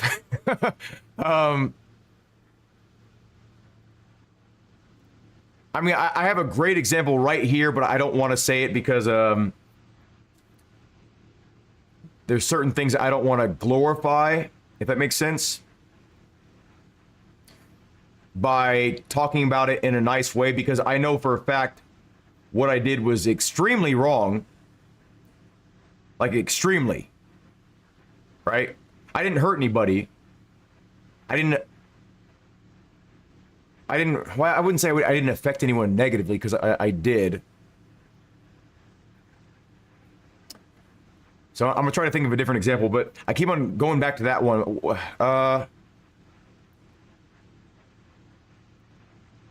Okay, here's a perfect example that's in line with the channel. I used to illegally street race. I used to drive around highways, just different roads, and I used to illegally street race a lot.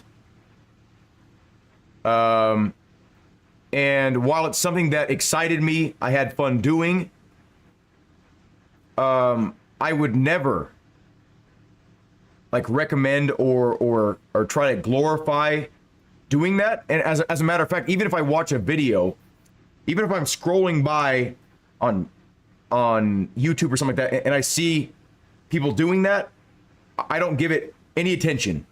I don't want people to do that, right? And it might seem kind of selfish of me to have taken part in that, and then say, no, you can't do that, right? But I picture it more as I've grown because I was being selfish. I was being extremely selfish, and I could have really hurt someone, hurt myself, which in turn would hurt my family and the people that love me, people that care about me.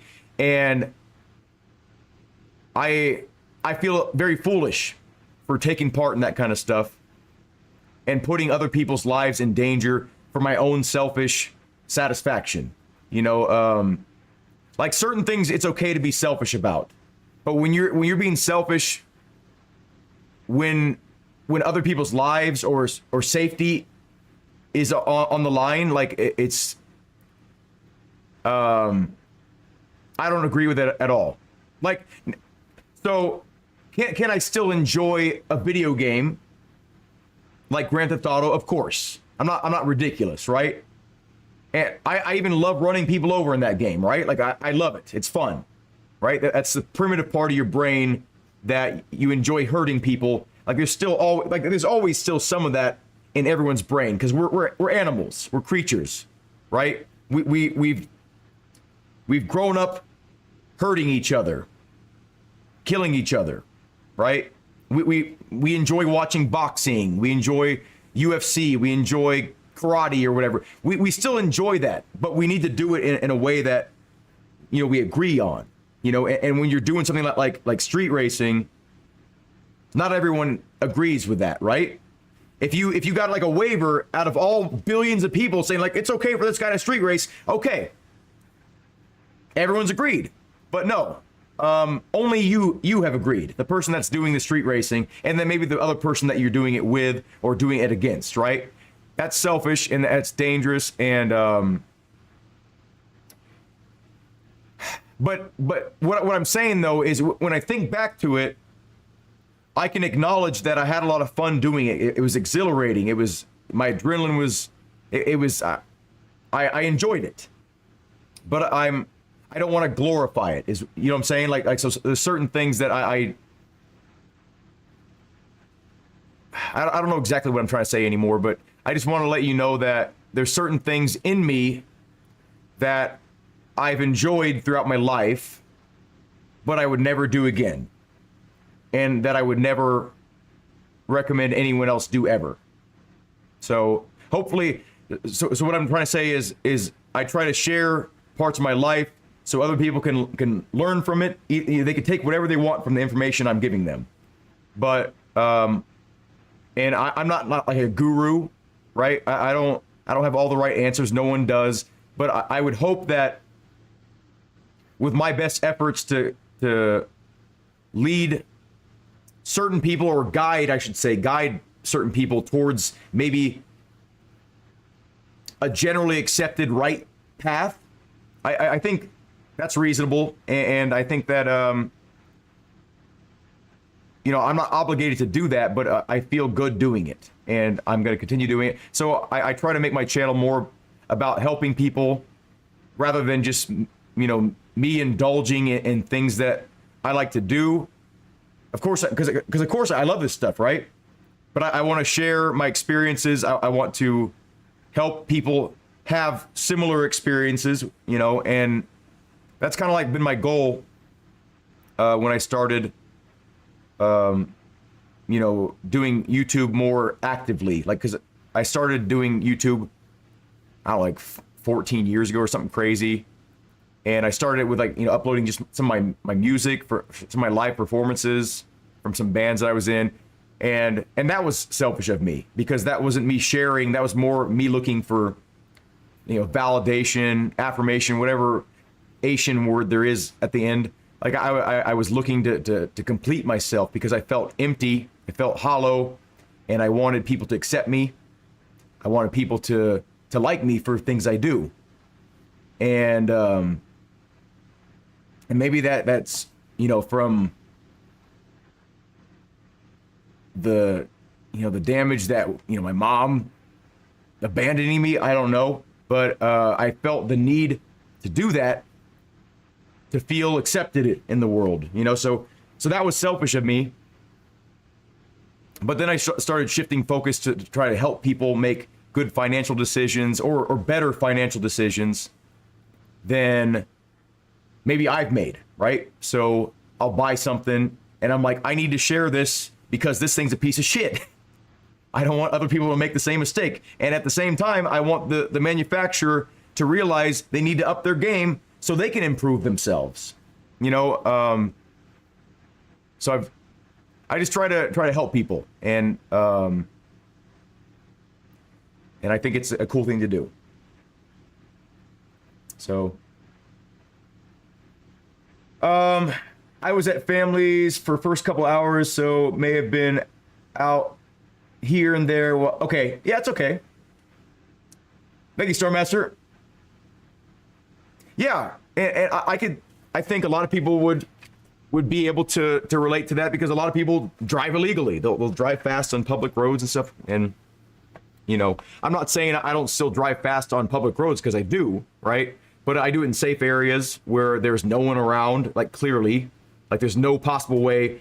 You know, I always say, like, how in a cartoon, you can look left and look right, and then out of nowhere you get hit by a train. That doesn't happen in real life, right? So if you're in the middle of nowhere out by yourself on like some 100-mile stretch of road and there's not another single living creature for like 100 miles, like I said, who's to say, right?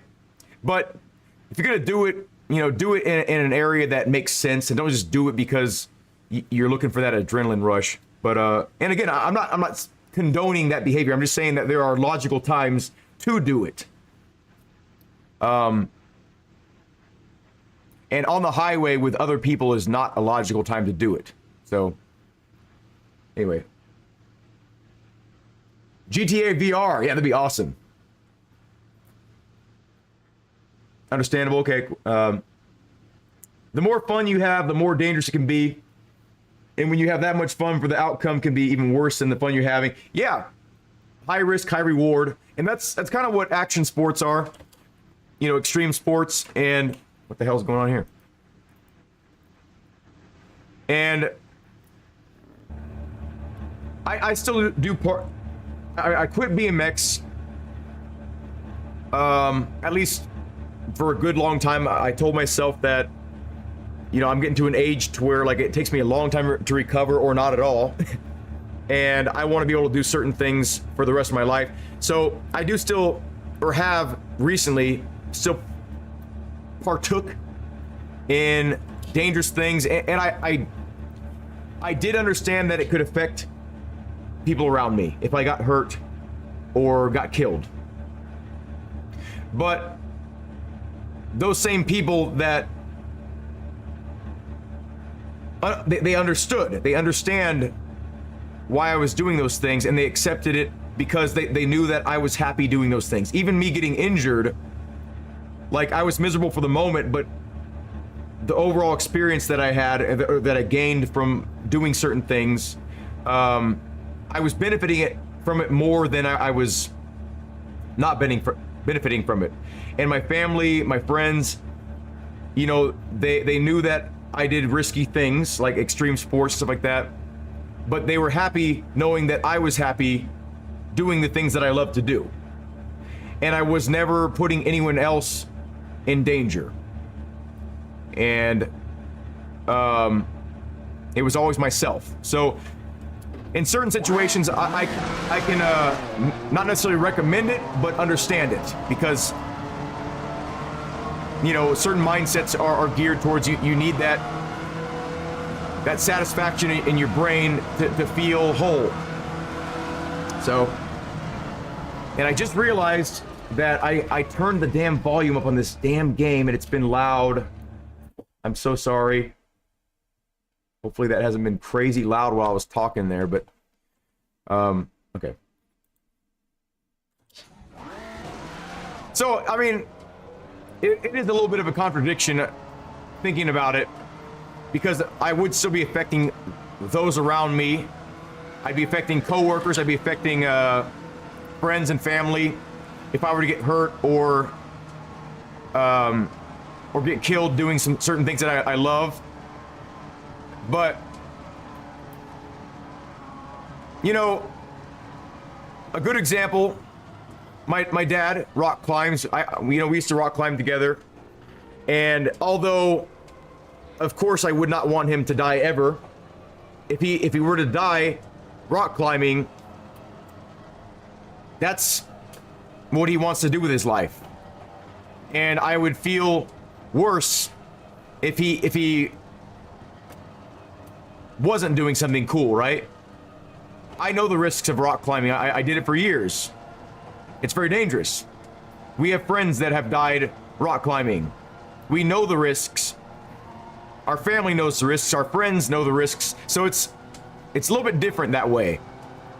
Knowing someone gets hurt or dies doing what they love is easier to swallow, because we're all going to be there at some point, right? But not many people can say that they're doing what they love, right? What the hell just happened? My motion just stopped. Anyway, you get what I'm. It's not a new concept. I'm just saying. This stage is a 2, maybe a 3. I was just kind of like defending my stance on doing something that affects other people, and then doing something that affects only your physical health. You said it too. Me too. Let's see. Oh, I missed a lot of stuff here. Because the more you laugh, the more you cry, the harder you... Yeah. The more ups you have, the more downs you have. You're absolutely right. And I've had a lot of low points, and I've had a lot of high points. And you know, I think it would be harder to appreciate a lot of good moments in my life if I didn't have some really bad ones. So, and I think that's true for everybody. Hire a racetrack out? Yeah. Oh. You can't say that? Thanks for the heads up. I don't have to research that. Okay, thank you, Kanto. Yeah. Yeah, everything has risk. In the end, much about life is risk assessment. Yes, life is risk assessment. Actually, a fun thing that I've mentioned before, I try my best to boil down what life is to its most basic form. And part of it's kind of depressing to think about this, but it's not depressing in a way like, oh, that's sad. It's like depressing because it's so simple. It's so simple, it's hilarious. But I've boiled down life. There's one step lower than this, in my opinion. And I'll go over that too. But what I've boiled down life to, like what you do, is moving one thing, whether it be molecules or money, whatever, from one place to the next, right? So when you buy this steering wheel, you're moving your money from you to someone else. When you buy the steering wheel, you're moving this steering wheel from someone else to you. When you're having fun out and about, you yourself are moving yourself from point A to point B. When you're going out to dinner, you're moving food from your plate to your stomach, and then you're moving your food from your mouth to your stomach to your butthole. And then the world is moving that feces and then applying it somewhere else and helping something else grow. So life boils down to movement.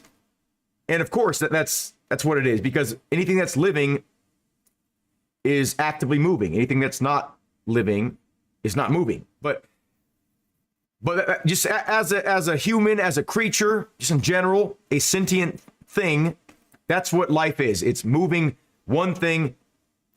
Like if you think about survival, right?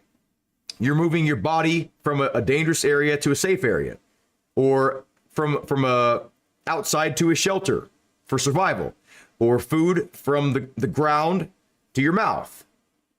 You know, everything is just moving things around.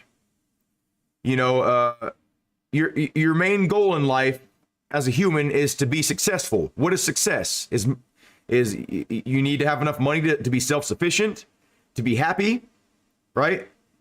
You know, happiness is moving neurotransmitters in your brain from one place to the next to feel happy, or chemicals from here to your brain. Like everything's movement. Everything's moving from here to there, from there to here.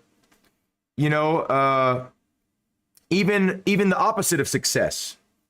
The opposite of success is failure, right? So failure would be, let's say from a financial standpoint, failure is you don't have enough money, right? So your money is dwindling. Your money is coming from you and going out the door, and then not enough is coming back in, right? Like, but it's movement. Everything is movement. When you move to a new house, you move your things from one house to the next house. You know, when you buy something at a store, you're moving that from here, from the store to your house, you know, everything's moving things. That's what life is movement from one place to the next. But no, success is, there's a lot of different successes, right? I'm saying financially, to be successful, you need to have a lot of money. That's financial success. And then there's happiness. You know, like you don't need to be financially well off to be happy, right? You don't even need any money to be happy. I'm just saying that there's different versions of success, and one of them is financially successful. So don't misinterpret what I'm saying. I'm just saying that. I'm just saying, like, life in general is about movement, and you know, that's how it is. Yeah, relationship is a great example of success. If you have a good relationship, so relationships are about, I would say, if you're talking about movement, you're talking about so communication is movement, right? Like you're moving thoughts back and forth, and that's part of success. You need to have good communication. If you're talking about like love, you need to have love go back and forth between two people. That's movement. Anyway, I just think it's like a fun thing to think about, to try to simplify things to the most pure form, and that's what I've determined life is movement. And it's I mean, it seems so simple, but anyway, this is a 2 to me. Kinbala Yala. It's a fun name though. Kinbala Yala. Kinbala Yala. Okay, let's move on. We're still in the K's here. By the way, welcome, virtual reality. Live, breathe, die. There you go.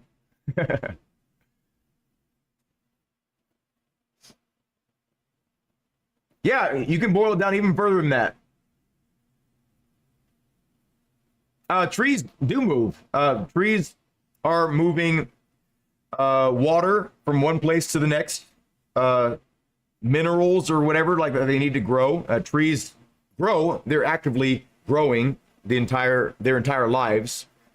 Trees are very much moving.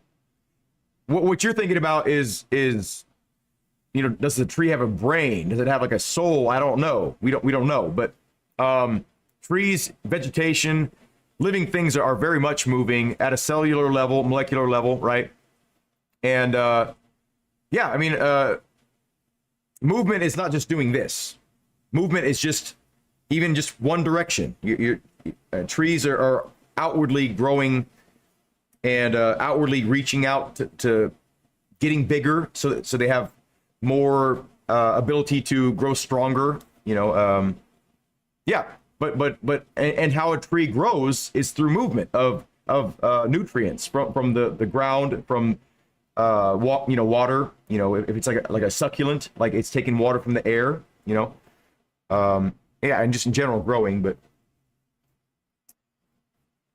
it says it's supposed to get rid of surplus of energy from the central star. Oh, there you go. I've never met you, but I respect your point of view. And oh, thank you, man. Same.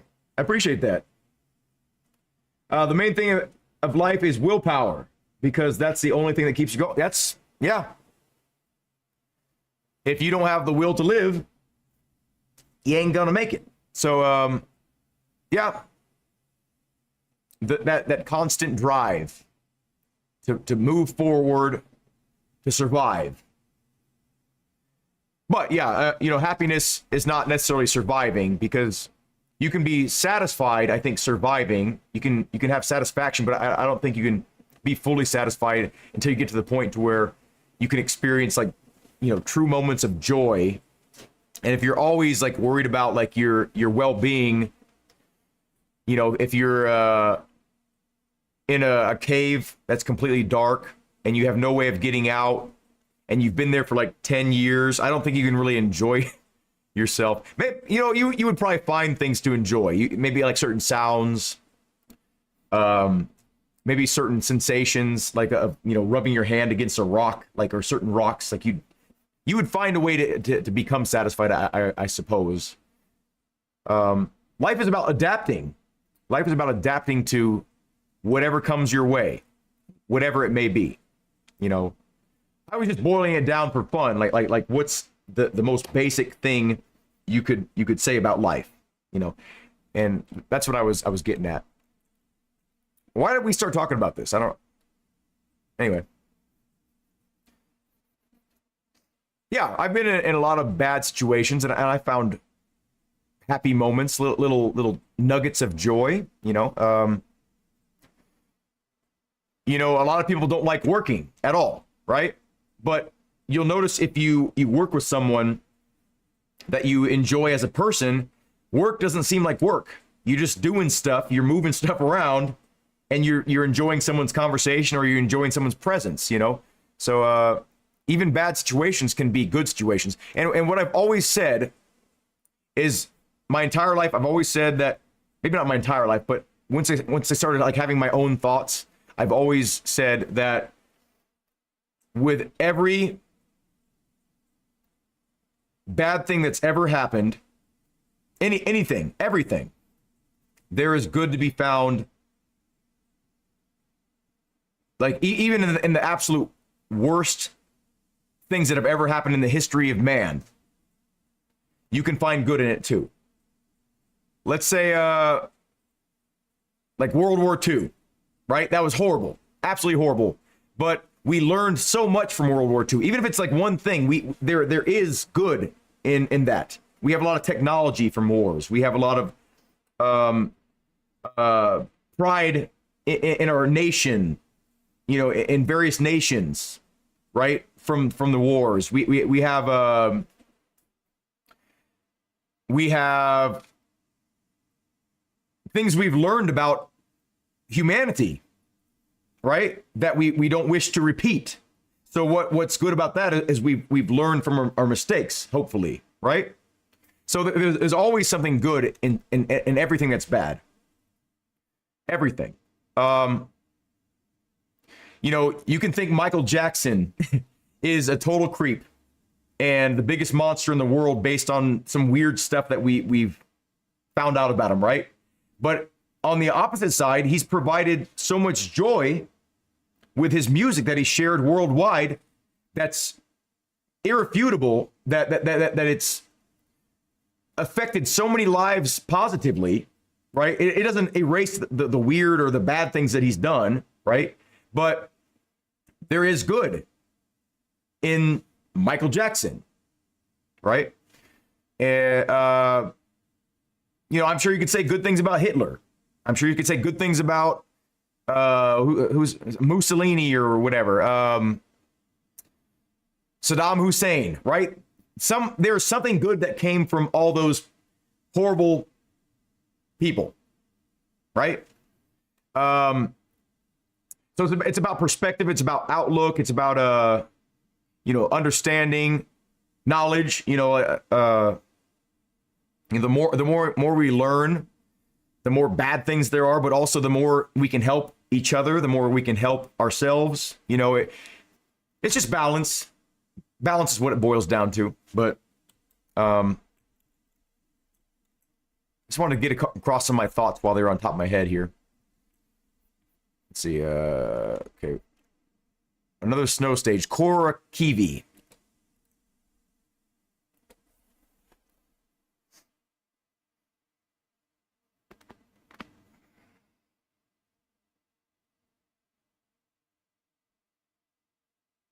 Okay. Yeah, we have no idea, Scareface, what's true and what's false. But from what we have been presented, because, most of us have no experience actually meeting this person, right? Or interacting with him at all, besides just listening to his music, whatever, going to a show of his maybe.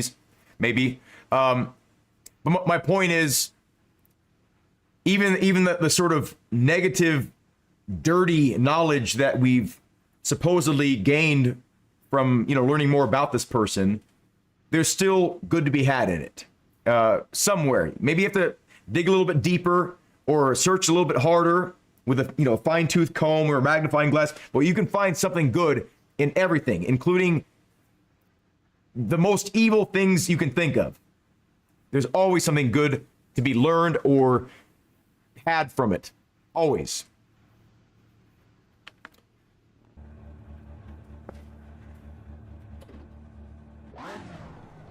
Okay, I hate this.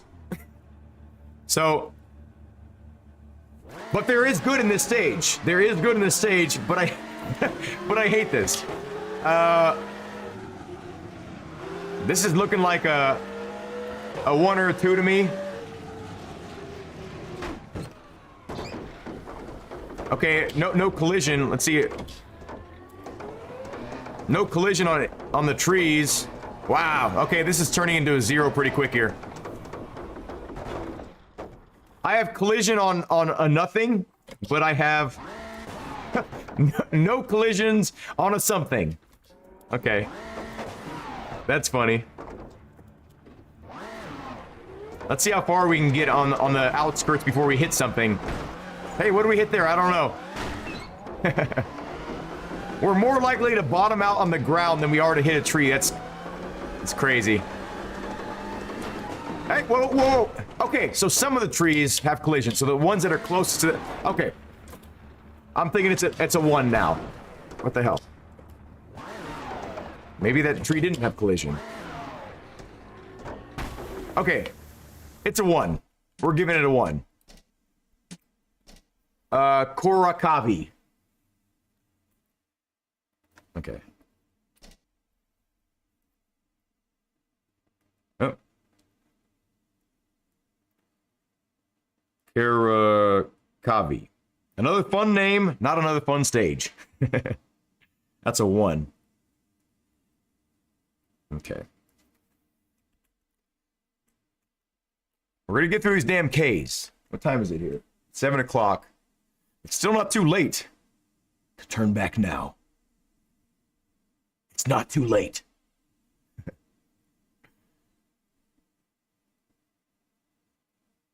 Damn. It's probably going to be like 3 o'clock your time by the time we get to the damn stages. That, okay, wait. Coleman Jarvet. Okay. Didn't we do this one before?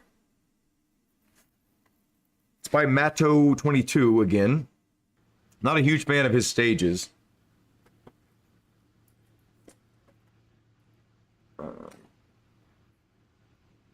Gotta plug my phone in.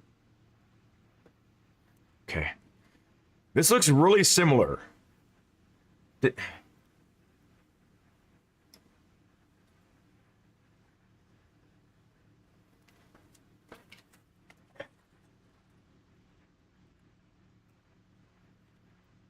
This looks like identical to another stage we've done, right?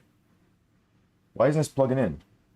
Oh, I'm like, why isn't this charging? Okay.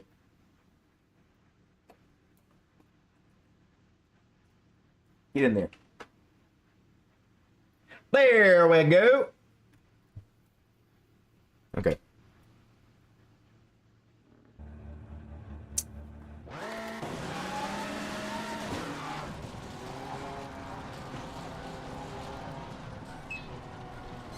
Oh, we did the snow version of this stage.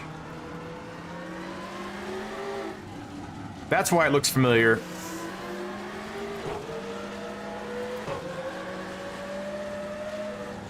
Uh-oh. We're gonna kill these people in accident. Whoops. Yeah. I'm thinking maybe a 1 or 2 as well. I don't like the ground surface texture. It's very generic for this game. It's used very frequently.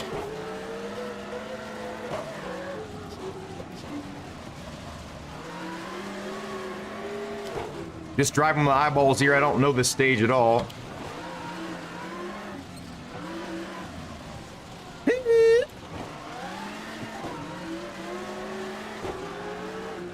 Okay, yeah, this is kind of nice right here.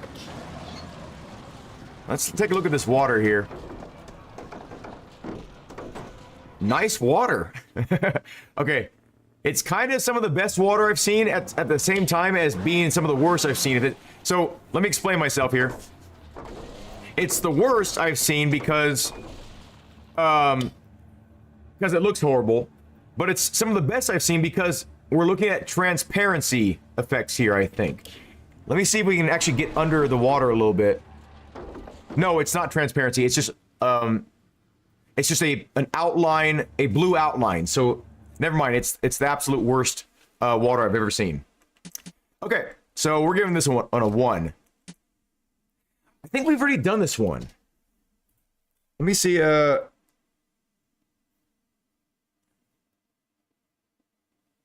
What is this called again? Coleman. No, I guess we haven't. I guess it just feels really similar. So Coleman Jarvet or Jarvet. I'm giving that a 1. Yeah. Giving it a 1. Yeah, I'm kind of getting tired here. So I feel my energy leaving my body, moving from myself to the atmosphere. And I need to get something real to eat instead of just like a pack of nuts. And I need to get rid of that pink lemonade. Actually, I kind of want to just keep...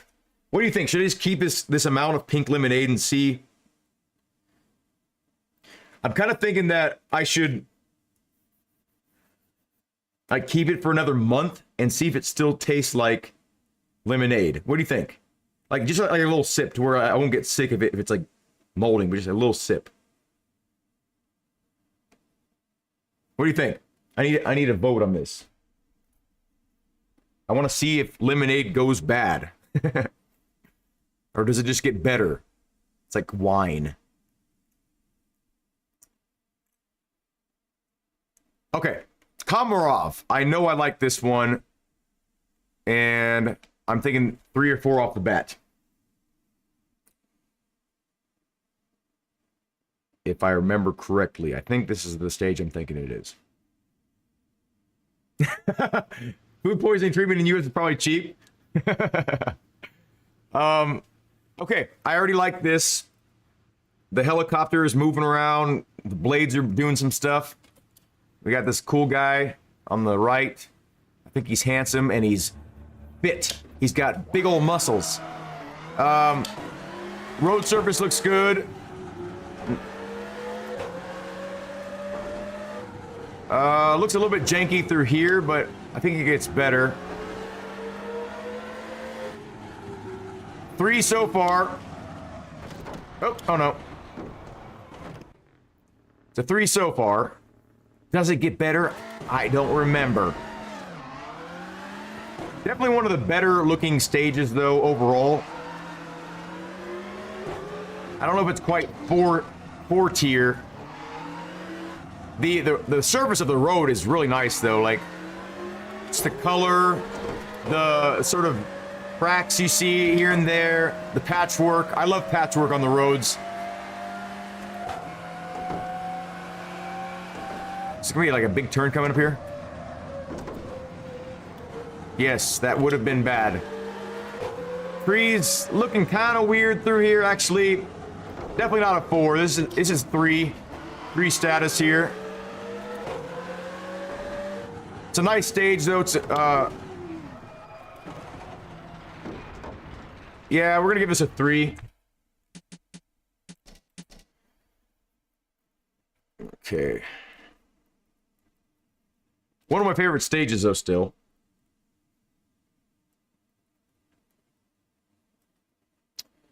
Komarov. 3.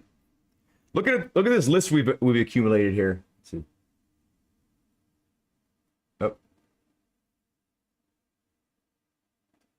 That's a lot of stages.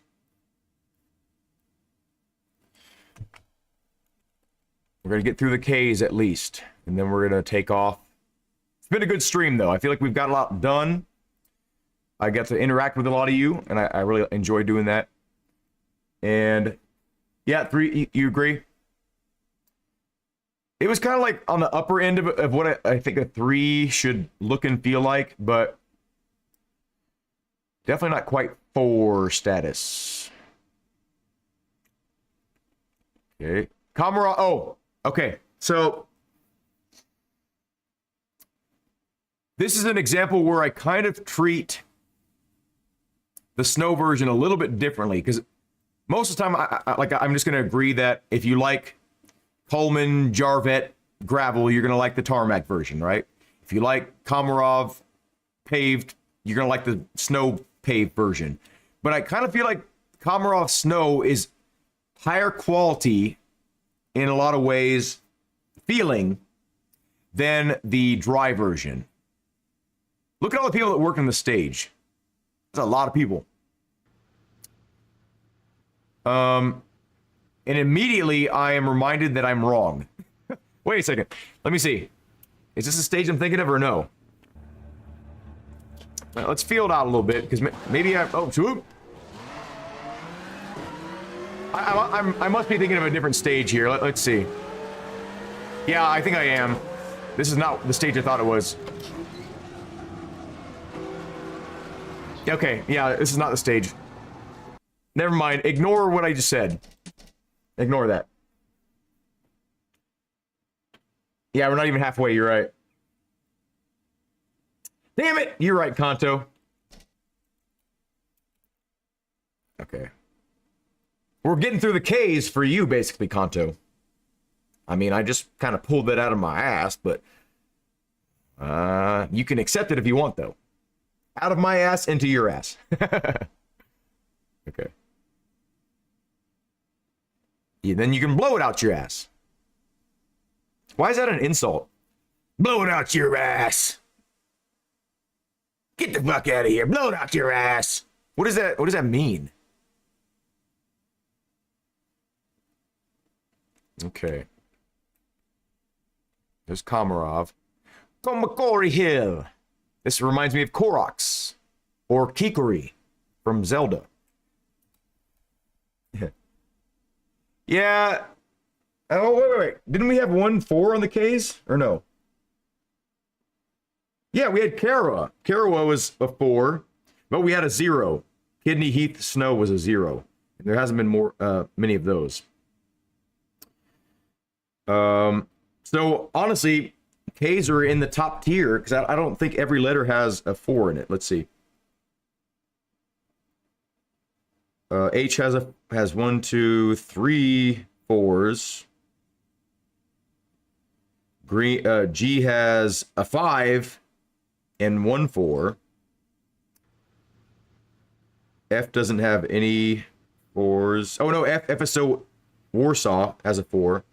E has 1, 2, 2 4s. But there's only like 5 E stages. So that's pretty good to have 2 4s. D's have no 4s, but there's only like 5 stages too. Yeah, so it's pretty good. Okay, I don't like this. What I do like about it is, let me show you.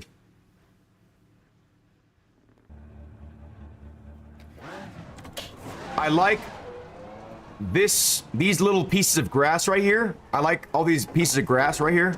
They look nice. I feel like there could be a little bit more, honestly. I like this tree right here. This tree feels kind of three-dimensional, even though it's not. It looks and feels three-dimensional, and it kind of moves three-dimensionally because there's multiple flat things from, you know, different angles. But I don't like that there's a really hard zero detail portion of this stage. Like it's only detailed on the very center, and the rest of it's like this weird I don't even know what to call this. Is it grass or dirt or spray paint on the dirt? I don't know. It looks like spray painted dirt. The road itself is kind of a little bit too flat and featureless. A lot of pop in too. So I'm not liking this. At most, I would give this a 2, but I'm maybe leaning more towards a 1 based on how lacking everything feels here. I don't know about this one. This one feels very blah. Blah, blah, blah, blah. Yeah, I'm thinking of 1, 2. On average, okay. That's fair enough. I didn't mean to put that over here. Okay.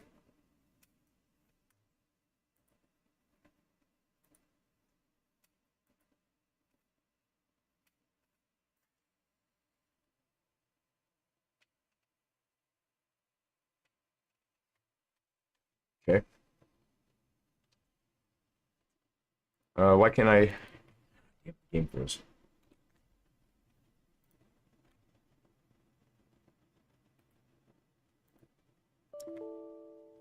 Okay, the game froze. Sorry about that. Yeah, I'm getting kind of tired, but I said we're gonna get through the K's, so we're gonna get through the K's. Yeah, I'm gonna give that a 1 as well. Scare. Just not much to. I mean, immersion wise, that it would just be totally immersion breaking to Komo Koriki. Komo Koriki Hill Road.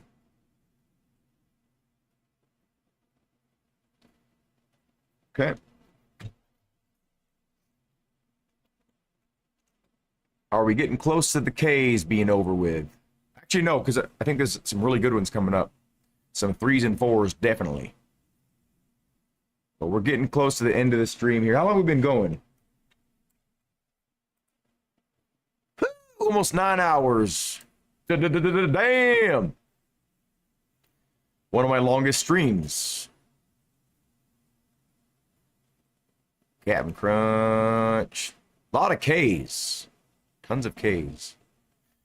Okay, I remember not liking these at all. Coprin Vince or whatever. Let's try the longest version of it, because maybe it'll give us some more time to like it. At least until we crash. I remember these stages didn't feel well optimized, first of all. You need like a 40-90 to power through some of these stages.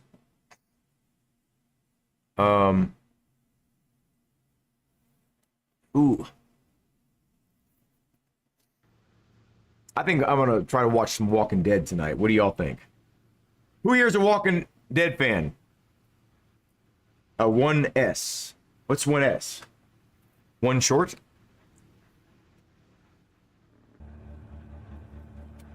Yeah, I don't know where to go. So I'm assuming it's to the left. Oh, it's a hairpin, okay.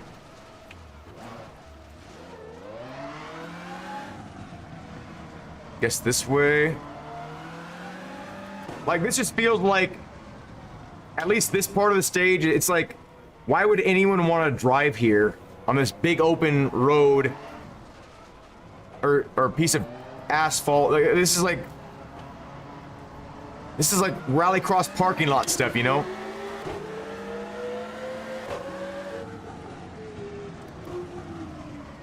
The hairpin.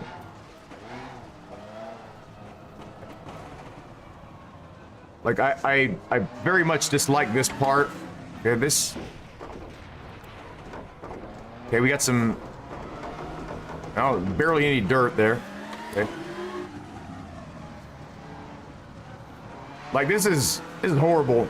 There's like nothing intriguing about this to me. Like, I would call this like a 1. Like, this visually it doesn't look good. The stage itself is not fun.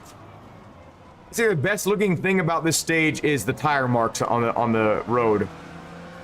Can we go over there?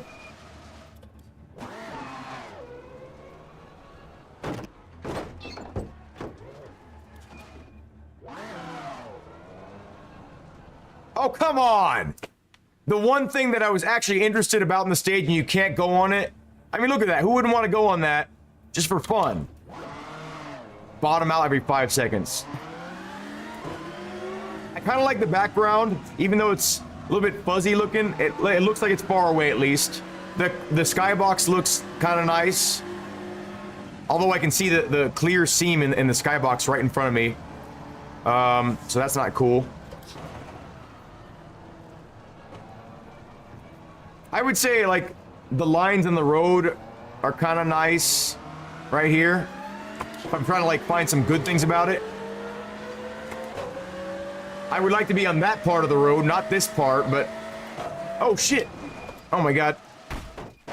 Okay. I was looking at that part of the road over there. Maybe the stage is about to get interesting. Let's see. Okay, we go this way. Nope.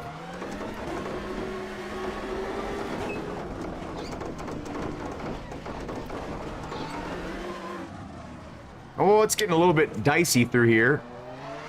Oh, it's a hairpin. Ooh.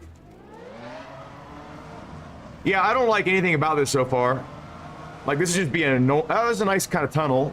Okay. What the hell was that?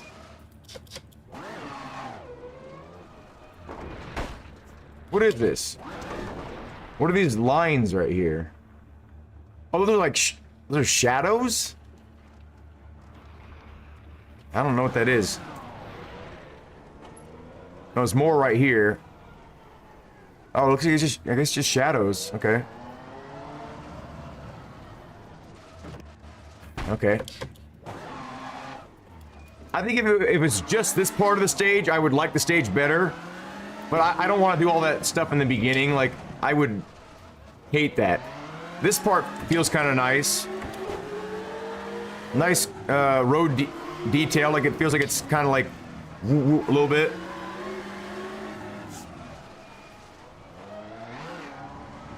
I just don't like it when a course relies on tires, cones, dividers, barrels, hay bales to separate where you should be, because it feels like it's not a defined path. I don't like things that are not a defined path in rally. And that's why I also lost interest in Rallycross, because all the Rallycross events in my area are just big parking lots with cones. Like, that's not interesting to me. Like, of course it takes skill to do it. It's hard still, and it's just as hard as a regular turn, right?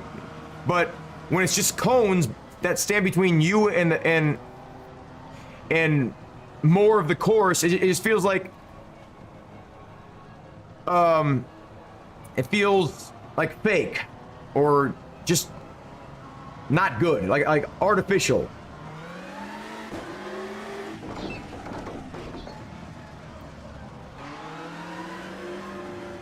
Like, I mean, look at this. Everything is a cone, a tire, some kind of cordoning off of, you know.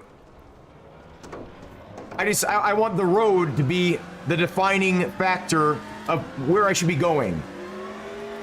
Like, this is fine. I like this. This is cool. I would give this a 3 right here. Right? Looks decent.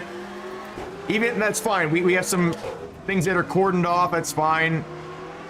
But when the entire thing is just this stuff, it frustrates me, and I lose interest in it, like, immediately.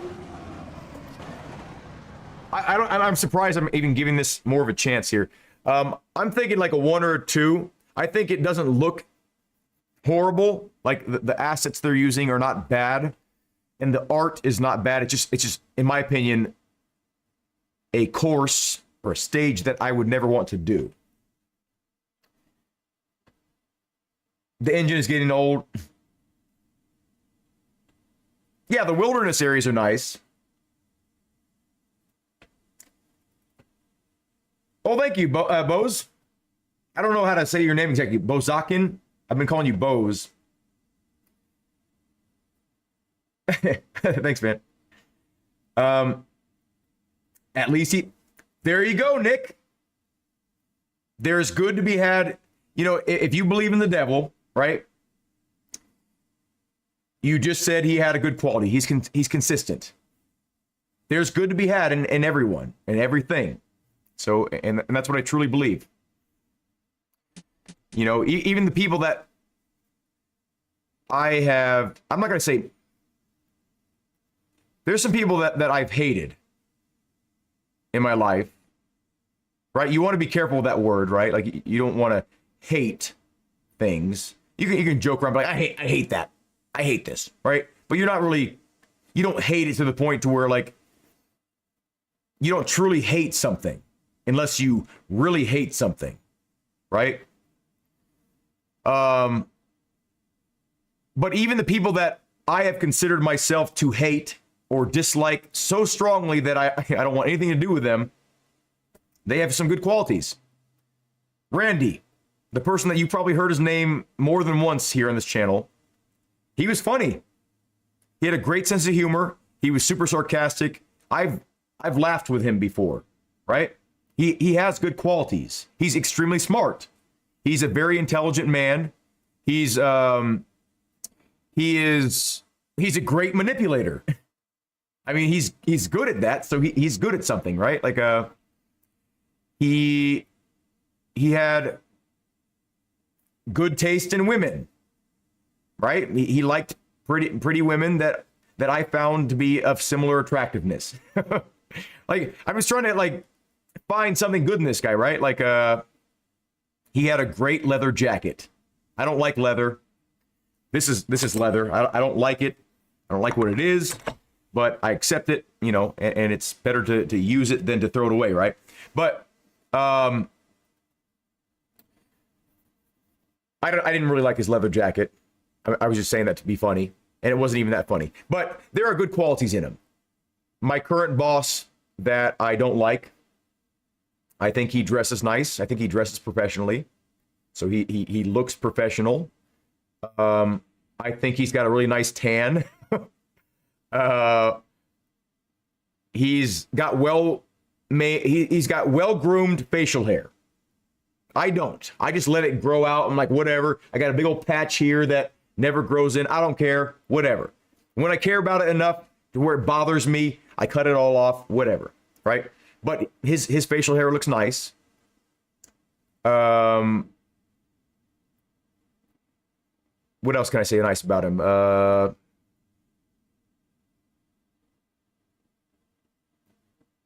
I like that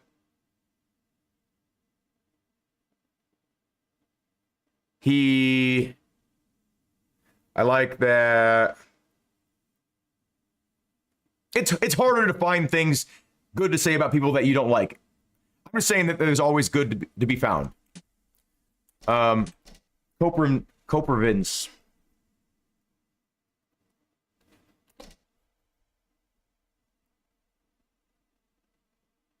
Coprivness.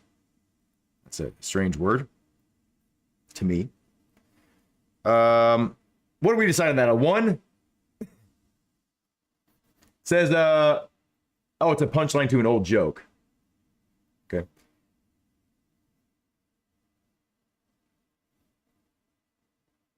Oh, I see what you're saying, Kanto. Yeah.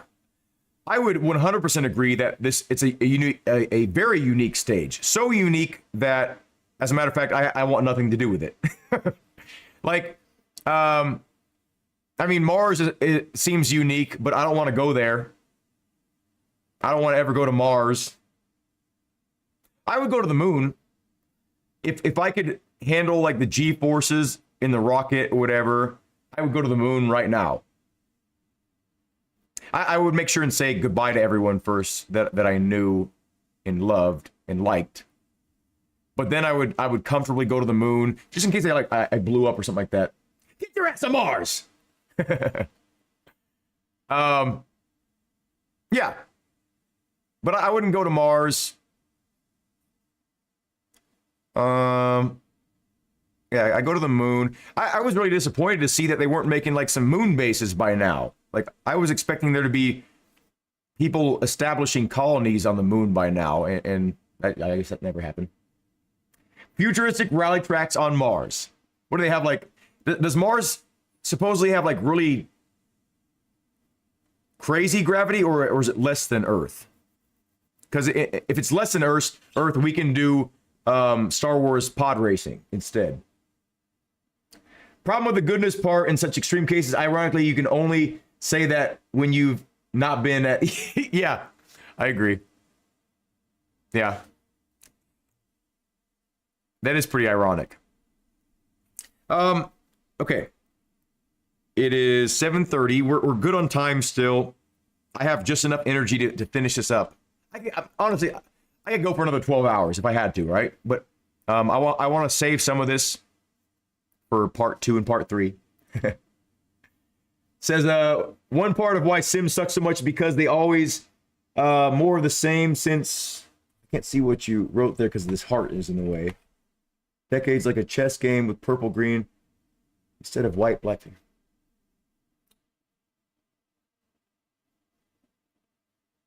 I think I know what you're trying to say, Kanto, but I'm not exactly sure.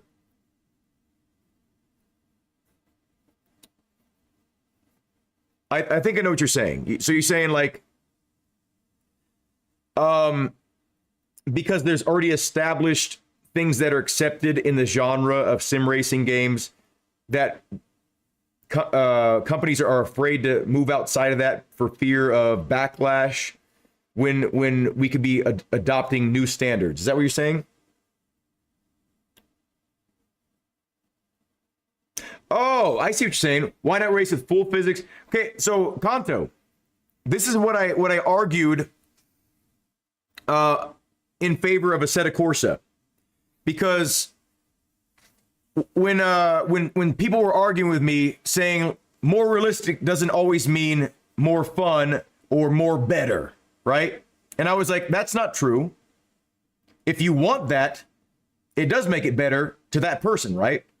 So me wanting more realistic physics and applying those physics to other worlds, like what you're saying, like an alien world, right? You can still have fun with the same set physics. Yes. So a good example of this is driving. We've grown up. We can still have fun playing Mario Kart, the original, right? The original game. But wouldn't it be fun to be on those same tracks in realistic handling go-karts? And we can do that in Assetto Corsa because we have Rainbow Road. We got Luigi's Circuit.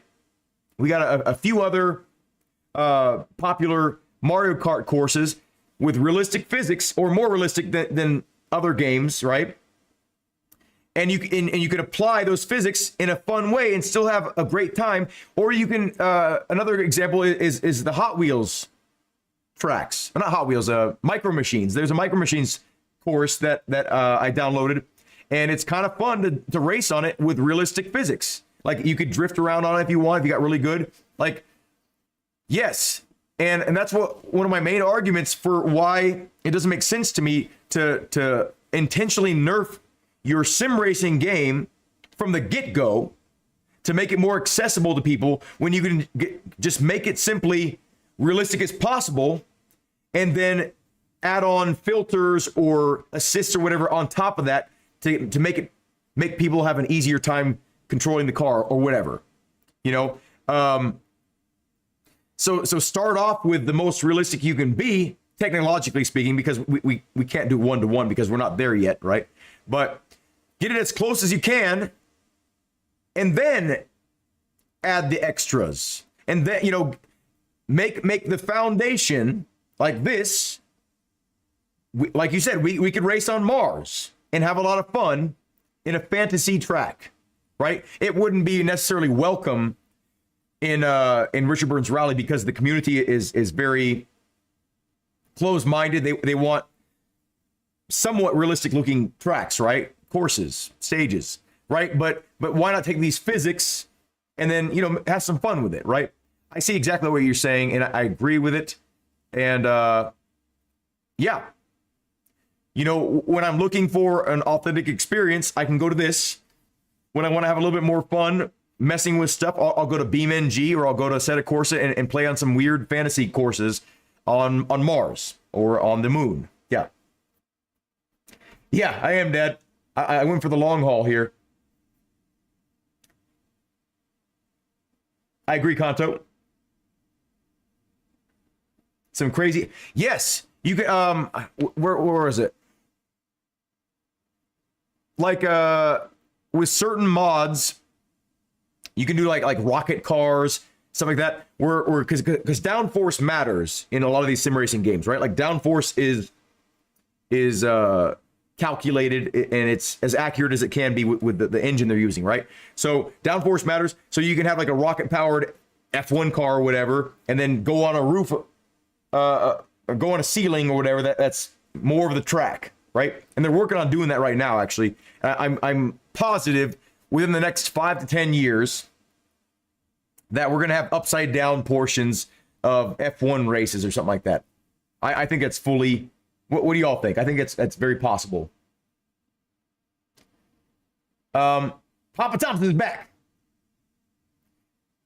I would say that my voice is a bit stronger than most people's because, for one, I talk a lot, so I've built the muscle up, and two, because I've been a vocalist for so many years. But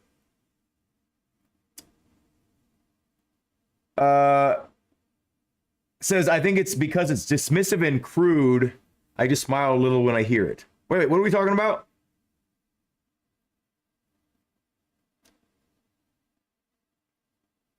Yeah, Assetto Corsa, going back to that, there's a lot of weird things that happen when your car gets off that ground in that game. Because downforce is what's the word? Downforce is accounted for, right? It's maybe not accurate, but it's maybe close in some ways. I don't know. But yeah, when cars get off the ground in Assetto Corsa, they don't behave quite right, in my opinion. So maybe it would be weird, but I think it'll be cool to have something like that in real life, though. Anyway, yeah, I'm not sure what you're referring to, Nick. Can you reference what you're talking about?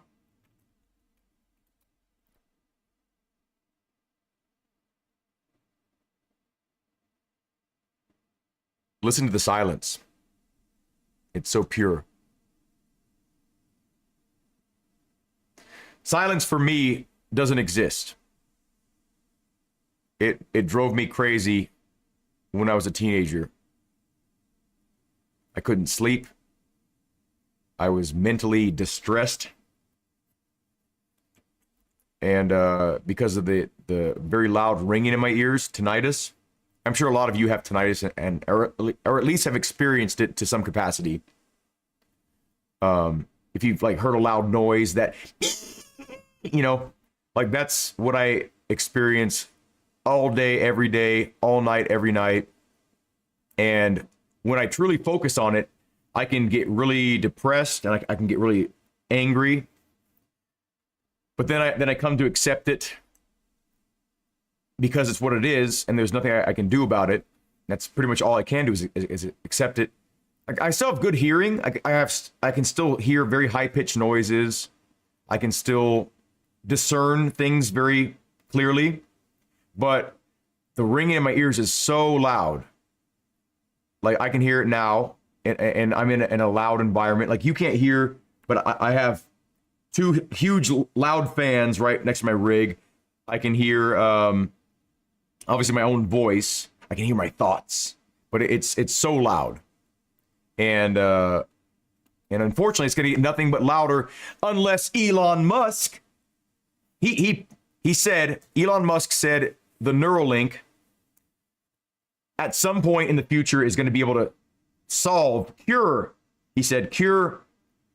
tinnitus, and I'm so waiting for that. I've tried everything to cure my tinnitus. I've tried like the chemical treatments. I've tried getting my ears cleaned out by doctors, whatever. They can't find anything.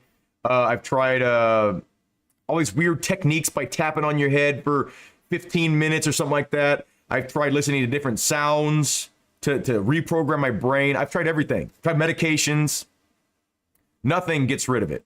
At least for me. I've tried hyper focusing on it so I could like cancel it out. I didn't know if that would work, but I thought it was worth a try. All that did was make my tinnitus even worse because I was more aware of it for like weeks and weeks and weeks, months maybe. It's my own fault though. we have hearing issues in the family. My grandfather had hearing issues, and my dad has had tinnitus for many years. That's why he always had a fan on when he goes to sleep or whatever, to kind of drown the noise out. I already knew this about my family and me, that we have kind of more sensitive hearing, sensitive ears. And I decided to become a musician. I decided to get into firearms. I decided to, listen to crazy loud music everywhere I go. I decided to get into loud cars. I decided to, what's the other thing that I was doing that was really loud? I decided to be a metal vocalist and scream. Like, you don't realize it, but your own voice is super loud inside your head, right? And when you're shouting, you're yelling for many, many hours at a time, doing shows, recording, that adds up too, I don't know how many decibels it adds up to, but I can yell to where it can kind of hurt my own ears. So I guarantee that's accumulating as well. Cormoran 1, incoming 4. Elon created VR. Says, I was just typing. Oh, okay. Elon Musk said his cars would be self-driving by 2016. Now, technically, the cars are self-driving. They're just a little bit weird sometimes. If I don't want to have anything, it's not made by Elon. Yeah. Yeah, I think the very first prototype of virtual reality, it was very crude, but I think it existed I think in the 60s or 70s, if I'm thinking right here. Anyway, let's incoming 4. Here we go. I love everything about the stage. I mean, are there things that can be improved? Yeah, vastly, but I love this stage.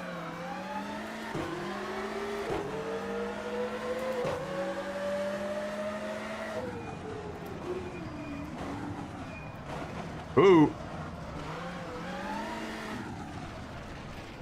Ooh. I'm sounding more like what's his name?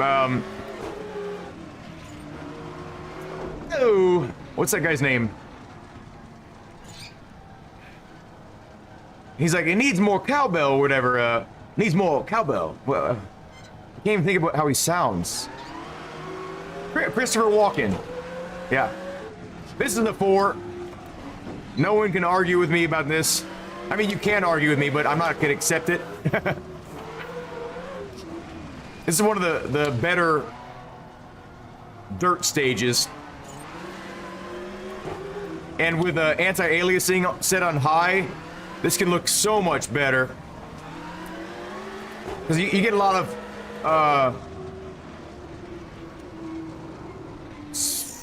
shimmer without anti-aliasing because of the high resolutions.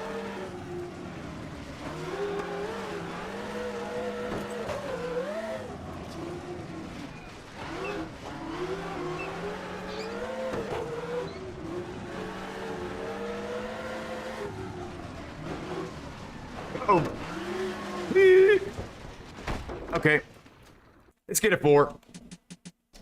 Cormorant.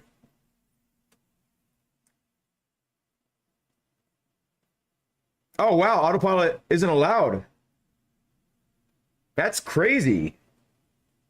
Is it like a legal thing or just with the Teslas? Kanto?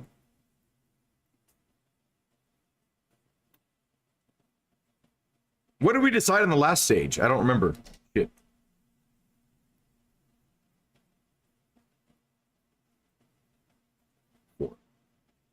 Oh yeah, we decided on I think 1 or 2, right? I'll call it 2. Okay, how many more Ks we got left here? 3. That's a bad joke.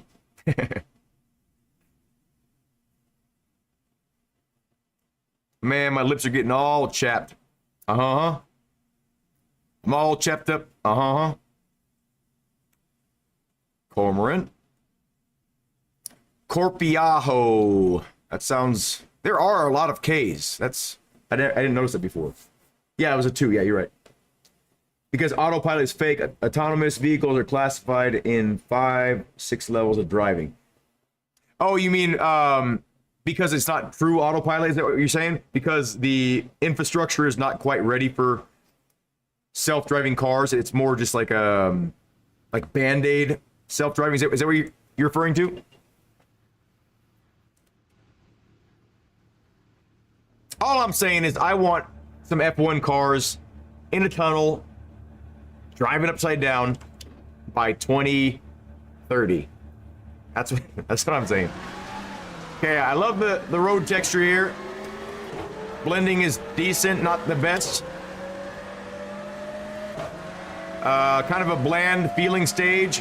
I feel a little bit like I'm in. Oh, it's kind of a cool area. Feel a little bit like I'm in a sitcom studio. Okay, I like the parts where it shows where it's kind of heavy braking and heavy acceleration. Unless I looked at that wrong, I don't know. Kind of weird that only the right side is gravelly and the left side is just more dirt. They do that a lot for some reason in this game. They reuse this texture a lot. Okay, I don't like how vanilla this looks. Oh, wow, okay.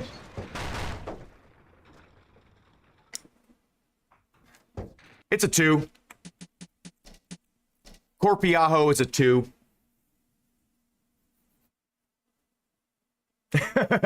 Keep crashing into road signs. I believe that. Let's see. Corpiajo.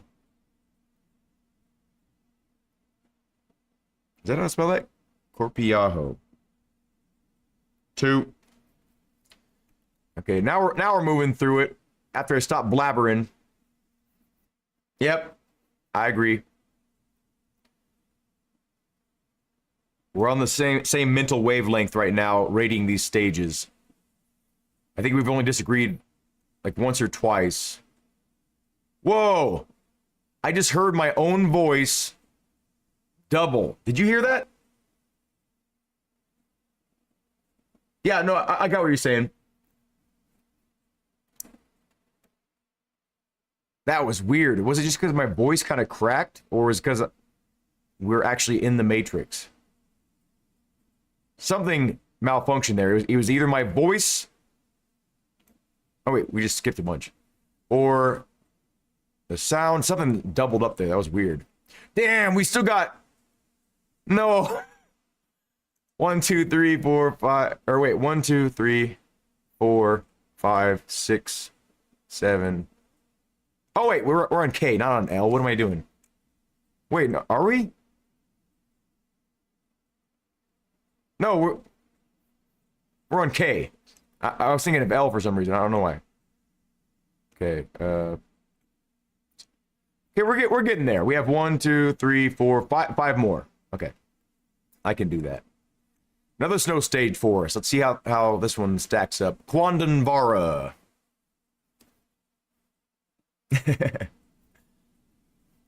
Did you escape? Are you a trueborn? A true? Or are you still in the Matrix? Or are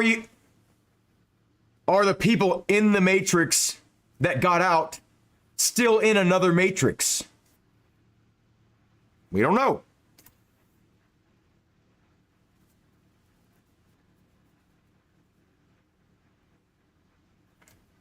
Okay. The crack cocaine kicking in. We're in the Matrix. I absolutely love the theory that we are in a simulation. Absolutely love it. And I tease myself with the thought of it all the time. All the time. I love watching videos about it. I love thinking about it. I even like sometimes thinking about that I am a fragment of an overall larger AI chunk. And I'm just like a little piece of AI that's kind of like, I'm off over here, right? We're all off in our own little directions, but we're part of a collective mind. I love thinking about that kind of stuff. It makes me uncomfortable in some ways because I feel like maybe my thoughts aren't my own. I don't like that. But is that a tree on top of a tree? Look at this. Is this a tree on top of a tree? But yeah, it's a very believable theory, and I like it. It's believable to me, at least. I like the theory. But see, there you go. There's new. It's instantaneous. My old boss. Scareface, you have done an amazing job sticking with me, and I know you did some family stuff, but honestly, you've shown so much support and on multiple platforms now. So you don't feel obligated to stick around, man. Like don't you don't need to apologize for anything. Thanks so much for sticking around, and thank you for all your comments and your contributions to the thought process here. So it's and to answer your question, we're at 9 hours and 30 minutes, so we're getting close there. Well, thank you, man. Nick Starling. Sorry, I don't know why I was thinking of that violin person. Who am I talking about? Who am I talking about? I don't know, Nick. Sounds good, man. Yeah, I'll be live streaming tomorrow. I'm either going to do more of this or maybe some championship stuff. I thought about maybe messing around with the Unreal Engine VR to see how it performs with my particular system. But I'm kind of hesitant to want to try that because I don't want to get my hopes up and then have it just be like a really bad experience performance-wise. So I don't know. I'll think about it, but thank you, man. Thank you, Scareface. Yeah, we can do more of this. I love this. I love critiquing things. I love voicing my opinions, and I like talking. So okay, I like the trees here. Okay, what don't I like here? I don't like... I like the telephone poles. They're all right. They're not bad. They're not the best I've seen, but they're not bad. Like that there's a little bit of snow on one side, like there's a blizzard like coming in from one direction kind of thing. That's kind of cool. The road service is not horrible. Not the best, but I've seen worse. I do like the amount of trees. I think it's kind of a convincing amount in a lot of areas.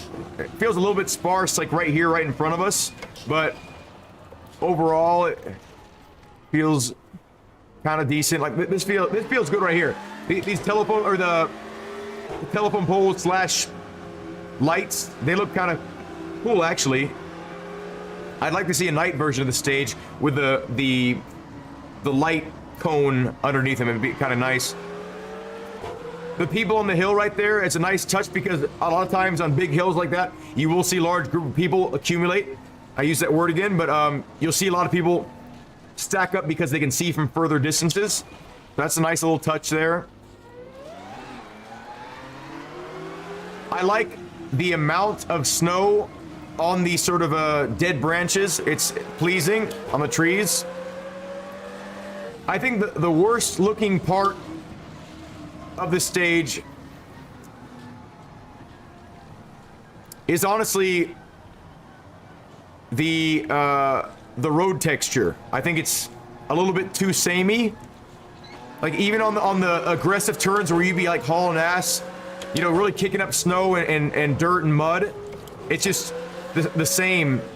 Like this is about, okay, there's a breaking point right there. I saw that one, but it doesn't feel like the snow has been displaced. So I'm not really a fan of that. But I think we're dead. Are we dead? No. I like some of these like weird little dead brush things here. And I've never seen these little green things before. What are we stuck on here? I've never seen these little green things. They're kind of nice how they're these little signs. They're made to be run over, it looks like, with minimal consequence to the cars, but made to advertise to the fullest. Kind of a nice little touch. You see like little unique assets here and there. Very bland through a lot of spots though. Like I said, it's very samey. Like the trees are about the best looking thing about the stage, and the colors are nice. This is damn. I might shave my mustache off after this. But there's not enough variation in the ground surface to really convince me that we're here. So I'm gonna call this a 2. Almost a 3 in some ways, but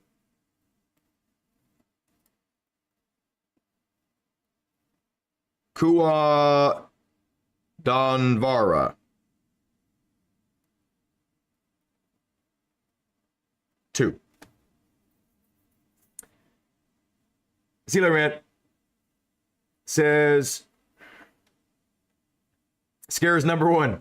He is number 1. Kanto says the direction of the snow doesn't change on the poles even if you change direct. Oh, really? I didn't notice that. Let's see. So it's always to the right, even if... I didn't think about that. Good eye for detail. Okay, we don't have any more poles. I trust you. I was hoping to find another pole. And thank you. Okay.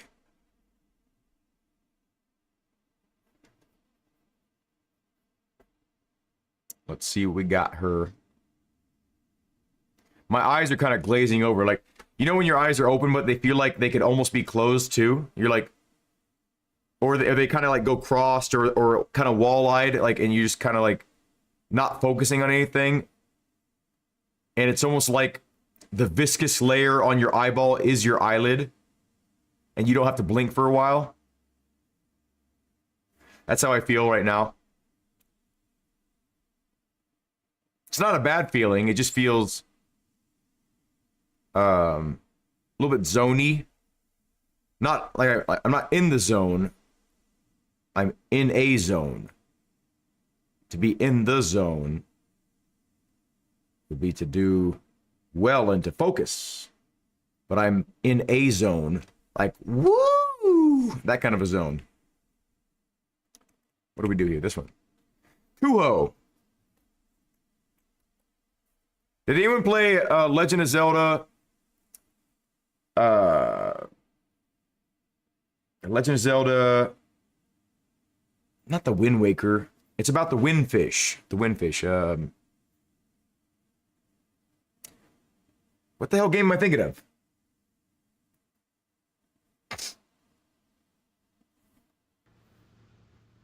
Yeah, that's true, Kanto. If you procrastinate too much. Ooh, look at this. Okay. Really digging the ground texture here. That's about it so far, but could get better. Could get better. But I'm liking that. As long as it doesn't stay like exactly like this. Okay, okay. Oh, yeah, we got some variation. There we go. Yeah, we got some breaking points. Nice. Some... Okay, so far it's feeling like a 2 or 3, but some nice little details here and there.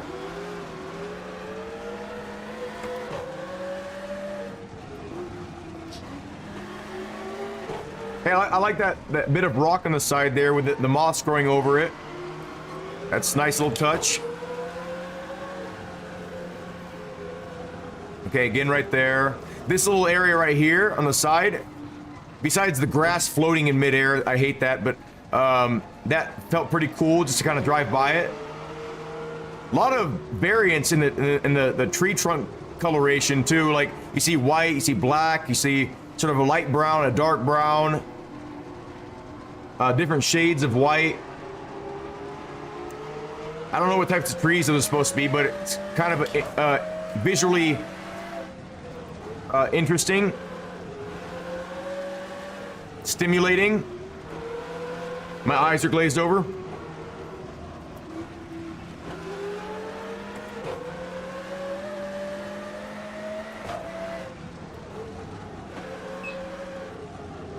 I like the little rock positions, like right here when I'm about to die. Oh, wait a second. Do we have no collision here?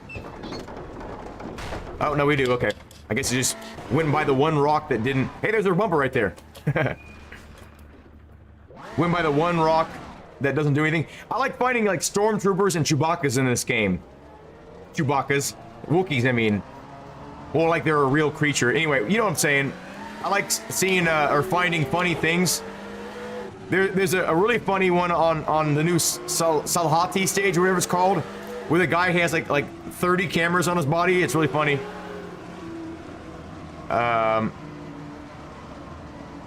Farmland doesn't look amazing, but it looks better than a lot of the farmland I've seen in this game. I'm thinking this is a 2 or 3. What do y'all think? Do I have any specific favorite Assetto Corsa cars? Yes. My favorite car, with a slight modification, and by modification I mean to remove the tint on the windshield, right? If you remove the tint on the windshield, the Ford Fiesta 2015 WRC car feels amazing. You can throw it around. It feels good on loose surface, on circuits, whatever. It's fast enough to where it's fun, but it's not so fast where like you're like always on the verge of losing control. And it feels so good for the pavement stages that you can download on Assetto Corsa. My second favorite would probably be the Toyota Yaris GR, the 2022 by what is it? NNR modding? Why can't I think of it? NNF modding. I think it's NNF modding. But yeah, it's a free mod. If you join NNF Modding's Discord, you can have access to all of the car models that they put out and help modify and tweak the physics and stuff like that. They feel really good and the sounds are pretty decent, but they look amazing. They've done a really good job modeling them. And I'm not sure if they model in-house or they paid for the model, but either way, it's their car, I believe. And what's that other one I really like?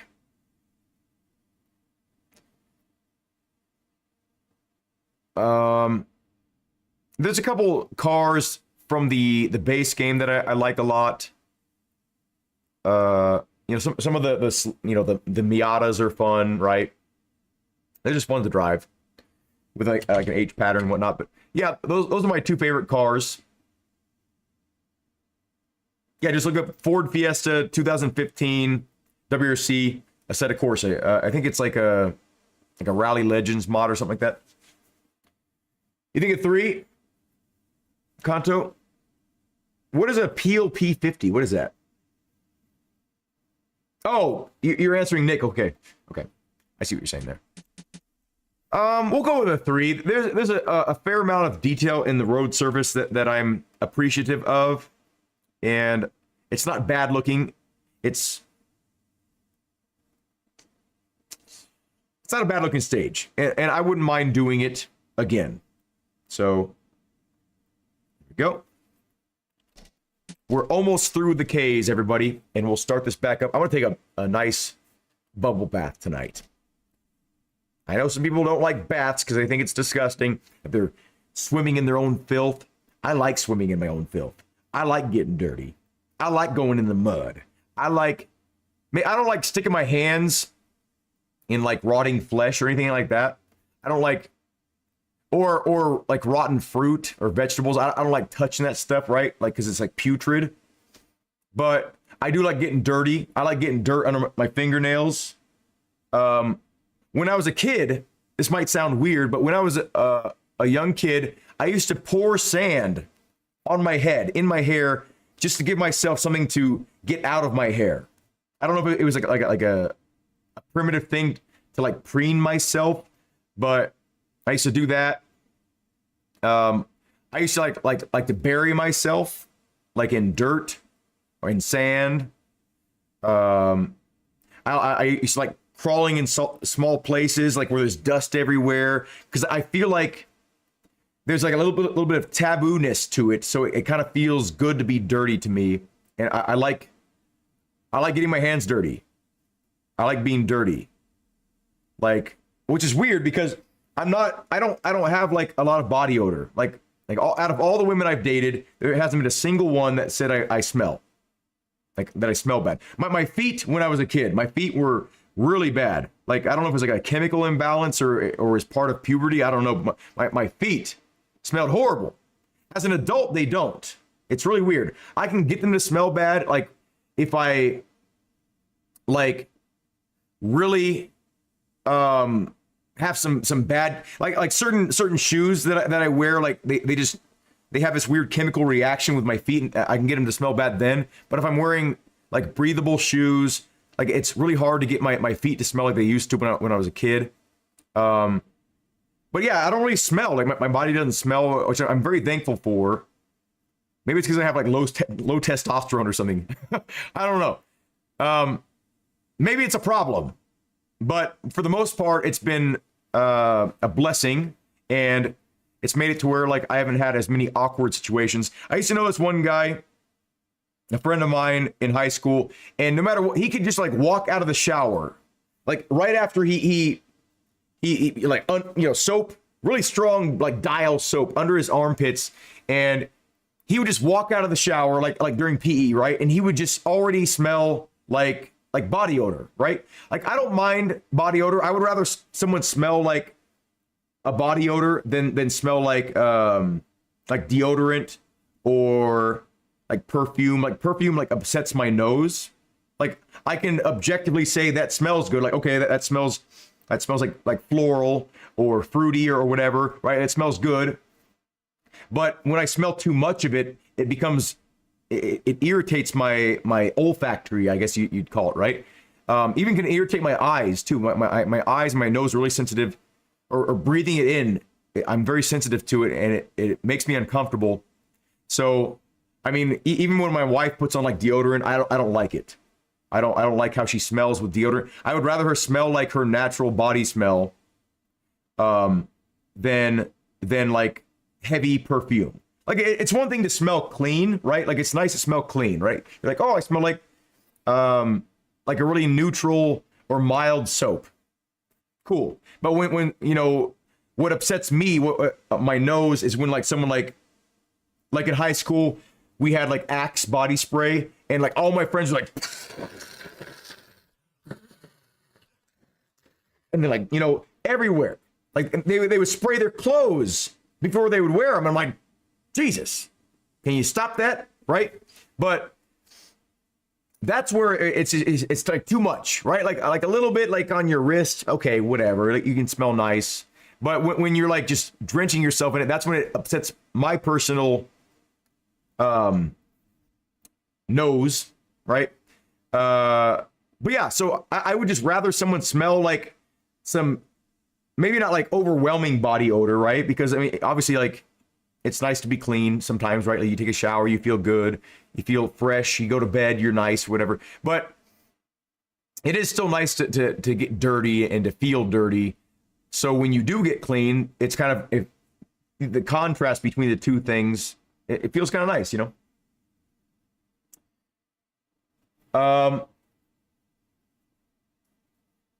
Let's see. Typically you shower before bathing. Wait, what do you mean shower before bathing? Oh, I see what you're saying. Yeah, I'll take a bath when I'm dirty as hell. And yeah, like my wife hates baths. She doesn't take baths at all. My son doesn't take baths. I know a lot of people that don't take baths at all. They think they're disgusting. But my sister hates baths. I like them because I like to like lay in some hot water and have bubbles around me. or I'll do Epsom salt. Like when I'm in a lot of pain, the Epsom salt seems to help me. But I also have really dry skin though too. So I get really dry, and I don't like lotion. I don't like to feel greasy. I like to feel dry. Which is weird because like I crave oil. Like when I eat foods, like I eat a lot of oily foods, and my body requests it of me. Like please dump a lot of oil on your noodles, please. That's what my body's asking me. My body's asking my brain, please do this for me. I need oil. I need something to help hold in my natural moisture, right? But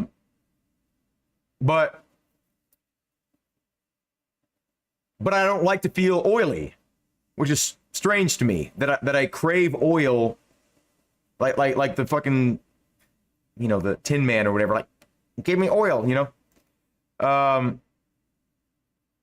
But I don't like to feel oily. I don't like sunscreen. I hate that greasy feel. I hate like putting my arms on a table and like leaving behind grease, or like having my head be greasy and then like I lay down on a pillow and then it's kind of like weird and moistury there. I don't like that. So I don't know. I guess I'm just a confusing person, but that's what it is. Sand is pretty solid cleaning it. Yeah, I guess it is. Yeah, but I would rather smell someone's body odor for the most part than smell like someone trying to hide their body odor. That's what I'm trying to get at. And everyone has their own reasons for wearing deodorant or not wearing deodorant, and I respect it, right? But that's just my own personal preference. Like I don't say like you better not wear deodorant around me or we're getting a divorce. I'm not like that to my wife, but I tell her, I'm like, hey, I would prefer if you didn't wear deodorant. It makes me uncomfortable. But obviously, if you're going to work and you feel uncomfortable, if you don't wear deodorant, like you feel like you stink or something like that, like more power to you. Like I'm not saying don't do it. I'm just saying I don't like it personally, and I don't do it for I don't wear deodorant. I don't like it. Although when I was younger, I was into Old Spice just because I thought the bottles were really cool, and I like popping a little cork off. Something satisfying about that, like getting like one little dab, and like, and pretending like I had beard hairs when I was a little kid, like, and using aftershave. Like it felt so adult to me to use aftershave. Sometimes I would even shave my face, my smooth face as a kid. I'm sure we've all done it at some point. Maybe even women, right? Like we shaved our smooth face, and then just to kind of feel the blades, right? Like just to feel what it's like, and then put on aftershave. Yeah. Lube me up. Oh, really? Overactive sebaceous glands. Oh, interesting. So what is it in me? Do you know what is it in me that craves the oil? What is it, you think? Then I will continue to oil my noodles. I love oil. Okay, Kuho. Did we mark this one down? Yeah, we did. Okay. Here we go. We're back into it.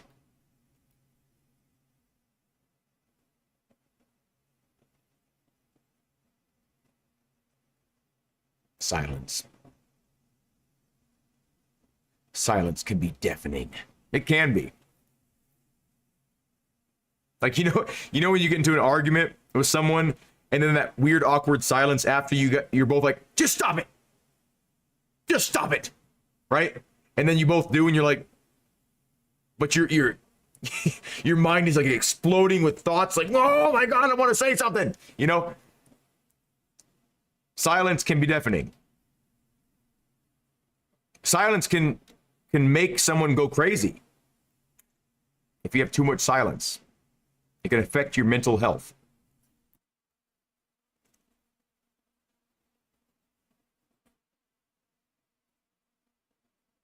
Did we do this one?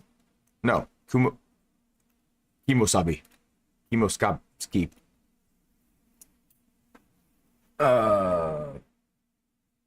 Could be acid or alkalic. Oh, like alkaline household, as that's typically regulated by oils. Hunger. I'm not sure what you're referring to. Okay. Oh, hunger because you're well, yeah. Oils aren't oils dense in calories. They're calorie dense, so that they're right. Because if you add oil to your food, like it adds a lot of calories, right? Anyway, I have seen this guy. Okay, you can't see him, can you? This guy all the way to my left here has been on like 12 stages. I've seen this guy with this dumb hat on. If in doubt, I'd ask a professional. Yeah, I like thick oil. I like, clarified fats. I like clarified, I don't like clarified butter too much, but I like coconut. Like I can just eat coconut oil, like solidified coconut oil, which is kind of contradictory, but oils carry flavor. Okay, yeah. Spreads it better. Yeah. What I used to sprinkle a bunch of seasonings in oil and mix it around and then like dip bread in it. Maybe that's my Italian heritage. Here we go. Okay, I'm liking the blending happening on the edges of the road. I don't like the oh wow, look at that. Look at this on the right too. Look at all these dead branches. That looks really cool. Look at this rock formation, though. We just stalled. How do we stall with the clutch in? That doesn't make any sense. Look at it. I've never seen... Is that dirt or rocks? Let's see. Can we go over there? Look at this. This looks really cool. I've never seen formations like this in this game. It almost looks like volcanic in a way, but it's maybe maybe it's just like dirt mounds or decayed, like or like where they've cut the trees down. Maybe like it's uprooted certain trees. Maybe I don't know, but that looks very interesting. Oops. So I like that. I don't like the coloration of the trees. Looks a little bit too green. Just a lot of green. Okay, that kind of looks nice right there on the right. I like some of the small shrubbery.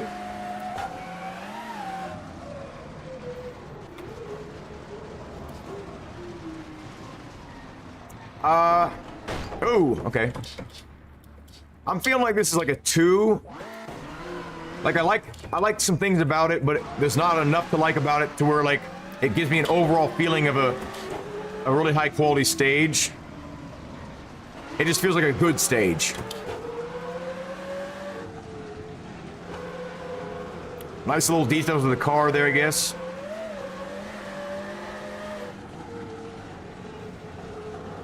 Yeah, I don't feel anything special about this one, really.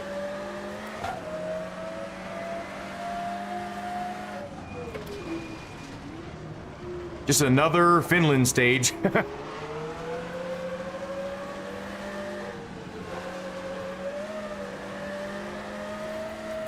Yeah, we're gonna call this a 2. Kuomiokoski.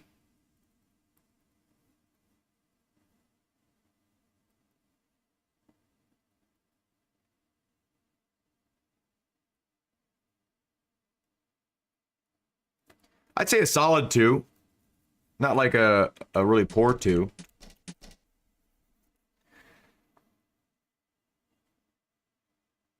Yeah, you'd think there'd be... Oh, no, actually... I think in Dirt Rally 1, there were broken down cars on the sides of the roads randomly. I think there was like certain specific points they could be, but it would be random location, and it would be like, you know, once every like 100 stages or something like that. I think that was in Dirt Rally 1. I don't remember seeing it in Dirt Rally 2.0, but maybe it wasn't Dirt Rally 2.0. Bruschetta. Yeah, good olive oil. Yeah. Yeah, no, I got the Dad. I just didn't understand what you meant at first.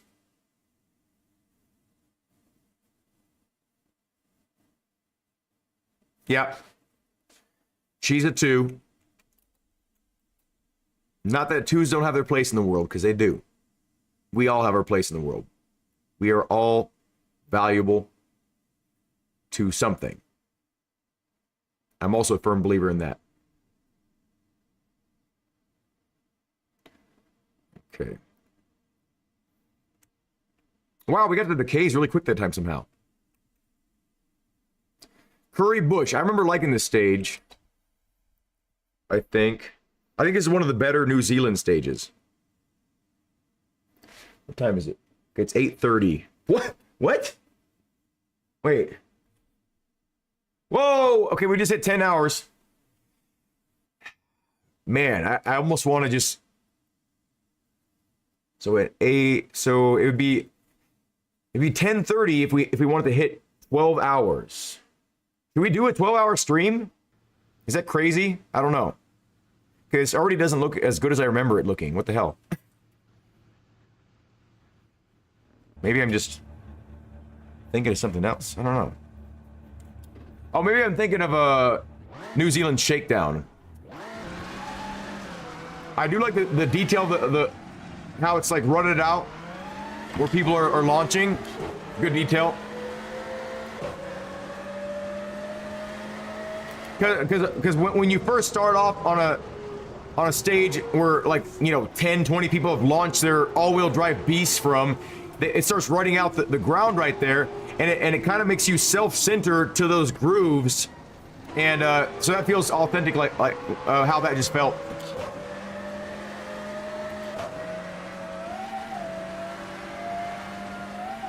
Okay, I'm not liking this as much as I remember liking this.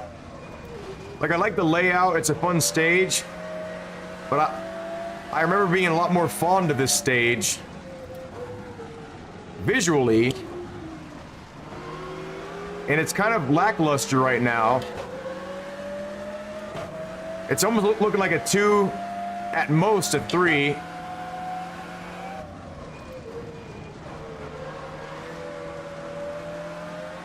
Oh.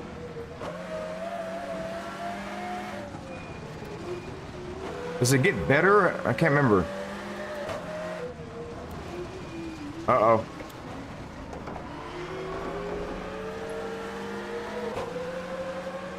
Yeah, I'm thinking this is like a 2. Like, I like a lot of things about it.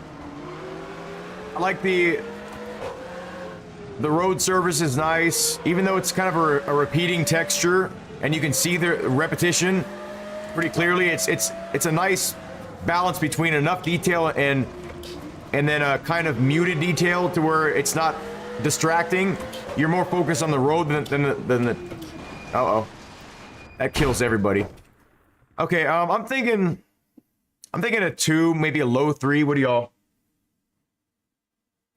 Yeah, it's visually pleasing. The colors are really nice.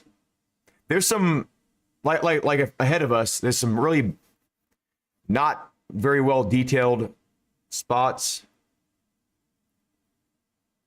It's a fun layout. Oh, tomorrow is Sunday, right? Yeah, Saturday today. What do you think, a 2 or a 3? I'm gonna go with whatever majority here is. I need your all help. Phone a friend. 2 or 3? I'd say it's a 2 based on the fact that there's a lot of detail missing, and it's noticeable, right? Like, you can find missing detail in anything, right? But it's very noticeable in some areas on this stage. like it rips you out a little bit, like of the immersion. But it's a 3 because it's a nice road, right? It's a fun road, and the details that are there are pretty nice. Looks like a cool stage. What do y'all think in the chat? 2 or 3? Curry Bush. Let's write that down.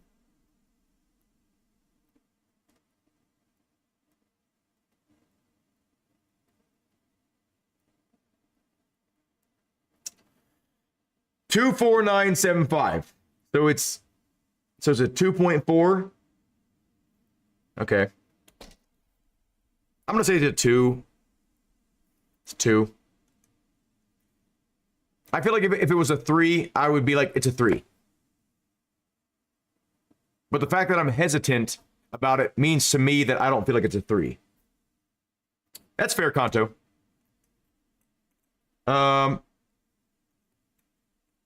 Yeah, let's move along here. Moving along. Yeah, I was kind of looking forward to that stage. I was like, okay, this is one of the better stages. And it is one of the more fun stages. Like you said, it's nice and flowy. It's a cool stage, yeah. But didn't have that visual pop that we're looking for to be the absolute most immersive, delicious stages. The oiliest stages. And we're down to our last K. So we have a crossroads here. Do we want to continue on? We're gonna have to get a vote here. We're gonna have to get a vote. And so after this stage, who votes? I don't think there's many people in the chat here. I can't tell. I think there's like 5 people or something like that. But who here in the chat? Please be vocal, by the way. Please be vocal. This is your time to be vocal. Even if you've been sitting through the stream and not talking this whole time, this is your time to be vocal if you want to continue watching the stream. Do we want to shoot for 12 hours? Because it's not going to be super late. It's going to be 10:30 at 12 hours. And I have not done a 12-hour stream ever. So this could be the first 12-hour stream. You could be part of it. You could witness the power. Kondo says, how do I feel? It's up to me. I feel all right. I feel good. But I am fatigued. Like my body, my mind, and my soul is fatigued, right? Could I go another 24 hours? Of course I could. Could I go another 30, 40 hours? Yes. I have enough energy within me to do that. But do I want to do that?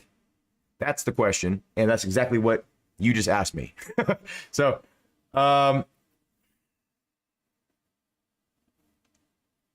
let's see how I feel about the stage. First of all, it's looking like it's a nice stage, but who knows? Who knows? We don't, not until we do it. I don't recall anything about this stage. It's supposed to be replicating a 1994 stage. So we're going retro. It's not impressing me too much right now. But as we found out before, that can all change in a matter of a few moments. Yeah, very similar feeling to every other Finland stage almost. Except the Salhati stage feels pretty good.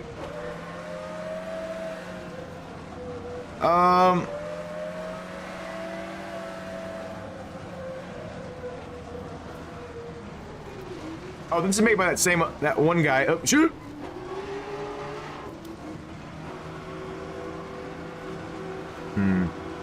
Yeah. The colors are nice, like they have been for some of them. It feels a little bit more muted than some of the other stages, which I like. They're not so like in-your-face, vibrant color-wise. Uh-oh. We have no collision on the trees. That's not in its favor. Really reduces the risk feeling of driving fast. Let's see if any of the trees have collision. Okay, so the ones right by the course again do. That's... You can hit the people in this one. Let's run these people over. Let's take advantage of that. You don't get to do that all the time here in this game. Okay. And I can't seem to get through this here. There we go. I'm feeling this another 2. Nothing special. Especially out of the Finland stages, it's definitely not a good feeling Finland stage. It just feels like an average Finland stage. Not the worst, but not the best. So, Puutamajarvi. What is Jarvi? I see Jarvi a lot. What does that mean? Like forest? Like cute forest? Puutamajarvi. Or Kute. Puutamajarvi. 1994. That's a 2. You say go for it, you think?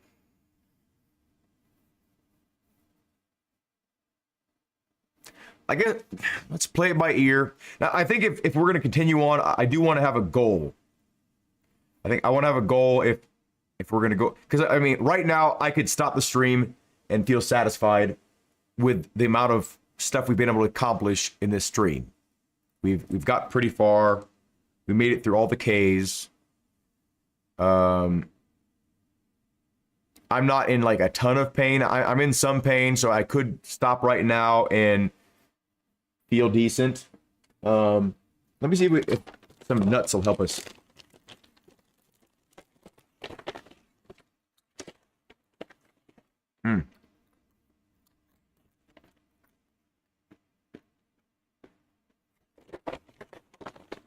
I mean, my wife is inside doing her nails, I believe.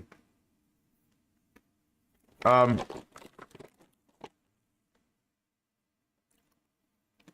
one of the bad habits I have, this is something I'm learning about myself through my wife. And thinking back,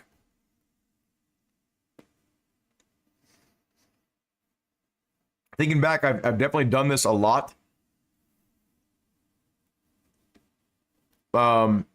She brought it to my attention while we were in Texas. It was during the time that we argued, which it was a constructive argument, which is the best type to have.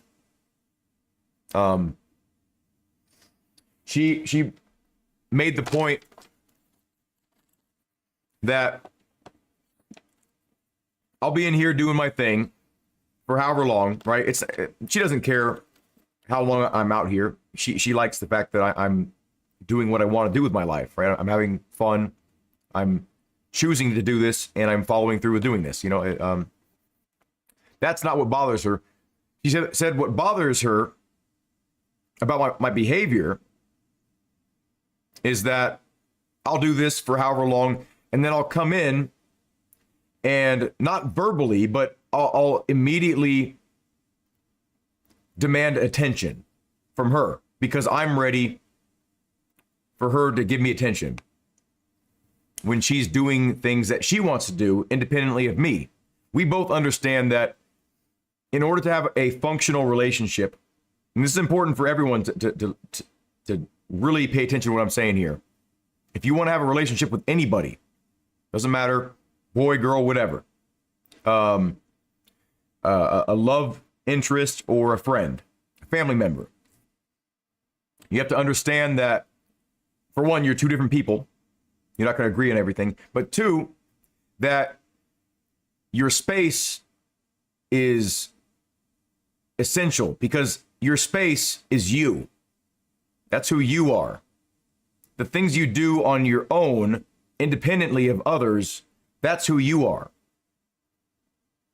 So when you start losing sight of who you are and you become either codependent on the other person or you become like crippled to the point to where you can't function without the other person because you're so dependent on them for your entertainment, for whatever, that you start losing who you are, you know? And maybe that's good for some people that need that, right?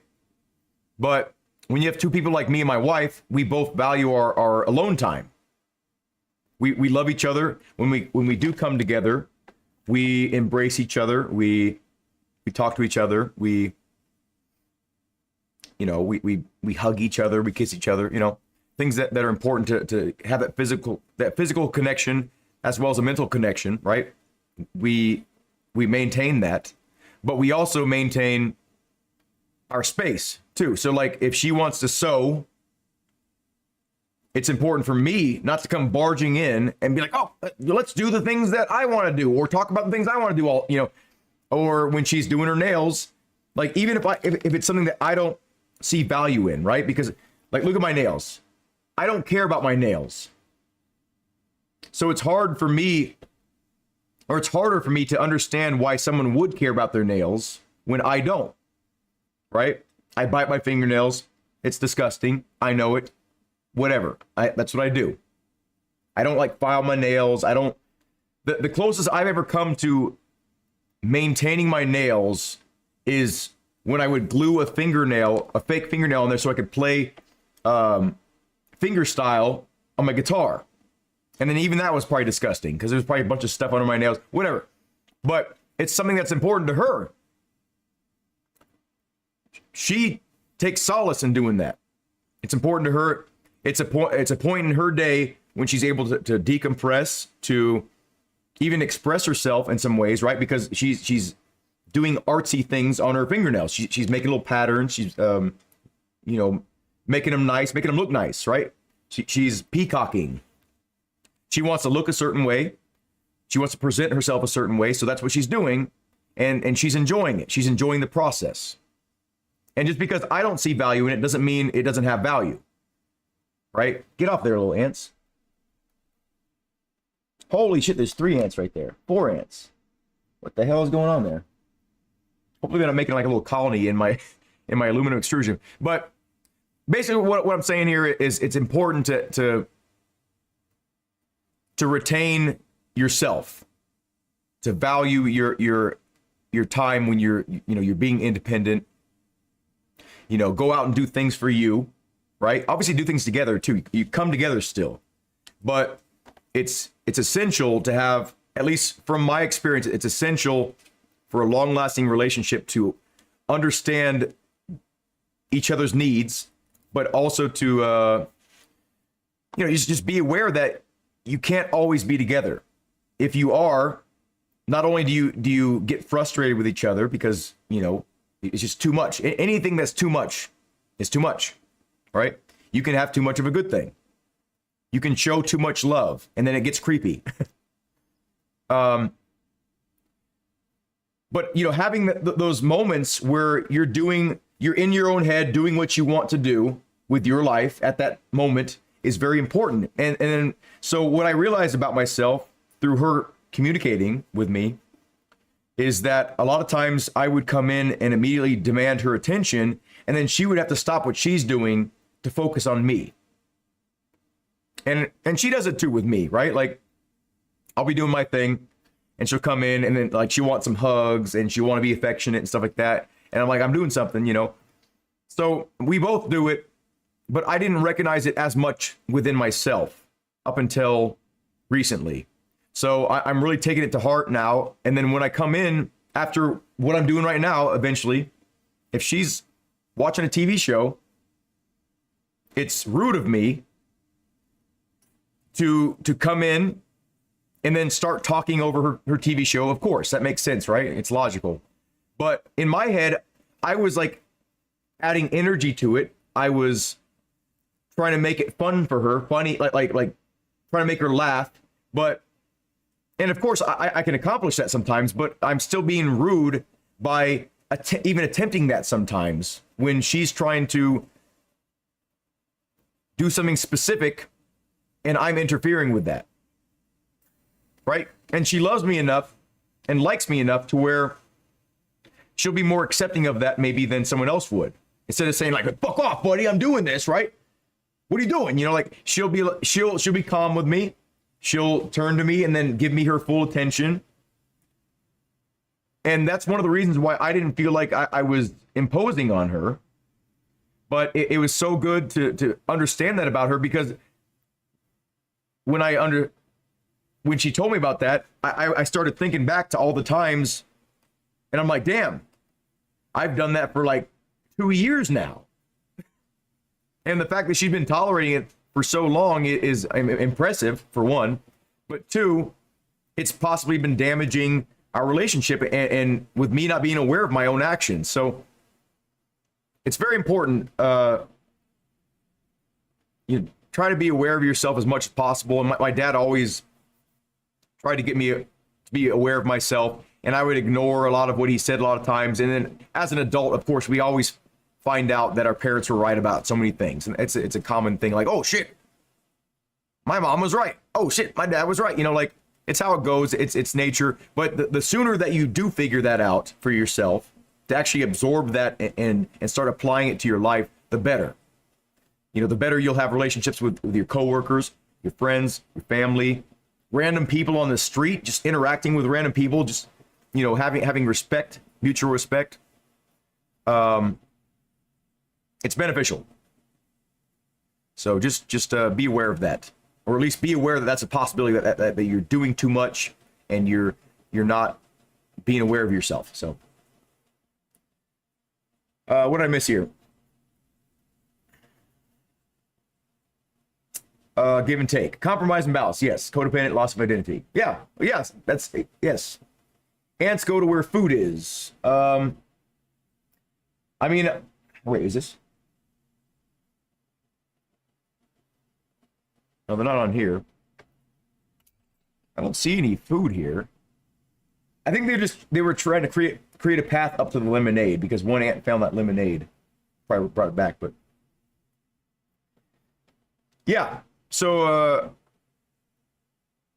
that's what I really recommend. You know, having uncomfortable conversations sometimes can be the most beneficial thing ever for relationships. Because if you're uncomfortable about something so much to the point to where it hurts you to say it, you need to say it. You if it hurts you or makes you feel uncomfortable, you need to get that out, right? Otherwise, you're just going to be building up resentment. If it's something that someone else needs to change, or if it's something that you need to change about yourself, and you're aware of it, and you're in denial or whatever, it needs to come out. It needs to become real, right? Like, if it's still in your head, of course it's real, but the more you talk about something, the more it becomes real, the more, you know, it affects others around you. And if something's bothering you, you need to talk about it. You need to get it out. You need to correct it. If it can be corrected, of course. Like, it, you know, certain things can't be corrected. But if you feel so strongly about something that you're hiding it, that you are ashamed of it, that you are embarrassed about, you know, like, those are all pretty synonymous, but it needs to come out. For your own mental health reasons, it needs to come out. And it's so helpful to be aware of that. And, you know, both Gene and I promise each other, right? When we first started getting serious with the relationship, we promised to be honest with each other. And that's something that I think a lot of people say in the beginning, right? And we've had our faults, right? Like, she's hid things from me, I found out about. I've hid things from her. And the more we grow together, the more we realize there's no point in that. I used to, this might not be appropriate to talk about in a public setting, but I know a lot of people struggle with it, so I'm going to say it. I used to hide that I liked porn, right? It doesn't seem like a huge big deal, right? But I was ashamed of myself for liking it, and I was ashamed of myself for seeking out any kind of sexuality from anything else but my wife. I felt guilty, right? And then she found out about it. Like she stumbled on it, like on like a TV, right? Like there was like an internet browser on her TV, and she stumbled across it on accident, and she got mad because for our relationship, the foot we started off on was one that I didn't like porn. I didn't approve of it, right? Like I didn't say I didn't approve of it, but that was the general feeling, right? That like for instance, if I found out she was watching something, I would be mad. But you know, so she found out my secret. Basically, it came to the light. We talked about it. She got mad at, not that I was doing that, but mad that I hid that from her. That was the big deal, because I had secrets. I wasn't open with her. I wasn't communicating with her. That was what the big deal was, right? Because, you know, what else, right? And there's certain times like when you feel like, well, you know, what's the harm in keeping something from someone if you know it's going to hurt them and it's going to affect your relationship poorly, right? And there's a lot of truth to that. Like there's some things that I guess don't need to be said right then and there, right? And there's a moment to say something. But at the same time, sometimes those things that you feel like would be damaging to the relationship, sometimes if your relationship can end because of something that you've done or something that you feel guilty about, maybe sometimes it should end. And that hurts to say that sometimes, because we don't want things to end. We don't want things to feel like they're coming to an end. You know, I think it's human nature to want to prolong things as long as possible, because it's like survival. It's like surviving. Your relationship is a survival thing. You're surviving in the relationship, right? And you feel like part of your brain's like, I'm successful as long as my relationship is going. But sometimes things need to be out in the open, because the things you're holding from someone that's the real you, right? I mean, obviously, if you're a murderer, for incrimination reasons, you wouldn't want to expose yourself like that, right? You don't want to get stabbed in jail or something like that. But so, and I'm not saying withhold things like that if you are a murderer. Please don't be. But maybe that's the real you, and you're hiding kind of from yourself, like you're pretending, you know. And I've been guilty of that a bunch of times. You know, I feel strongly about something, and then I'm and then it's something I partake in, right? Like just what we were talking about, like the whole porn thing. Like I would be mad at my wife for that, but I'm doing it, right? So after that was out in the open, and I realized certain things like that need to be out in the open, you know, we have grown together so much. We've become stronger. The more we experience, the more uncomfortable situations we go through, the stronger we become. You know, the more we're able to adapt to future situations, and the more quickly we're able to adapt to it, right? Like, so if you start sensing something off about your brain, you can express it early, so you can at least give the other person a chance to respond to it. Like to be an adult, to be two adults, right? Give the other person a chance to let them into your mind. I mean, that doesn't mean like tell them everything that's on your mind, because some thoughts don't mean anything, right? But some thoughts that are persistent do mean something. So sometimes it's better to just be like, hey, you know, this might be uncomfortable to hear this, but I want to let you know I've been thinking about this a lot. How do you feel about that? Does that make you upset? Does it make you jealous? Does it make you whatever? And then you can be two adults, or three adults, or four adults, whatever your situation is, and you can handle it. Or you can move on and find someone that is willing to handle it, or wants to handle it, right? And as much as I think people give up too early on their relationships. I also, on the flip side, I think that it's unhealthy to stay in a relationship too long if you don't want to be in that relationship. Like if you've been in a relationship for like 5 years and you're never happy and you don't want to be with that person, don't be with that person. You don't want to be with that person. Why are you with that person, right? So, and it seems logical when you look at it from the outside, but when you're in it, it feels so complex. You know, and if you've got kids and if you got a history with that person, it feels even more complex, you know. But sometimes it's even best for kids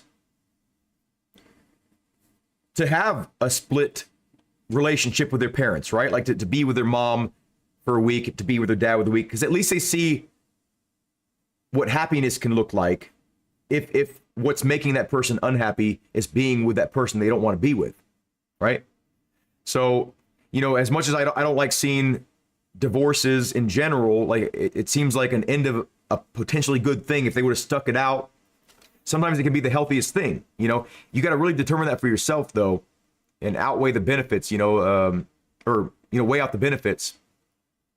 But sometimes people don't belong together, or sometimes people just belong together for a certain period of time.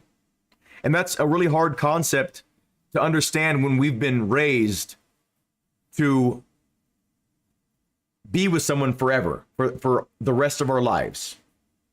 At least in America, that's like a common thing. You're supposed to have a wife or a husband or whatever, and that's supposed to be your lifelong partner, whoever you choose to be your husband or wife or whatever. But it's not always like that. Sometimes people change and they grow apart.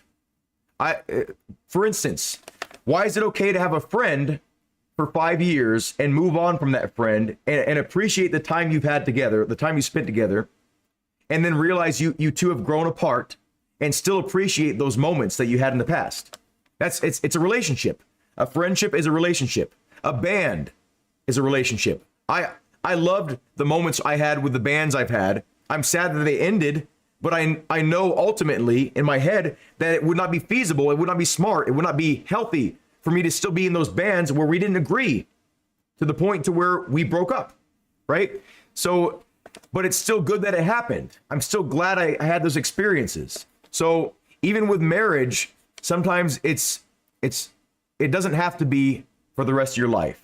And I know it's harder when you involve religion in the equation, right? But I think, you know, for your own mental health, you know, it's nice to acknowledge that. Like, hey, we don't belong together maybe anymore, or we don't belong together forever, but I really enjoyed the time I've spent with you. Sincerely, you know, and even telling someone that can help lift a weight off their shoulders for feeling guilty for ending a relationship or something like that, or something that they did, right? It can make, for instance, it can make them, if it's something that they've done wrong, that they can correct, right? They'll know that they've done something wrong, so they know to maybe work on themselves, to correct themselves, correct behavior, but they won't feel so much guilt that they go into like a pit of depression and then drink themselves to death. You know, it's one of the hardest things to do, though. I've had long-term relationships where I've been with someone like for 3 years, 4 years, or whatever. And to end a relationship doesn't make sense to people. They're like, well, I thought we've been together for 4 years. What's changed? I've changed. You've changed. Our circumstances have changed. You know, yeah. Why did I start talking about this? Anyway. It could be that we're gonna wait another month, and I'm gonna take a sip of this. But anyway, live happily ever after. Yeah. Okay, let's how do we feel? It's 9 o'clock. I think we talked about my porn addiction for 30 minutes. I've also broken that addiction, by the way. I was addicted to it, but I've broken the addiction. And like I needed it because I was like hyper sexual or whatever. But you think it'd be safer for your own pee than, I don't know. This is 2 weeks old now, right? Still smells good. Still smells like lemonade. Now my pee, I wouldn't want to smell my pee after like 2 days. Let's see how we feel to continue on. See how we feel mentally.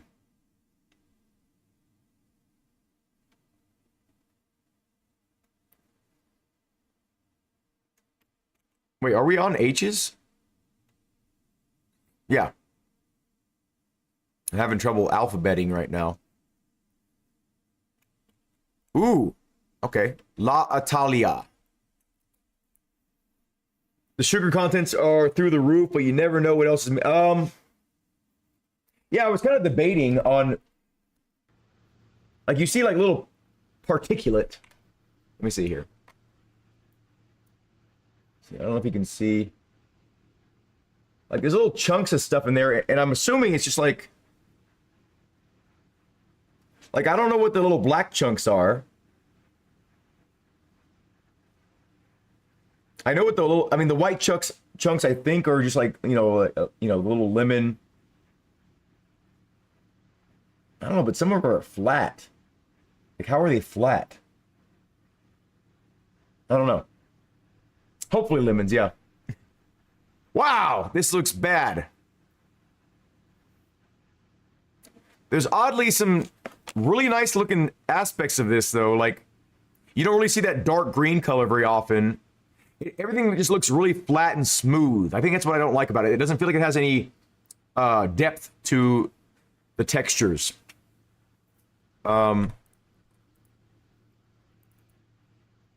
Let's see what it feels like as we progress through it. Oh.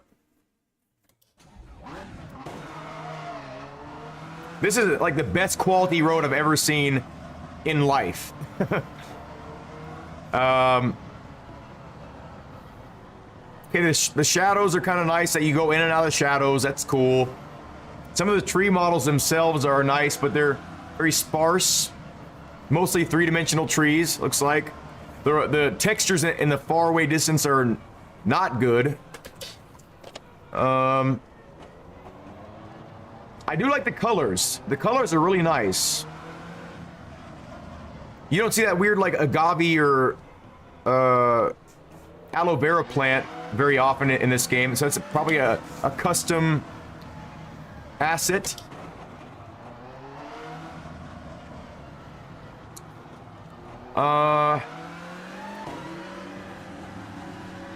I'm thinking this might be a 2 because it looks better than a shitty stage. Like there's been some serious effort to make this look nice. I just don't think it hits all the right marks. Like, that's a nice little detail right there.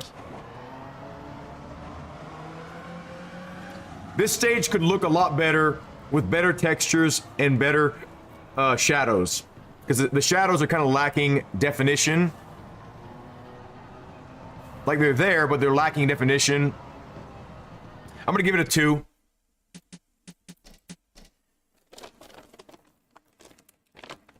Alphabetizing. Smash dead ants, what do you mean? Oh, inside the... No, I don't think it's that. Oh, you know what? I shouldn't put this here, though. Because that's why they came. Because there was like 3 ants on my sugar drink. My sugar drink. Let's see. What was this? La Italia.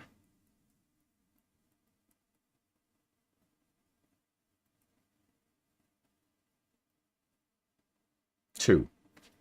We haven't had a 1 or a 0 in a while. Let's see if we can change that.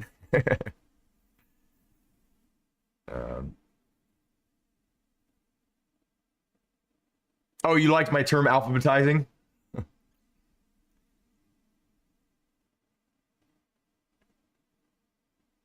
Let me close my eyes for like 30 seconds. Let's see. Let me get to the right thing first, so you can get a taste of what's coming. La Musara, okay. I think I remember liking some parts about this. Okay, let me, while it's loading.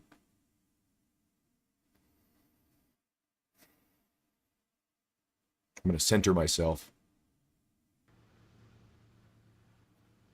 What the hell is that? Is this guy like Jafar? He's like releasing like the evil genie from the lamp. What the hell is going on there? Whoa, look at this psychopath murderer to the left here. Look at this. Watch this guy. Look at this guy. Wait. Look at this murderer. I mean, the character models are pretty detailed, though. Like, the guy behind him looks really nice. This actually looks really good. Besides, like the road is like blue. I don't know why it's blue, but the grass on the side looks really nice and plush. Okay, it's starting to look a little bit less good in motion. Hey, we got a drone right there. That's kind of cool. This looks pretty good. Oh, what the fuck? Okay. I guess you can't run into solid objects. What's the world coming to these days? You can't run into solid objects. A nice little cut right there. I'm liking this. This is like a 3 or 4. Like, the colors are off, and there's something weird about the graphics or the assets. But there's a lot of great detail here, and with some reshade to change the coloration a bit, and some filtering, this could look excellent. We got real-time shadows. Okay, they're not as detailed as I'd like them, but they're more detailed than the last stage. Look at that flag on the tree. That was cool. I'm thinking this is a 3 or 4, even with the weird Jafar genie lamp thing.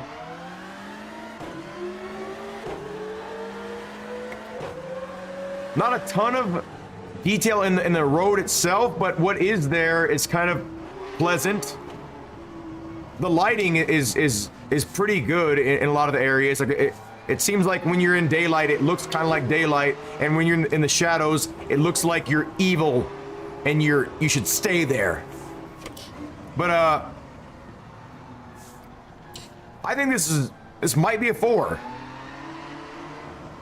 Look at these weird little details. Like they wrapped that around for caution. Maybe they saw people hitting that rail a lot, so the audience. Okay, the rock textures on the left here are pretty nice. They don't look like they're repeating. Okay. Nice vehicle models here.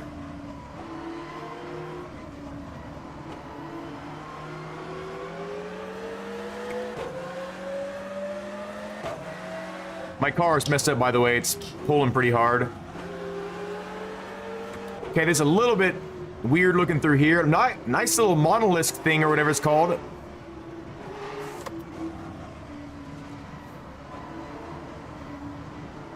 Like the flags between the trees, that's nice. Look at this little castle thing. Like a guard post from like 1,000 years ago.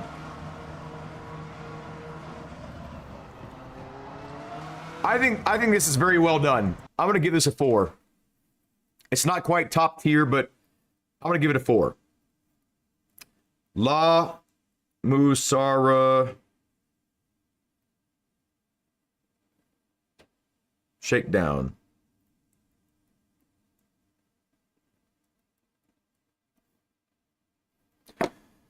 Okay. Yeah, I liked how that looked. There were some weird spots still, but even on the best looking stages, there's still some weird spots. Ooh. Nice. See, I can't wait till they make a VR headset that's just the size of your eyeballs. Not, or maybe even just in your eyeballs. I don't know. But like, just have a pair of glasses, right? And you can still see my eyes.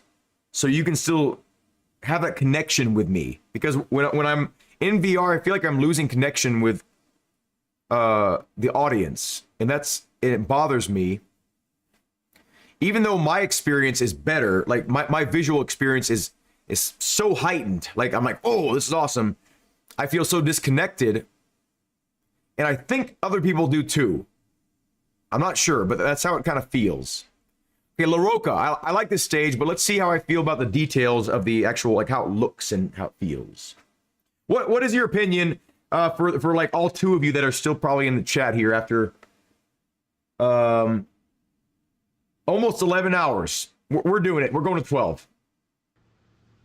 Okay. What is your opinion though on live streams with people in VR? Do you like it? Does it bother you? Does it not bother you?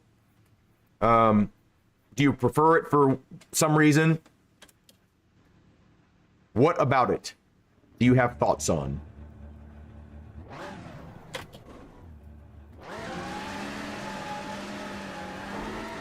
Okay, the road texture is very good. This wall on the side is not bad, but it's not very convincing. Some of the trees are kind of half-assed.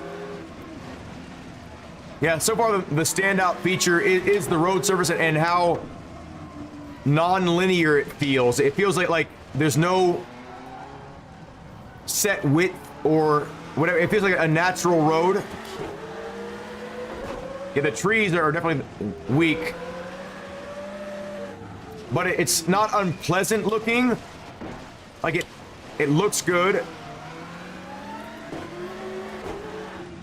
Right here looks kind of weird, but definitely at least a high 2 or a low 3. It's a fun stage, very demanding because you're like downhill the entire time, so you got to really watch your braking and the rotation of your car, because you can over rotate or under rotate really easily if you lose control. Okay, I don't like these logs. These logs look like bricks almost. A lot of left foot braking to get your car to rotate. And I did a little bit too much right there. I'm leaning more towards a 3 because it is a nice, unique feeling stage. Like, I don't think there's another stage that feels like this.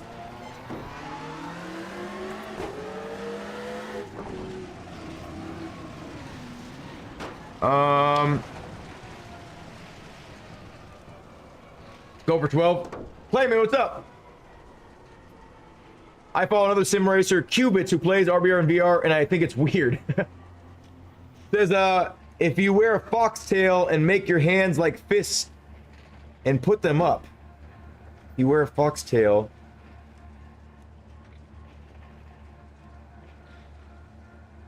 I don't think VR streaming works well. Usually the viewers get seasick.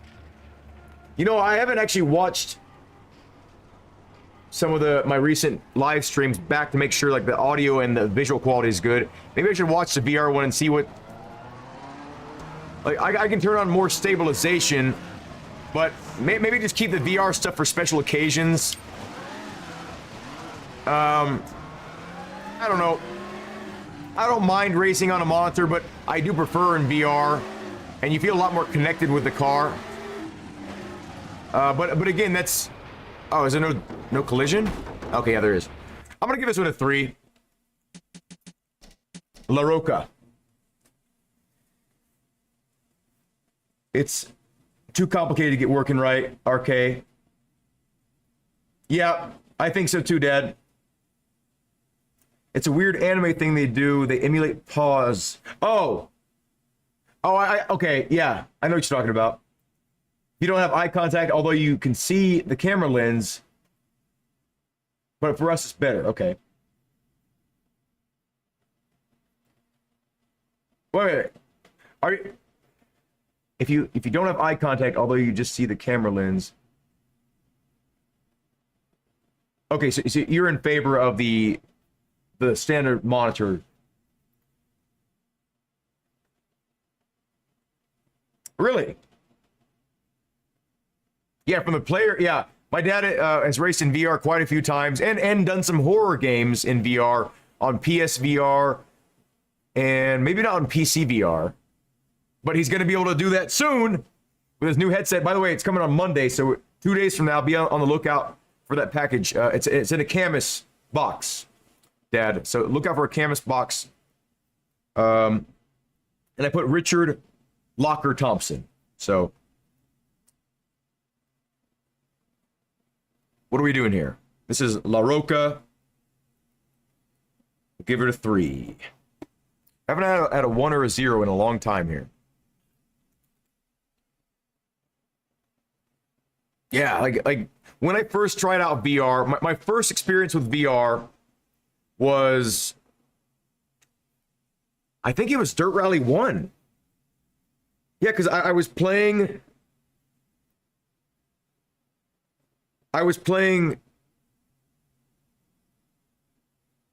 or no, was it Gran Turismo?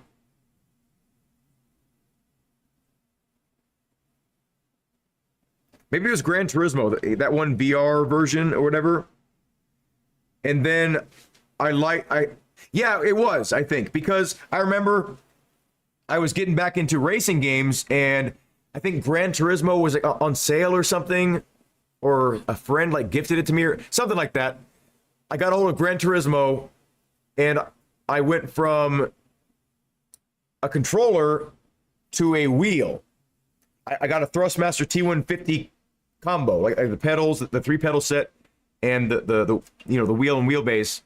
And I did an experiment because I like instantly shaved off, I think, like 3 or 5 seconds from my fastest time I could achieve with a controller on my first attempt with the wheel.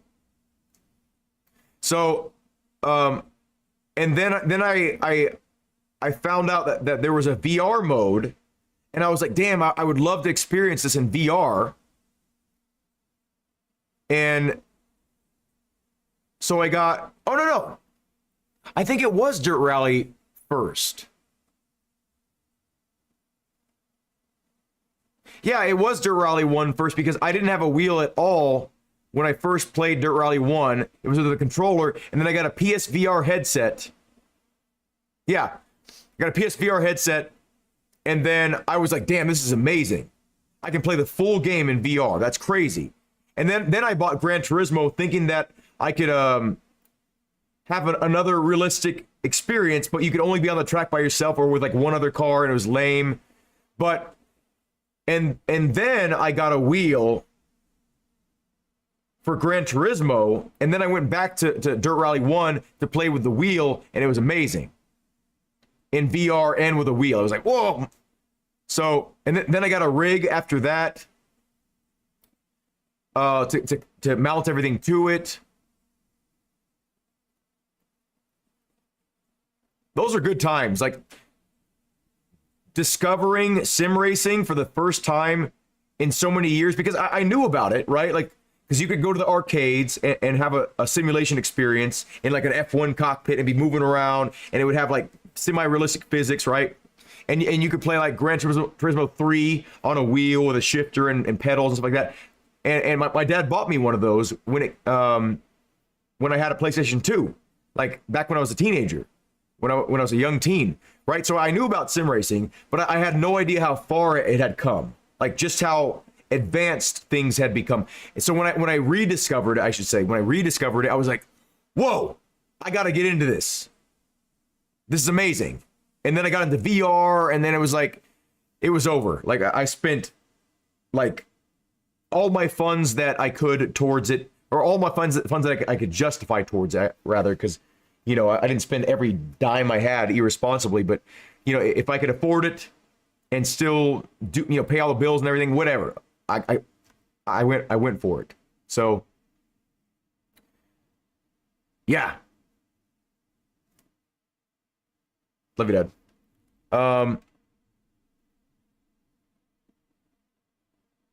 And there's another moment for you, Dad, where you can say without a doubt that you supported my sim racing early on.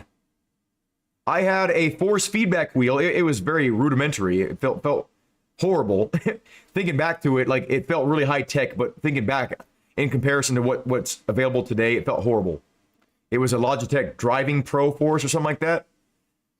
And it's still usable today, but you know, it was an old school gear driven wheelbase. It was really loud and very similar technology to the Logitech G. Why can't I think of what it's called? Not the G920, but the G29 or 27 or whatever. But yeah, so I mean, you supported my sim racing journey as well, so that's really cool. I didn't really think about it until right now.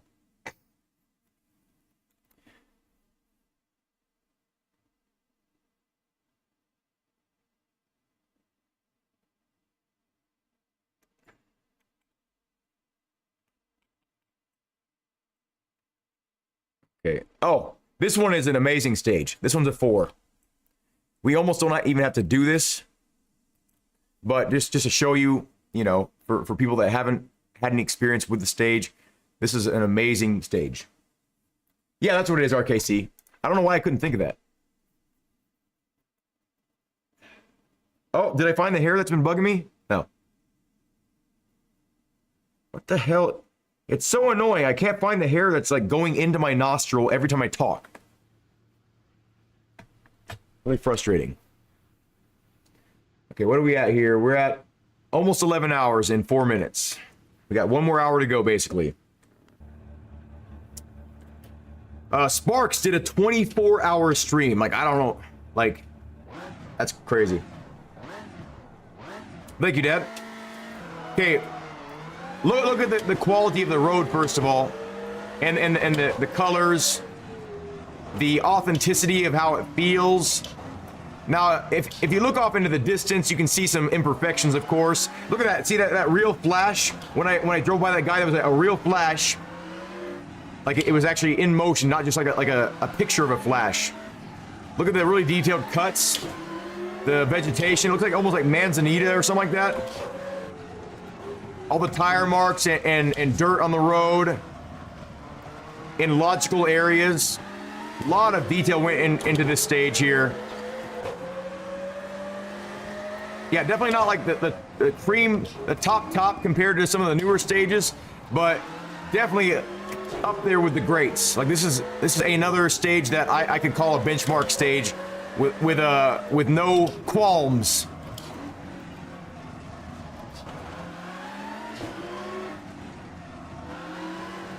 Look at the super quality though. Really fun stage too. Very challenging, very tech stage. I didn't know where I was here.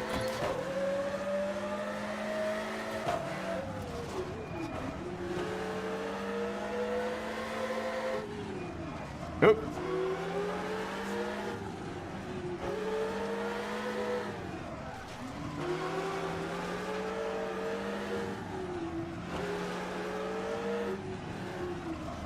Okay, we went off.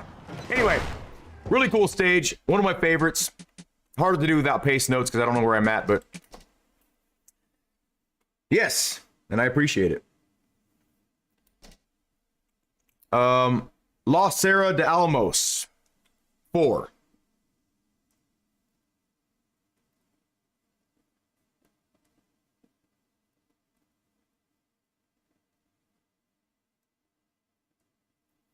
I don't think anyone would wish to disagree with you on that one. That's plain and simple. It's what it is. It's a 4. Where'd that juice go? Oh, okay.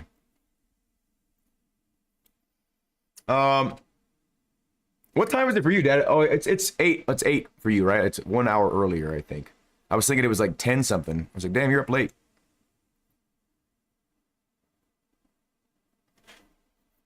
We're getting down the line here. I think we're about halfway now.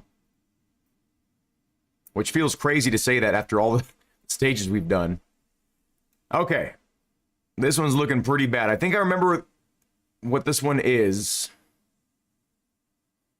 Lajavuri.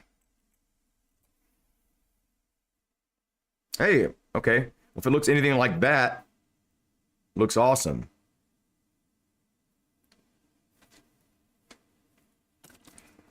Give me electrolytes.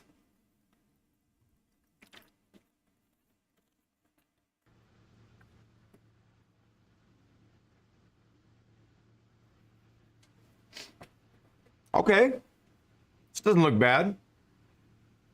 Trees are a little bit jank, but the road surface, this little transition from the paved to the dirt looks really nice. And it goes back to paved. Okay. Ooh, that would have been bad in real life.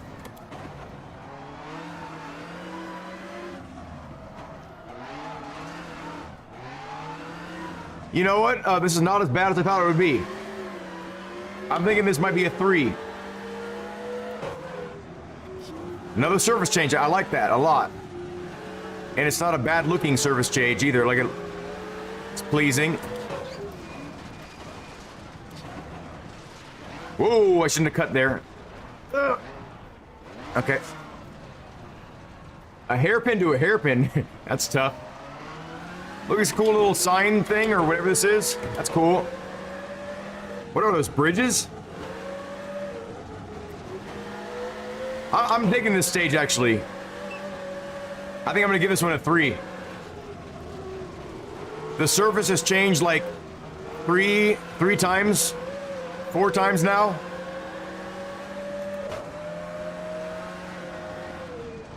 Good detail in the surfaces, like when it needs to be. Fun layout, like the flow of the stage is nice, even though I'm not flowing with it.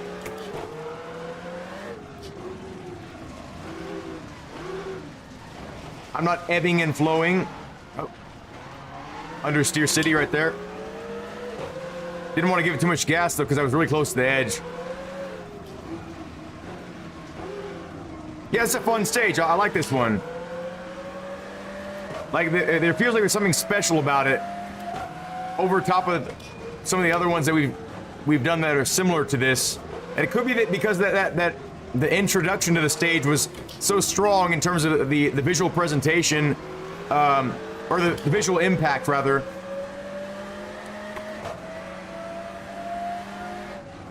Some nice rutting right here. That's really cool. Like right before a pretty heavy turn, too. So, like, you have to really trust your brakes there and brake earlier than you think you should.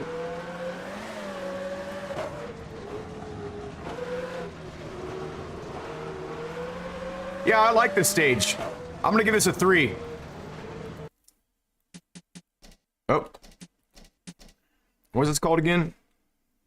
I thought I was gonna hate it based on the screenshot of it. La Javori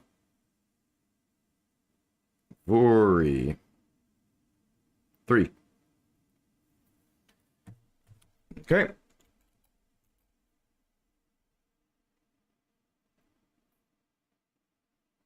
My lips are so chapped. How chapped are your lips? Pretty damn chapped. They're very chapped.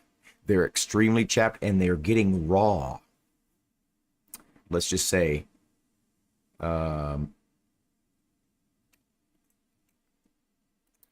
This one, I remember, this is I think this could be a 4. Lates. It's getting pretty late. Rally Park. I remember this one impressing me, like the dirt texture and the attention to detail, even though it's kind of like it's a circuit. It's kind of like a boring one, if I remember correctly, but it looks damn good. It feels like an authentic area, if I'm remembering it correctly. And immediately I get met with like the worst building I've ever seen in any game ever, and the worst textured pavement. But this is just the beginning. It turns into a dirt stage, and it starts looking really good. Just trust me.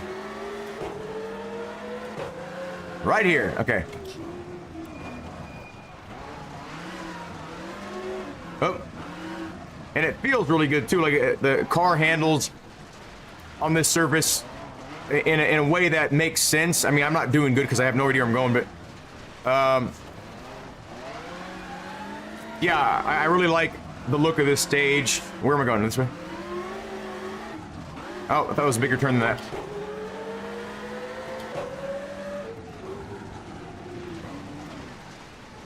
Oh. I don't know what I just hit, like a brick wall, but I need me some pace notes.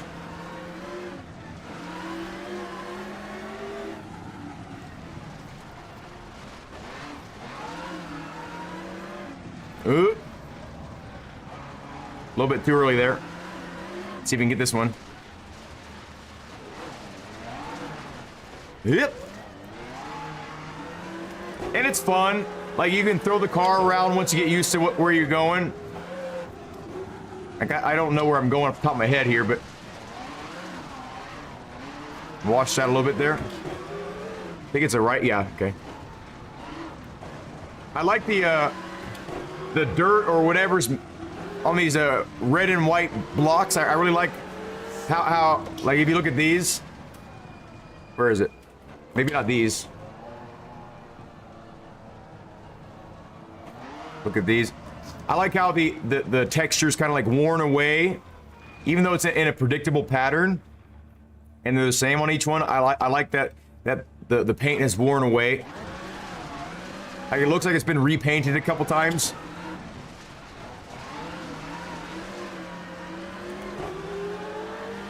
Okay, I think that was one. Oh, dude. Okay. I think it's a 4. I don't think that's awful graphics. Yeah, the building. Yeah, the building is. So I guess that's a question. Does that one building in the beginning make it a 3? Because I think it's a 4. You know what? No, it's a 3. What's there is good, but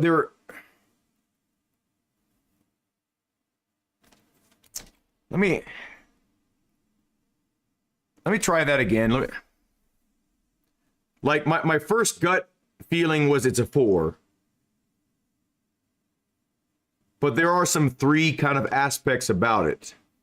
I'll admit that. Overall, it's an enjoyable stage, and no matter what, baseline, it's 3. But this introduction to the stage is very jarring. I admit that. But it does get better looking as soon as you get, like, right here. Oh, that was not as big of a turn as I thought it was. I really like the surface of the road. You know, I really like these red and white barriers. I like the vegetation on the side. I like the colors of the things. I like the flow of the track. I don't like the background too much. Background looks kind of weird. Oh, we did the same thing. Oh, a little bit better at time.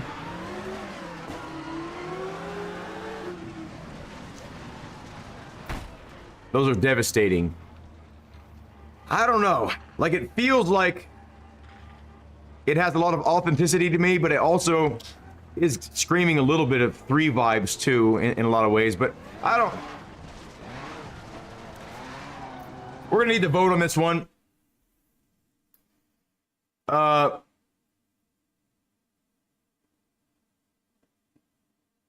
thank you. Okay, what do we think? For the people that are vocal here, that are still in the chat, I think it could be either one, a 3 or 4. I think it's a low 4 or a high 3. I think it's like a 3.5. You think a 3? What do you think, Dad? Kanto, you're still here. What do you think? I'll go by majority vote on this one. 3. Oh, I didn't know you're still here, Clay. Cool.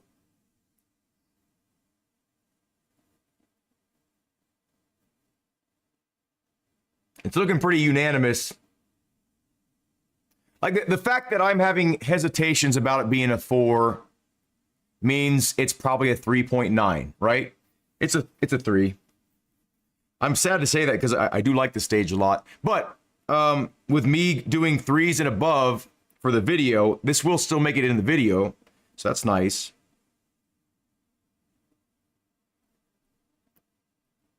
I would love to do this rally park in real life, though.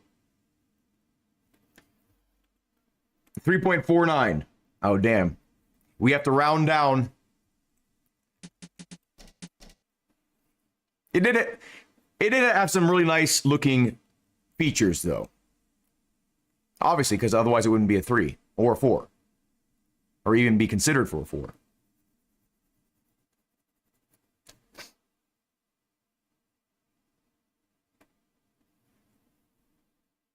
Can you see the veins in my eyes? Wait.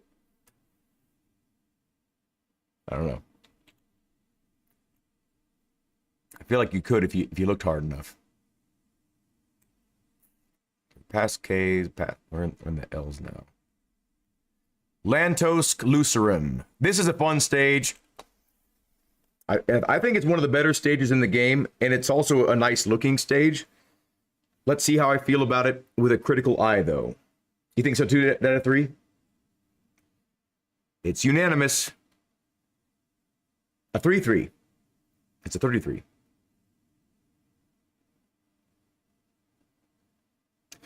There's been a recent update to this stage on Richard Burns Rally Pro. I'm not sure if it's a graphical update or a pace notes update, but I know this is among the most recent updated stages, and I saw Carlo testing it.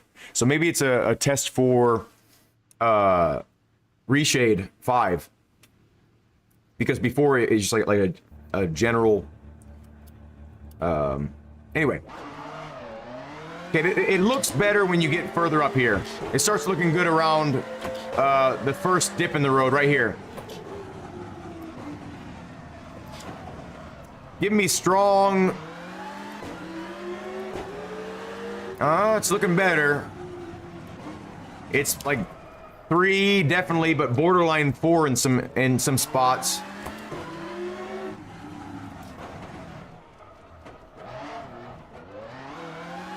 A lot of great road detail.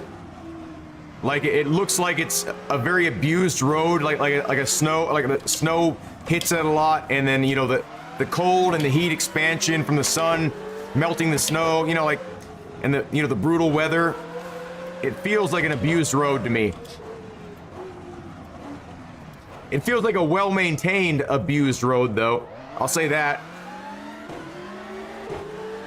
If that makes any sense at all. You see a color change here in the road. I like when things like that happen because it happens in real life. As funding changes or materials availability changes or different crews use different stuff, or different qualities of road you need for certain elevations. Like things change, so it's nice to see that reflected in the stage design here, and not just have it be like one texture for the entire stage. I don't know, I'm getting kind of 4 vibes from this. It's so detailed, like the road is so detailed. Oh, we just died. And the surrounding details are not distracting to the point to where you're like, ugh, what the hell, I think it feels pretty good. And look at that background image.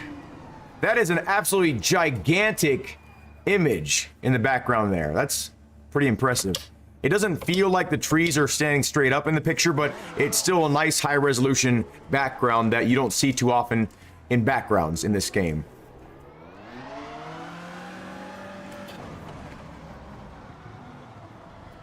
Okay, Clay. Ren and Stimpy eyes. Yep. That was like the slowest motion front end collision I think I've ever done. Yeah. What are y'all getting here? Like definitely a solid 3 if it's a 3, but borderline 4 with a lot of aspects. Like right here doesn't look so hot, but it does start getting better looking further along in the stage.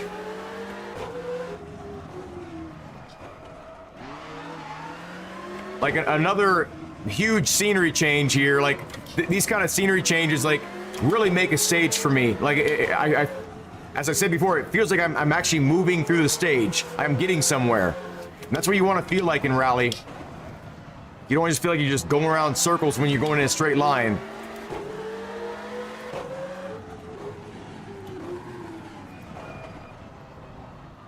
Another texture change on the road. Environmental change too. Like it feels like we're lower in elevation to me.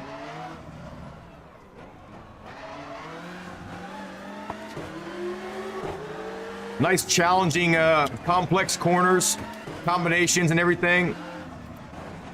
Doesn't feel like a one-dimensional stage like left, right, left. It's like some really complicated stuff, you know, and with this curve on the right side here really adds another layer of danger to your driving, and you have to really another change to the road here. Oh no, we're done. Okay, not bad. Look how they carved away to where it, like that rock face was actually overhanging right there. So they totally mined that out or dug it out with tools to make it wide for the road right there. New vegetation right here. You can see some new vegetation right here. Gives it a different vibe. The rock face is a nice texture here on the left and on the right. I feel like we're in a Rocky Mountain area with... This is a 4. I think this is a 4. Like, not everything looks like super excellent here, but everything is pretty well done and artistically, I think it's very nice. Like what the stage designers or stage designer has done with what they had available. I think it's well implemented.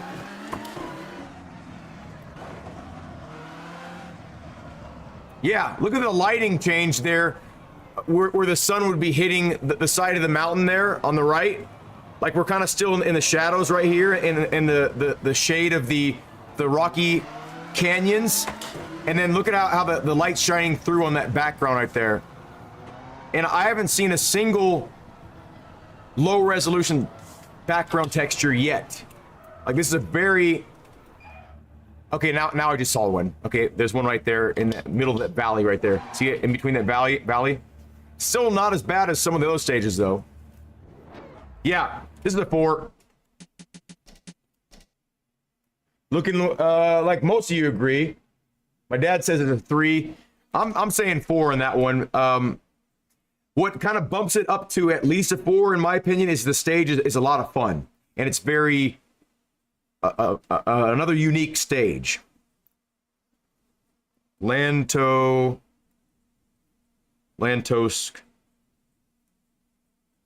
Lucerum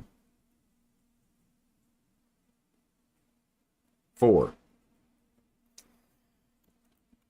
Okay. Oh, that was later on. I didn't know when you wrote that. But yeah, like it starts off a little bit rough looking, and some stages do that. I don't know why. You'd think you'd at the start, you would think you would spend the most time making all the details look the best at the start of the stage, because that's when everyone's at a complete standstill, looking around, getting a vibe for the stage, right? I mean, I'm happy that the stage got better progressively, right? But it doesn't make much sense though, because like you really have time to scrutinize every detail of what's in front of you when you're at a dead stop. You know, you're at a standstill. You can look at everything, you know? So it's really strange that some stages like look horrible in the beginning. Okay, this one is a Canadian stage, and I would say it's the best of the Canadian stages, but it doesn't quite... It's a great stage. It's a fun stage. It's a challenging stage. It has a lot of really cool moments, but I don't think it ever gets to the point to where it really feels like a 4. I think it's a solid 3. Let me know if you agree on this one. I need to take a piss really quick here. It's taking a while to load. I'm gonna take a piss real quick.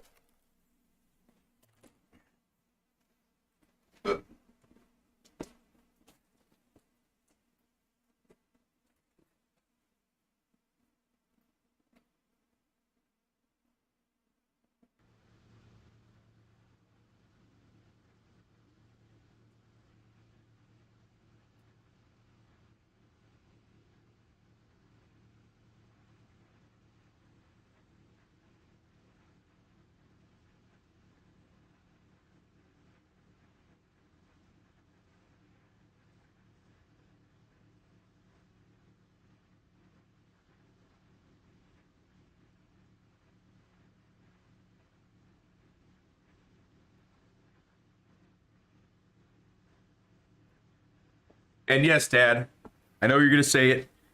I did pee outside. Okay. So, like, you can look around here and see high quality textures. Like that rock in front of us looks amazing. The road doesn't look bad. The trees look like they're in some logical places. You know, this weird texture on the right. This is kind of like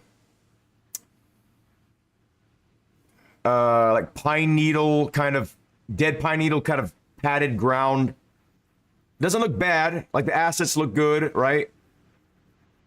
But something about it just never reaches that 4 to me. Maybe I'll change my mind. Let's see.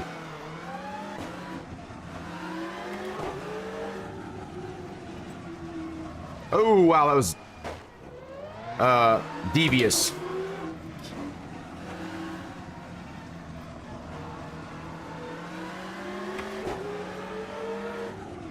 Woo.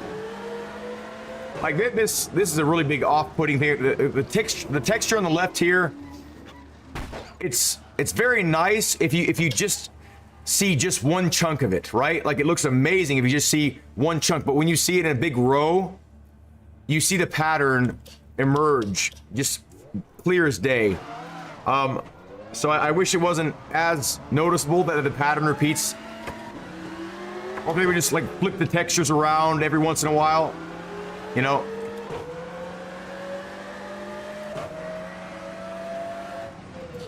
Yeah, I mean, this is too much of the stage already that it's gone by. That feels like 3 to me for me to call it a 4, I think.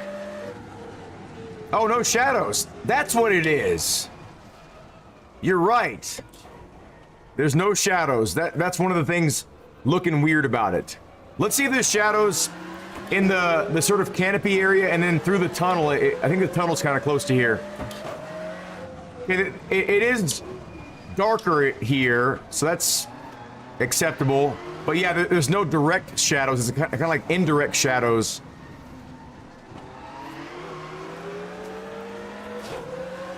Like, you can tell, like, the sun's supposed to be hitting on the left here instead of the right. Oh, okay.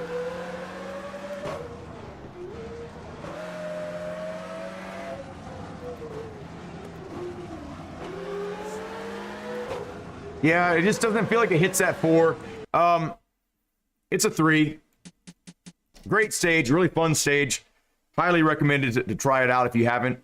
But it's a 3. Definitely better than a 2. A lot more detail than what you'd find in a 2 stage, in my opinion. La Barrage des gorgeous. It is gorgeous in some ways. Yes. Yes, it's gorgeous. Okay. You think a 2? I don't know about a 2.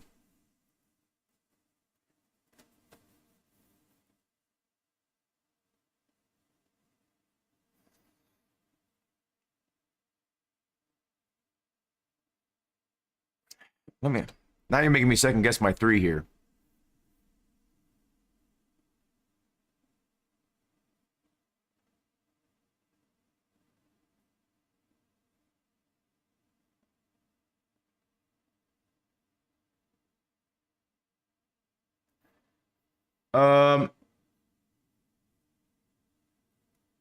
Yeah. Kanto, it's a lot of stuff. which is great, but it is a lot.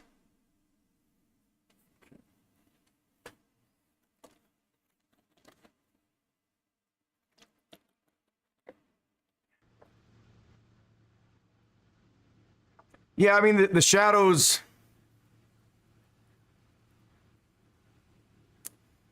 you know, you're right. Like, now that you mentioned that, like, that's one of the things that is very off-putting visually about the stage is there's no shadows. Like there's a lot of high-quality textures, but another thing that I don't like about the stage, now that I'm able to kind of communicate what it is that's bothering me, is the transitions from like let me give you an example here. Let me see. If you look at this this gray mountain thing ahead of us, right? Like, it's nice looking, the texture itself, but if you look at the transition from that weird brown dirt stuff to the rock, it doesn't look natural. It's a really hard edge. So, and I think that's a problem. Like, you look to the right here, this is a hard edge. From the pavement to the dirt, it's a hard edge. There's no, like, spillover of the dirt, even though that this dirt right here, being this close to the road and this much of an incline, there would be dirt spilling over onto the road. There's no way there wouldn't be. So to have a perfectly clean road right there just doesn't make sense to my brain. And yeah, the shadows definitely, you know, you notice the shadows mostly, in my opinion, on the railing, because the railing looks like it's completely separate from the rest of the environment. Like, there's nothing grounding it in this reality. Like, the coloration is just it's off on the railing here. It looks completely separate from everything. Like, it's just like glued onto it. So, like, this part looks really good through here. Like texture-wise, there's some really high resolution textures, and they look three-dimensional if you don't look at it too long. Like the shadows are really nice on it. It's a really nice texture. But yeah, the lighting is weird.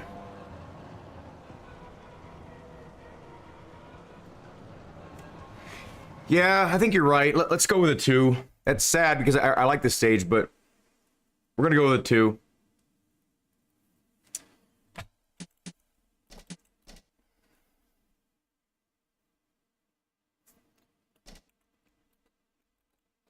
Okay. You think so too, Clay?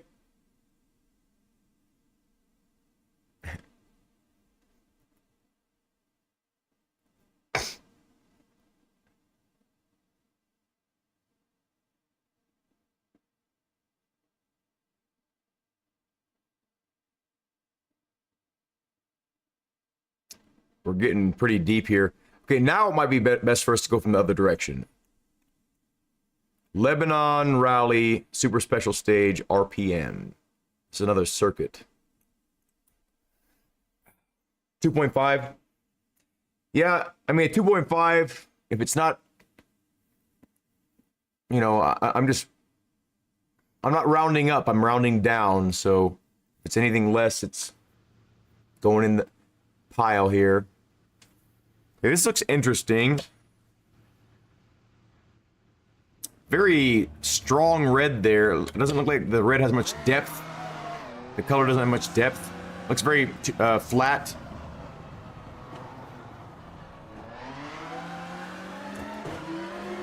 I'm not liking the vibe of this one so far. I don't like the textures. I don't like the colors. I don't like the lighting. I don't like that house. What the hell is going on with that house? Okay, this is a 1. What was the stage called? Lebanon Rally. You get a 1.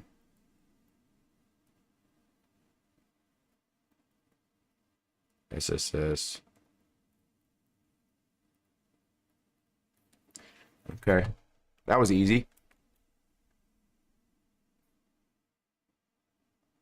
Like, unless that house was, like, built next to the ocean and then it, like, completely washed away and then the house slid down the hill. Like, there's no way anybody would build a house like that diagonally. No way. Yeah. Oh, did you like that? Like, who would... Why would whoever made that stage think... Maybe they thought it was, like, funny. Maybe it was, like, a joke. Like an inside joke or something like that. But that just, like, ruined it for me. I don't want to ever do that one again. Okay, we already know that this one is the same as the last one. So, we'll put it in here, though. This is a 5. No point in doing this one the second time. Legazpi, just in case it confuses anybody, because it's kind of like backwards. Kabiria. This is just that really. This is that 5 stage, in reverse. Okay, Limnus Plastiras. I think I remember liking this one. Yeah, I remember liking this one a lot. How's it going, Michael? We're rating every single stage in Richard Burns Rally, and we're starting off with Rally Sim fans, and then we're gonna move on to Richard Burns Rally Pro for an upcoming video featuring all of the best stages for 2024. Those trees, yeah, it was bad. Okay, this one is already starting off pretty strong here. We got a pizzeria right in front of us. We like that. I like pizza. Okay, this is pretty cool so far. I'm getting some 4 vibes. Let's see. Really nice brush on the side here on the right. Nice rocks with the moss on it. Yep. The ocean looks kind of weird right there, but if that's the ocean, I think it is. This is some of the best dry brush grass on the side I've seen on a stage yet. It's a little bit separate from the ground sometimes, but it looks all right. Oops. And there's a lot of it, which makes it nice and convincing. Got some cows. They're nice.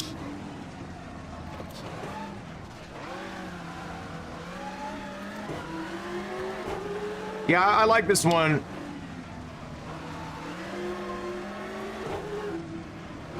That rock just looks like an expanded, smaller rock. Like they just stretched out the texture of that one rock that we've been seeing, but it was tastefully done. I like the colors. I like the flow of this.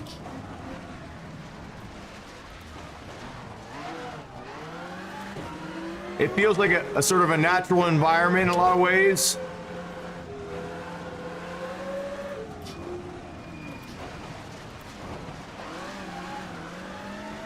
I like that we're kind of by the... Oh, wait, look at this. Look at the okay, so it's kind of like foamy or shallower or something right there, maybe on the water.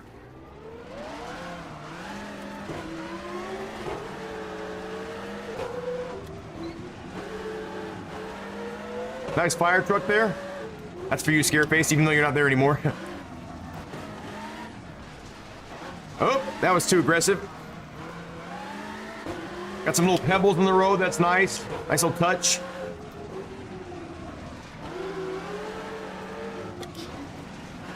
See if we can get away with that cut there. Yep.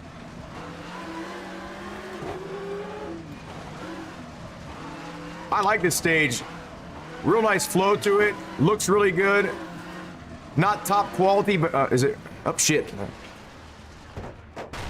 Not top quality, but very, very beautiful. Well done. I'm getting that a 4. Limnus Plastiras.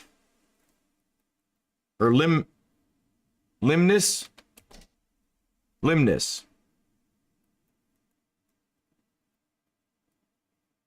Plasterus.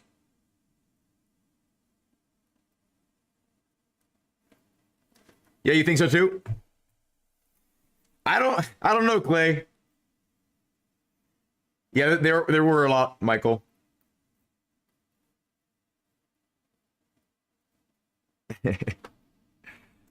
Yeah, I think there's like 600 something stages. And we've gone alphabetically, so we've gone through all these. We've been live for 11 hours and 35 minutes.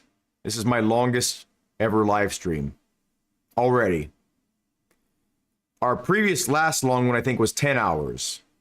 And I felt like today was a nice day to do this. And because this is less demanding on my shoulders, because I'm not racing as hard. You know, I'm not like fighting the wheel. I'm just kind of like cruising through the stages. And then doesn't matter if I crash or whatever. Oh, we passed a bunch. There's a lot of great stages coming up here. Where are we? Are we on M? No, we're on L's.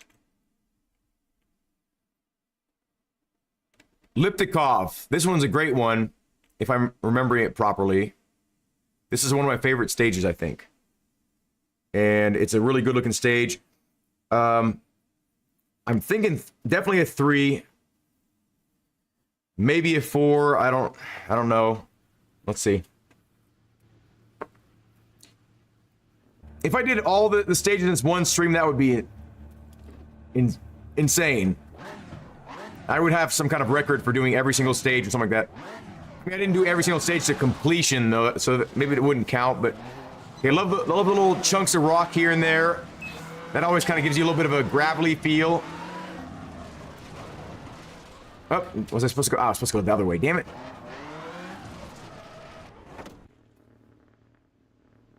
That sounds like a Subaru, by the way. Not so much in the cockpit, but... Okay, love this area right here. This is 4 quality right here. That's 4. Maybe 3 through here. The road quality is amazing. Okay, that pole didn't look quite right, but this is 4-level shit right here. Okay, the road looks a little bit weird right here, but it could just be new construction. Oh shit. Ah, shit. We did.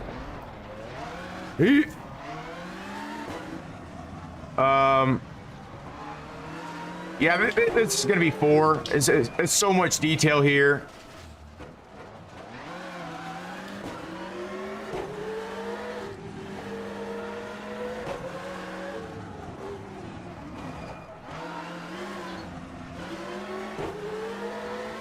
Yeah. What do y'all think? Oh, we're dead. I think a 4.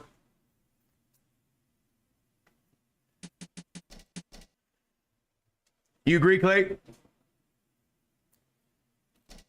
You've had good taste so far. Liptikov.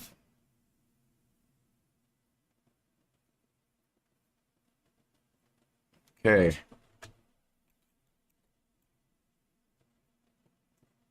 Was there shadows? Yes, there was. I don't know from the trees, but there were definitely shadows.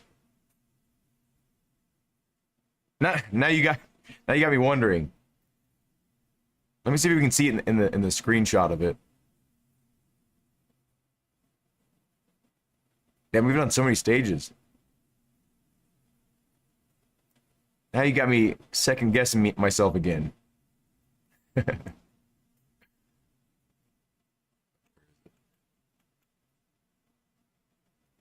Yes, there were shadows. Okay.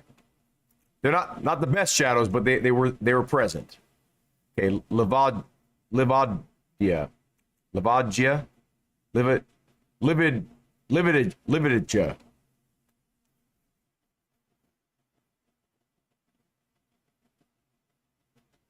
Don't make me pop off, Vasily. Okay, I don't like this. Whoa. Those are some of the absolute worst trees I've ever seen in this game. That railing, that green railing too, and that way too high of texture tiles on the right there. Not starting off good here. Maybe it'll get better. Let's see. Yeah, the colors are really weird.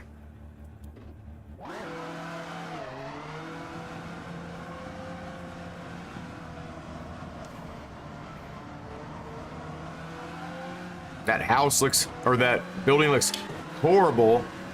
Super bright white for no reason. Like I don't think that color white even exists in real life. Really low quality background. Let's give it a little bit more of a chance, but I'm almost saying a 0 on this one. Like, nothing about this looks like an actual environment here. And look at the repeating textures here. Like, he tried to hide it with different color stones every once in a while, but this feels really bad. It's like too flat, and then out of nowhere you have like a big bump.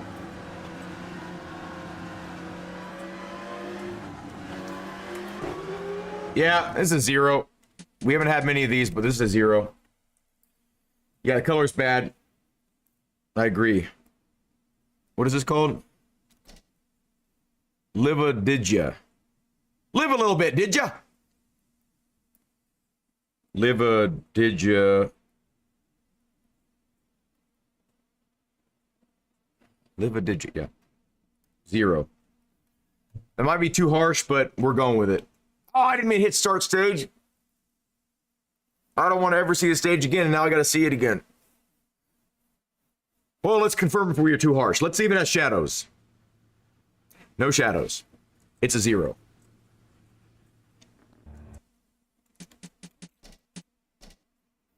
Okay. Yeah, no, it looked bad, Dad. Hey, oh, you said the same thing, Clay, and no shadows. That's funny. We were thinking the same. There is a little bit of lag, I think, but if you're reacting to what I think you're reacting to, I think only you're experiencing that amount of lag, but there is some lag. Definitely. Here, okay. I'm gonna clap. So, okay. Someone on their keyboard, write the word now, but don't enter it, right? So just enter it as soon as you hear me clap, right? So I'm gonna do 3, 2, 1, clap, and then you hit enter, and then I'll tell you how many seconds it takes for what you saw to you know what I'm saying? Okay, y'all ready? You got now typed into the message box there, ready to hit send? Okay, 3, 2, 1.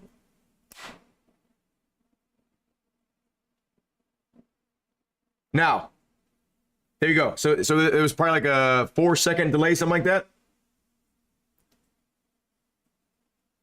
And you all were pretty right in line. I saw all the comments go, oh, now? Okay, that was, okay, now just you, Dad. Let me see what, I'm going to count out loud. Okay, Dad. So 3, 2, 1. 1, 2, 3, 4, 5, 6, 7, 8. Okay, there it is. 8 seconds, about, or more, whatever that was. That's when I saw it. Okay, so you're definitely lagging behind others, but you're not super far behind. But everyone else is probably about like 3 to 4 seconds off from what I counted in my head. It's not too bad. Normally it's about like 30 seconds, so I set it towards the absolute lowest latency possible. At least for OBS. Low card. I love this stage, but let's see what I think about it graphically. Is it a good-looking stage? That is our concern. We don't... There's a lot of fun, bad-looking stages in this game. Like they're worth your time, but does it look convincing? So right here, it's not bad. The road surface looks nice. The trees feel a little bit too green in some areas, but not obscenely so.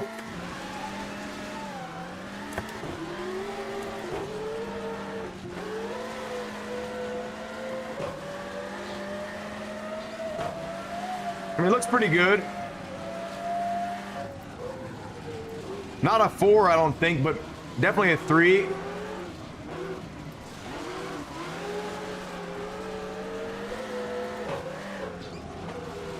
Oh, we went off here. Ooh. I think we're fine. No, the car's kind of messed up, but okay.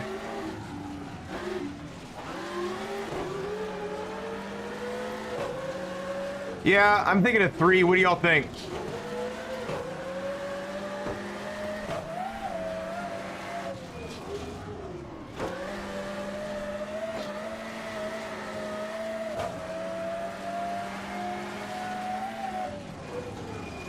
This part right here, in my opinion, looks really good on the side on the right here, especially when you're at speed. The rocks, the conglomerate, whatever it is, that looks really good. Really nice colors. It looks like there's maybe a lot of iron in the dirt there.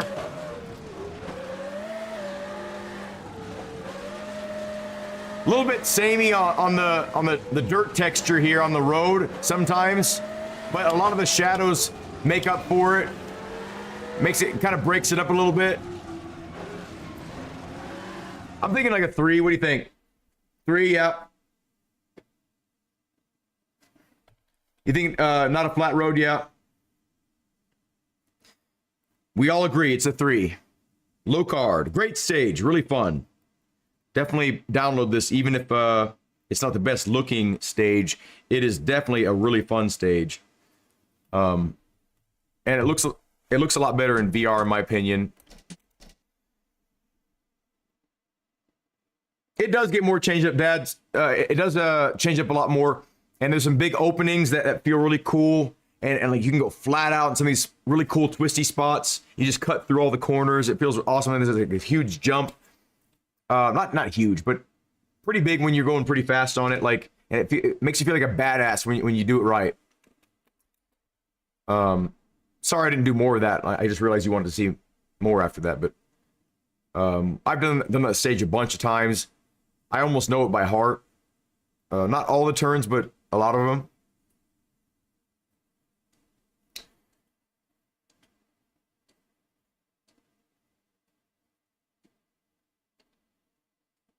Okay.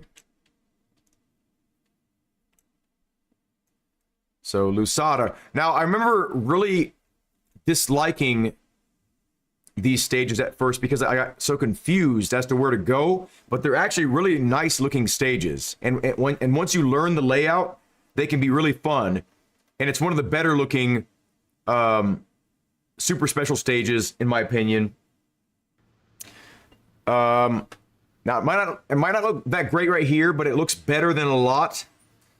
But it gets a lot better when we move past this little area here. It is a circuit, but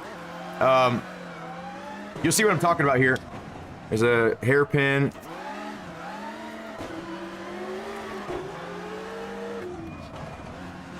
Oop. I think it goes this way.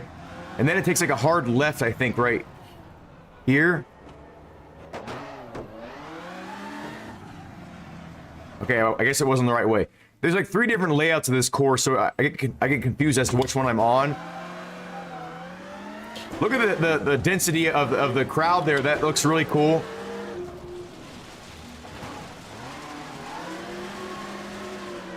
All the banners and stuff like that look really high resolution. Oops. I forgot that was a sharper turn than... Now we're on the other side, so we got to do a similar route here.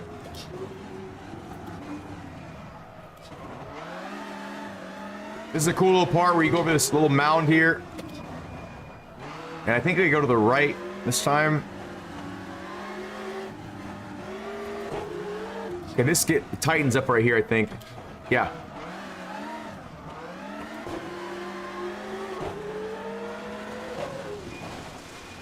This part's pretty cool. I remember this little transition.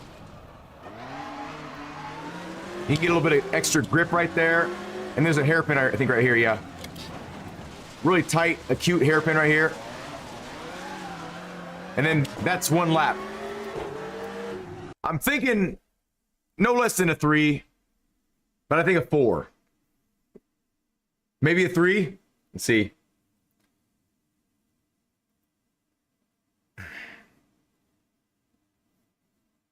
I think there's a lot of detail here. Let's see.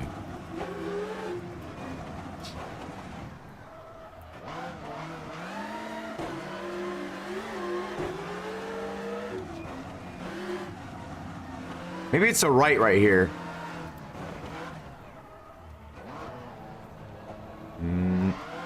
Nope. What the hell direction do you go there?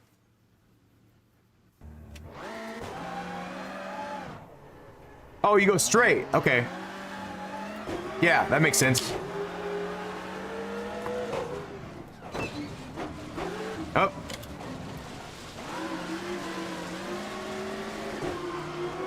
What do you think? A 3? Everyone's saying 3. I guess if it was a 4, it'd be borderline.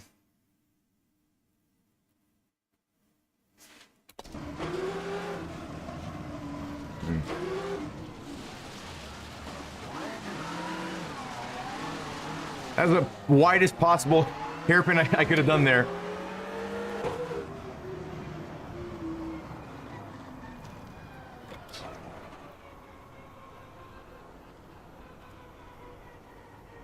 I'm still thinking, I'm leaning more towards 4. Like the blending on the edges is nice. Like the colors, I think the colors are what's off-putting about it. I think if the colors were less kind of like oversaturated. What is this? Smart may have the brains, but stupid has the balls. Be stupid, Diesel. That's funny. Okay, look at this weird, like, 2-inch tree trunk right here. That's really weird looking. I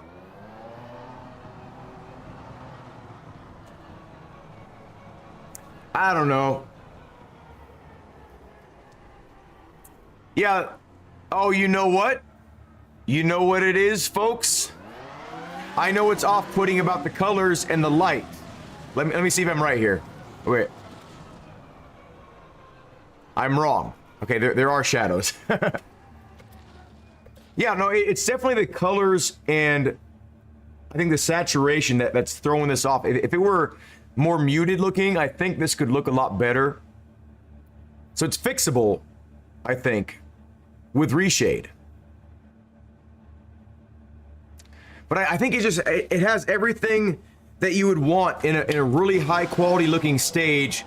I just think the colors are wrong. Like the layout is, you know, intriguing. You know, it doesn't feel like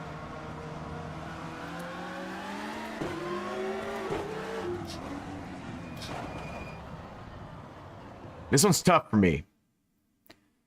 The thing that I think looks, besides the colors, like the grass being a really weird, unnatural green looking,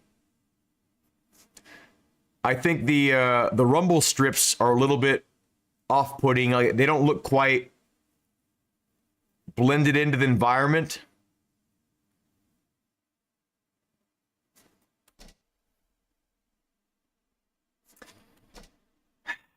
I don't know.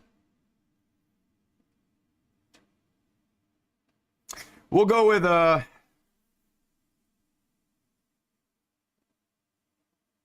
if it just had like less bright colors, I think it could just look a lot better.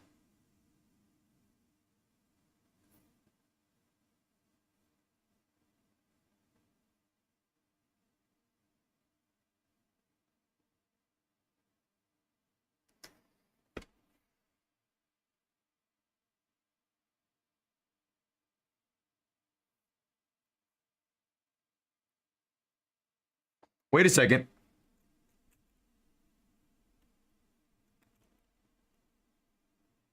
Let's see if we can change it with some haziness and bad weather. Let's see if the colors change enough to where we can